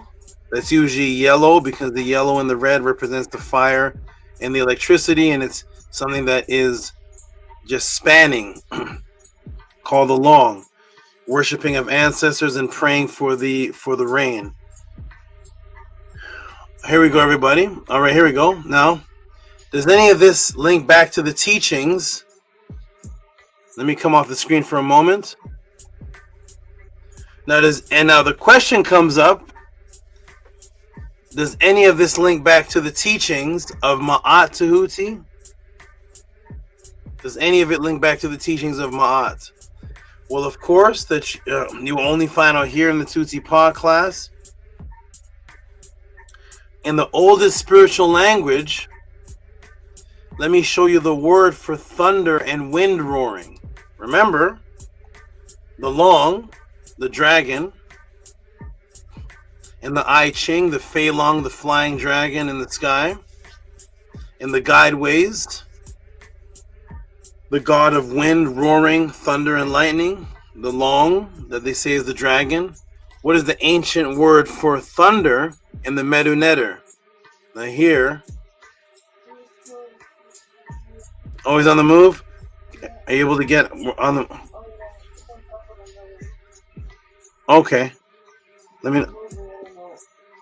Okay, let me know if it comes. Okay, he'll come out. We'll see. Okay, here we go, everybody. Thank you for telling me, Nana. All right, here we go. What's the ancient word for the thunder and the wind in the oldest spiritual language called the Medu Neter? Ready, everybody? Now we see where the cultures combine, where the similar agricultural culture merges. Here we go, everybody. Boom and boom. Okay, so of course you're only going to find this out here at the Tehuti Podclass. Here's the word. It's karu, kara, kur, thunder, the whistling wind, thunder. See? Kur, thunder, thunder, the roaring thunder. That's HERU.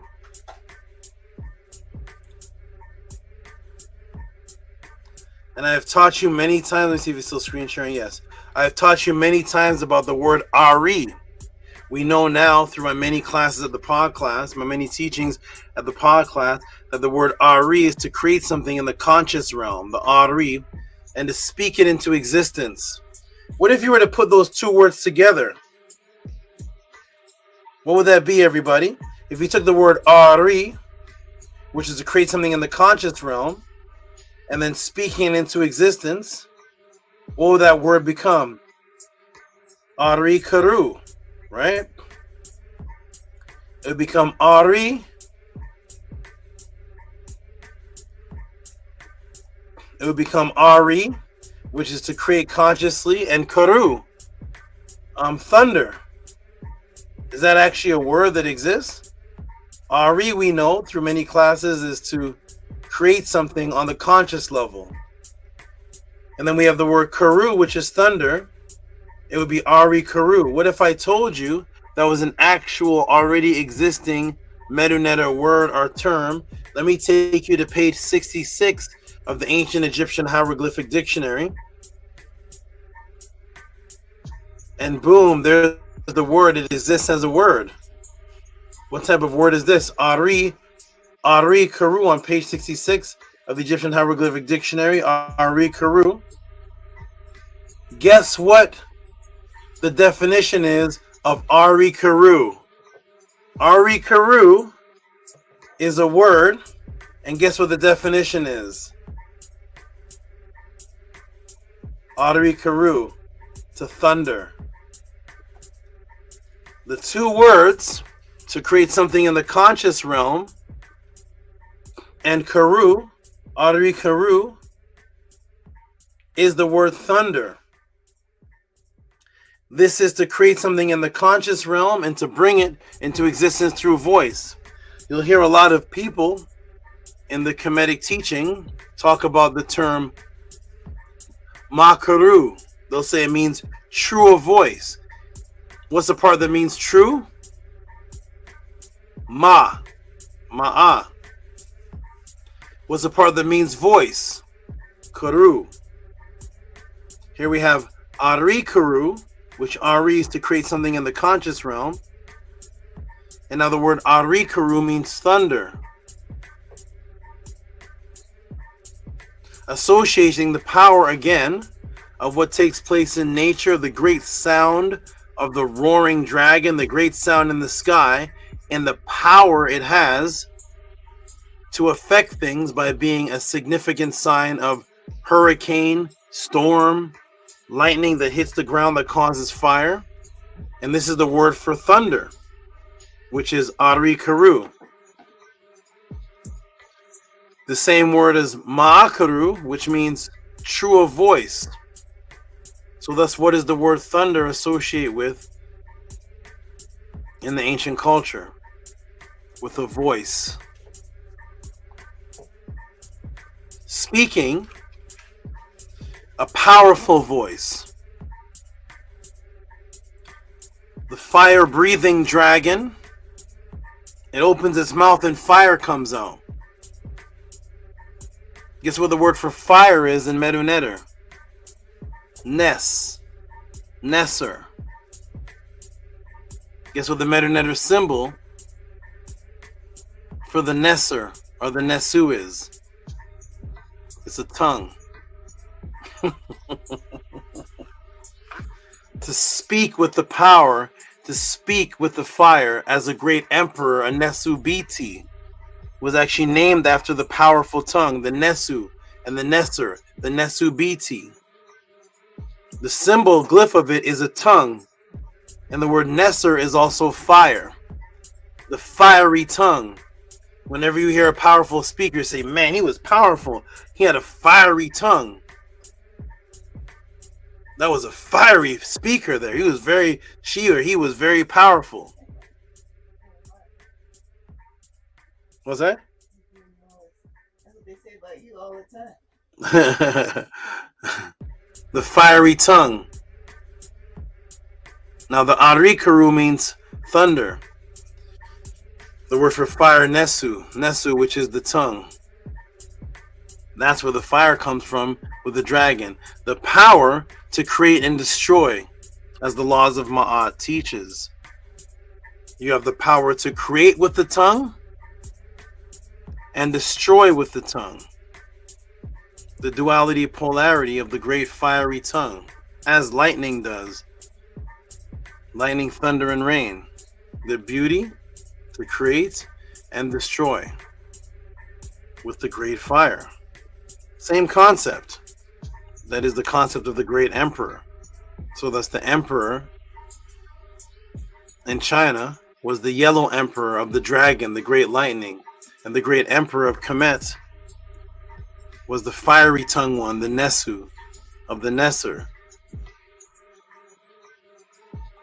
and the one of thunder, which we'll get into. Welcome to the Tehuti Podclass. Here we go, everybody. Boom. Thunder. Arikaru. Woo! So how did this dragon, which was associated with thunder and lightning, the extremely powerful vision and audio sound of the flood, which equals life, become associated with evil? Because now, ladies and gentlemen, the dragon in the Bible is the great dragon that's thrown into the fiery pits. He's the great dragon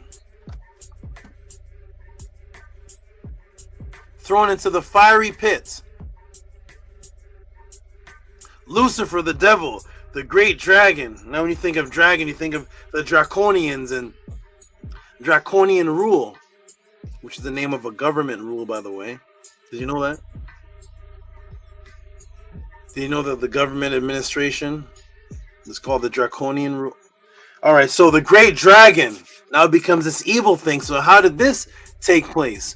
How did the dragon now become associated with evil and negativity when we just made plain that it was this beautiful aspect of nature, the rainbow, the lightning, because of the polarity? So how does the dragon now become evil? Let's find out here, the Tehuti Podclass, the actual teachings of the ancient people. Let's find out. Here we go. So how does this dragon, which is associated with thunder and lightning, the extremely powerful vision and audio sound of the flood, which equals life, become associated with evil? Because in Ma'at and nature, everything falls under the principle of duality and polarity. Wind, rain, thunder, and lightning bring life, but remember, wind, rain, thunder, and lightning, typo there, and lightning also cause hurricanes and tornadoes and disasters which take life. We taught and respected both sides of the great dragon, the serpent, who was the manifestation of Isfet in the writings of Ma'at. Who was, it's a question, who was the manifestation of Isfet in the writings of Ma'at, as we see in the Purim HERU and the writings of the walls of the Amduat? Let me ask everybody, who was the manifestation of Isfet? Type it in the room. Who was the manifestation of Isfet?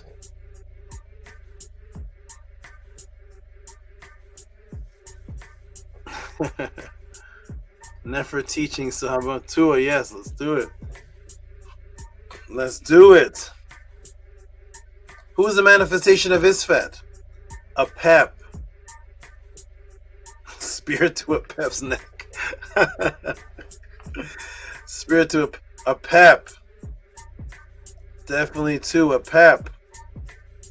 APEP was the manifestation of Isfet.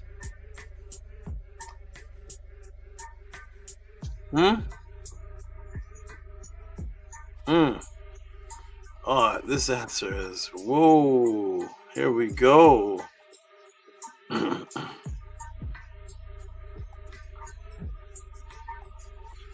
That's right. In the Purim HERU, this is a beautiful, clear one. APEP. This is APEP. The manifestation of Isfet, chaos. In the Purim HERU, If you all remember this one with the black dogs, there's APEP.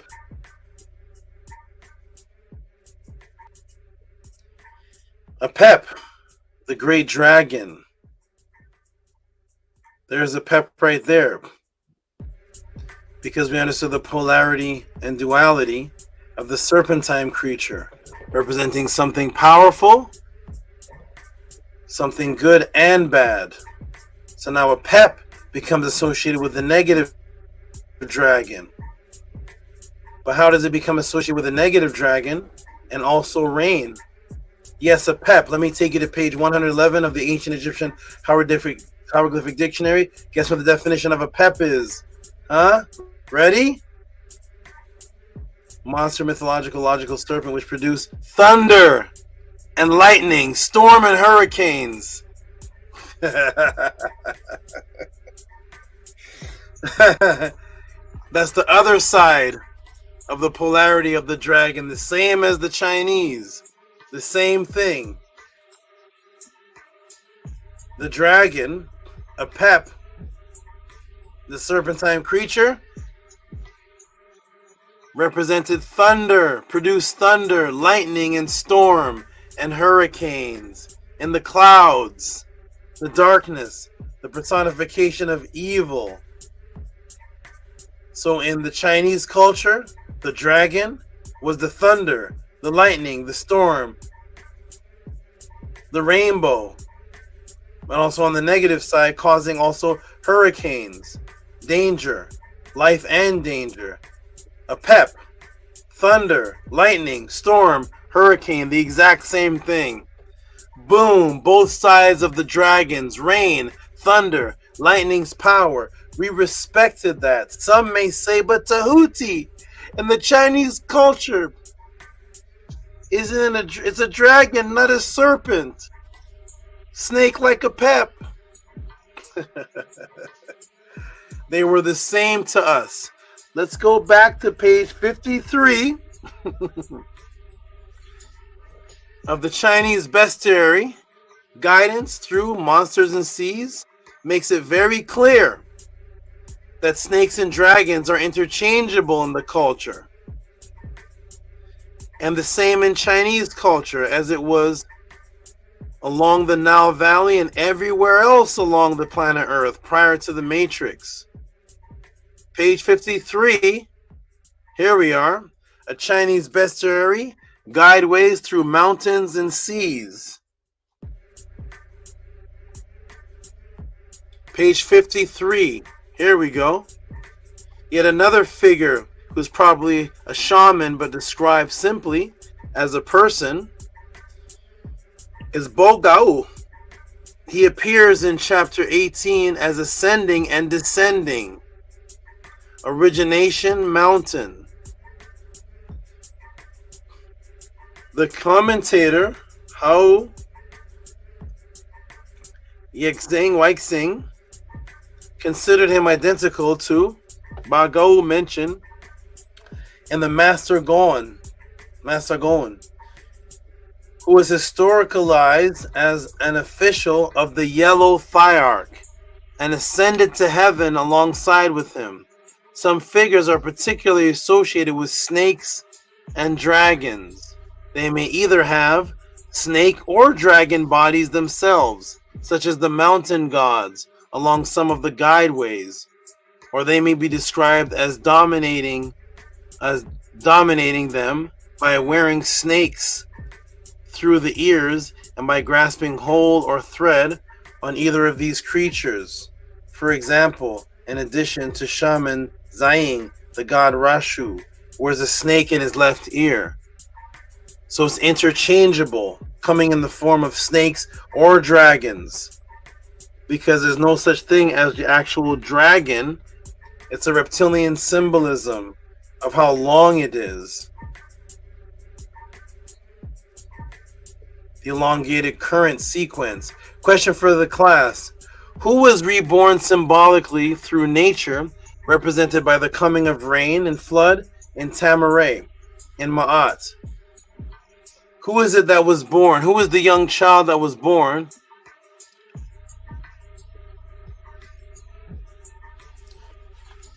that was associated with the coming of the new flood and rain each year. Woo! Leon Brown says peace and love. Bella says wow. Who was it, everybody?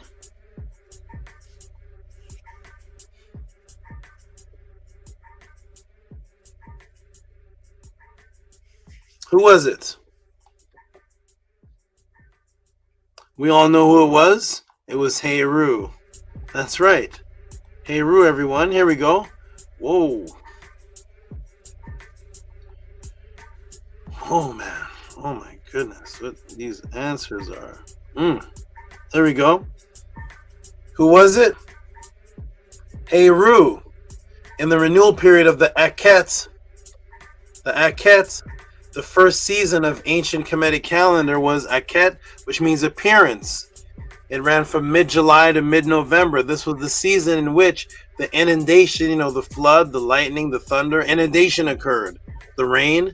It was hoped that the flood was not too low, resulting in a poor harvest, or too high, resulting in the destruction of the mud brick houses. So the flood, the rain, was something that the farmers looked up to, but also could bring destruction, polarity.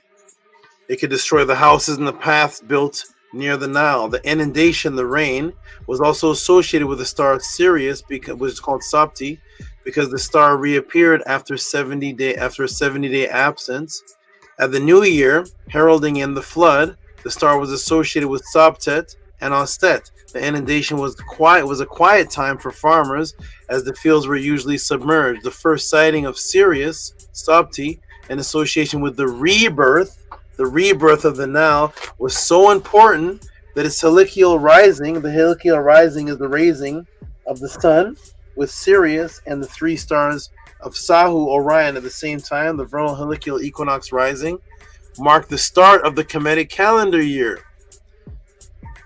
So the first sighting of the Sirius and its association with the rebirth of the Nile was so important that its heliacal rising marked the rebirth, the starting of the calendar year. Heliacal relates to the star's proximity to the sun Helios in Greece. At the time, Sirius made its first appearance in early July, as seen from the ancient capital of what they call Memphis. But due to the precession of equinoxes, the star now rises into view nearly in August. So when this rise, it represented the rebirth of HERU. And the new year, yes, HERU. What if I were to tell you that the thunder that follows the lightning and the rain in Ma'at represented the startling excitement of Osset being conceived with HERU? What if I told you that that's what the thunder that's what the thunder represented? So the rain, the lightning, the flood was the rebirth, the beginning of the year, and also the rebirth of HERU, the great face, every year. But what if I were to tell you that the thunder that follows the lightning and the rain in Ma'at represented the startling excitement of Osset being conceived with HERU, and your transformation as the great immortal falcon of the sky? Uh-oh. Yes, only here at the Tehuti Podclass. Let me take you to spell 148, transformation into the immortal golden, light falcon. Woo!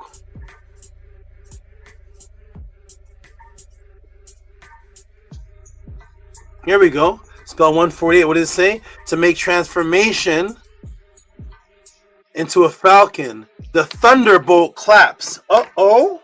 What happened? The thunderbolt claps. The Netiru become afraid. Osset awakens pregnant with the seed of her brother Asar or Osiris. The woman gets up in a hurry, her heart joyful over the seed of her brother Osiris. She says, "O ye Netiru, I am Osset, Osiris' sister, who wept for the father at the Netiru, Osiris, who settled the massacring of the two lands. His seed is within my womb. It is as the son of the foremost of the Paut, who will rule." Here it is, ladies and gentlemen. Spell 148, the thunderbolt clap, the rebirth of the rain god, HERU, with the inundation rebirth, representing the quickening awakening, with he who will rule, because that's what the Battle of Set and Heru was about. Who will rule? The great emperor, associated with the rain, lightning, and thunderbolt. As the birth of Heru. There's your thunderbolt, and there's your inundation rain. Same thing. Boom! That is the correlation type of the great flood, representing the rebirth flood and vegetation along the Nile, which is also the rebirth of the great falcon, which is you who flies and soars through the sky, represented by the large sound of the thunder and lightning. As the bird of light, called the Ak bird, the golden, and the Bak bird, the golden falcon, representing the pure energetic projectable double's ability to leave the body and go wherever it pleases. In a state of immortality, typo there, underground and illuminated, the physical and unlimited was not limited to the physical limitations of mortal world. Does it sound familiar? Of course. This was the transformation cycle of immortality, also depicted as the serpent dragon facing its own tail, which was the word TCHET, which was eternity, everlasting, the cycle of the great reptilian creature, the serpent, the great serpent, which would encompass the Sahu, which is a word that meant to live forever, the everlasting cycle. Just as every year it would rain, thunderbolt clap and lightning, and new vegetation and rebirth to the farms of Tehuti Kemet every year.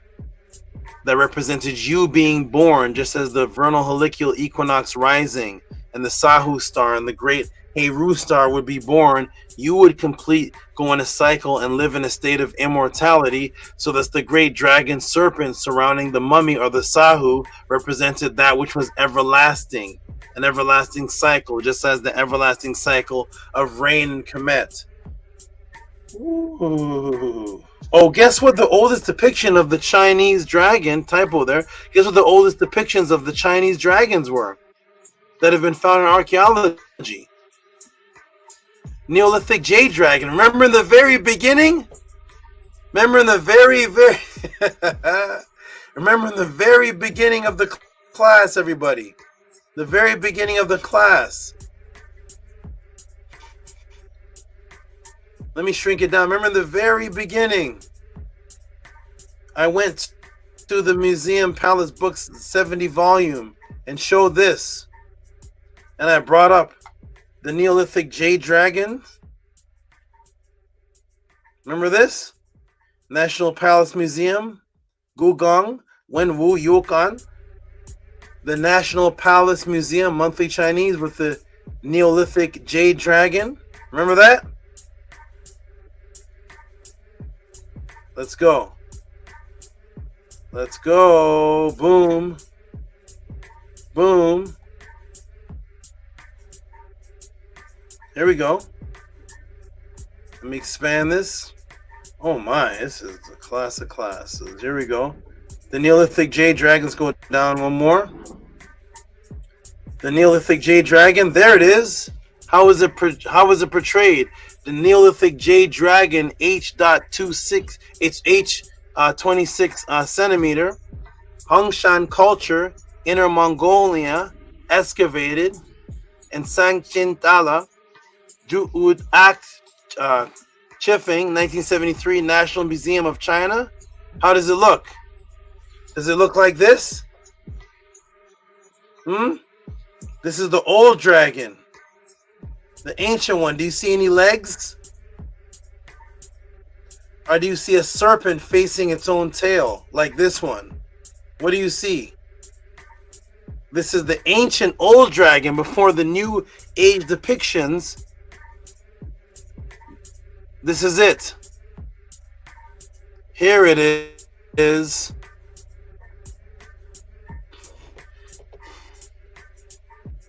2,920 BC. 4,000 century 4,700 to 2,920 BC. Here's your oldest one. What is that? Any legs?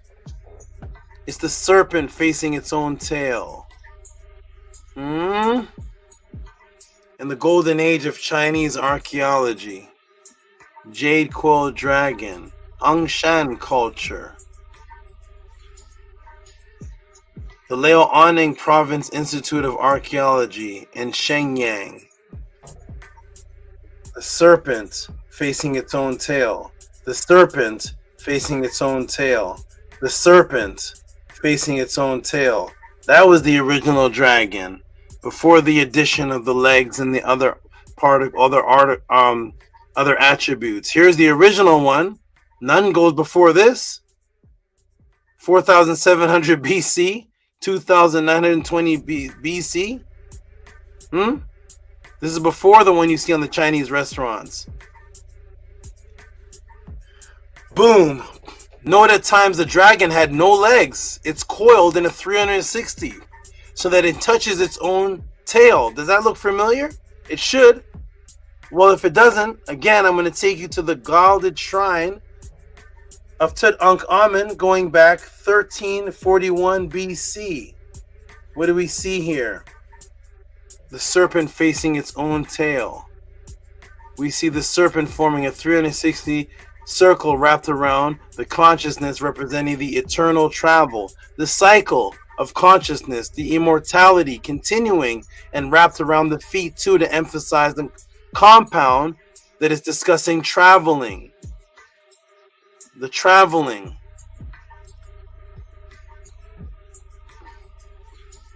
The long journey. The continuous cycle. The long current cycle. You know, the never-ending story. The never-ending cycle. There it is right there. Boom. Woo! There it is, because it's eternity. Everlasting. That's the longest period of time you can get. That's longer than years. That's eternity. That's what the original dragon serpentine represented, facing its own tail. There it is, facing its own tail.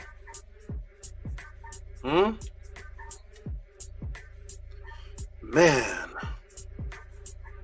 Eventually the Greeks learned it and stole it and called it the Ouroboros, same symbol of eternity, of the serpentine dragon, facing its own tail.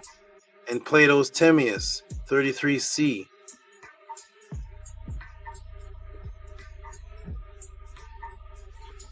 Describes the self-sufficient and perfection created cosmos, which may have been inspired by the Egyptian Ouroboros. Not may have been. It's the same thing.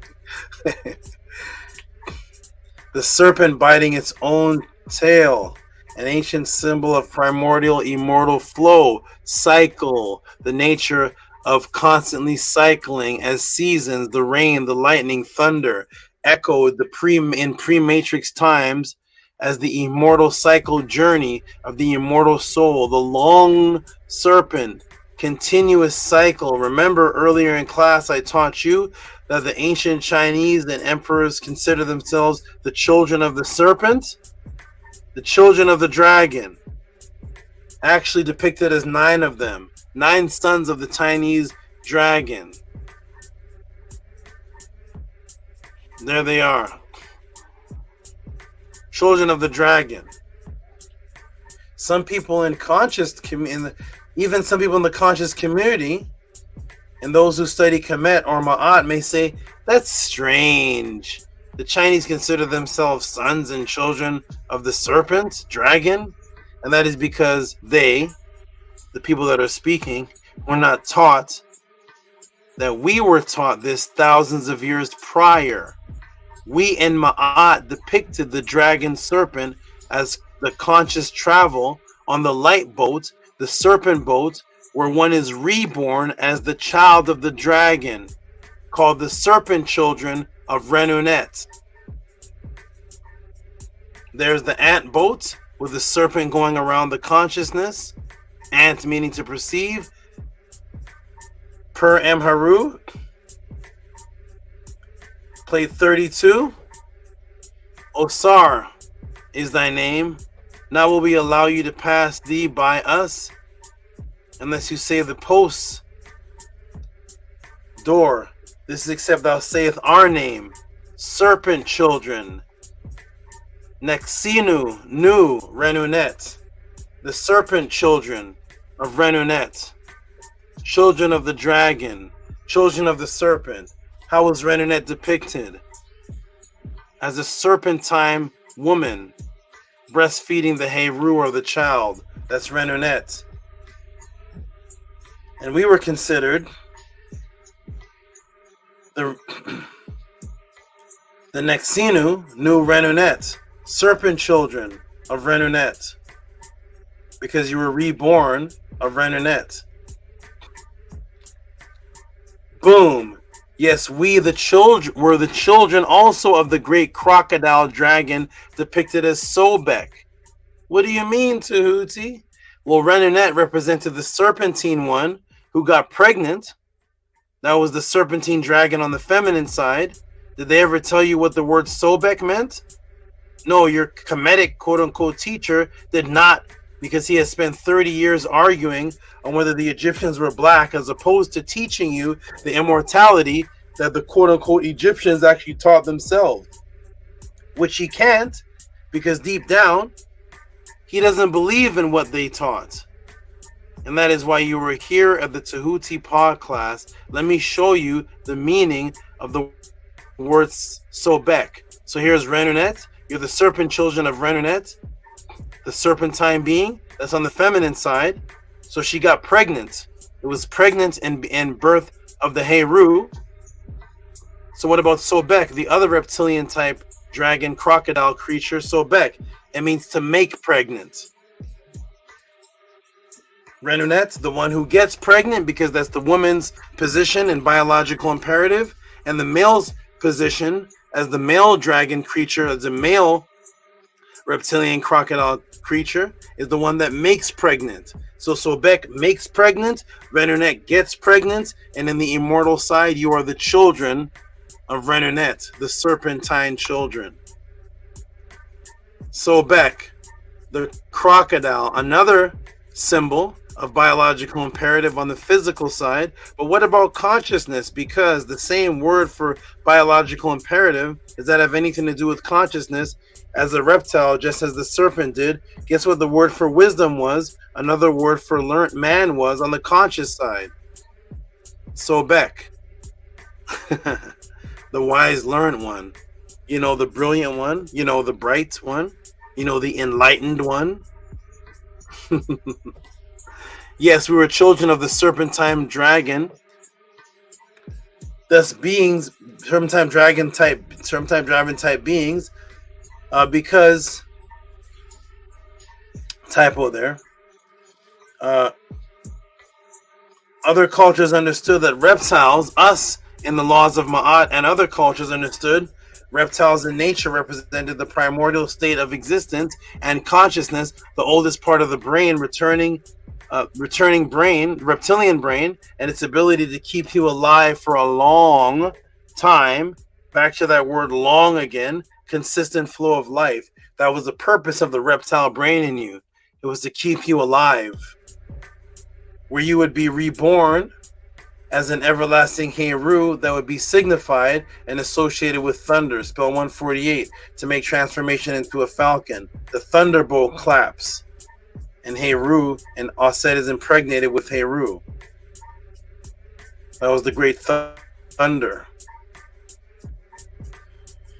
Pre-matrix cultures would always associate traveling, whether it was physically or symbolically, with the serpent dragon. Guess what one of the festivals in Hong Kong is called? Long Zhao. The dragon boat. The imperial boat. The dragon boat, the imperial boat. There it is. The boat on top of the dragon. That's the dragon boat. The longs Yahoo. Boom, the dragon boat. Long duration. The Dragon Boat Festival. Whoa. There's the big dragon boats. The reptilian boats. The serpentine boats. There's no legs here. This is the serpentine boats. Wow, Tehuti. But when I looked up the modern rendition of the ancient Dragon Boat Festival, I see it just pertains to a race, like entertainment. A race, you know, the type of a fun, entertaining sport. I don't see anything tying into spirit consciousness, like the ancient Kemetian serpent boat. That again is why you are here at the Tehuti Podclass, because I will always take you to the root. The ancient cultural thing started, the root of the culture, before they transformed into the new age version. Let me take you to the Smithsonian. Oh. You got cut off there. The meaning behind the Dragon Boat Festival. Here it is. Legends behind the Dragon Boat Festival. Celebrated on the 15th of the month of the Chinese calendar. Duan Hujai. Honors stories, honors history with culinary treats. May 14, 2009. Janine Lee, St. John. In the first origin of the Zongji, told during the early Han Dynasty. Remember the Han Dynasty, where the dragon dance originated? The Han Dynasty. Qiu became a water spirit after his death. You can think of it as a ghost, a spirit energy that has to be appeased. There are a variety of ways one may appease the ghost, but the best and most enduring is to give it food. Boom! The origin of the serpent dragon boat. Boom! The origin of the serpent dragon boat is based on the immortal spirit energy that wants food offering.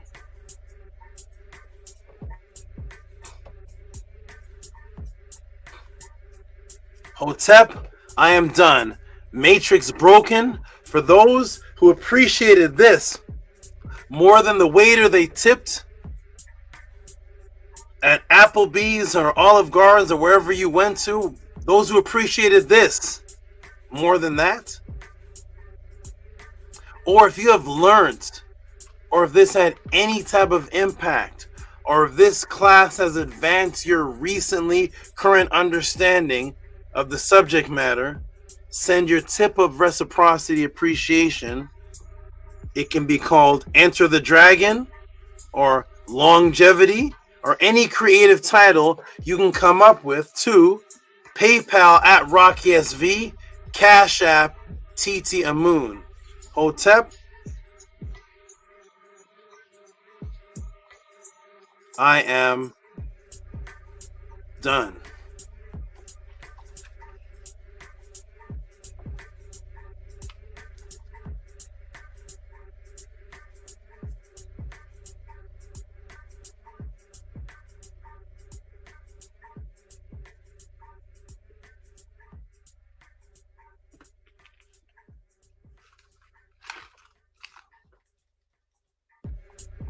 I'm going to put the link in the room for the team to jump in.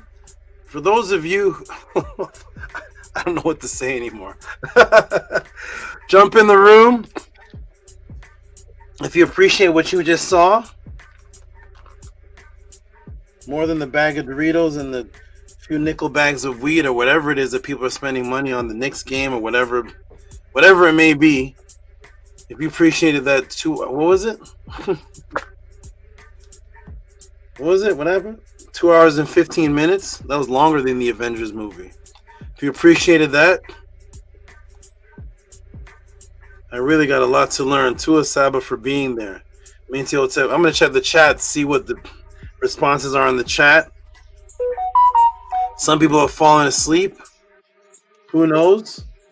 I don't know because I don't have that liberty. I can't fall asleep in the pod class. Here we go. We got Bella and Antu. I gotta keep going and continue to teach. So if you all appreciate this, show your reciprocity. If you believe in reciprocity, for those of you who are watching, there's 58 to 70 people watching. I just hope you appreciate the time and what that was. If you believe in reciprocity, then just, name some things that you've given reciprocity to. And was that comparable to this? Peace, Bella. Peace, Anu Antu. Traveling forever. Nook Panook says amazing.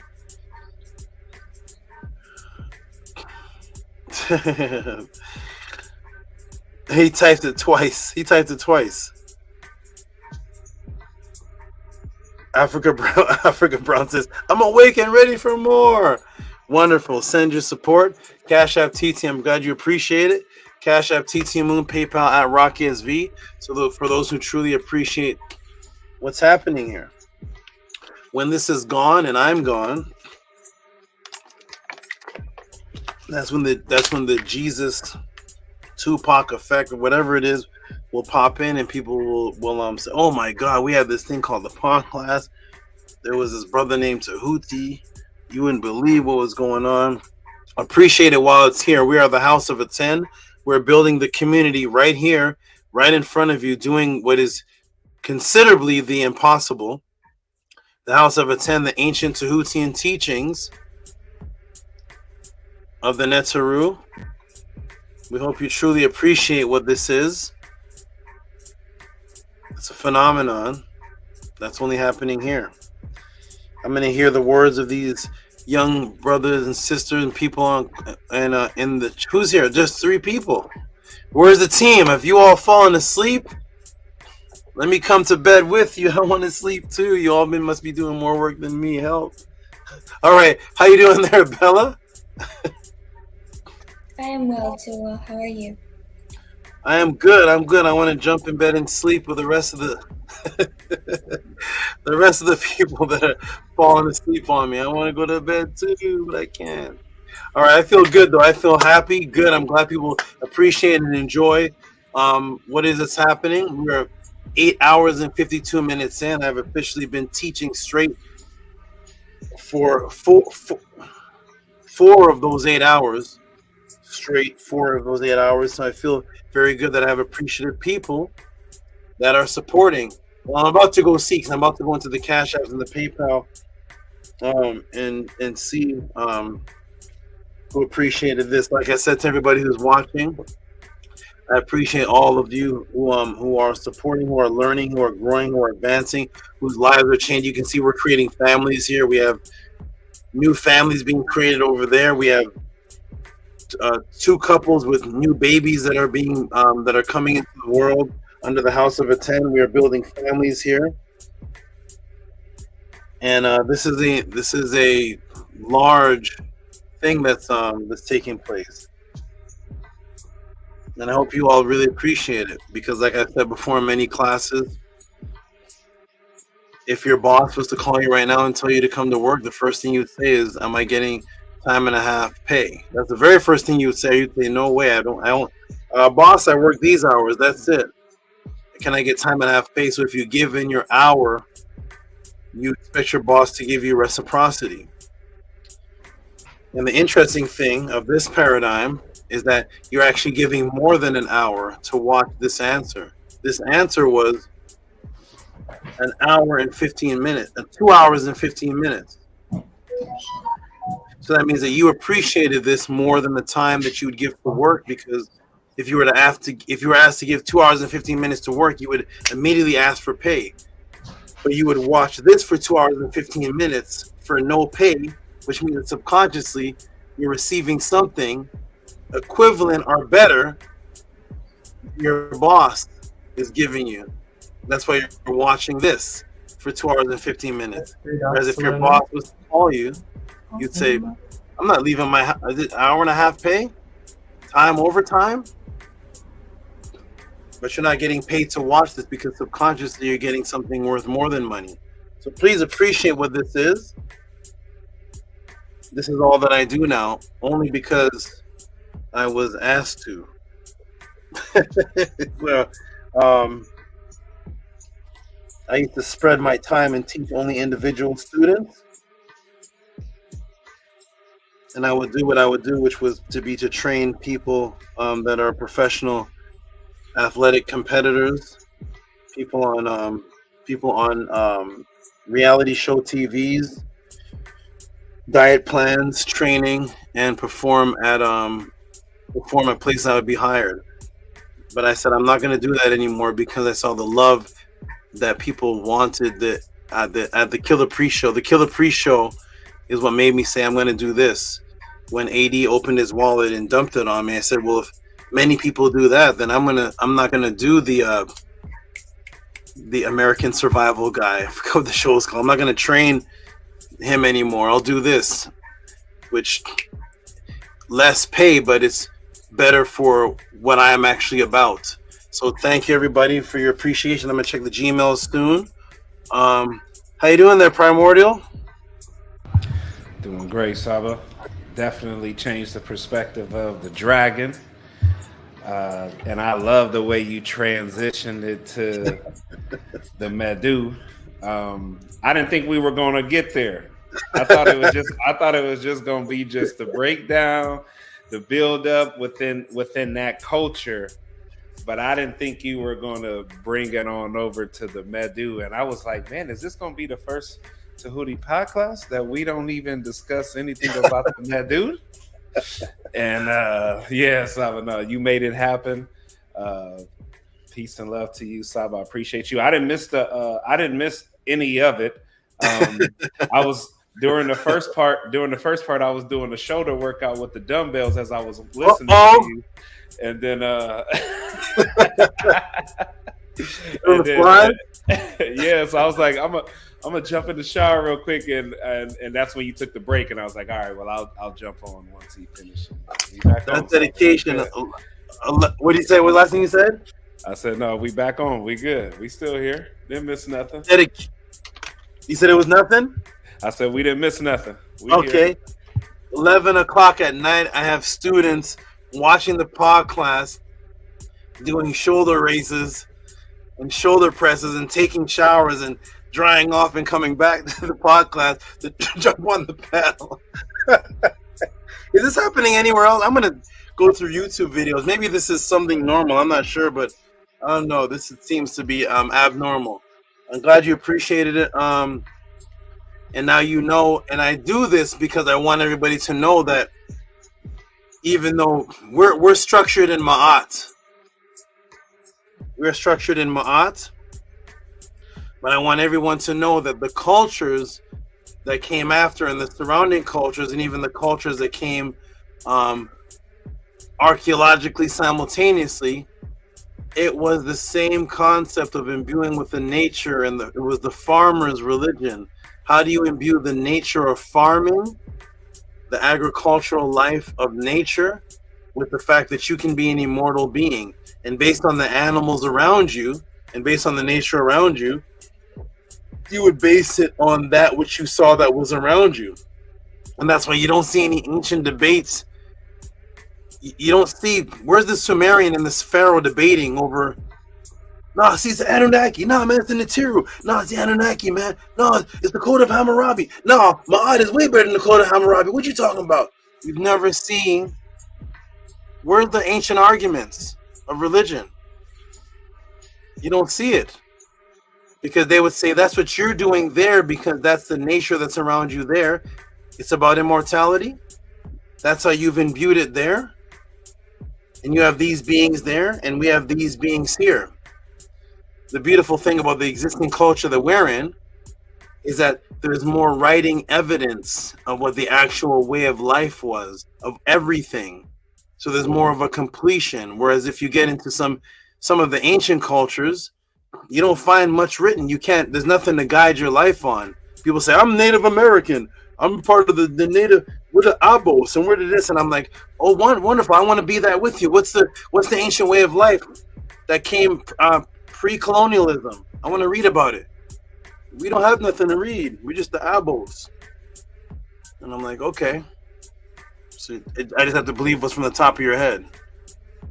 We're the West Africans. We're the ancient West Africans, man. You're not Egyptian. You're West African. I'm like, good. I want to be West African. I want what's the way of life? Let me guide me through. Give me some ancient writings that came before. I want only what was before the invaders came to West Africa. Give me something where you're not involved. I don't want you involved. I want some archaeology that can be translated that I can guide myself with it. No, it's an oral culture. Well, who's giving the oral culture? I'm giving it. Nah, I don't trust you. I don't trust you. You're eating Burger King. So shout out to I don't trust you. I want something before you. Can I have something before you? So that's the beautiful thing about Ma'at is that the writings are all pre-invasion writings. They're all pre-colonial writings. The structures are there. The images are there. Everything is there. You can just go and see it. So that's the beautiful thing about Ma'at. You'll never hear me say it's an oral culture. Once somebody says it's an oral culture, run as fast as you can. Run as fast, because oral culture means you're talking. Well, if it's oral, who is the one doing the talking? Me. I'm talking. So the person talking to you is what you're basing the culture on. So what was here before you? The other oral guy.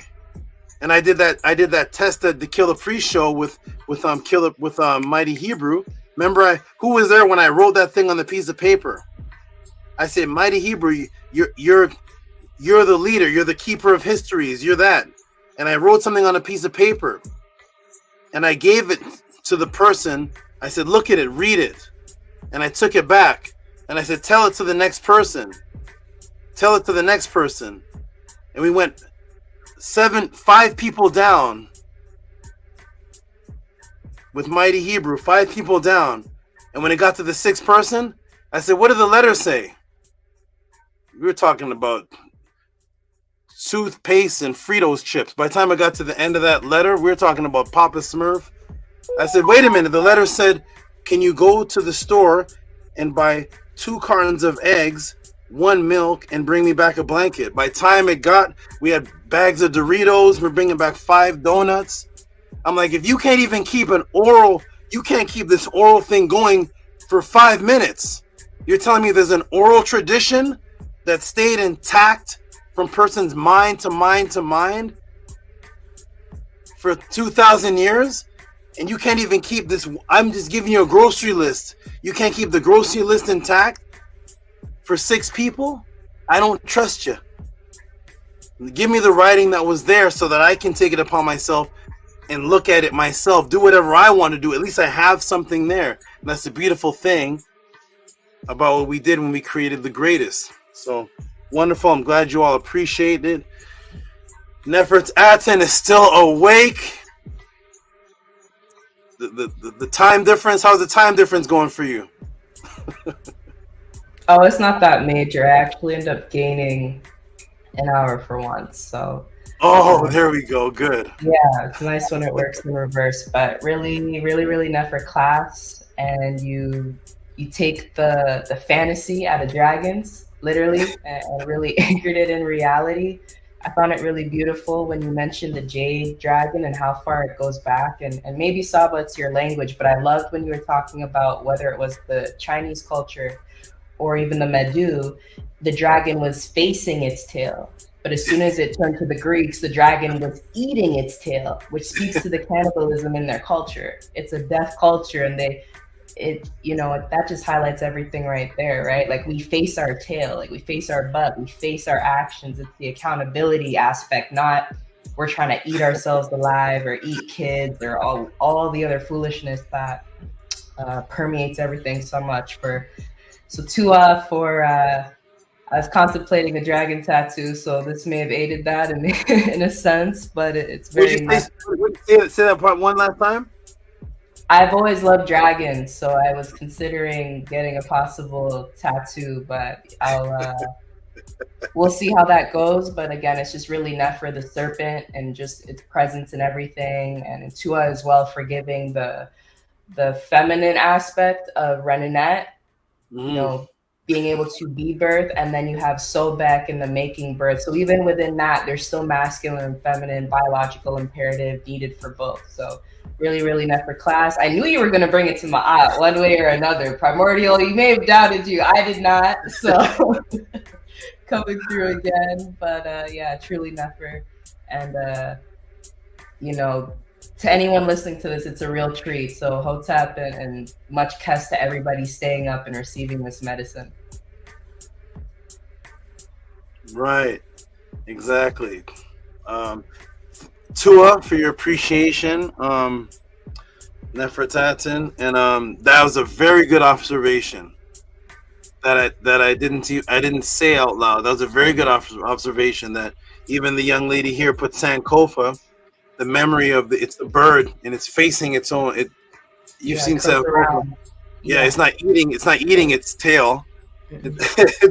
It's a cycle. So you're just facing where you began, you start, where you start, you begin. And it's a cycle. And yes, when it gets into the Greeks, it's chomping on itself. That's a beautiful observation. Glad you noted that. Okay, wonderful. And Atef can't. Is Atef there? Atef, are you there? Saba. Yes, I'm here.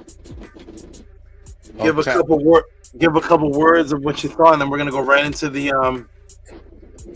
I want to know what the support thought. I knew we were going to take it back to my aunt, because that was one of my first.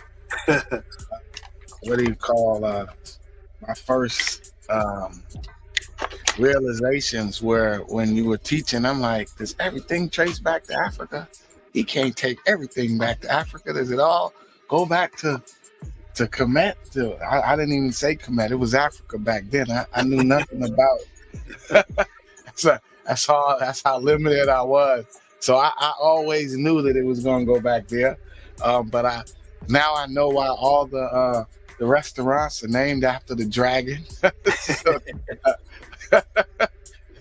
Oh man, it's just, I don't know, Saba. You the best. You the best at what you do, great Saba.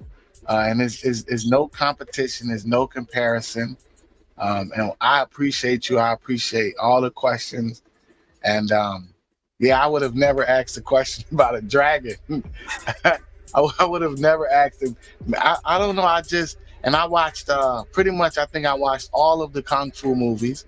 I have them all. So very familiar with all the styles. So I guess someone next is going to ask you about Panda Express. I don't know. We'll see. Hotel. Hotep. I think I got everybody. Bella, did I get you? Okay, good. Anu, you said something? Yeah. No, I have not said anything. Oh, okay. Let me hear a couple words. The screen, as people come in, the thing switches around. I can't remember who I spoke to. So, okay, give a couple words, and then I'm gonna go to the Gmails and see if anyone else liked this class. Absolutely, Nefer class. You definitely went in. You answered the question the beginning of the class, and you answered probably many future questions. You definitely did an absolute deep dive on the dragon, and you really showed how the consciousness is connected through the way of life that the people are living in the areas that they're living in. I'm very appreciative of you. You are the only person doing this, only Netter doing this, making history all the time, every day. And this inspires me to maybe one day ask the question about the Mushushu dragon that Marduk is on. Oh my God, you will not let me rest. I'll be the Mushushu dragon. Let's go, Mushushu dragons. Here we go. I'm glad you appreciate that. And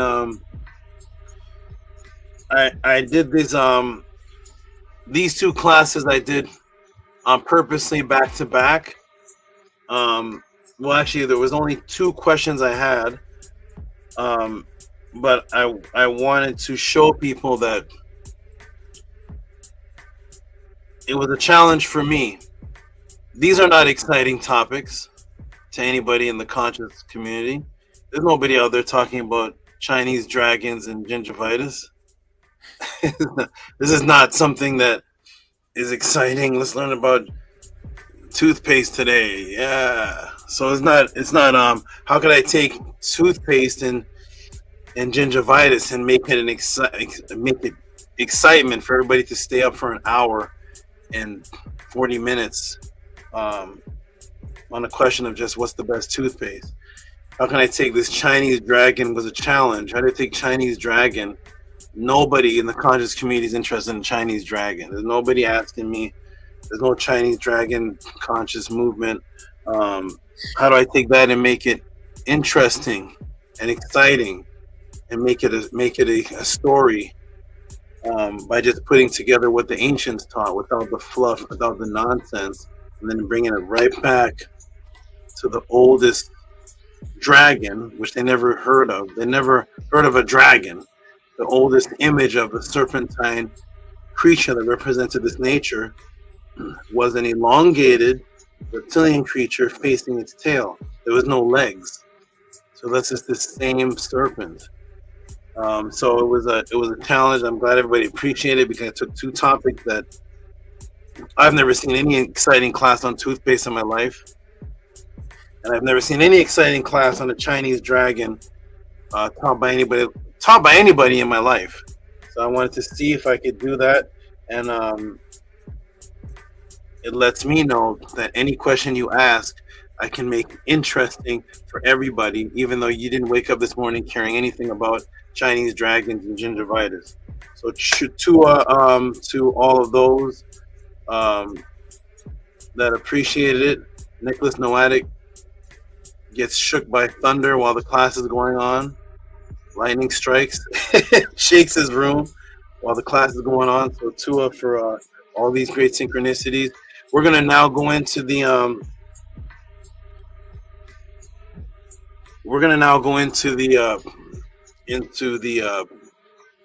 what is it called? That's right, donations. We're gonna go into the support and donations.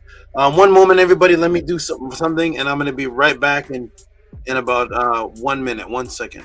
You all talk for a minute. I'll be back.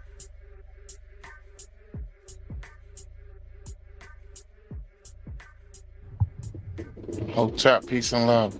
It's good to see everybody up. It's pretty late where I'm at, 2:24. But the correlations are absolutely incredible. And you know what I like when he showed the Chinese bone, the ancient bone writings on the bone. It's just his wisdom is absolutely impeccable, how he's able to take everything back to the original source. I'm investigating everything. I want to know everything. I have a different perspective on that culture, and it's beautiful how all the indigenous cultures so far align back to its source. I was watching a Nefer Keperet's class. I was showing my daughter. She was talking about the Yucatan. I don't know if I'm saying it right. I know I'm mispronouncing it. And she was relating their ancient writings to the Medu and showing the relations, and the words were actually, some of them were the exact same. It's just beautiful how ancient cultures, they were, like you said, Saba, the consciousness was in alignment with the truth. It's just beautiful. Welcome back.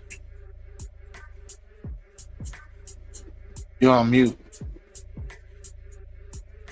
Thank you. That's why they never argued. That's why the wars between people were over landmass areas.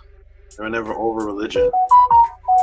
There was no Kemetic war over religion. There's no Babylonians or Sumerians or Mesopotamians coming into Kemet and them fighting over the religion. that religious war exists just now. Everybody was secure in that. You don't find that because they actually lived it. There's nothing you don't fight about something that you live. If this is, I'm not gonna fight about bodybuilding. I'm not gonna fight about you not having a six-pack. I don't care. I'm not gonna fight about you not being 17% body fat. That's when somebody is doing something in their brain and they're trying to enforce it on other people because it's actually not real. The only thing you have to enforce on other people are things that are not real. I want to let that sink in everybody's head. The only thing you have to enforce in something and somebody is that thing that is not real. When you're actually living a disciplined way of life, you never have to enforce it on anybody because you just live the life and it will naturally attract people to say, what are you doing? When I'm not doing when I wasn't doing the pod class, the way that I got clients for my training is I would just walk down the street. I wouldn't have to hand on any flyers. I wouldn't have to hand on any cards. I just walk out the door and walk to the gym and back. And I would come back with 2 clients or 3 because they would say, what do you do to look like that? And I say, here's what I do. You want to learn? I don't have to enforce it. If you want to learn, you're going to pay me. Religion wants to enforce it upon you. Whereas if you actually have something, that person will actually pay you to learn it. That's the difference. Kemet never spread ma'at to anybody enforcing anything. Everybody came to Kemet to learn it. All right, everybody. So we're gonna go into the support donations. I spoke to everybody, right? Bella, you were one of the first. Yes, I didn't say TOUNGE, so now I want to say TOUNGE for the class, and I appreciate you very much and all your wisdom and how beautifully you teach.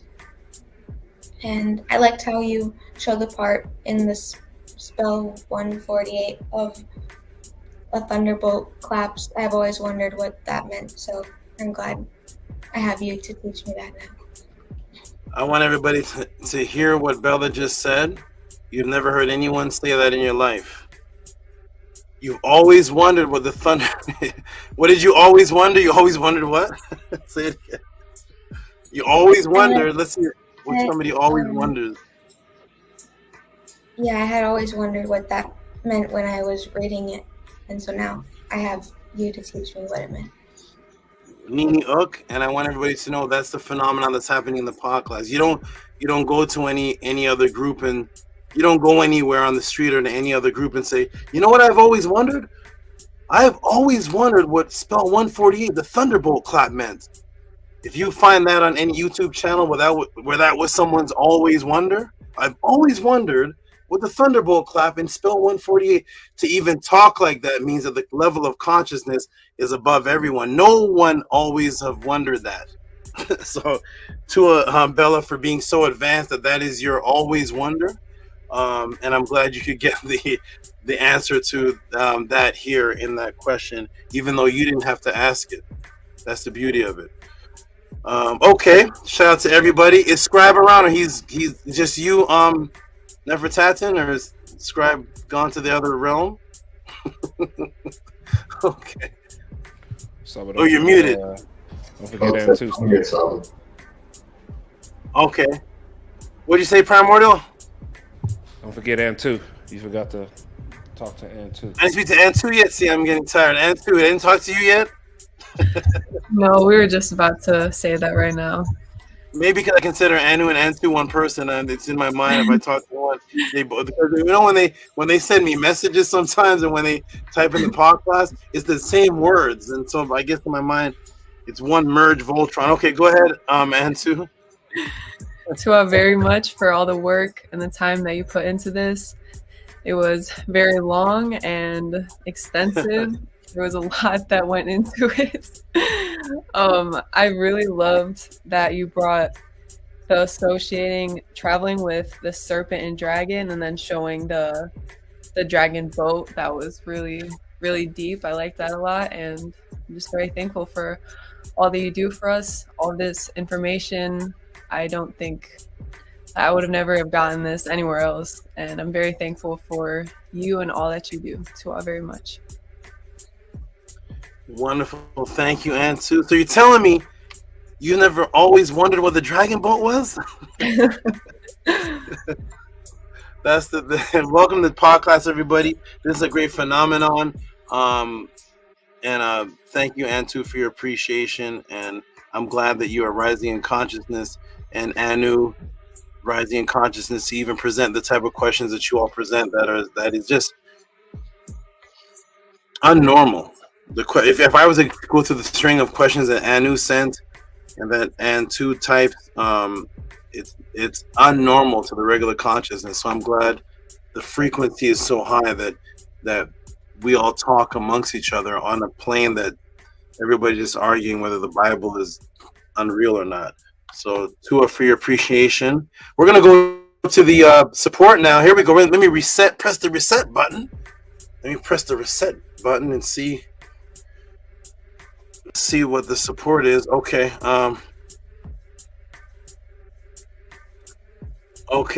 We got Mark Stromble. So I'm gonna go down, everybody. I'm gonna go downwards in the support that I'm being sent. Some of these I'm being sent manually. We have a team over here, so some of these are being sent manually, so they're in an order. It may be from the last one sent to the first one sent. So what I see sent to me here is Mark Strubble, the brother who asked a great question on the dogs about a month and a half ago or so.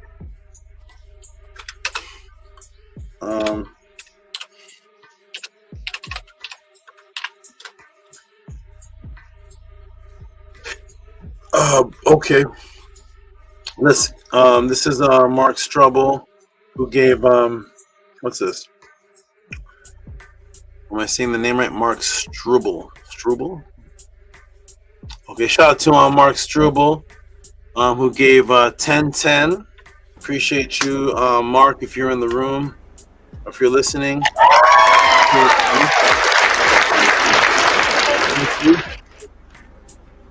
Giving you a clap because I'm taking that as a tip. Oh, hold on. Is Annie around, or are you controlling the soundboard? Nefertatsin. Nefertatsin on the soundboard. Oh my goodness, Nefertatsin has made the DJ. Nefertatsin is on the soundboard. So let me give you let me give you a little let me give you how it works. You probably know subconsciously, but so anything over $20 gets the hand clap. If it's a tip for the class, it gets the hand clap. And if it's anything over $40, then it gets some of the weird. Oh yeah, just mix it up. DJ Jazzy Jeff. So here we go. So Mark Trouble, I'll take that as a tip. This is Africa. Okay. This is a tip also, actually. This is Africa in is this paste? Let me see. There's so many people I speak with. This is Pace Africa. Peace to you. Haven't spoke to you in a while. Pace Africa, which you are the sister of. I know who you are. If it's you, shout out to you. I'm gonna take this one as a tip too. Because I said when she spoke, I said send a tip of appreciation, and if this is her, then this is the tip. So tip for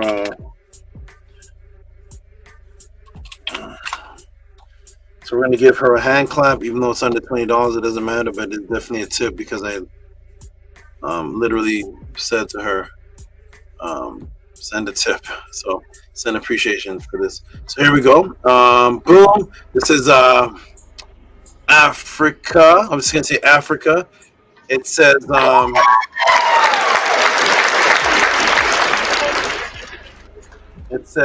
brain food with some it's a plate and a fork and knife. Appreciation. Thank you. Africa. Appreciate you. Okay.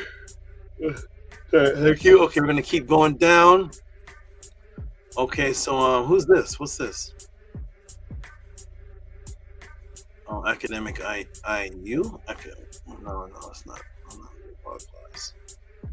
Okay, here's another tip. Nefertatin. This is a tip from the good brother who was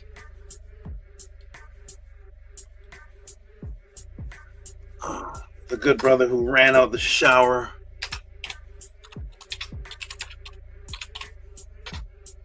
Ran out the shower to come join the panel. Doing shoulders, building the shoulder boulders. The good brother, Primordial Thought 9. Give him a hand clap. Tip for Into the Dragon. Dragon Fist Blackheart Sun.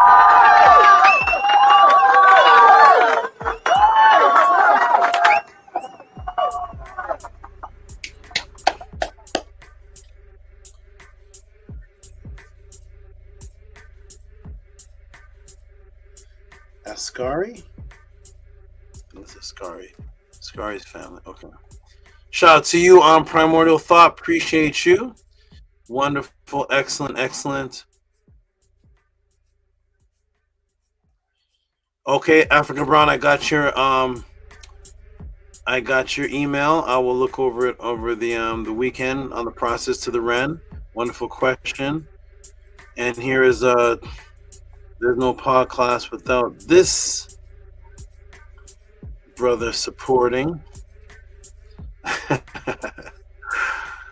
I see the change. I see something. Good brother here, who is I think in the Upesh realm right now.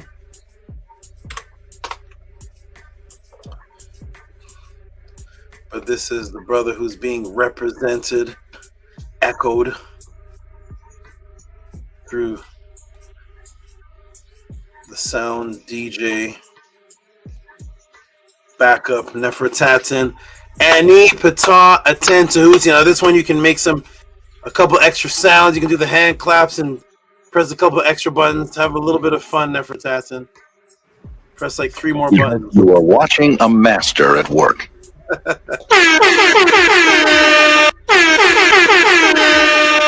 Nobody really want no smoke. Woohoo! I can't tell if that's Nefertatin or Chef Rem Kim and Nefertatin. I don't know how many noises that is. Shout out to the DJ. Okay, all right. Steph, were you in the mix somewhere? Your sounds are muffled. I think you have the background noise on. Who was that? Tef, was that you? Okay, I got it. We here. Random owls, nice. Okay, all right. Shout out to Annie Pata Tehuti. There's no podcast where he doesn't support in multiple ways. Too many ways to mention, but he's always, the financial one is always there. Okay. Shout out to the beautiful new but not new. Let me see what this is. Let me to read this. 17.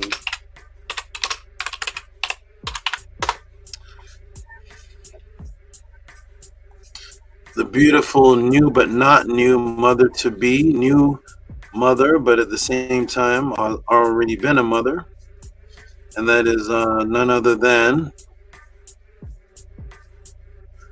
the one and only Gabriela Lopez. Primordial, could you read that for us, please? Yes, it says 22,022 cents. Long live the Master Saba Tehuti. Purple heart, blue heart. Okay, wonderful. I see both colors are there. Go ahead and give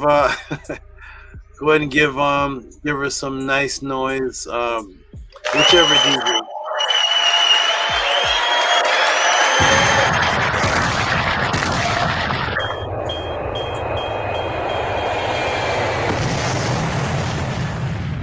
spoke that heck out on that night, and Neb never unk. Everything is beautiful in life. From primordial thought to minty is kind of crazy. That's a crazy sound clash. That's awesome. You all are awesome. Thank you. This is my entertainment in the class. You all are great. Thank you, Primordial, and whoever was doing all the sound and all that. That was a nice mix. And of course, thank you, Gabriel Lopez. You sent the support. Okay, we have the wonderful brother.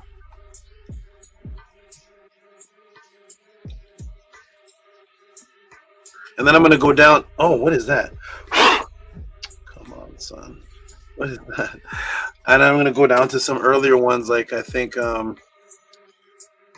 Ascari and Amun Minsut and some others gave some earlier ones. I'm going to read some of those. This is a wonderful brother tip.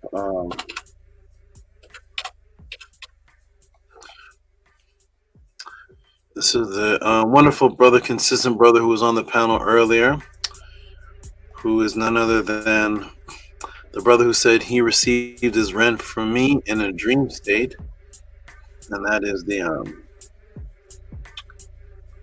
unique young man named. Uh-oh, it's not showing. Hold on, let me try to fix this here. I wonder why it does that. Let me see. Okay, Phantom, calm down. Cancel. I wonder why it does that. That's very curious to me. There it is. All right, we have it. It's $20.72. It says enter the NESU HERU SABA. Give him some hand clap for that, please.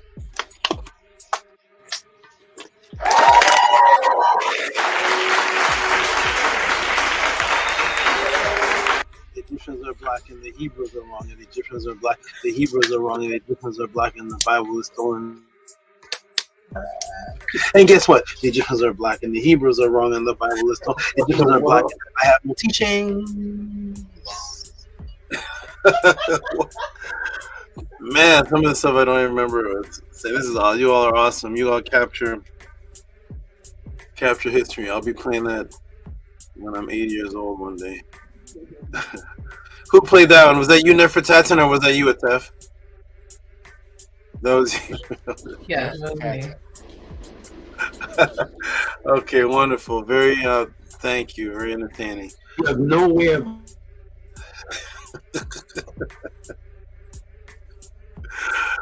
Oh man, what a new life. Okay. Oh, Africa again. With another tip, I like the symbols. I actually did a class on one of these symbols here. The one with the eye in the hand. I don't know who remembers this. Oh, sorry. Oh my goodness. Oh boy. Okay. Okay, beautiful people. Let me see this.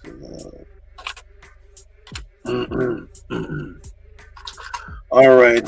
To Africa popping up again.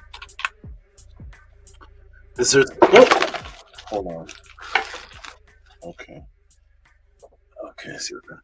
This is her second tip of the night.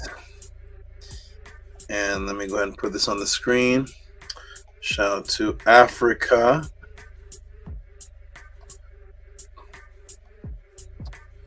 And she says, I'm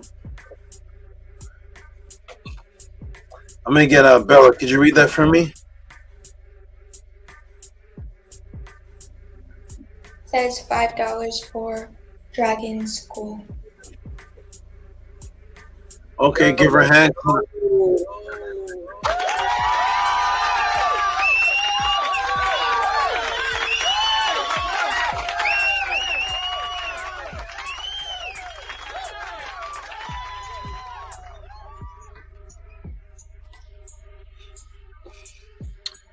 Okay, wonderful. I was going to do something special for this class. I'm a little bit tired, but I had the class plan where at the end I was actually going to see if anybody wanted to give an extra tip or support, and I was actually going to bring out my my lightning. Anybody wanted to see an actual lightning dragon from Asia. That is the reason why everybody I won't say thinks.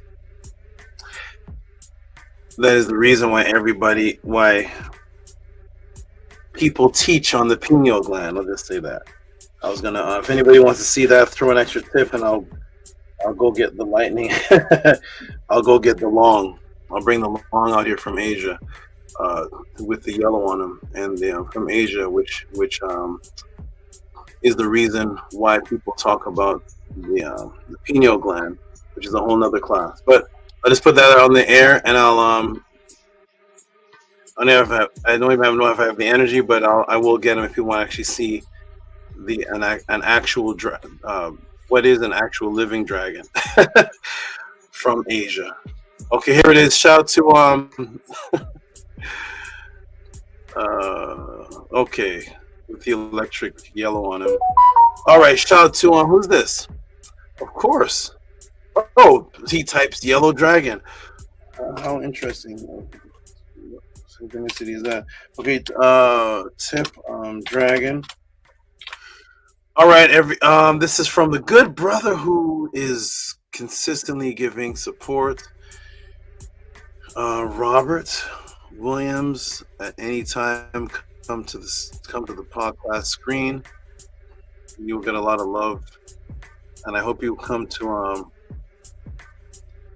the pathways of the awakening.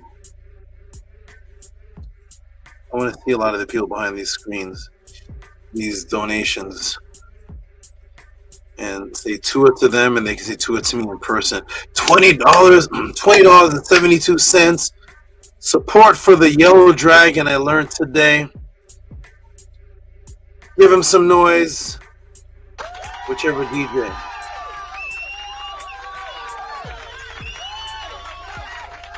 Stop, you're too kind. I don't play with pseudos.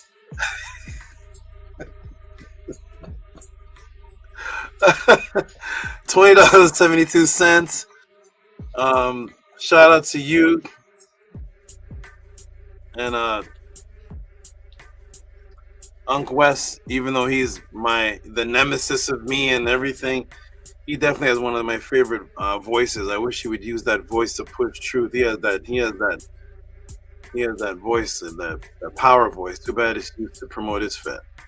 All right, I don't play with pseudos. It's awesome voice. All right, shout out to who was that? Yeah, Robert, appreciate you. Nicholas Savenden pop. Oh wow, Nicholas, you this may be your third one, because this has to be new, because this is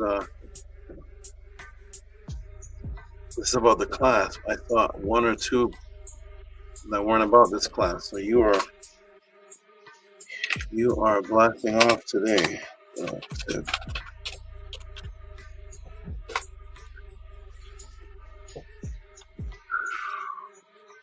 Shout out to the brother who received lightning and got his apartment shook by thunder during the class on lightning and thunder. And this is a long one. I'm gonna get hey, Nefertatan, are those the reading glasses? All right, Nefertatan is here with her eyes ready. Can you go ahead and read that for us, please? Nicholas Benjamin sending 2372 for the dragon, meaning long equals lightning equals fury, and that dragon is pig head, tiger feet, snake feet, animals, and nature equals the Tiru, Ma'at, and life cycle. Tua, Tehuti, Amenhotep, Ra, Henu.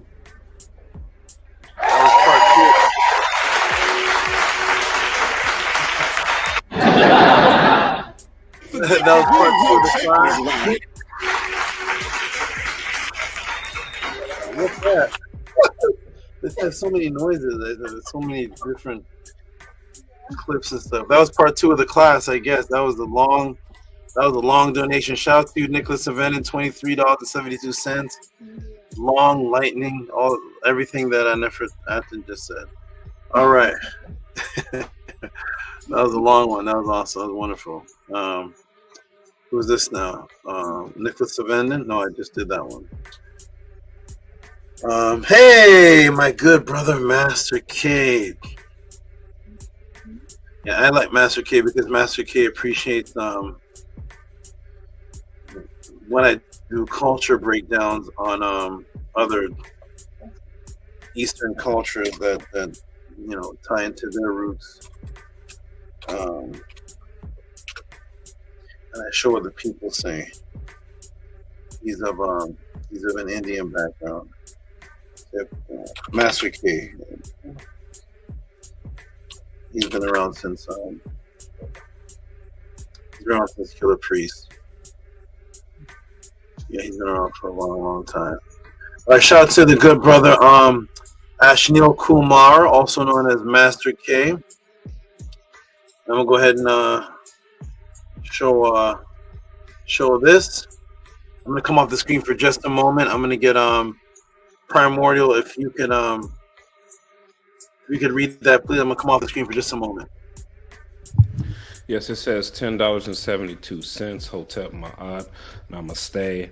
I agree with Killer Priest. You are the real Tehuti in the here and now Tua.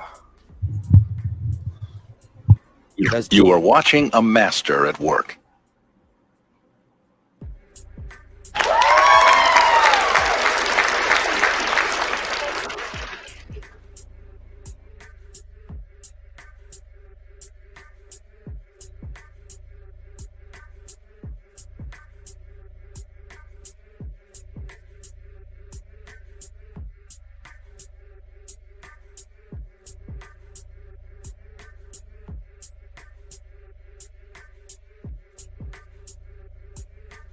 No, I just had to do that really quickly and fix my eyes. Hold on. Okay. All right. Let me come back. Yes. There you go. Thank you. And, all right. Here I come back. Yeah, visual. Here you go. I'll pass it under here. All right, I am coming back, everybody. Boom, boom, boom. As I come back, here we go. Okay. All right, I am back, everybody. Peace to Ashnil Kumar, who I heard it. I agree with the real Tehuti. I agree with Killer Priest. Shout out to Master K. He's been there since those days. He was probably there in the class when Killer Priest said, "Oh, there he is." Beautiful Africa Brown is just wanting to know what pathways of the awakening is. That's a beautiful question. I'm going to actually let I may have to take a break before we shut down the pod class, but when I do, who is Menkura? Atef, are you still around? Oh, Tap, yeah, I'm here, Saba. Okay, good. When I take a break, actually, what I'll do when I take a break, I'm gonna take a break in a few minutes just to refresh again before I shut down the pod class, and you and basically everybody in the chat room. Usually Mankura gives the official summary of it, but he's not here. So everybody in the chat room can, when I take a break, can tell this young lady here what pathways of the awakening is. The people on the path. That's the bag. That's okay. I won't need it until I'm take a break.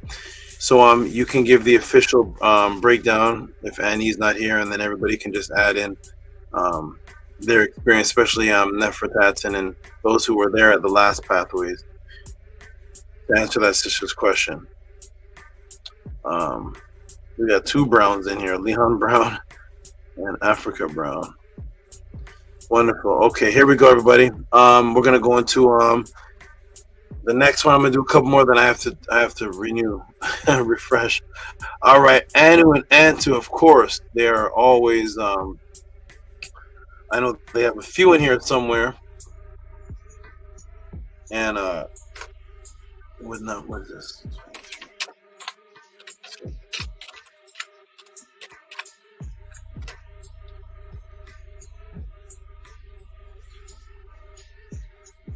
Okay, Anu and Antu, who are on the screen right now as a dynamic duo who just I get so many links from, I don't know where they're from, but I get a whole bunch of clips of myself from Antu that's all over Facebook. She has like 1,000 clips of me teaching, and thank you very much for spreading the word.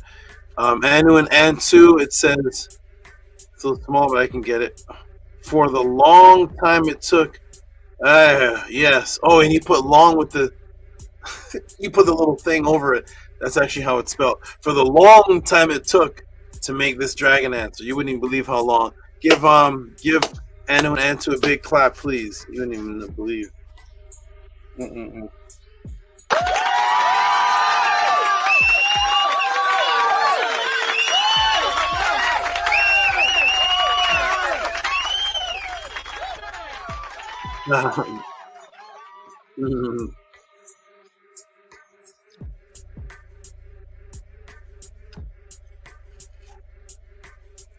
Shout out to you, Anu and Antu, for your great support. Yes, it was it took a long time for that one. Okay, is this a oh, Sarah tip, right?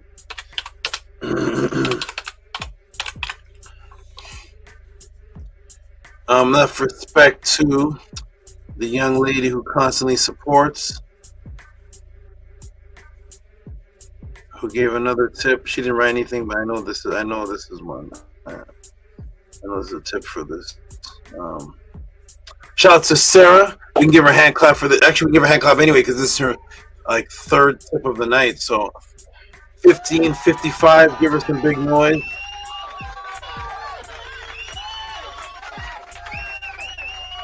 I'm gonna go all the way down.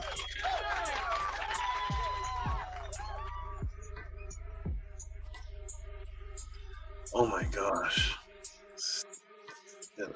Stop. Let me click off of that. Okay, let me go all the way back down. Let me go back to some of the older ones. Where's Min?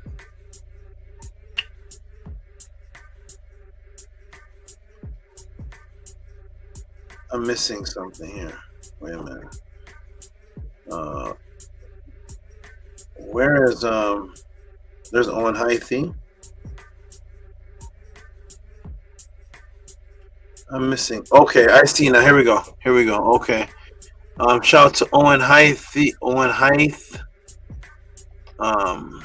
Who is a Scary 21. We're gonna give him some big noise here. I'm gonna do a couple more, then I gotta step away just for a minute. Okay. No. 2. Whoa. Shout out to the good brother Ascari, who is Owen Hythe.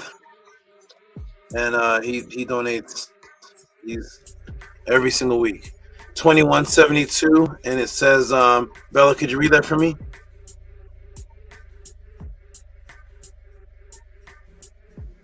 $21.72 thank you for your 360 of knowledge.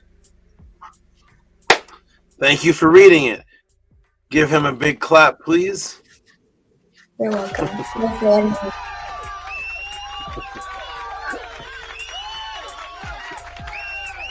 One high is great.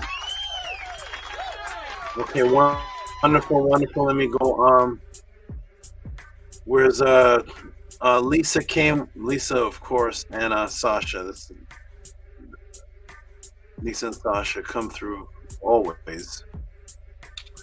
Always. Don't know if you two are still up or if we've fallen asleep, but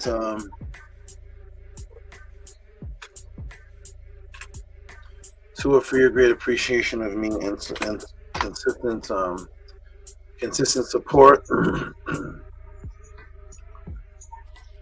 And we're gonna go show it. So here we go. Shout out to this couple here who was also bringing a new child into the world, and it's well, it's not the top is Lisa, but it's Sasha and Lisa, both of them combined.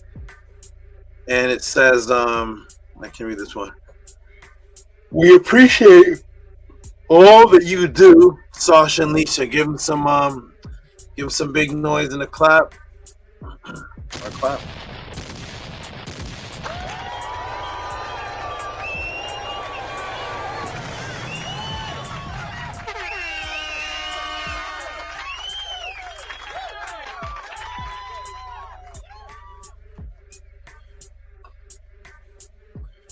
Okay, and shout out to this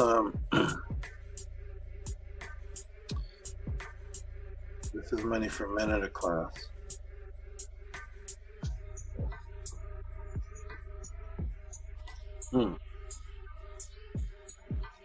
Okay, let me see what this means here. For men at a class. 27.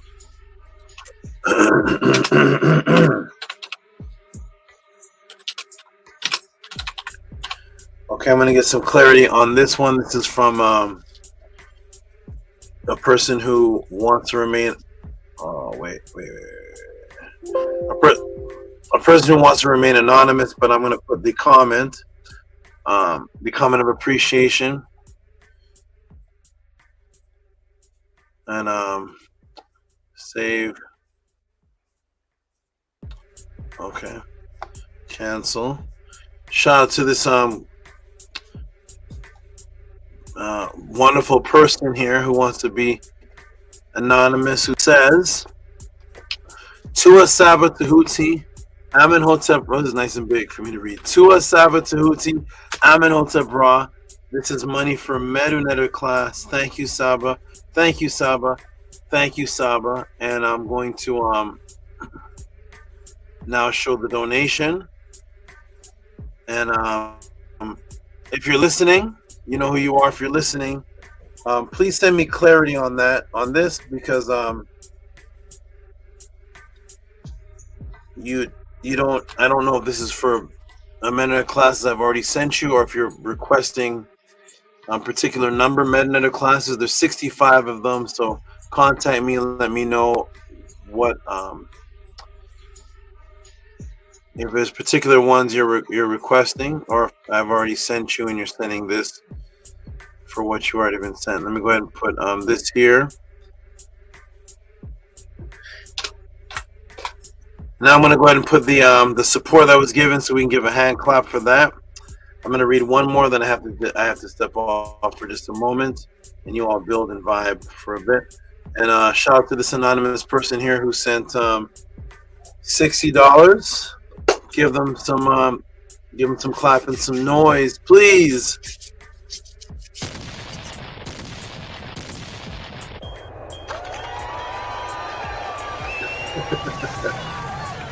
All right. Yeah. Don't nobody really want no smoke. All right. Wonderful. Wonderful.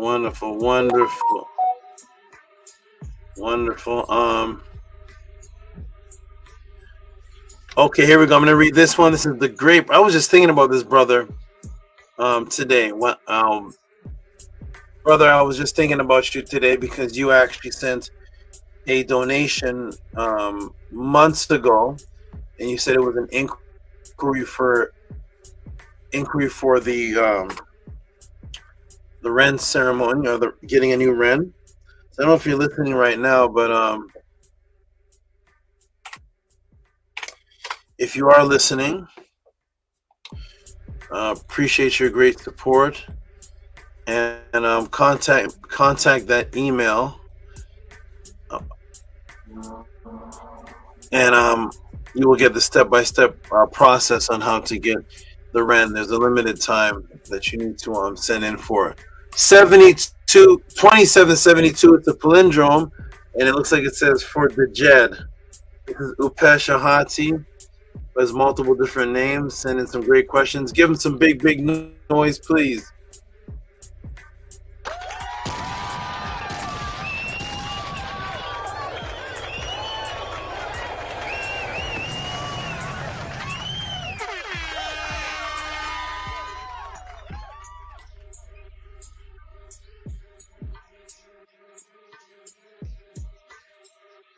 Beget Leisure, I see you. Beget Leisure, peace and love, I see you. I'm gonna read one more, and then I have to. Wait. Where'd it go? Beget Leisure. Okay, Beget Leisure, I see your support here. I'm not gonna read it right now, but I see it. I'm gonna read this one. This is one of the brothers whose names I really like the frequency and the power of these names, and I've actually taught a class on every single one of these names, and that's none other than the great brother. That's none other than the great brother. Let me say his name. I really like this name. Powerful name. That is, where is it? How come it's not showing up? Very strange. Okay, let me try it again. I wonder why. Sometimes it doesn't show up.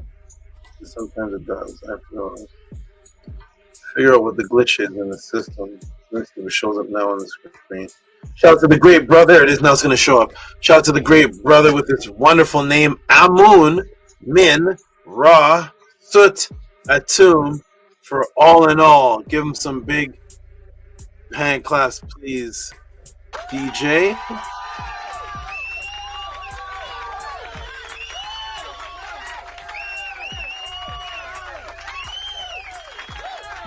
Wonderful. Okay, everybody. I'm going to step away for a few minutes. When I come back, we'll read the rest of the donations and give a closeout. This sister here, where is it? This sister here, Africa Brown, is asking about Pathways of the Awakening. Instead of me elaborating on it, I'm going to let you all elaborate on it and tell her what Pathways of the Awakening is. And I'll be right back. Peace and love. And I'll be back in a few minutes. Peace. Hotep, peace and love. I'll touch on it a little bit. The great brother Menku Ra, it is an annual celebration, a festival that the great brother Menku Ra came up with. He created it. The NETU, like Saba said, creates. And like you said, it is a family gathering because we are the family. We are a family. We are the family of the NETU. We are the NETU. As the logo says, we exist. So it was a beautiful, last year was our inaugural one, our first one. And it was absolutely phenomenal because we went into it and started it as the teachings of Ma'at.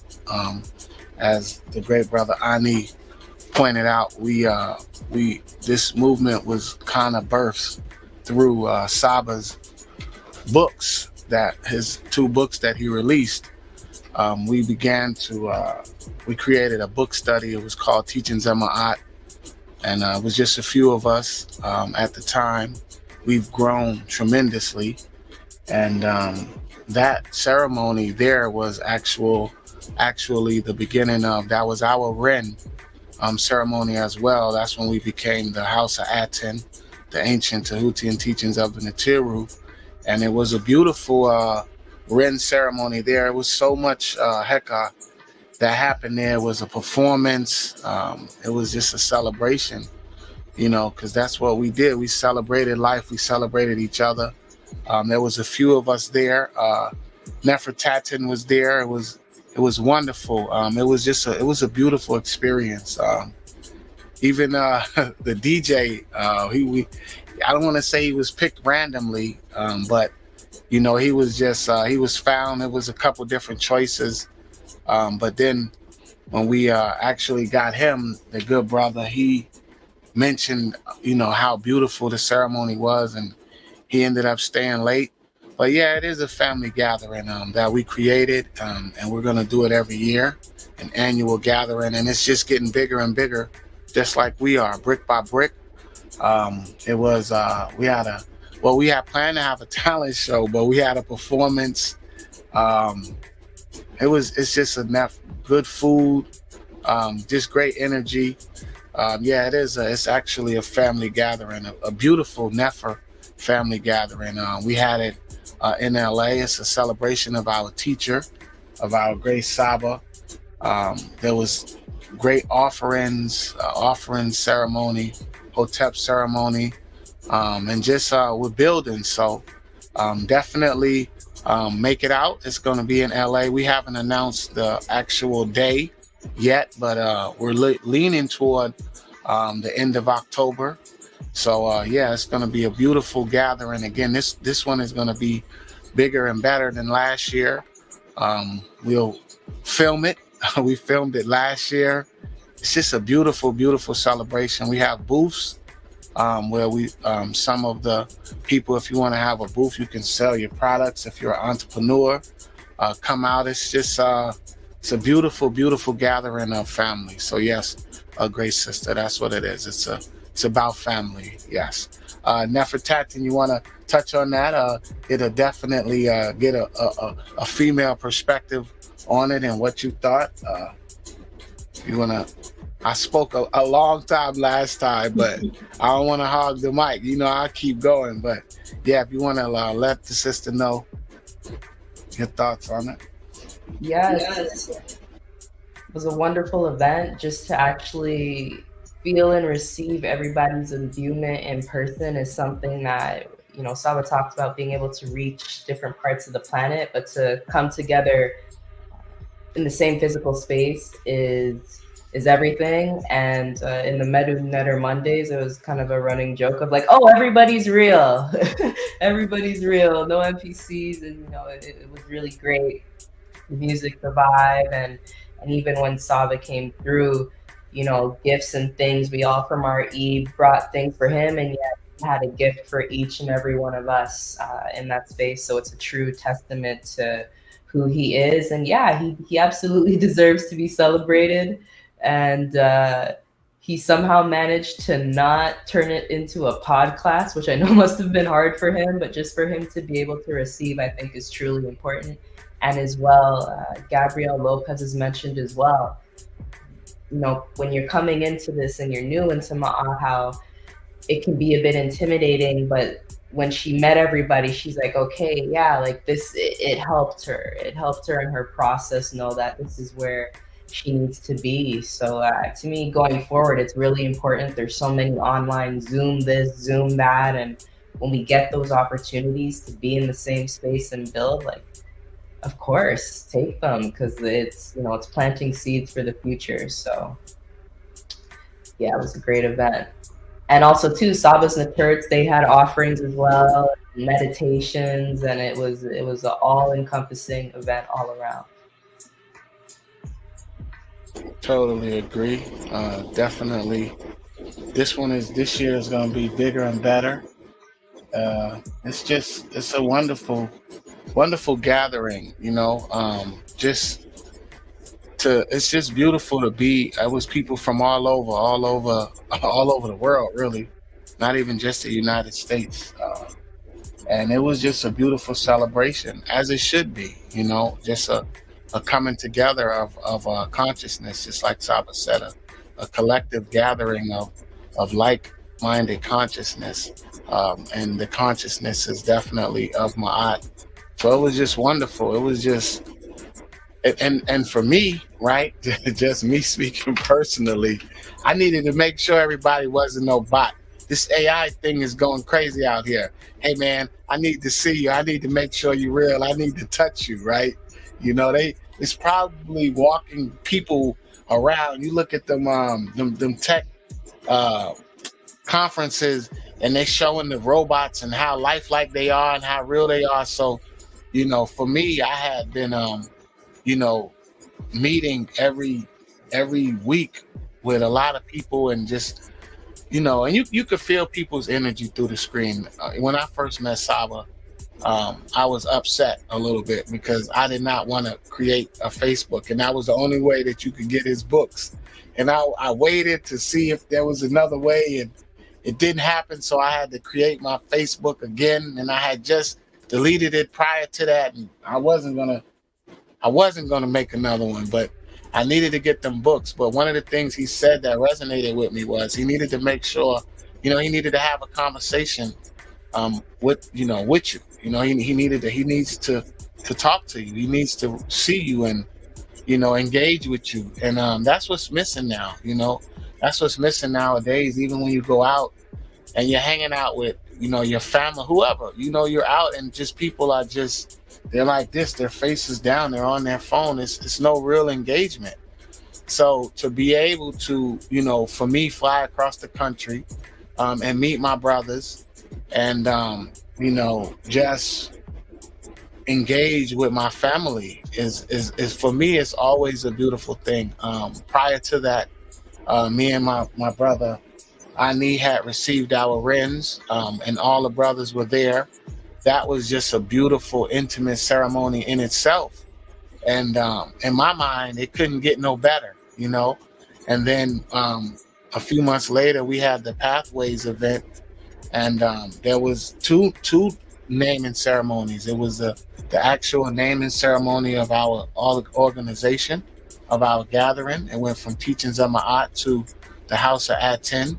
And it was so much magic that took place there because the lanyards that Ani created, it just aligned perfectly. So it let you know that it was real. And then all of the Nefer people that was there, you know, to be able to engage with everyone in the class, it was beautiful. It was I don't even want to say a once in a lifetime event, but at the time that's what it felt like. But it's annual, and we're going to be doing this, and this is just the beginning, because we're building this thing up brick by brick. So right now this is just the beginning. This is the foundation, and this is what we're doing now. But we're doing nothing but evolving and growing. So it's definitely going to get bigger, and you know, it's best to you know, come see for yourself. You know, don't take our word for it. Come check it out and come engage with us. You know, if you're here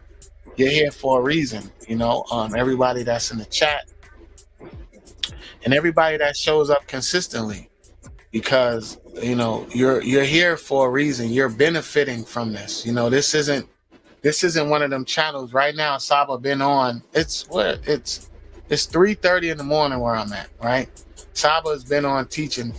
This thing has been live for 10 hours and 8 minutes, and it's been no type of isfet, not even an inkling, no isfet, just pure nefer meri, just beautiful love and knowledge and wisdom that's being shared. And it's no place that I would rather be on a Saturday night, you know, than to be learning and growing and evolving and elevating my consciousness. People do what's important to them, and this is absolutely important to me and my family. And yes, it's a family gathering. So I encourage you to, you know, come check us out. And, you know, it was the REN, the naming ceremony for the great sister Minty. Like I said, when we received our REN, me and my brother, I thought it couldn't get no better than that. It was so intimate, and it was never, and now it's just gonna grow and just get even better, because when she received her REN, you know, my mate was with me, my hemp, and she was almost brought to tears because it was so beautiful. The energy was so beautiful. and she only knew Minty from the classes. She was doing the Monday Metal classes with us, but to engage with the people and feel people's energy, physically, it's a wonderful event. And the thing about what we're doing here at the House of ATTON is we all bring something. So we all add. There's really no subtracting unless we're subtracting ISFET. So if you're here for a reason. And, we look forward to whatever it is that you bring, your energy, your presence, because ISFET can't even exist around us. It can't exist in this frequency right here. So, it's just nothing but beautiful things that go on. It's totally different than sometimes with my bloodline family when there's gatherings and then people go to arguing and fighting and, the energy just shifts to ISFET. But to be in this energy consistently, 10 hours, 12 hours, 8 hours, 9 hours, week after week, year after year, it's just growth. It's just constant growth and building. So definitely that's what the Pathways of Awakening is. It's a family gathering. I don't know a lot how some people experience family, but this is the definition of family because the Nibiru exists. And we're here and we exist. I love that soundbite by Minty. But yeah, support what is important to you. That's the whole thing. People support what's important to them. And knowledge and wisdom is very, very important to me because this ISFET and this matrix that we are in is all engulfing. It's everywhere. Everywhere we go, everywhere we turn. It's just, right now, as I was doing the sound bites, I'm actually now, because I work in the medical field and I'm looking up HESY-RA. It's just beautiful to learn about our ancestors. And I'm looking at, it's just, I'm just so grateful, man. I'll just talk in circles because I'm just so grateful. So I'm looking up HESY-RA and I'm trying to find that book that SABA showed, because that's one of the ways how I initially became involved was the books that he was saying to get. He was making suggestions on Killer Priest and he was suggesting some books. And I had never heard of them. I had never heard of the words he was using. The Nefer tones that he was speaking was brand new to me. Only because I'm so accustomed to this matrix and the language of the colonizer. But I wrote them down and that's what I'm doing now. So I'm trying to find that book that Saba showed, Ancient Egyptian Medicine. And I found a few other ones and I found a lot of great information as we're here learning. It just it's continuous, like he taught with the serpent facing itself. It's just it's a never-ending cycle of love and learning and growing and elevating. So, I don't wanna just I'm excited. It's 3:30 in the morning and I'm up researching and looking up the great brother HESY-RA, the ancestor HESY-RA. While some people are maybe watching Spider-Man or some Marvel movie or whatever's out right now. I don't even know what's out. But I'm looking up HESY-RA it just opened up, like I'm seeing names that I didn't know before. Tehuti HESY-RA. I can't even pronounce this word. It's just I'm probably not even gonna go to sleep when the podcast is over because now I need to know who Tehuti is now because he's an ancient physician. I'm like looking up. It's just the information that Saba gives is so. I think that was you that said it. Nefertatan is so nutritious. So welcome back, great Saba. I don't want to say I'm down a rabbit hole, but I'm looking up the great brother HESY-RA, trying to find that book, and I'm coming across so many other great nectars and accomplishments, and I'm like, wow, it's so beautiful. So Tua for that. Hinu to you, Great Saba, and welcome back. Nini Tua, I hand it to you in respect for appreciating that. That was an extra bonus. That was an extra bonus I want to throw in there. I'm glad you appreciate it. Okay. But who's this? Oh, VRI. Okay, we're gonna read some of the. We're gonna read off the rest of these supports and shut the podcast down. It's thank you, Atef, for appreciating the actually calculating the time I've been on and the time we've been on and the time I've been teaching without any ISFET or any emotional nonsense, and that is the goal. I don't have to have contention in ISFET within anything that I teach, and I actually veer from it very quickly. As soon as I feel strange, and as soon as I feel obvious contention in ISFET, I actually I do disappearing acts. I disappear from it. So you're right. I don't want that anywhere near here. We will never have it. Shout out to the good brother all the way from the UK, 80 Thieves. This is nice and big. I can read this one nicely. $20. Tua Saba, Tehuti, Amun, Hotep Ra. Give him some hand claps, please.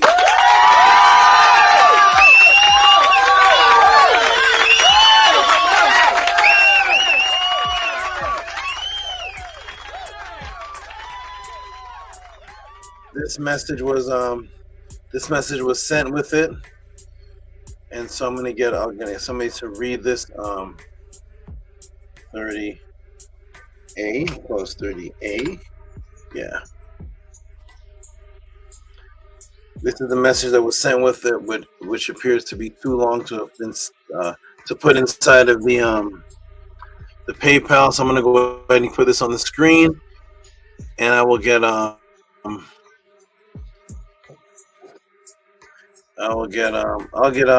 ahead, Bella. You go ahead and read this. I was gonna get Antu, but you go ahead. Read this for me, Bella, please. I can't see who's on the screen right now, but read what's on the screen, please. From VRI, it says, Tua Saba, words cannot describe the positive impact you have had on my life.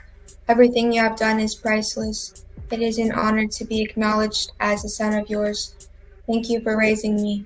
Tua, for guiding me towards a strong foundation from all the confusion and saving me from spiritual psychosis through your teachings. I know if I were not to find the podcast, I would be so lost. Tua, for every correction you have allowed me to make in my life thus far. Thank you for representing Ma'at and HERU, Tua Saba Tehuti, Amen Hotep Ra.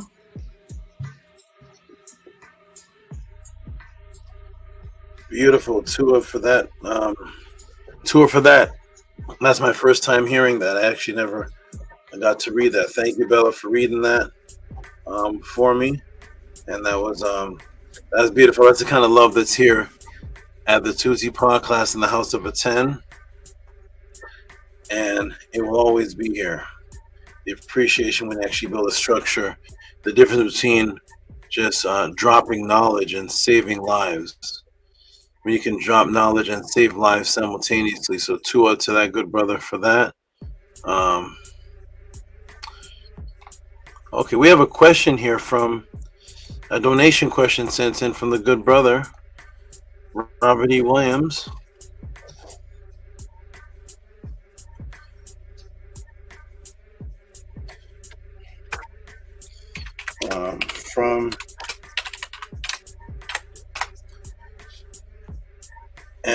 Let me put this on the screen. We're going to give him some big noises. Nefertatin, do you see on the buttons anything that says Transformers? Or anything like that? Oh, good. It's labeled. Okay, good. Good. Okay, good. We're gonna give some transformer noise to this brother because this brother has donated twice already, I believe. I remember twice in the pod class and tonight's pod class, and sent this. This is the third one, so he's a major supporter. I can read this one question: is there a connection between Ramesses II? I think he emailed me the full thing, but I'll go ahead and give him some big noise with a couple of the transformers.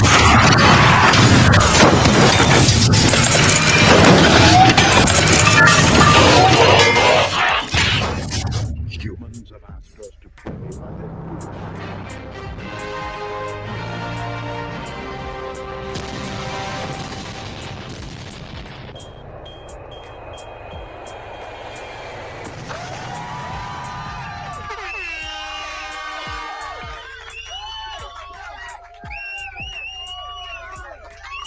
Wonderful.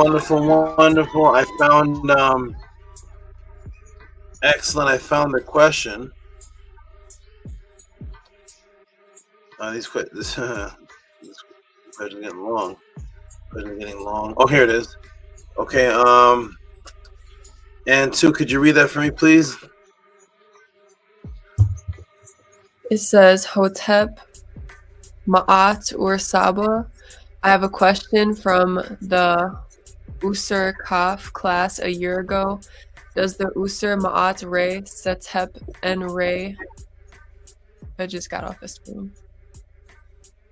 It came off the screen? Yeah, I can't see it anymore. Oh, interesting. Oh, let me let me fix that here. What happened? Oh, I know what happened. Okay. Okay. I have to go back to it. Mark this one unread. Go backwards and do this again. Okay.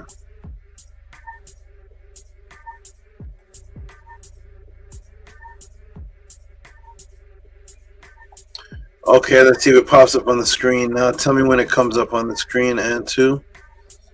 Let's see how it looks.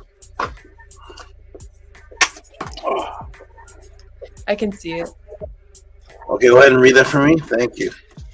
So it says, Hotep, Ma'at, or Saba. I have a question from the Usur Kaf class a year ago. Does the Usur Ma'at Re Setep and Ra Ramesses the second image of a chariot with a horse with 8 legs have anything to do with the 8 legs on the horse of one horse open sleigh of Odin?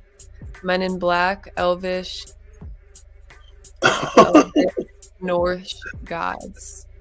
You can answer when you're free. To offer your answer in advance, Hotep and $45 Cash App cents. Thank you, Robert Williams. I'm gonna let Anu answer that one. He knows all about Odin now, so Anu got it. Wow, that question. I'm gonna have to read that. Read that when I'm more alert. That seemed like a lot of things going on there. Ramesses, Odin, Elvis, a lot happening in there. Thanks, Anu. You're responsible for that. You're responsible for putting all of that. Is Odin and everything is from you. So that is a chain reaction. Show that somebody can ask a question, get a class on it, and then somebody has another question combining their inquiry with someone else's question, and that's what's happening here. So very interesting question. I have no idea what the question is, but I'm sure maybe when I look at it Tuesday or Thursday, I'll have an understanding what that was. But shout out to you for the great support, Robert Williams. Interesting question. Wow. Ramesses, one horse open sleigh, Elvis. Oh my God. Okay, next one up is the great consistent brother who may be in the room. He was in the room earlier, and that's the good brother Nito. Oh, it doesn't show up. I wonder why it does that. Okay, let me try it again. Save is there. cancel, present, and Windows, boom, boom. There it is. Nito Campbell says, peace, everyone. He gets a clap because of his consistency. Give him a hand clap, please.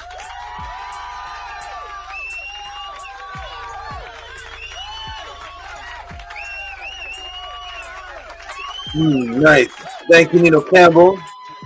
Appreciate your consistency. Let me scroll up and see. Okay, we have this looks like a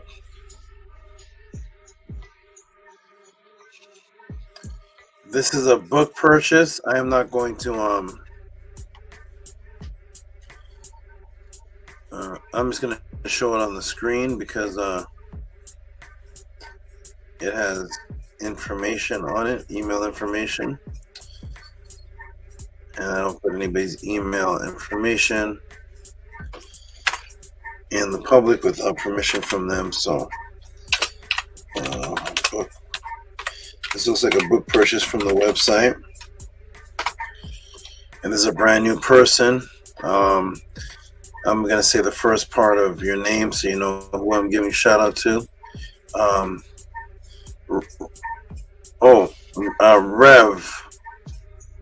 Rev Irvin. Rev Irvin. Shout out to Rev Irvin if you're watching. For the book purchase, is a new name I've never heard of before. But this must be a book purchase. It actually says, I'm sorry, it says book purchase. So it's $15 for a book purchase. To you. I hope you enjoy the book. Rev Irvin. Book purchase. I won't put your email out there. For the public, let me see who else is here. Little snake. Wait, hold on. So are you gonna close the podcast with the overdrive music? You know what? Yes, I think I may do that. I'm gonna leave it on. You all bobbing your heads, and I'm gonna just keep it. I didn't even notice. I just leave it. You all flow with it. You want it on? Never. Okay. Because you want it on, I'm gonna keep it on, and because Primordial Thought keeps moving his head. So don't ever change that beat. let it flow. Overdrive from the start. Yeah, you notice that the toothpaste one, I didn't even put the overdrive. There was no overdrive. I just kept going. So to make up for that, we're gonna leave overdrive on to the end. Okay, who else is here? Nicholas Savendon again.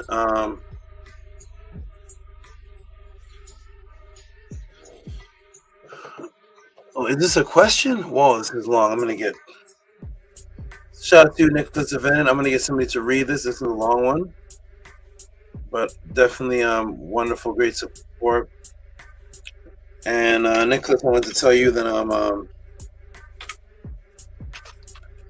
I'm proud of your consistency with your health regimen. Every once in a while, I peek in on your I get it sent to me, and you are constantly outside working on your body, constantly doing calisthenics and handstands, and you're doing it on a consistent basis. I love consistency, and I like the fact that you are very serious about your health and body, and that leads to this question right here. So I want to give you respect for being consistent and loving yourself, keeping yourself in shape, and for sending this question in right here that deals with health. It's kind of long. I haven't read it yet, but I see the word eczema, so I'm gonna get Anu. Could you read that for me, please? Nicholas Spasendin, $34.72. He said, "I have eczema and been switching diets, trying lots of health products, changing, cleaning body products, but seems to only work for some time. Have heard that it's connected to the gut and diet, but food gets very limited then. Does it connect to foods or nutrient deficiencies? And I would also like a diet plan to a great Saba. Okay. Let's give him some big noise, Nefertatan. Give him some big noise, please, for this great support.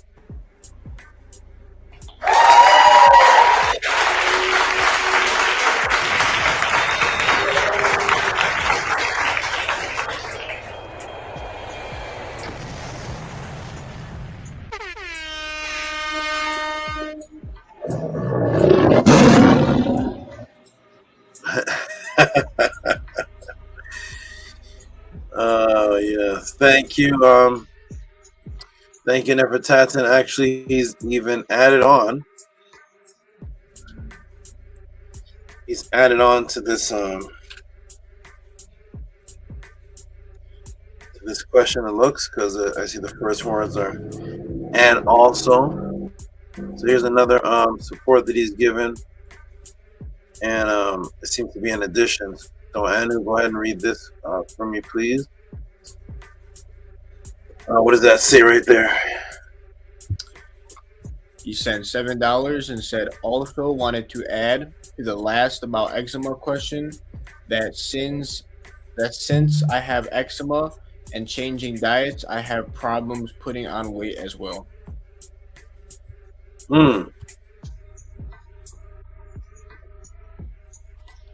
Okay, Nicholas, we'll discuss that. Send me an email requesting. Send an email to that email address requesting a diet plan. And you'll get a response, and we'll go from there. Okay. Okay, so we got that's Nicholas Savenden. We got this one, and then we got some monster ones at the end. We have this one, a Meta order, and a couple monster ones. So,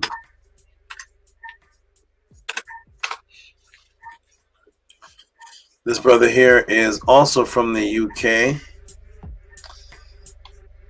and let me see what it says here. Actually, it doesn't really say anything. Let's see. Does it say anything? Oh, it's nice and big. 4 Podclass. Okay, thank you, Daryl. 4 Podclass, $5.08. Okay, wonderful. And we got the good brother here. Wait a minute, let me minute class. What is this? 1, 2, 3, 5, 6. No. 4.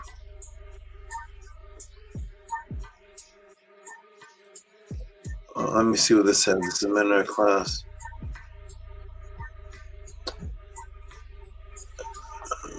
Okay. Shout out to the good brother here. Big Vapes. Let me go ahead and put him on the screen. Big Vapes. He always sends each pod class for Meta class. Where's inbox? Where'd he go? Where did he go? Scroll down, down, down. He has disappeared. Where are you, Big Vapes? Just looking at you. $5.08. Here it is. Which class is this?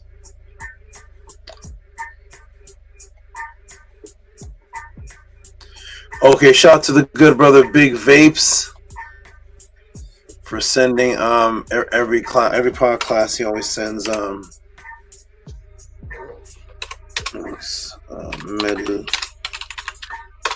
he always sends for a different Meta class. He started from class 1. And for those who are wondering what this is, I'm gonna let the new people know. There is a few new people watching today that have no idea anything about the Meta Magic classes. So shout out to this brother right here. Is Big Vapes. He sent $20 for class number 51. And Big Vapes, you have the class already. Go ahead and give him some noise, please. Give him some noise.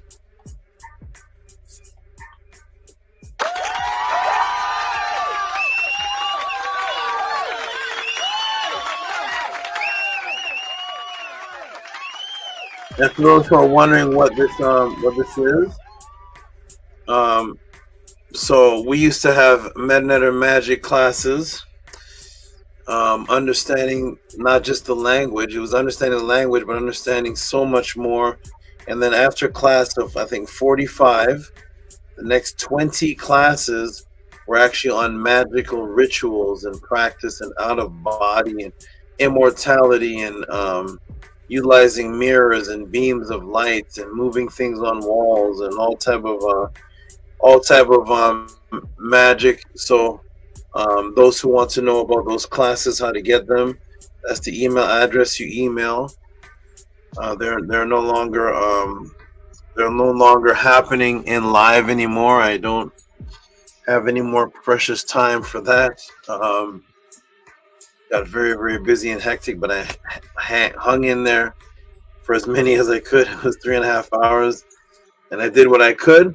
Now they're all recorded, and you get to order them. And there's 65 of them, so people like Africa and some of the newer people that may not have any, they are, if you want to learn actual practice and things at nighttime and magic, those are the email that address. So this brother here, Big Vapes, he gets one every pod class, and he's at class number 50 already. So shout out to the good brother, Big Vapes. He's almost done. He's at 51. He has 14 more classes to go, and he will have every single Meta Magic class. Shout out to you. Okay, we're at the last few coming up that I see.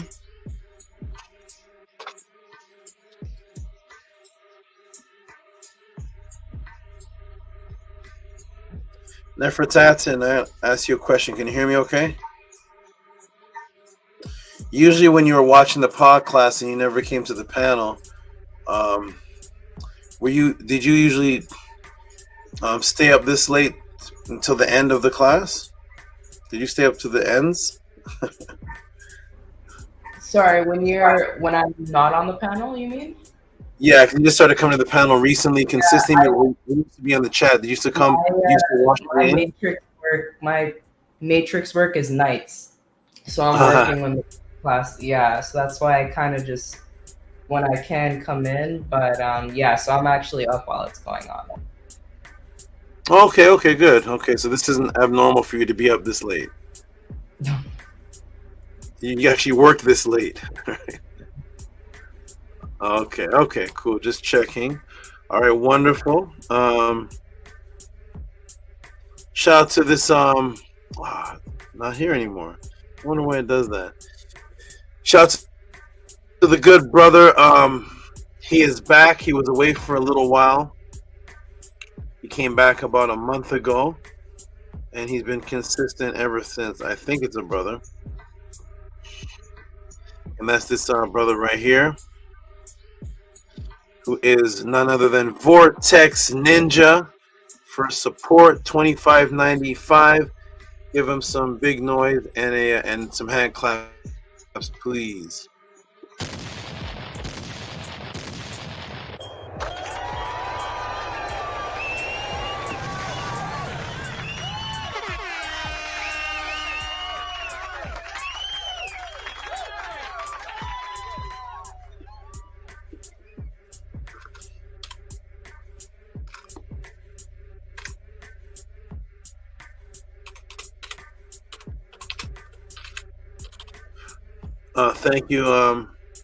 Thank you, Vortex Ninja, for the consistent support.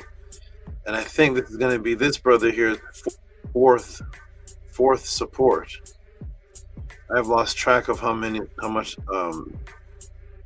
donations this young man has sent in just tonight alone. And that is Nicholas Avendin again. This is a tip for the teeth class. He says, it's big, I can read this one. Wisdom on teeth with two hands like this. And it says Hotep.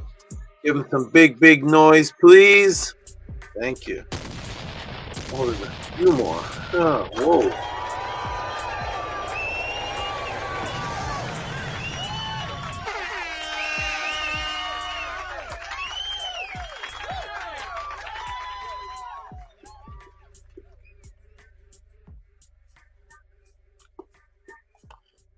Okay, shout out to the anonymous supporter. Anonymous supporter, you have been logged. Shout out to you, anonymous. Oh, there's actually a couple more. Wait, who's this? The big monsters are here. Oh, Big Ed Leisure. Here we go. The good brother HERU. Hope everything is going well on the situation that you're solving over there. I hope it works out magically for you. And I hope you get to be free soon and back into your full magical life that you need. Shout out to this brother right here, HERU, also known as Big Ed Leisure Center. $25 is nice and big. I can read this nicely. Hotep Saba Tehuti. Here is reciprocity to a Henu. Give him some big noise, please.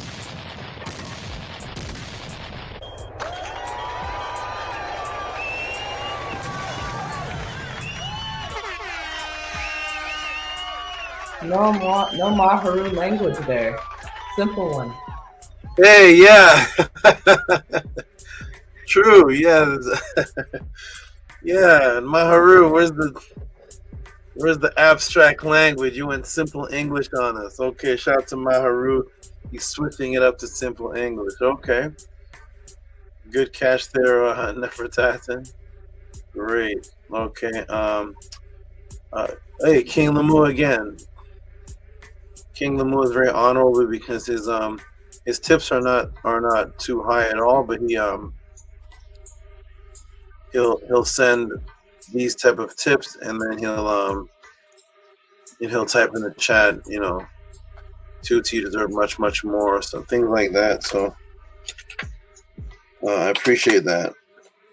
People can send what they have, but I appreciate that you will send a comment afterwards. And thank you. So this is actually a tip from a class prior to.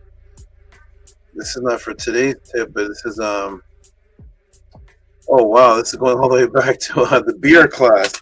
If anybody remembers the beer and what did the Netzer eat in the alcohol, a Monsanto class.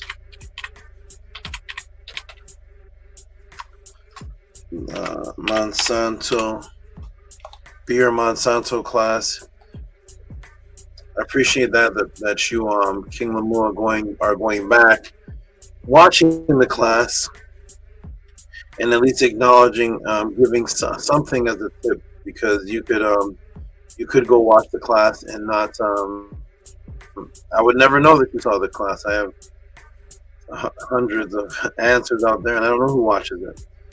But it's very respectful to see somebody who goes back, watches it, and then lets it be known, hey, I watched it, I appreciated it, and here's some support for that.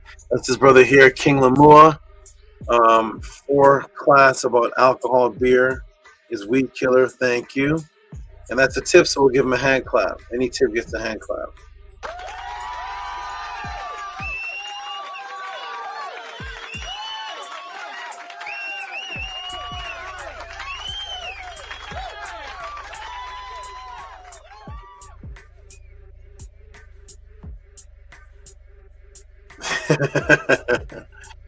Oh my! I don't know if I can do this one, Raphael. Shout out to you, but yeah, I appreciate you, good brother. Somebody may have to definitely help out on this support, because I definitely can't do a movie breakdown for $10. But I'll put from June 8th.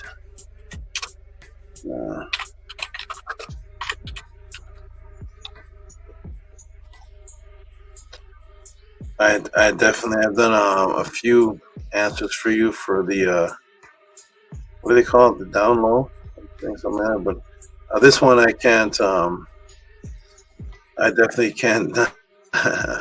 Rigo sending in 100 and Anu and everybody sending in. He won't get You won't get the type of thorough answer for that. This is not even a movie I've seen, and again, I have to go somewhere to get. I have to do something to get these answers on movies that I haven't seen, and get the thorough answer, and never watch the movie. There's a process I have to do in that process. Shout out to you though, but I can't do that process for $10. But maybe if somebody wants to add to that, or if you want to send some more, I can see what I can do. But shout out to you. Rafael Ortiz says, Master Teacher Sabatuti, can you break down the occult symbolism in the superhero movie Black Adam? I probably can. I probably can. But I think I have the book right here over there. I haven't read that either, but it's right there somewhere. It's right here, somewhere in here. But shout out to you, Rafael Ortiz, and maybe if someone. We'll see. Maybe someone will ask something and I'll put it together or something. But I definitely can't do a movie breakdown for $10. But shout out to you for the support, and we'll see how you respond to that. Shout out to you. Okay. Okay. Here's an honorable. Oh, Eric G. That's it. I've been wondering where this brother is. He Oh, very honorable. Here's an honorable move. Here's an honorable move again in the pod class. Respectable. This does not have to be done, but I truly respect it. Oren Hythe does this. Shout out to you, Eric G. That's it. I'm saving the monster donations for the last coming up. Got Anu, Antu, got Bella, and but here is Eric G. That's it with 1717. For weeks I've missed. Hail to you, Saba. Thank you, Eric G. That's it. And you know what? For doing this, we're gonna give you a hand clap because I respect that you did this. Thank you.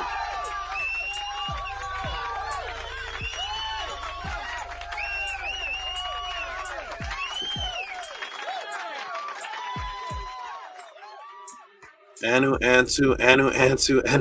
Wait a minute, what?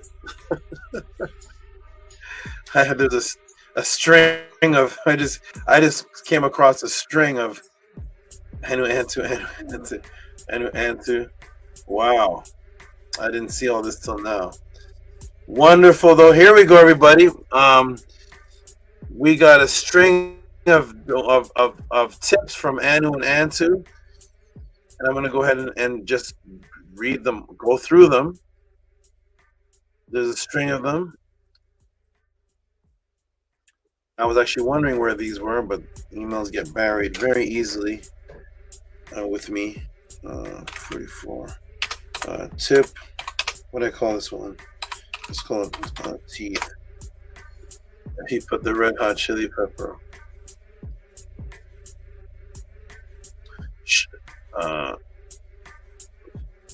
Shout out to you both. There's going to be a string of these, so much respect for all of this. I want you two to read everyone that I put up. Since it's from you, I want you two to read it. So I'll just read the amount, $22, and you two can take turns going back and forth reading because I think there's 4 of them. So go ahead. For homemade toothpaste health advancement, Tua Marie with the red hot chili pepper.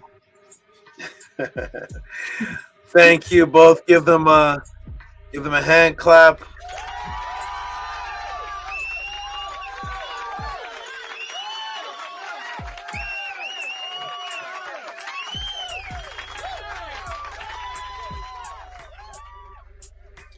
Anu and Antu, did you all ever think in your life, maybe, I don't know if you knew this or not, but did you ever think in your life that red hot chili peppers had anything to do with cleaning teeth? No, not me. No. Okay.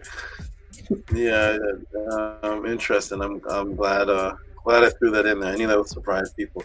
There's a couple people that actually knew the chemical that was in the red hot chili pepper. Stephen Ian and I think ETT. That was impressive. That's very rare information to know. Oh, there's a question. Here we go. Here's a movie breakdown question. Oh my. Oh man. Yes, let's go. Let's go. Might as well shout out to Anu and Atsu from June.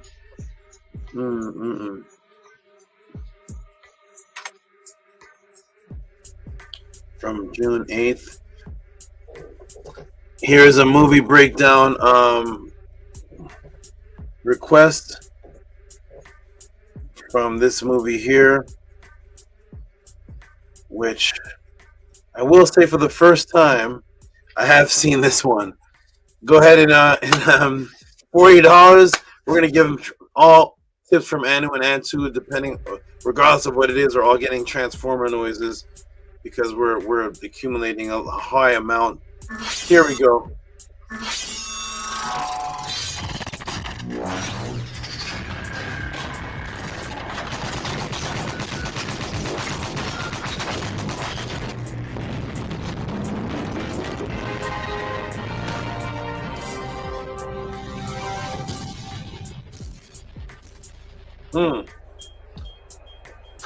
Whoa.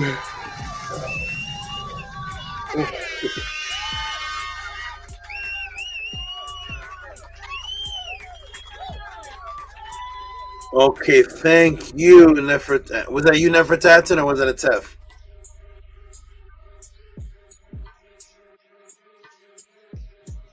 So a Tef's got the flow right now, so it's a Tef. Okay, Tef's got okay. Thank you, Tef, for that. So go ahead and read that, Anu or Antu. $40 for what is the meaning of the movie The Butterfly Effect.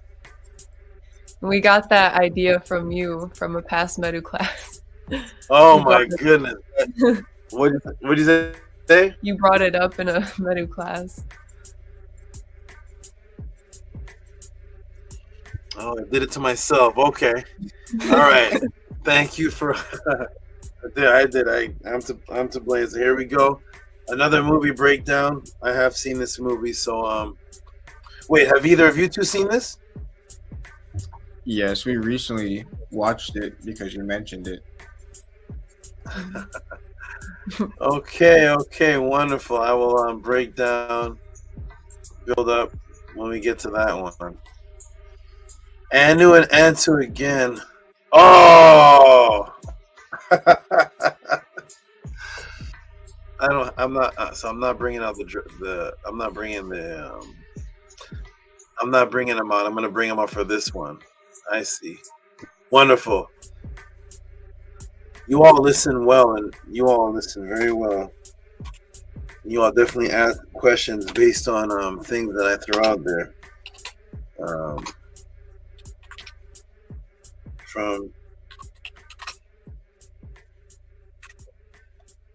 And wonderful that you all asked these questions because actually after this gingivitis and what else did I teach on? What did I teach on? Oh, the Chinese dragon. Yes. After this gingivitis and Chinese dragon, I was actually out of questions. I actually only had one question, and then I happened to stumble upon the gingivitis one. So I thought I only had one question. So these will more likely be the next upcoming. Whoa, what's that?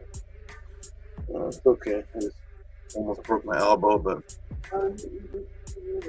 yeah, it hit this. I got another elbow though, so I'm good. Thank you for thank you for sending these because I was out of questions. So here we go. This will be fun. This will be good. And here we go. Here they go with another one. Here we go with another one. And here it is. Can you read that, please? $40 for breakdown and build up of what is the third eye. Give some big noise for this question.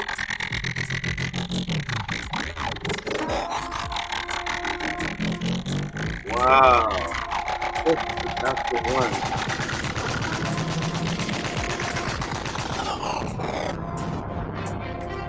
Oh, you guys locking me up. I see more questions. What is the third eye? Oh, okay.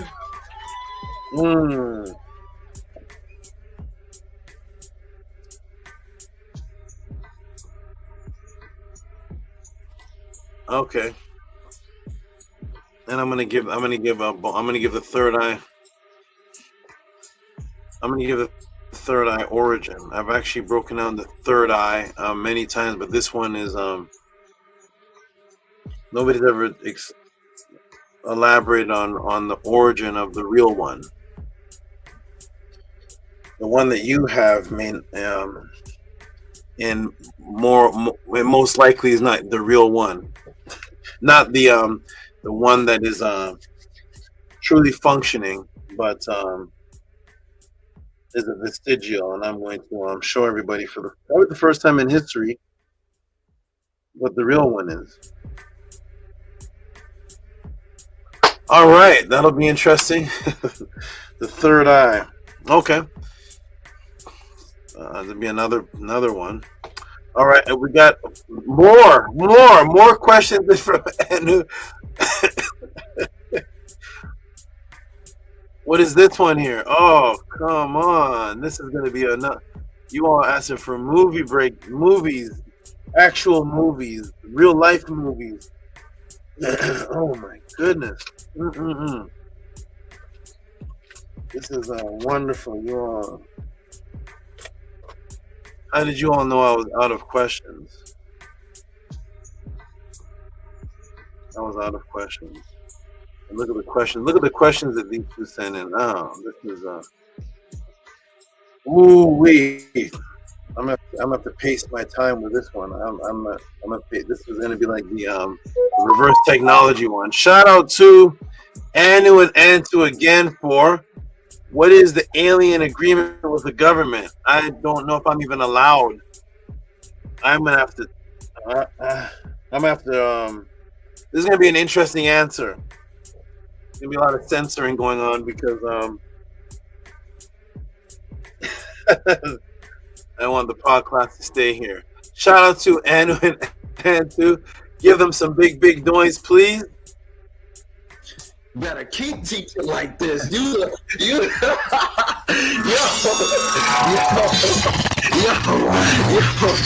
I was thinking, I was like, they really, the culture has shifted and the power has transitioned. I don't play with pseudos. Unquest, come to the truth, man. I need that voice. I need that voice to speak, to roar at the enemy. Shout out to you, Anu and Antu. What is the alien agreement with the government? I'll breathe on that one and see.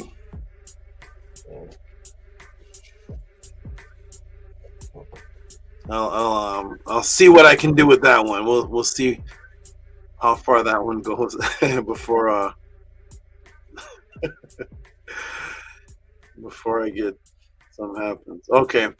Shout out to you two for that. That's beautiful. Did you two read that? I read that one, right? Yeah, I read that, right? Yes, yeah. You read it. Okay, yeah, I read it. I thought we both did. Okay, wonderful. Oh boy.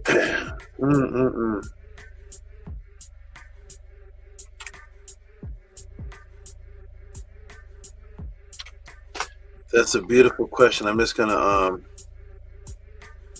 who's next?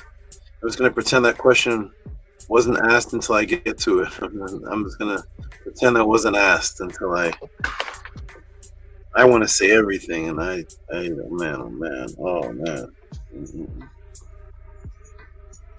Shout out to their agreement, which would scare everybody. But the next donation supporter is the good brother who's on the panel right now. I think he's doing Nefertatan says he has the flow, so he may be the one doing all the noises, and that is a good brother on the screen. Well, somewhere. Atef Rem Kem Ma'at. $20.72. Give some noise, whoever is doing the DJing for this one.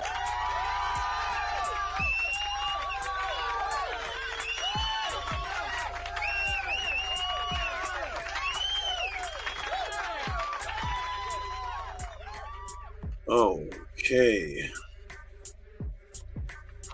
And back to back.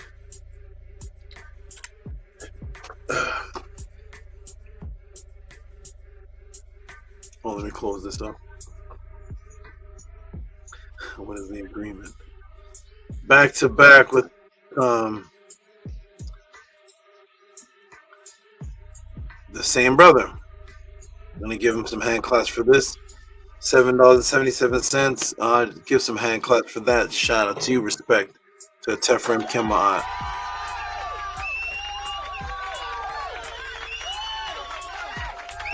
And I'm gonna scroll up. Okay, we have now. I've saved the monster support, even though Anu and Antu, all that they send combined is the monster support also. But as far as one singular individual support sent, we're gonna start off with the young lady who's on the screen. We've saved the biggest for the last. Wait, where'd it go? Wait a minute, hold on. Okay.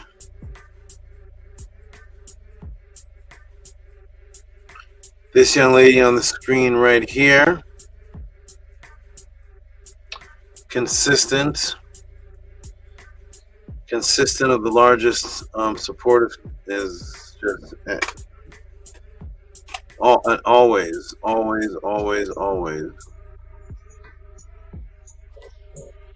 And she is wearing the shirt that I'm wearing. And that is none other than on the screen, Bella. Go ahead and read before where the big donations now, before the fireworks and everything goes off. Read what that says, please. It says 72 for all of my love and respect. Okay, go ahead and blast away with the noises. Go ahead. And whoever's the Tyson DJ. and Floyd Mayweather, if you made a punch and just moved you should have moved your left shoulder a little bit to the right, and I know you could have won. Just get in the ring and beat the guy.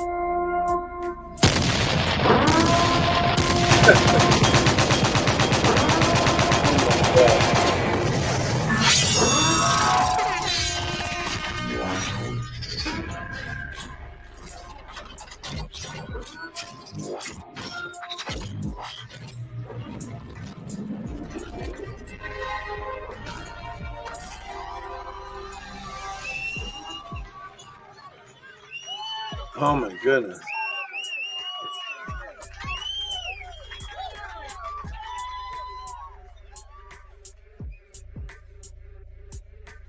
Wow. Thank you. Thank you, Bella, for that great support of the top supports of the podcast for today. Tua, appreciate that. And it is wonderful. It is absolutely wonderful. And your dedication and loyalty, consistently, communication, and all type of things that take place. You're doing great. Don't know how you knew I was wearing the blue shirt, but you have on the blue shirt, so a lot of synchronicity taking place.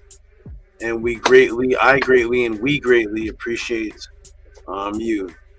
Tua, Bella, appreciate you very much.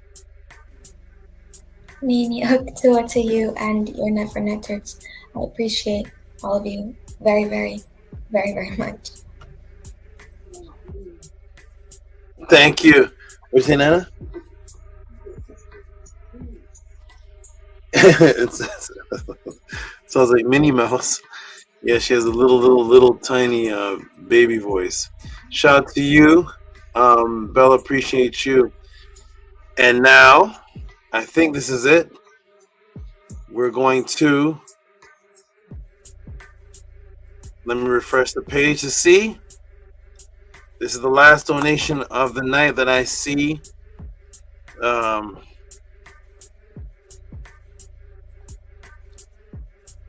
And the largest of the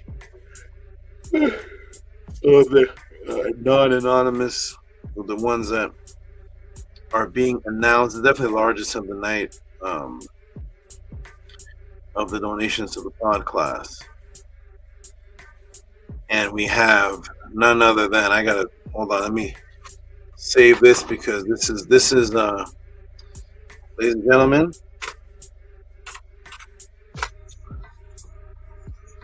I want you also to take into consideration that this is not the only tip from Anu and Antu. This tip, this support, this isn't even a tip. This support has actually like already been given almost throughout the night. This is just one big version of it from Anu and Antu. So let me go ahead and put this on the screen. DJs, do what you do best. This is Anu and Antu again. Support number, I lost track.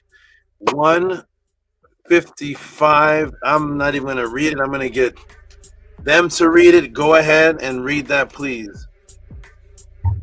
$155 for Tehuti, saving generations. Vigorous is your strength. I like how you spell Tehuti, and I mentioned that's actually how you spell it one time. Tua to you. Go ahead. I don't know if it's Nefertatzen or if it's blow them away. Like people that tell you the Egyptians, they're not black. Egypt is in Africa, folks. As long as Egypt is in Africa, then Egyptians are African.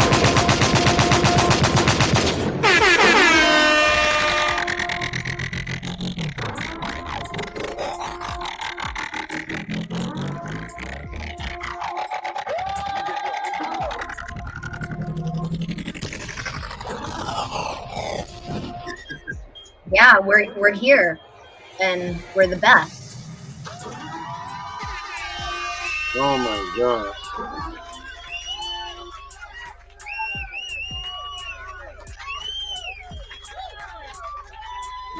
Never everything is beautiful in life. Yo, let's Wow. go. Let's go. Wonderful. Tua, Anu and Antu for the great support over and over and over again.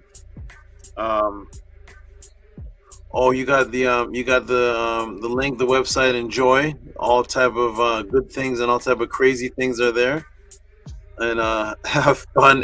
Almost anything you can imagine is there. So if you see some weird, strange things, just expect anything. I've seen plastic women on there, all type of weird things. So you'll see everything on there.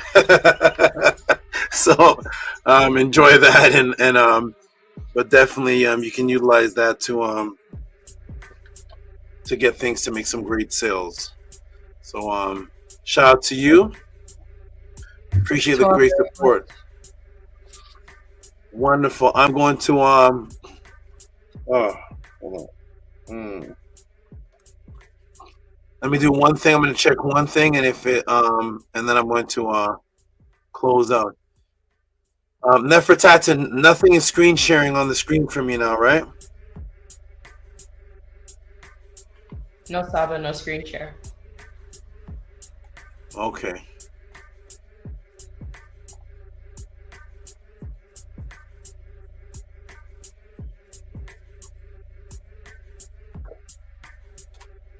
Okay, 1 second.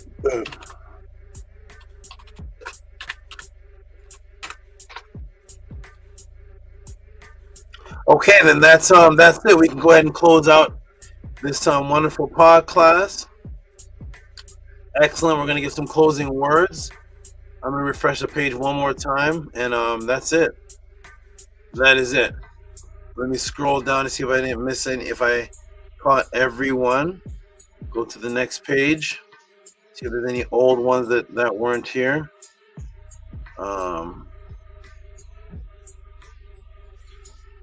Primordial Thought, New Ren. No, that's not from the pod class. I think this is everything. Let me scroll down. Scroll back. What's this?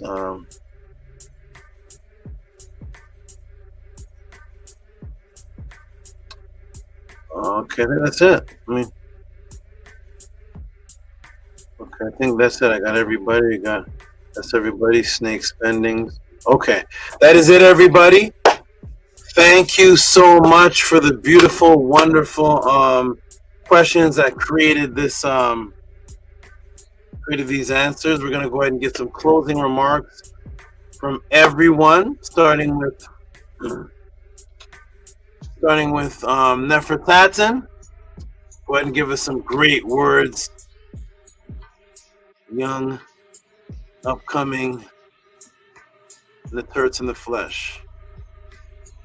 Hotep.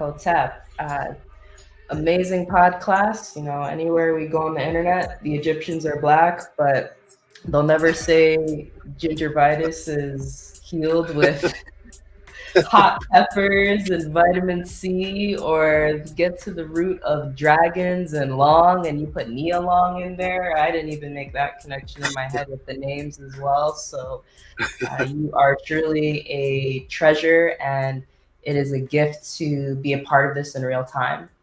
There definitely will be statues of Saba Tehuti when this is all said and done, but to be a part of this and receive it live is beyond life-changing. It's fun, and these last couple of weeks, the questions have been all over the place, and yet Saba, you still keep it a smooth boat. So that makes me want to challenge whatever future questions need to come up for me. But yes, happy to be here on the panel and just be a part of the amazing ride and nourishment and healing and everything in one. So what's up, Pakem?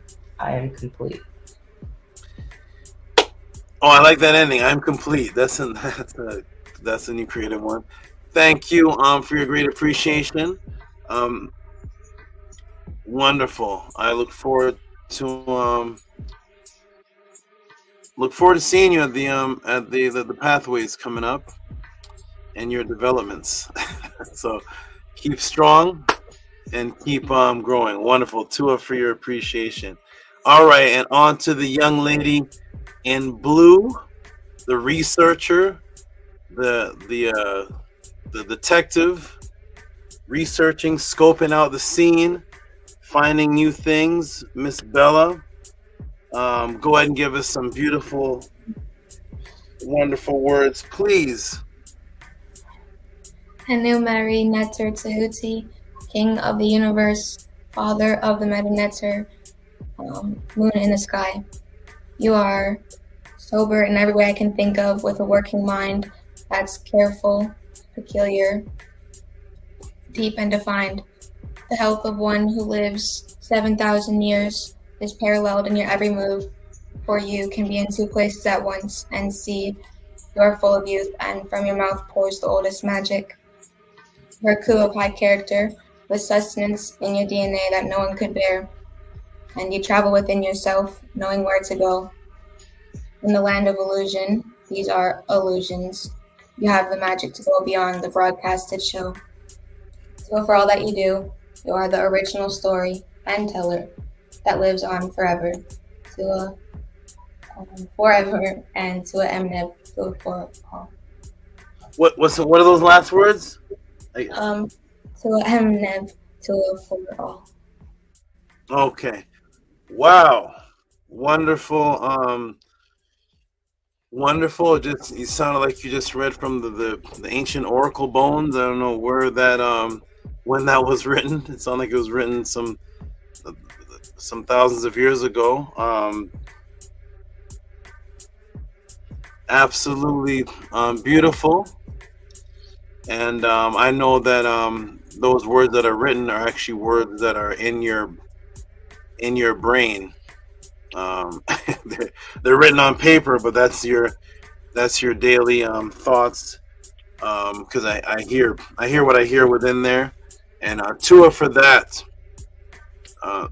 Beautiful, harmonious, rhythmic HENU, and it is good. Keep up the detective work, and keep searching, keep looking, and I appreciate everything that you do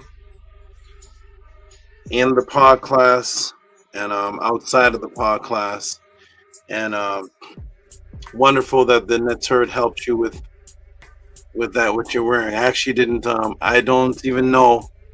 I don't know if I got a message from you that was going on, but I was pleasantly surprised. I think I got one afterwards, but I didn't see anything because I was very, very busy. But to see the end product is a beautiful surprise. It looks great. And my NetTurd said she's completely blown away as to how that looks. She doesn't know how you were able to do that with just words.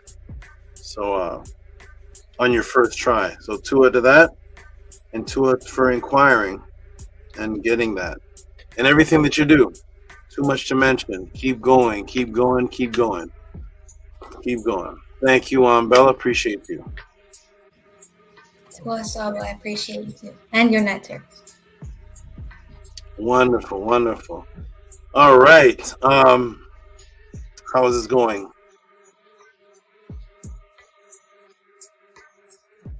Primordial Thought 9 is right there.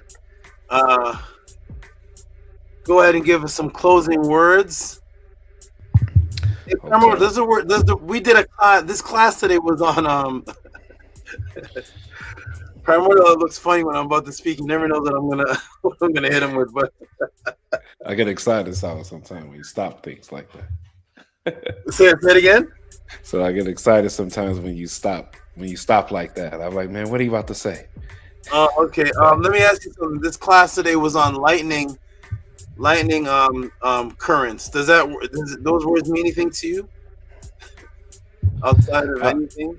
Yeah, firing off links and associations, firing off. That's what I think of light.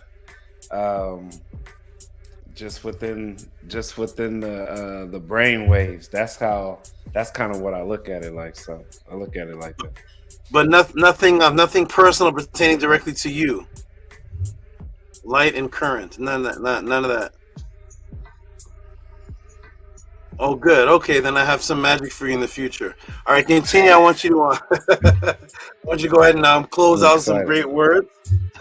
You get me excited.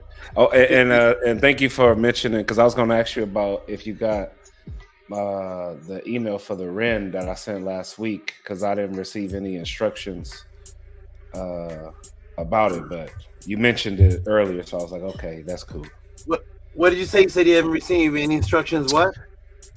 For the REN. Oh, okay. You said you sent some things out, so I was just saying I didn't receive the email yet. Okay. On what I need to do. Okay, good. I'm gonna actually when I have time, I'm gonna scroll down my emails and see the people that sent me emails on the REN, and I'm gonna respond to everybody on what to do. I'm backed up in a lot of emails, so yes, I did see that, so I will respond. I'll take some time tomorrow to get to you. Yes, sir. Appreciate you, Grace Saba. Peace and love to you. Peace and love to your wonderful NetTurds as well. Supporting your strong DCHET that you have, Grace Saba. For just the discipline, just the consistency, everything that you do, breaking the matrix left and right, making plain dragons and toothpaste, and we got the Tehuti toothpaste. We gonna call it that now. Shout out to Nefertatan on that. That was beautiful. And we feeling good. Peace and love to everybody on the chat. Peace and love to everybody on the panel. Just to Asaba, thank you so much for just being that wonderful example of the Natiru. Definitely inspiring. So to you, Great Saba. May Ra grant you and your family health and prosperity. May your monument be established on the foundations of Ma'at, and may you all rise and come forth as conscious light, like the divine Ra, who rise and shine forevermore, Ma'at. Hotep, peace and love. Wonderful, wonderful, wonderful, beautiful. Nefer words. They sound ancient. You always speak like you're reading it from a papyrus when it comes to that part. And I appreciate you, and I will definitely look at that email, and I definitely look forward to your Ren. Will be interesting, and I'm probably still going to call you Primordial Thought 9 after you get your Ren. I can't. That name is that's not even your English name. That's a history name that has a lot of history. I had a class on it, so I'm gonna call you both when you get your new name. That's not your European or slave name or anything. So you're gonna get a new name, and you're still gonna be Primordial Thought 9. Just like Scribe got his new name, and he's still Scribe. That's some history there. So shout out to you. Appreciate you, good brother. Look forward to seeing you soon. On to a Tef Rem Kem Ma'at, one of the first people and maybe the last to actually come into my premises, into one of my dwellings, and receive his name so magically. So just so mad when he told me the things he was doing that he never told me prior to the name, and just pure magic. So he came and received that. To you, good brother. He was so excited. He was eating candle wax. So Tefrem Kim Nefertiti was like, what is going on? What's happening here? Tefrem Kim, give us some closing words, please. Tap into to you, Great Saba. I don't even have the words. It's just, man, so much adoration. I want to say thank you for your example, and thank you for being the example and creating this space where the energy here is so pure. It's so great to hear everyone's Nefer closing words, the purity, and they're very mighty. I can hear the power and Mary in all of them, and it's just an honor to be amongst all of you. So Henu to all of you on the panel, and Henu to all the great supporters in the chat. I don't possess the English language like that to even give you your adoration. I don't. I'm learning the Medu, but you get supreme adoration and supreme Hotep and Henu to you and the Turks. Just everything that you do, your example, Great Saba. Tua for that wonderful Ren ceremony. It was very, very magical. As I continue to discover the magic, it's almost never ending. I was telling that to Minty. I said, you're gonna, as you know, as time goes on, when it comes to your Ren, different things are gonna be revealed to you. The magic and just how it unfolds is magical, and it's just never. So I just want to say Hotep and Henu to you, and everything that you bring, everything that you represent. Hotep Ma'at, peace and love. Wonderful, wonderful. Atef, you weren't here when I did this, but you remember, I don't know if you were here for this. Do you remember this? Yes. Yes. Yeah. I gotta find old pictures of. We gotta find pictures of you too. I gotta make a whole section of. You have the video. I'll send them to you. I'll send them to you. it was magic. Scribe said that he knew that he was going to receive his name from Tehuti. I'm like, what? What are you talking about? You know, like what? Like he said he always knew, and it's just magic. So all of you that are looking forward to receiving your RENs, the magic probably will not stop unfolding. Like it really, really, really is. Really, really, really is very magical. So Henu and Hotep, and I definitely look forward to all of you receiving all of your RENs and just witnessing the magic along with you, because for me it's still going on with my REN, because I'm a baby and I'm still learning so much, and these names are so powerful, and what they represent. You know, the way we get names now and the way they name things now, it doesn't really mean anything. So again, and adoration to you, Great Saba. Nini Uk, appreciate your beautiful appreciation and your part in your part in the magic happening. Without your part, the magic wouldn't there wouldn't be a synchronicity of magic. So you played your magical role too, and you didn't even know what was going on. So wonderful. To you. Let's go to I see a kitten on the screen. I see a bobcat. I don't know what I see a mountain lion on the screen. All right. Shout out to the what I call them. What are those big cats called again? What I call them, Bella? The big. Forgot the name because I'm tired now. But yeah, that one. Whatever that one is. What I call Bella? What's the big cat I said your cat looks like? A moo. Other than M. Maine Coon. Maine Coon, yeah. Shout out to the Maine Coon family, Bella's Maine Coon family, and cats and kittens and whatever's in running around in there. Okay, on to we're at Anu. Anu, did you say anything yet? No, I have not said anything yet. Okay, good. It's in order then. Okay, go ahead. Anu, give us some closing words. To Marie for this fantastic class, to for being alive and being healthy, for being the example and the inspiration for myself, many other people, and future generations.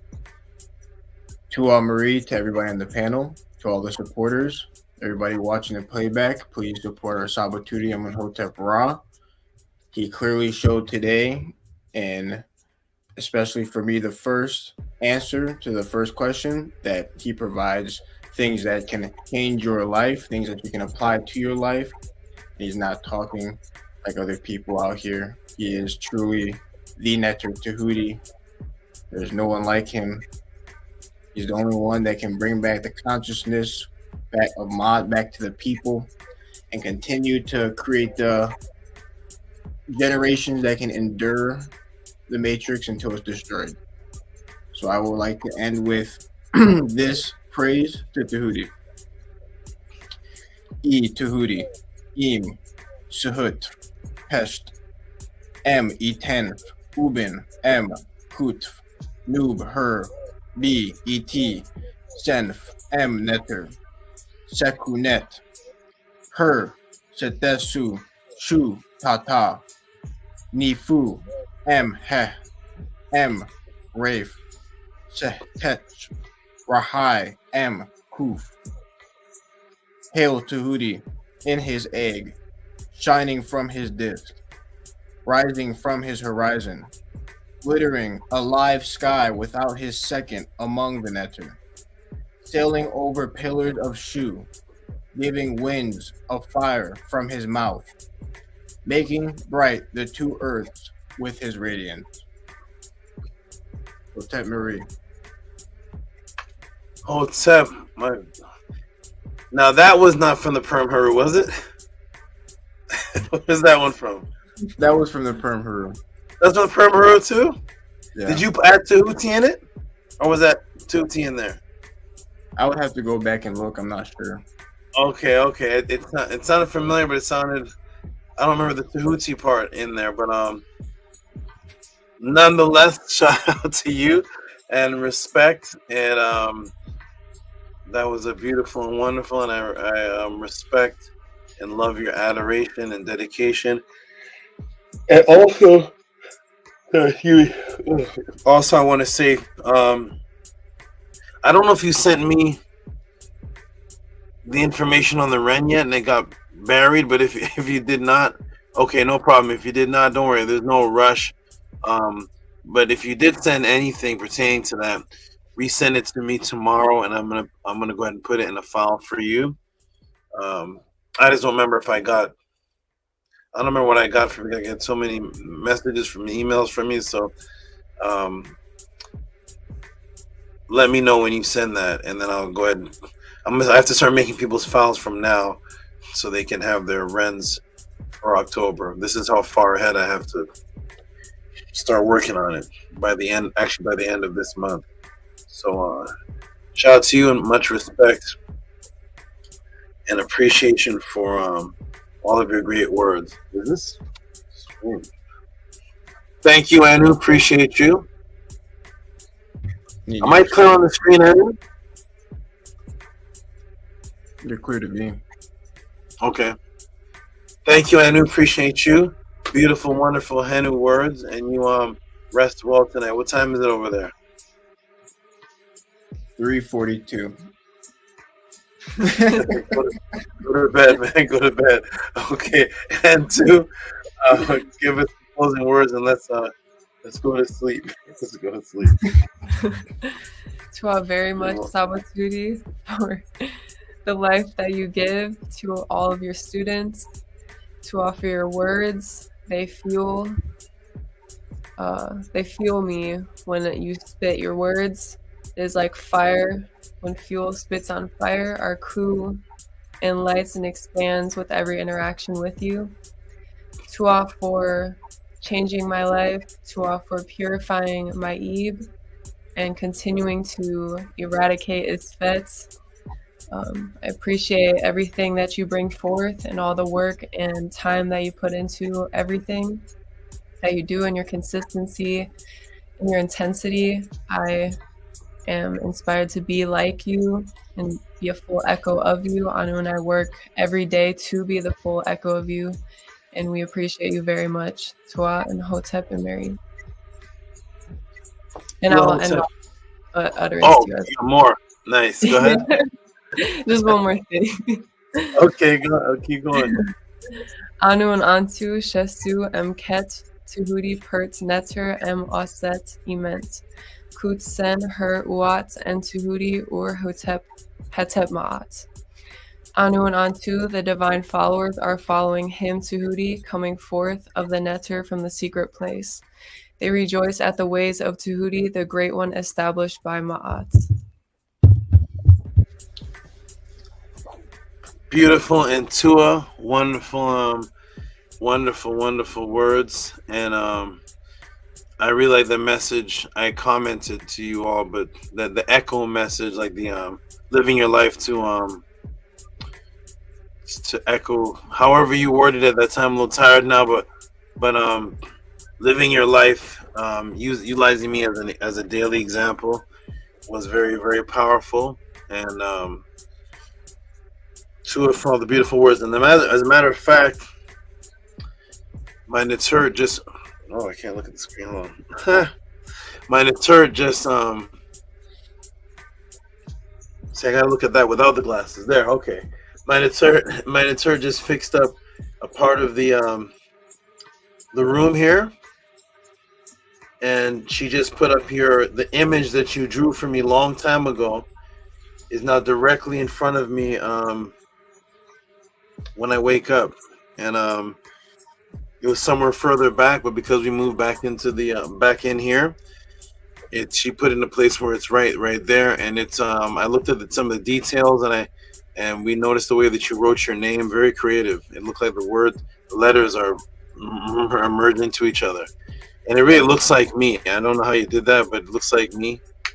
You never seen me fully before, and that whole thing looks like me, the knees and everything. So I was like, she's psychic, or she remote viewed, because the stance and everything is me, and that's long. This picture was made. This is way before Pathways or anything. So right, it's way before Pathways, right? Mm-hmm.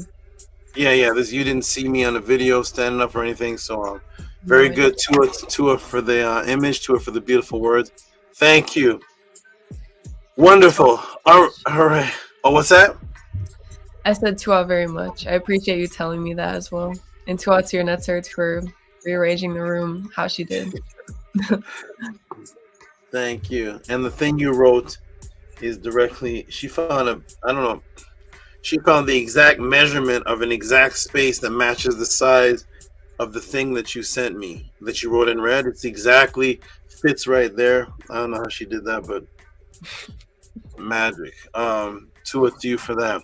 Okay, everybody, wonderful. 11 hours and 35 minutes. We're going to finally close out, go to bed, get some sleep, get some rest, and recover and wake up fresh in the morning. You all get some beautiful sleep. Nefertatan, get some wonderful rest and recovery. You look like you're about to dive in right now. Primordial Thought, get some rest. No SABA, none of that. Get some good rest and sleep. and just have a great night. Tefrem Kema'at, I don't know what to say to you, because you're a night owl. I don't know. You have energy. I don't know how you do it, man. What's the time? Is it 7 in the morning over there? I don't know what. What time is it over there? Like 4? You're on mute. What time is it over there? 4, right? Isn't it? Yeah, 4:48. 4:48. Yeah. No. We're gonna end off 5 a.m. No, good night, man. We're gonna end off with the affirmation 4:48. That means the sun is rising already. You all are the best, staying up this time of night and everything. We're gonna do the affirmation, and I'm just gonna close out. I'm just gonna say peace. I don't have much energy. I gotta go to sleep. Okay, everybody. So we're at Tefrem Kema loves to say the affirmation. So I made a special thing for him, so I'm gonna go ahead and put it on the screen. And go ahead at Tefrem Kema and close us out with the affirmation. Okay, on the count of 3. 1, 2, 3. Unki and Ma'at. An and at. Nintat or Sat and Ma'at. Min Hapapat and Ma'at. Her and Hu Kui. Her Iku. I live for Ma'at. I exist within her. I do not speak in the place of Ma'at. Every day I advance towards Ma'at. My being is surrounded in darkness. I come forth in conscious light. Wonderful. Okay, beautiful people. I'm going to go big screen. Have a good rest. Nefertatan. Recover. See you in the morning. Do you know if Nefertatan, do you know if or Atef, do you know who's going to be doing a presentation today? I believe Ani's presenting. Okay. Ani, good luck. I don't know when you went to bed, but rest up, and I hope you have the energy to sharply present for tomorrow. Wonderful. Okay, I'm gonna go big screen. Rest well, Nefertatan. Rest well, Bella. Primordial Thought. Go to sleep. Rest well. Tefrem Kema'at. Rest well. Anu and Antu. Get your good night's sleep and rest well. Okay. Okay. Peace, everyone. Okay. Bella with the signs. Peace and love. And the Tefrem Kema'at. Peace. I'm gonna go big screen right now and close it. I'm gonna put a Tefrem in the back so my screen can get big. Beautiful, everyone. I'm not even gonna bring out the snake is on the roof somewhere. He went on his own somewhere. So peace and love, everyone. What a beautiful podcast. You already know how to support this if you're watching this, if you appreciate this. Menti's back. Shout out to Menti. Oh yes, I saw that, and I'll have time to look at that actually tomorrow. I did see that as I was scrolling down the artwork. I didn't see the artwork, but I saw the email as I was scrolling down. So wonderful. You all get your rest. 11 in the morning. Rest well, good brother. 11 in the morning. Peace and love, everyone. You all are wonderful students. The questions you asked are what keep the podcast thriving. The questions you ask are what stimulate, and the support stimulates to create these beautiful answers. Peace and love, everyone. Let me put the banner back at the bottom. For those who are watching, honorably watching, if you received any type of upliftment or any advancements in watching these answers and me being on for 11 hours and 40 minutes, please show support. I'm not sure what you would say to your boss if you wanted 11 hours and 40 minutes of your time, but please show the support for this. This is not happening anywhere else on the planet. Those who are watching know this. And you are beautiful. We are the House of Atten, ancient Tehuti teachings of the NESU, the last to actually represent the teachings of the NESU, the actual teachings of the ancient ones, while simultaneously breaking the matrix. Those are two hard things to mesh without any drama, without any chaos, without any isfet, without making any attack videos. I just answer questions that are sent and walk people through. No need to attack anyone. No need to do anything like that. Once you have the actual truth, you just be the set example, and people will follow the example. No need to scuffle. No need to fight. No need to force anyone into anything. Truth is out there. It's hard to maintain because of the distractions, and that's what the House of Atten and the Tehuti Podclass is here for. So if you're watching this, even if it just lands on YouTube and you're not, you didn't get to watch it live, today's beautiful questions were very, very oddly diverse. Why is China use the dragon? And fluoride, gingivitis, and toothpaste alternatives. Those questions literally have nothing to do with each other. And it's a testimony to the diversity of the Tehuti Podclass. Support the channel, support what it is that I do. Those who are trying to do Facebook friend requests, as soon as you do a friend request to me, I'm going to scroll down your what's it called, your profile, and see if you're promoting the podcast. If you're not promoting the podcast, then I'm not comprehending what the friend request is about. My friendships are strictly based on the teachings of what is happening right here. I don't have any outside relationship friends.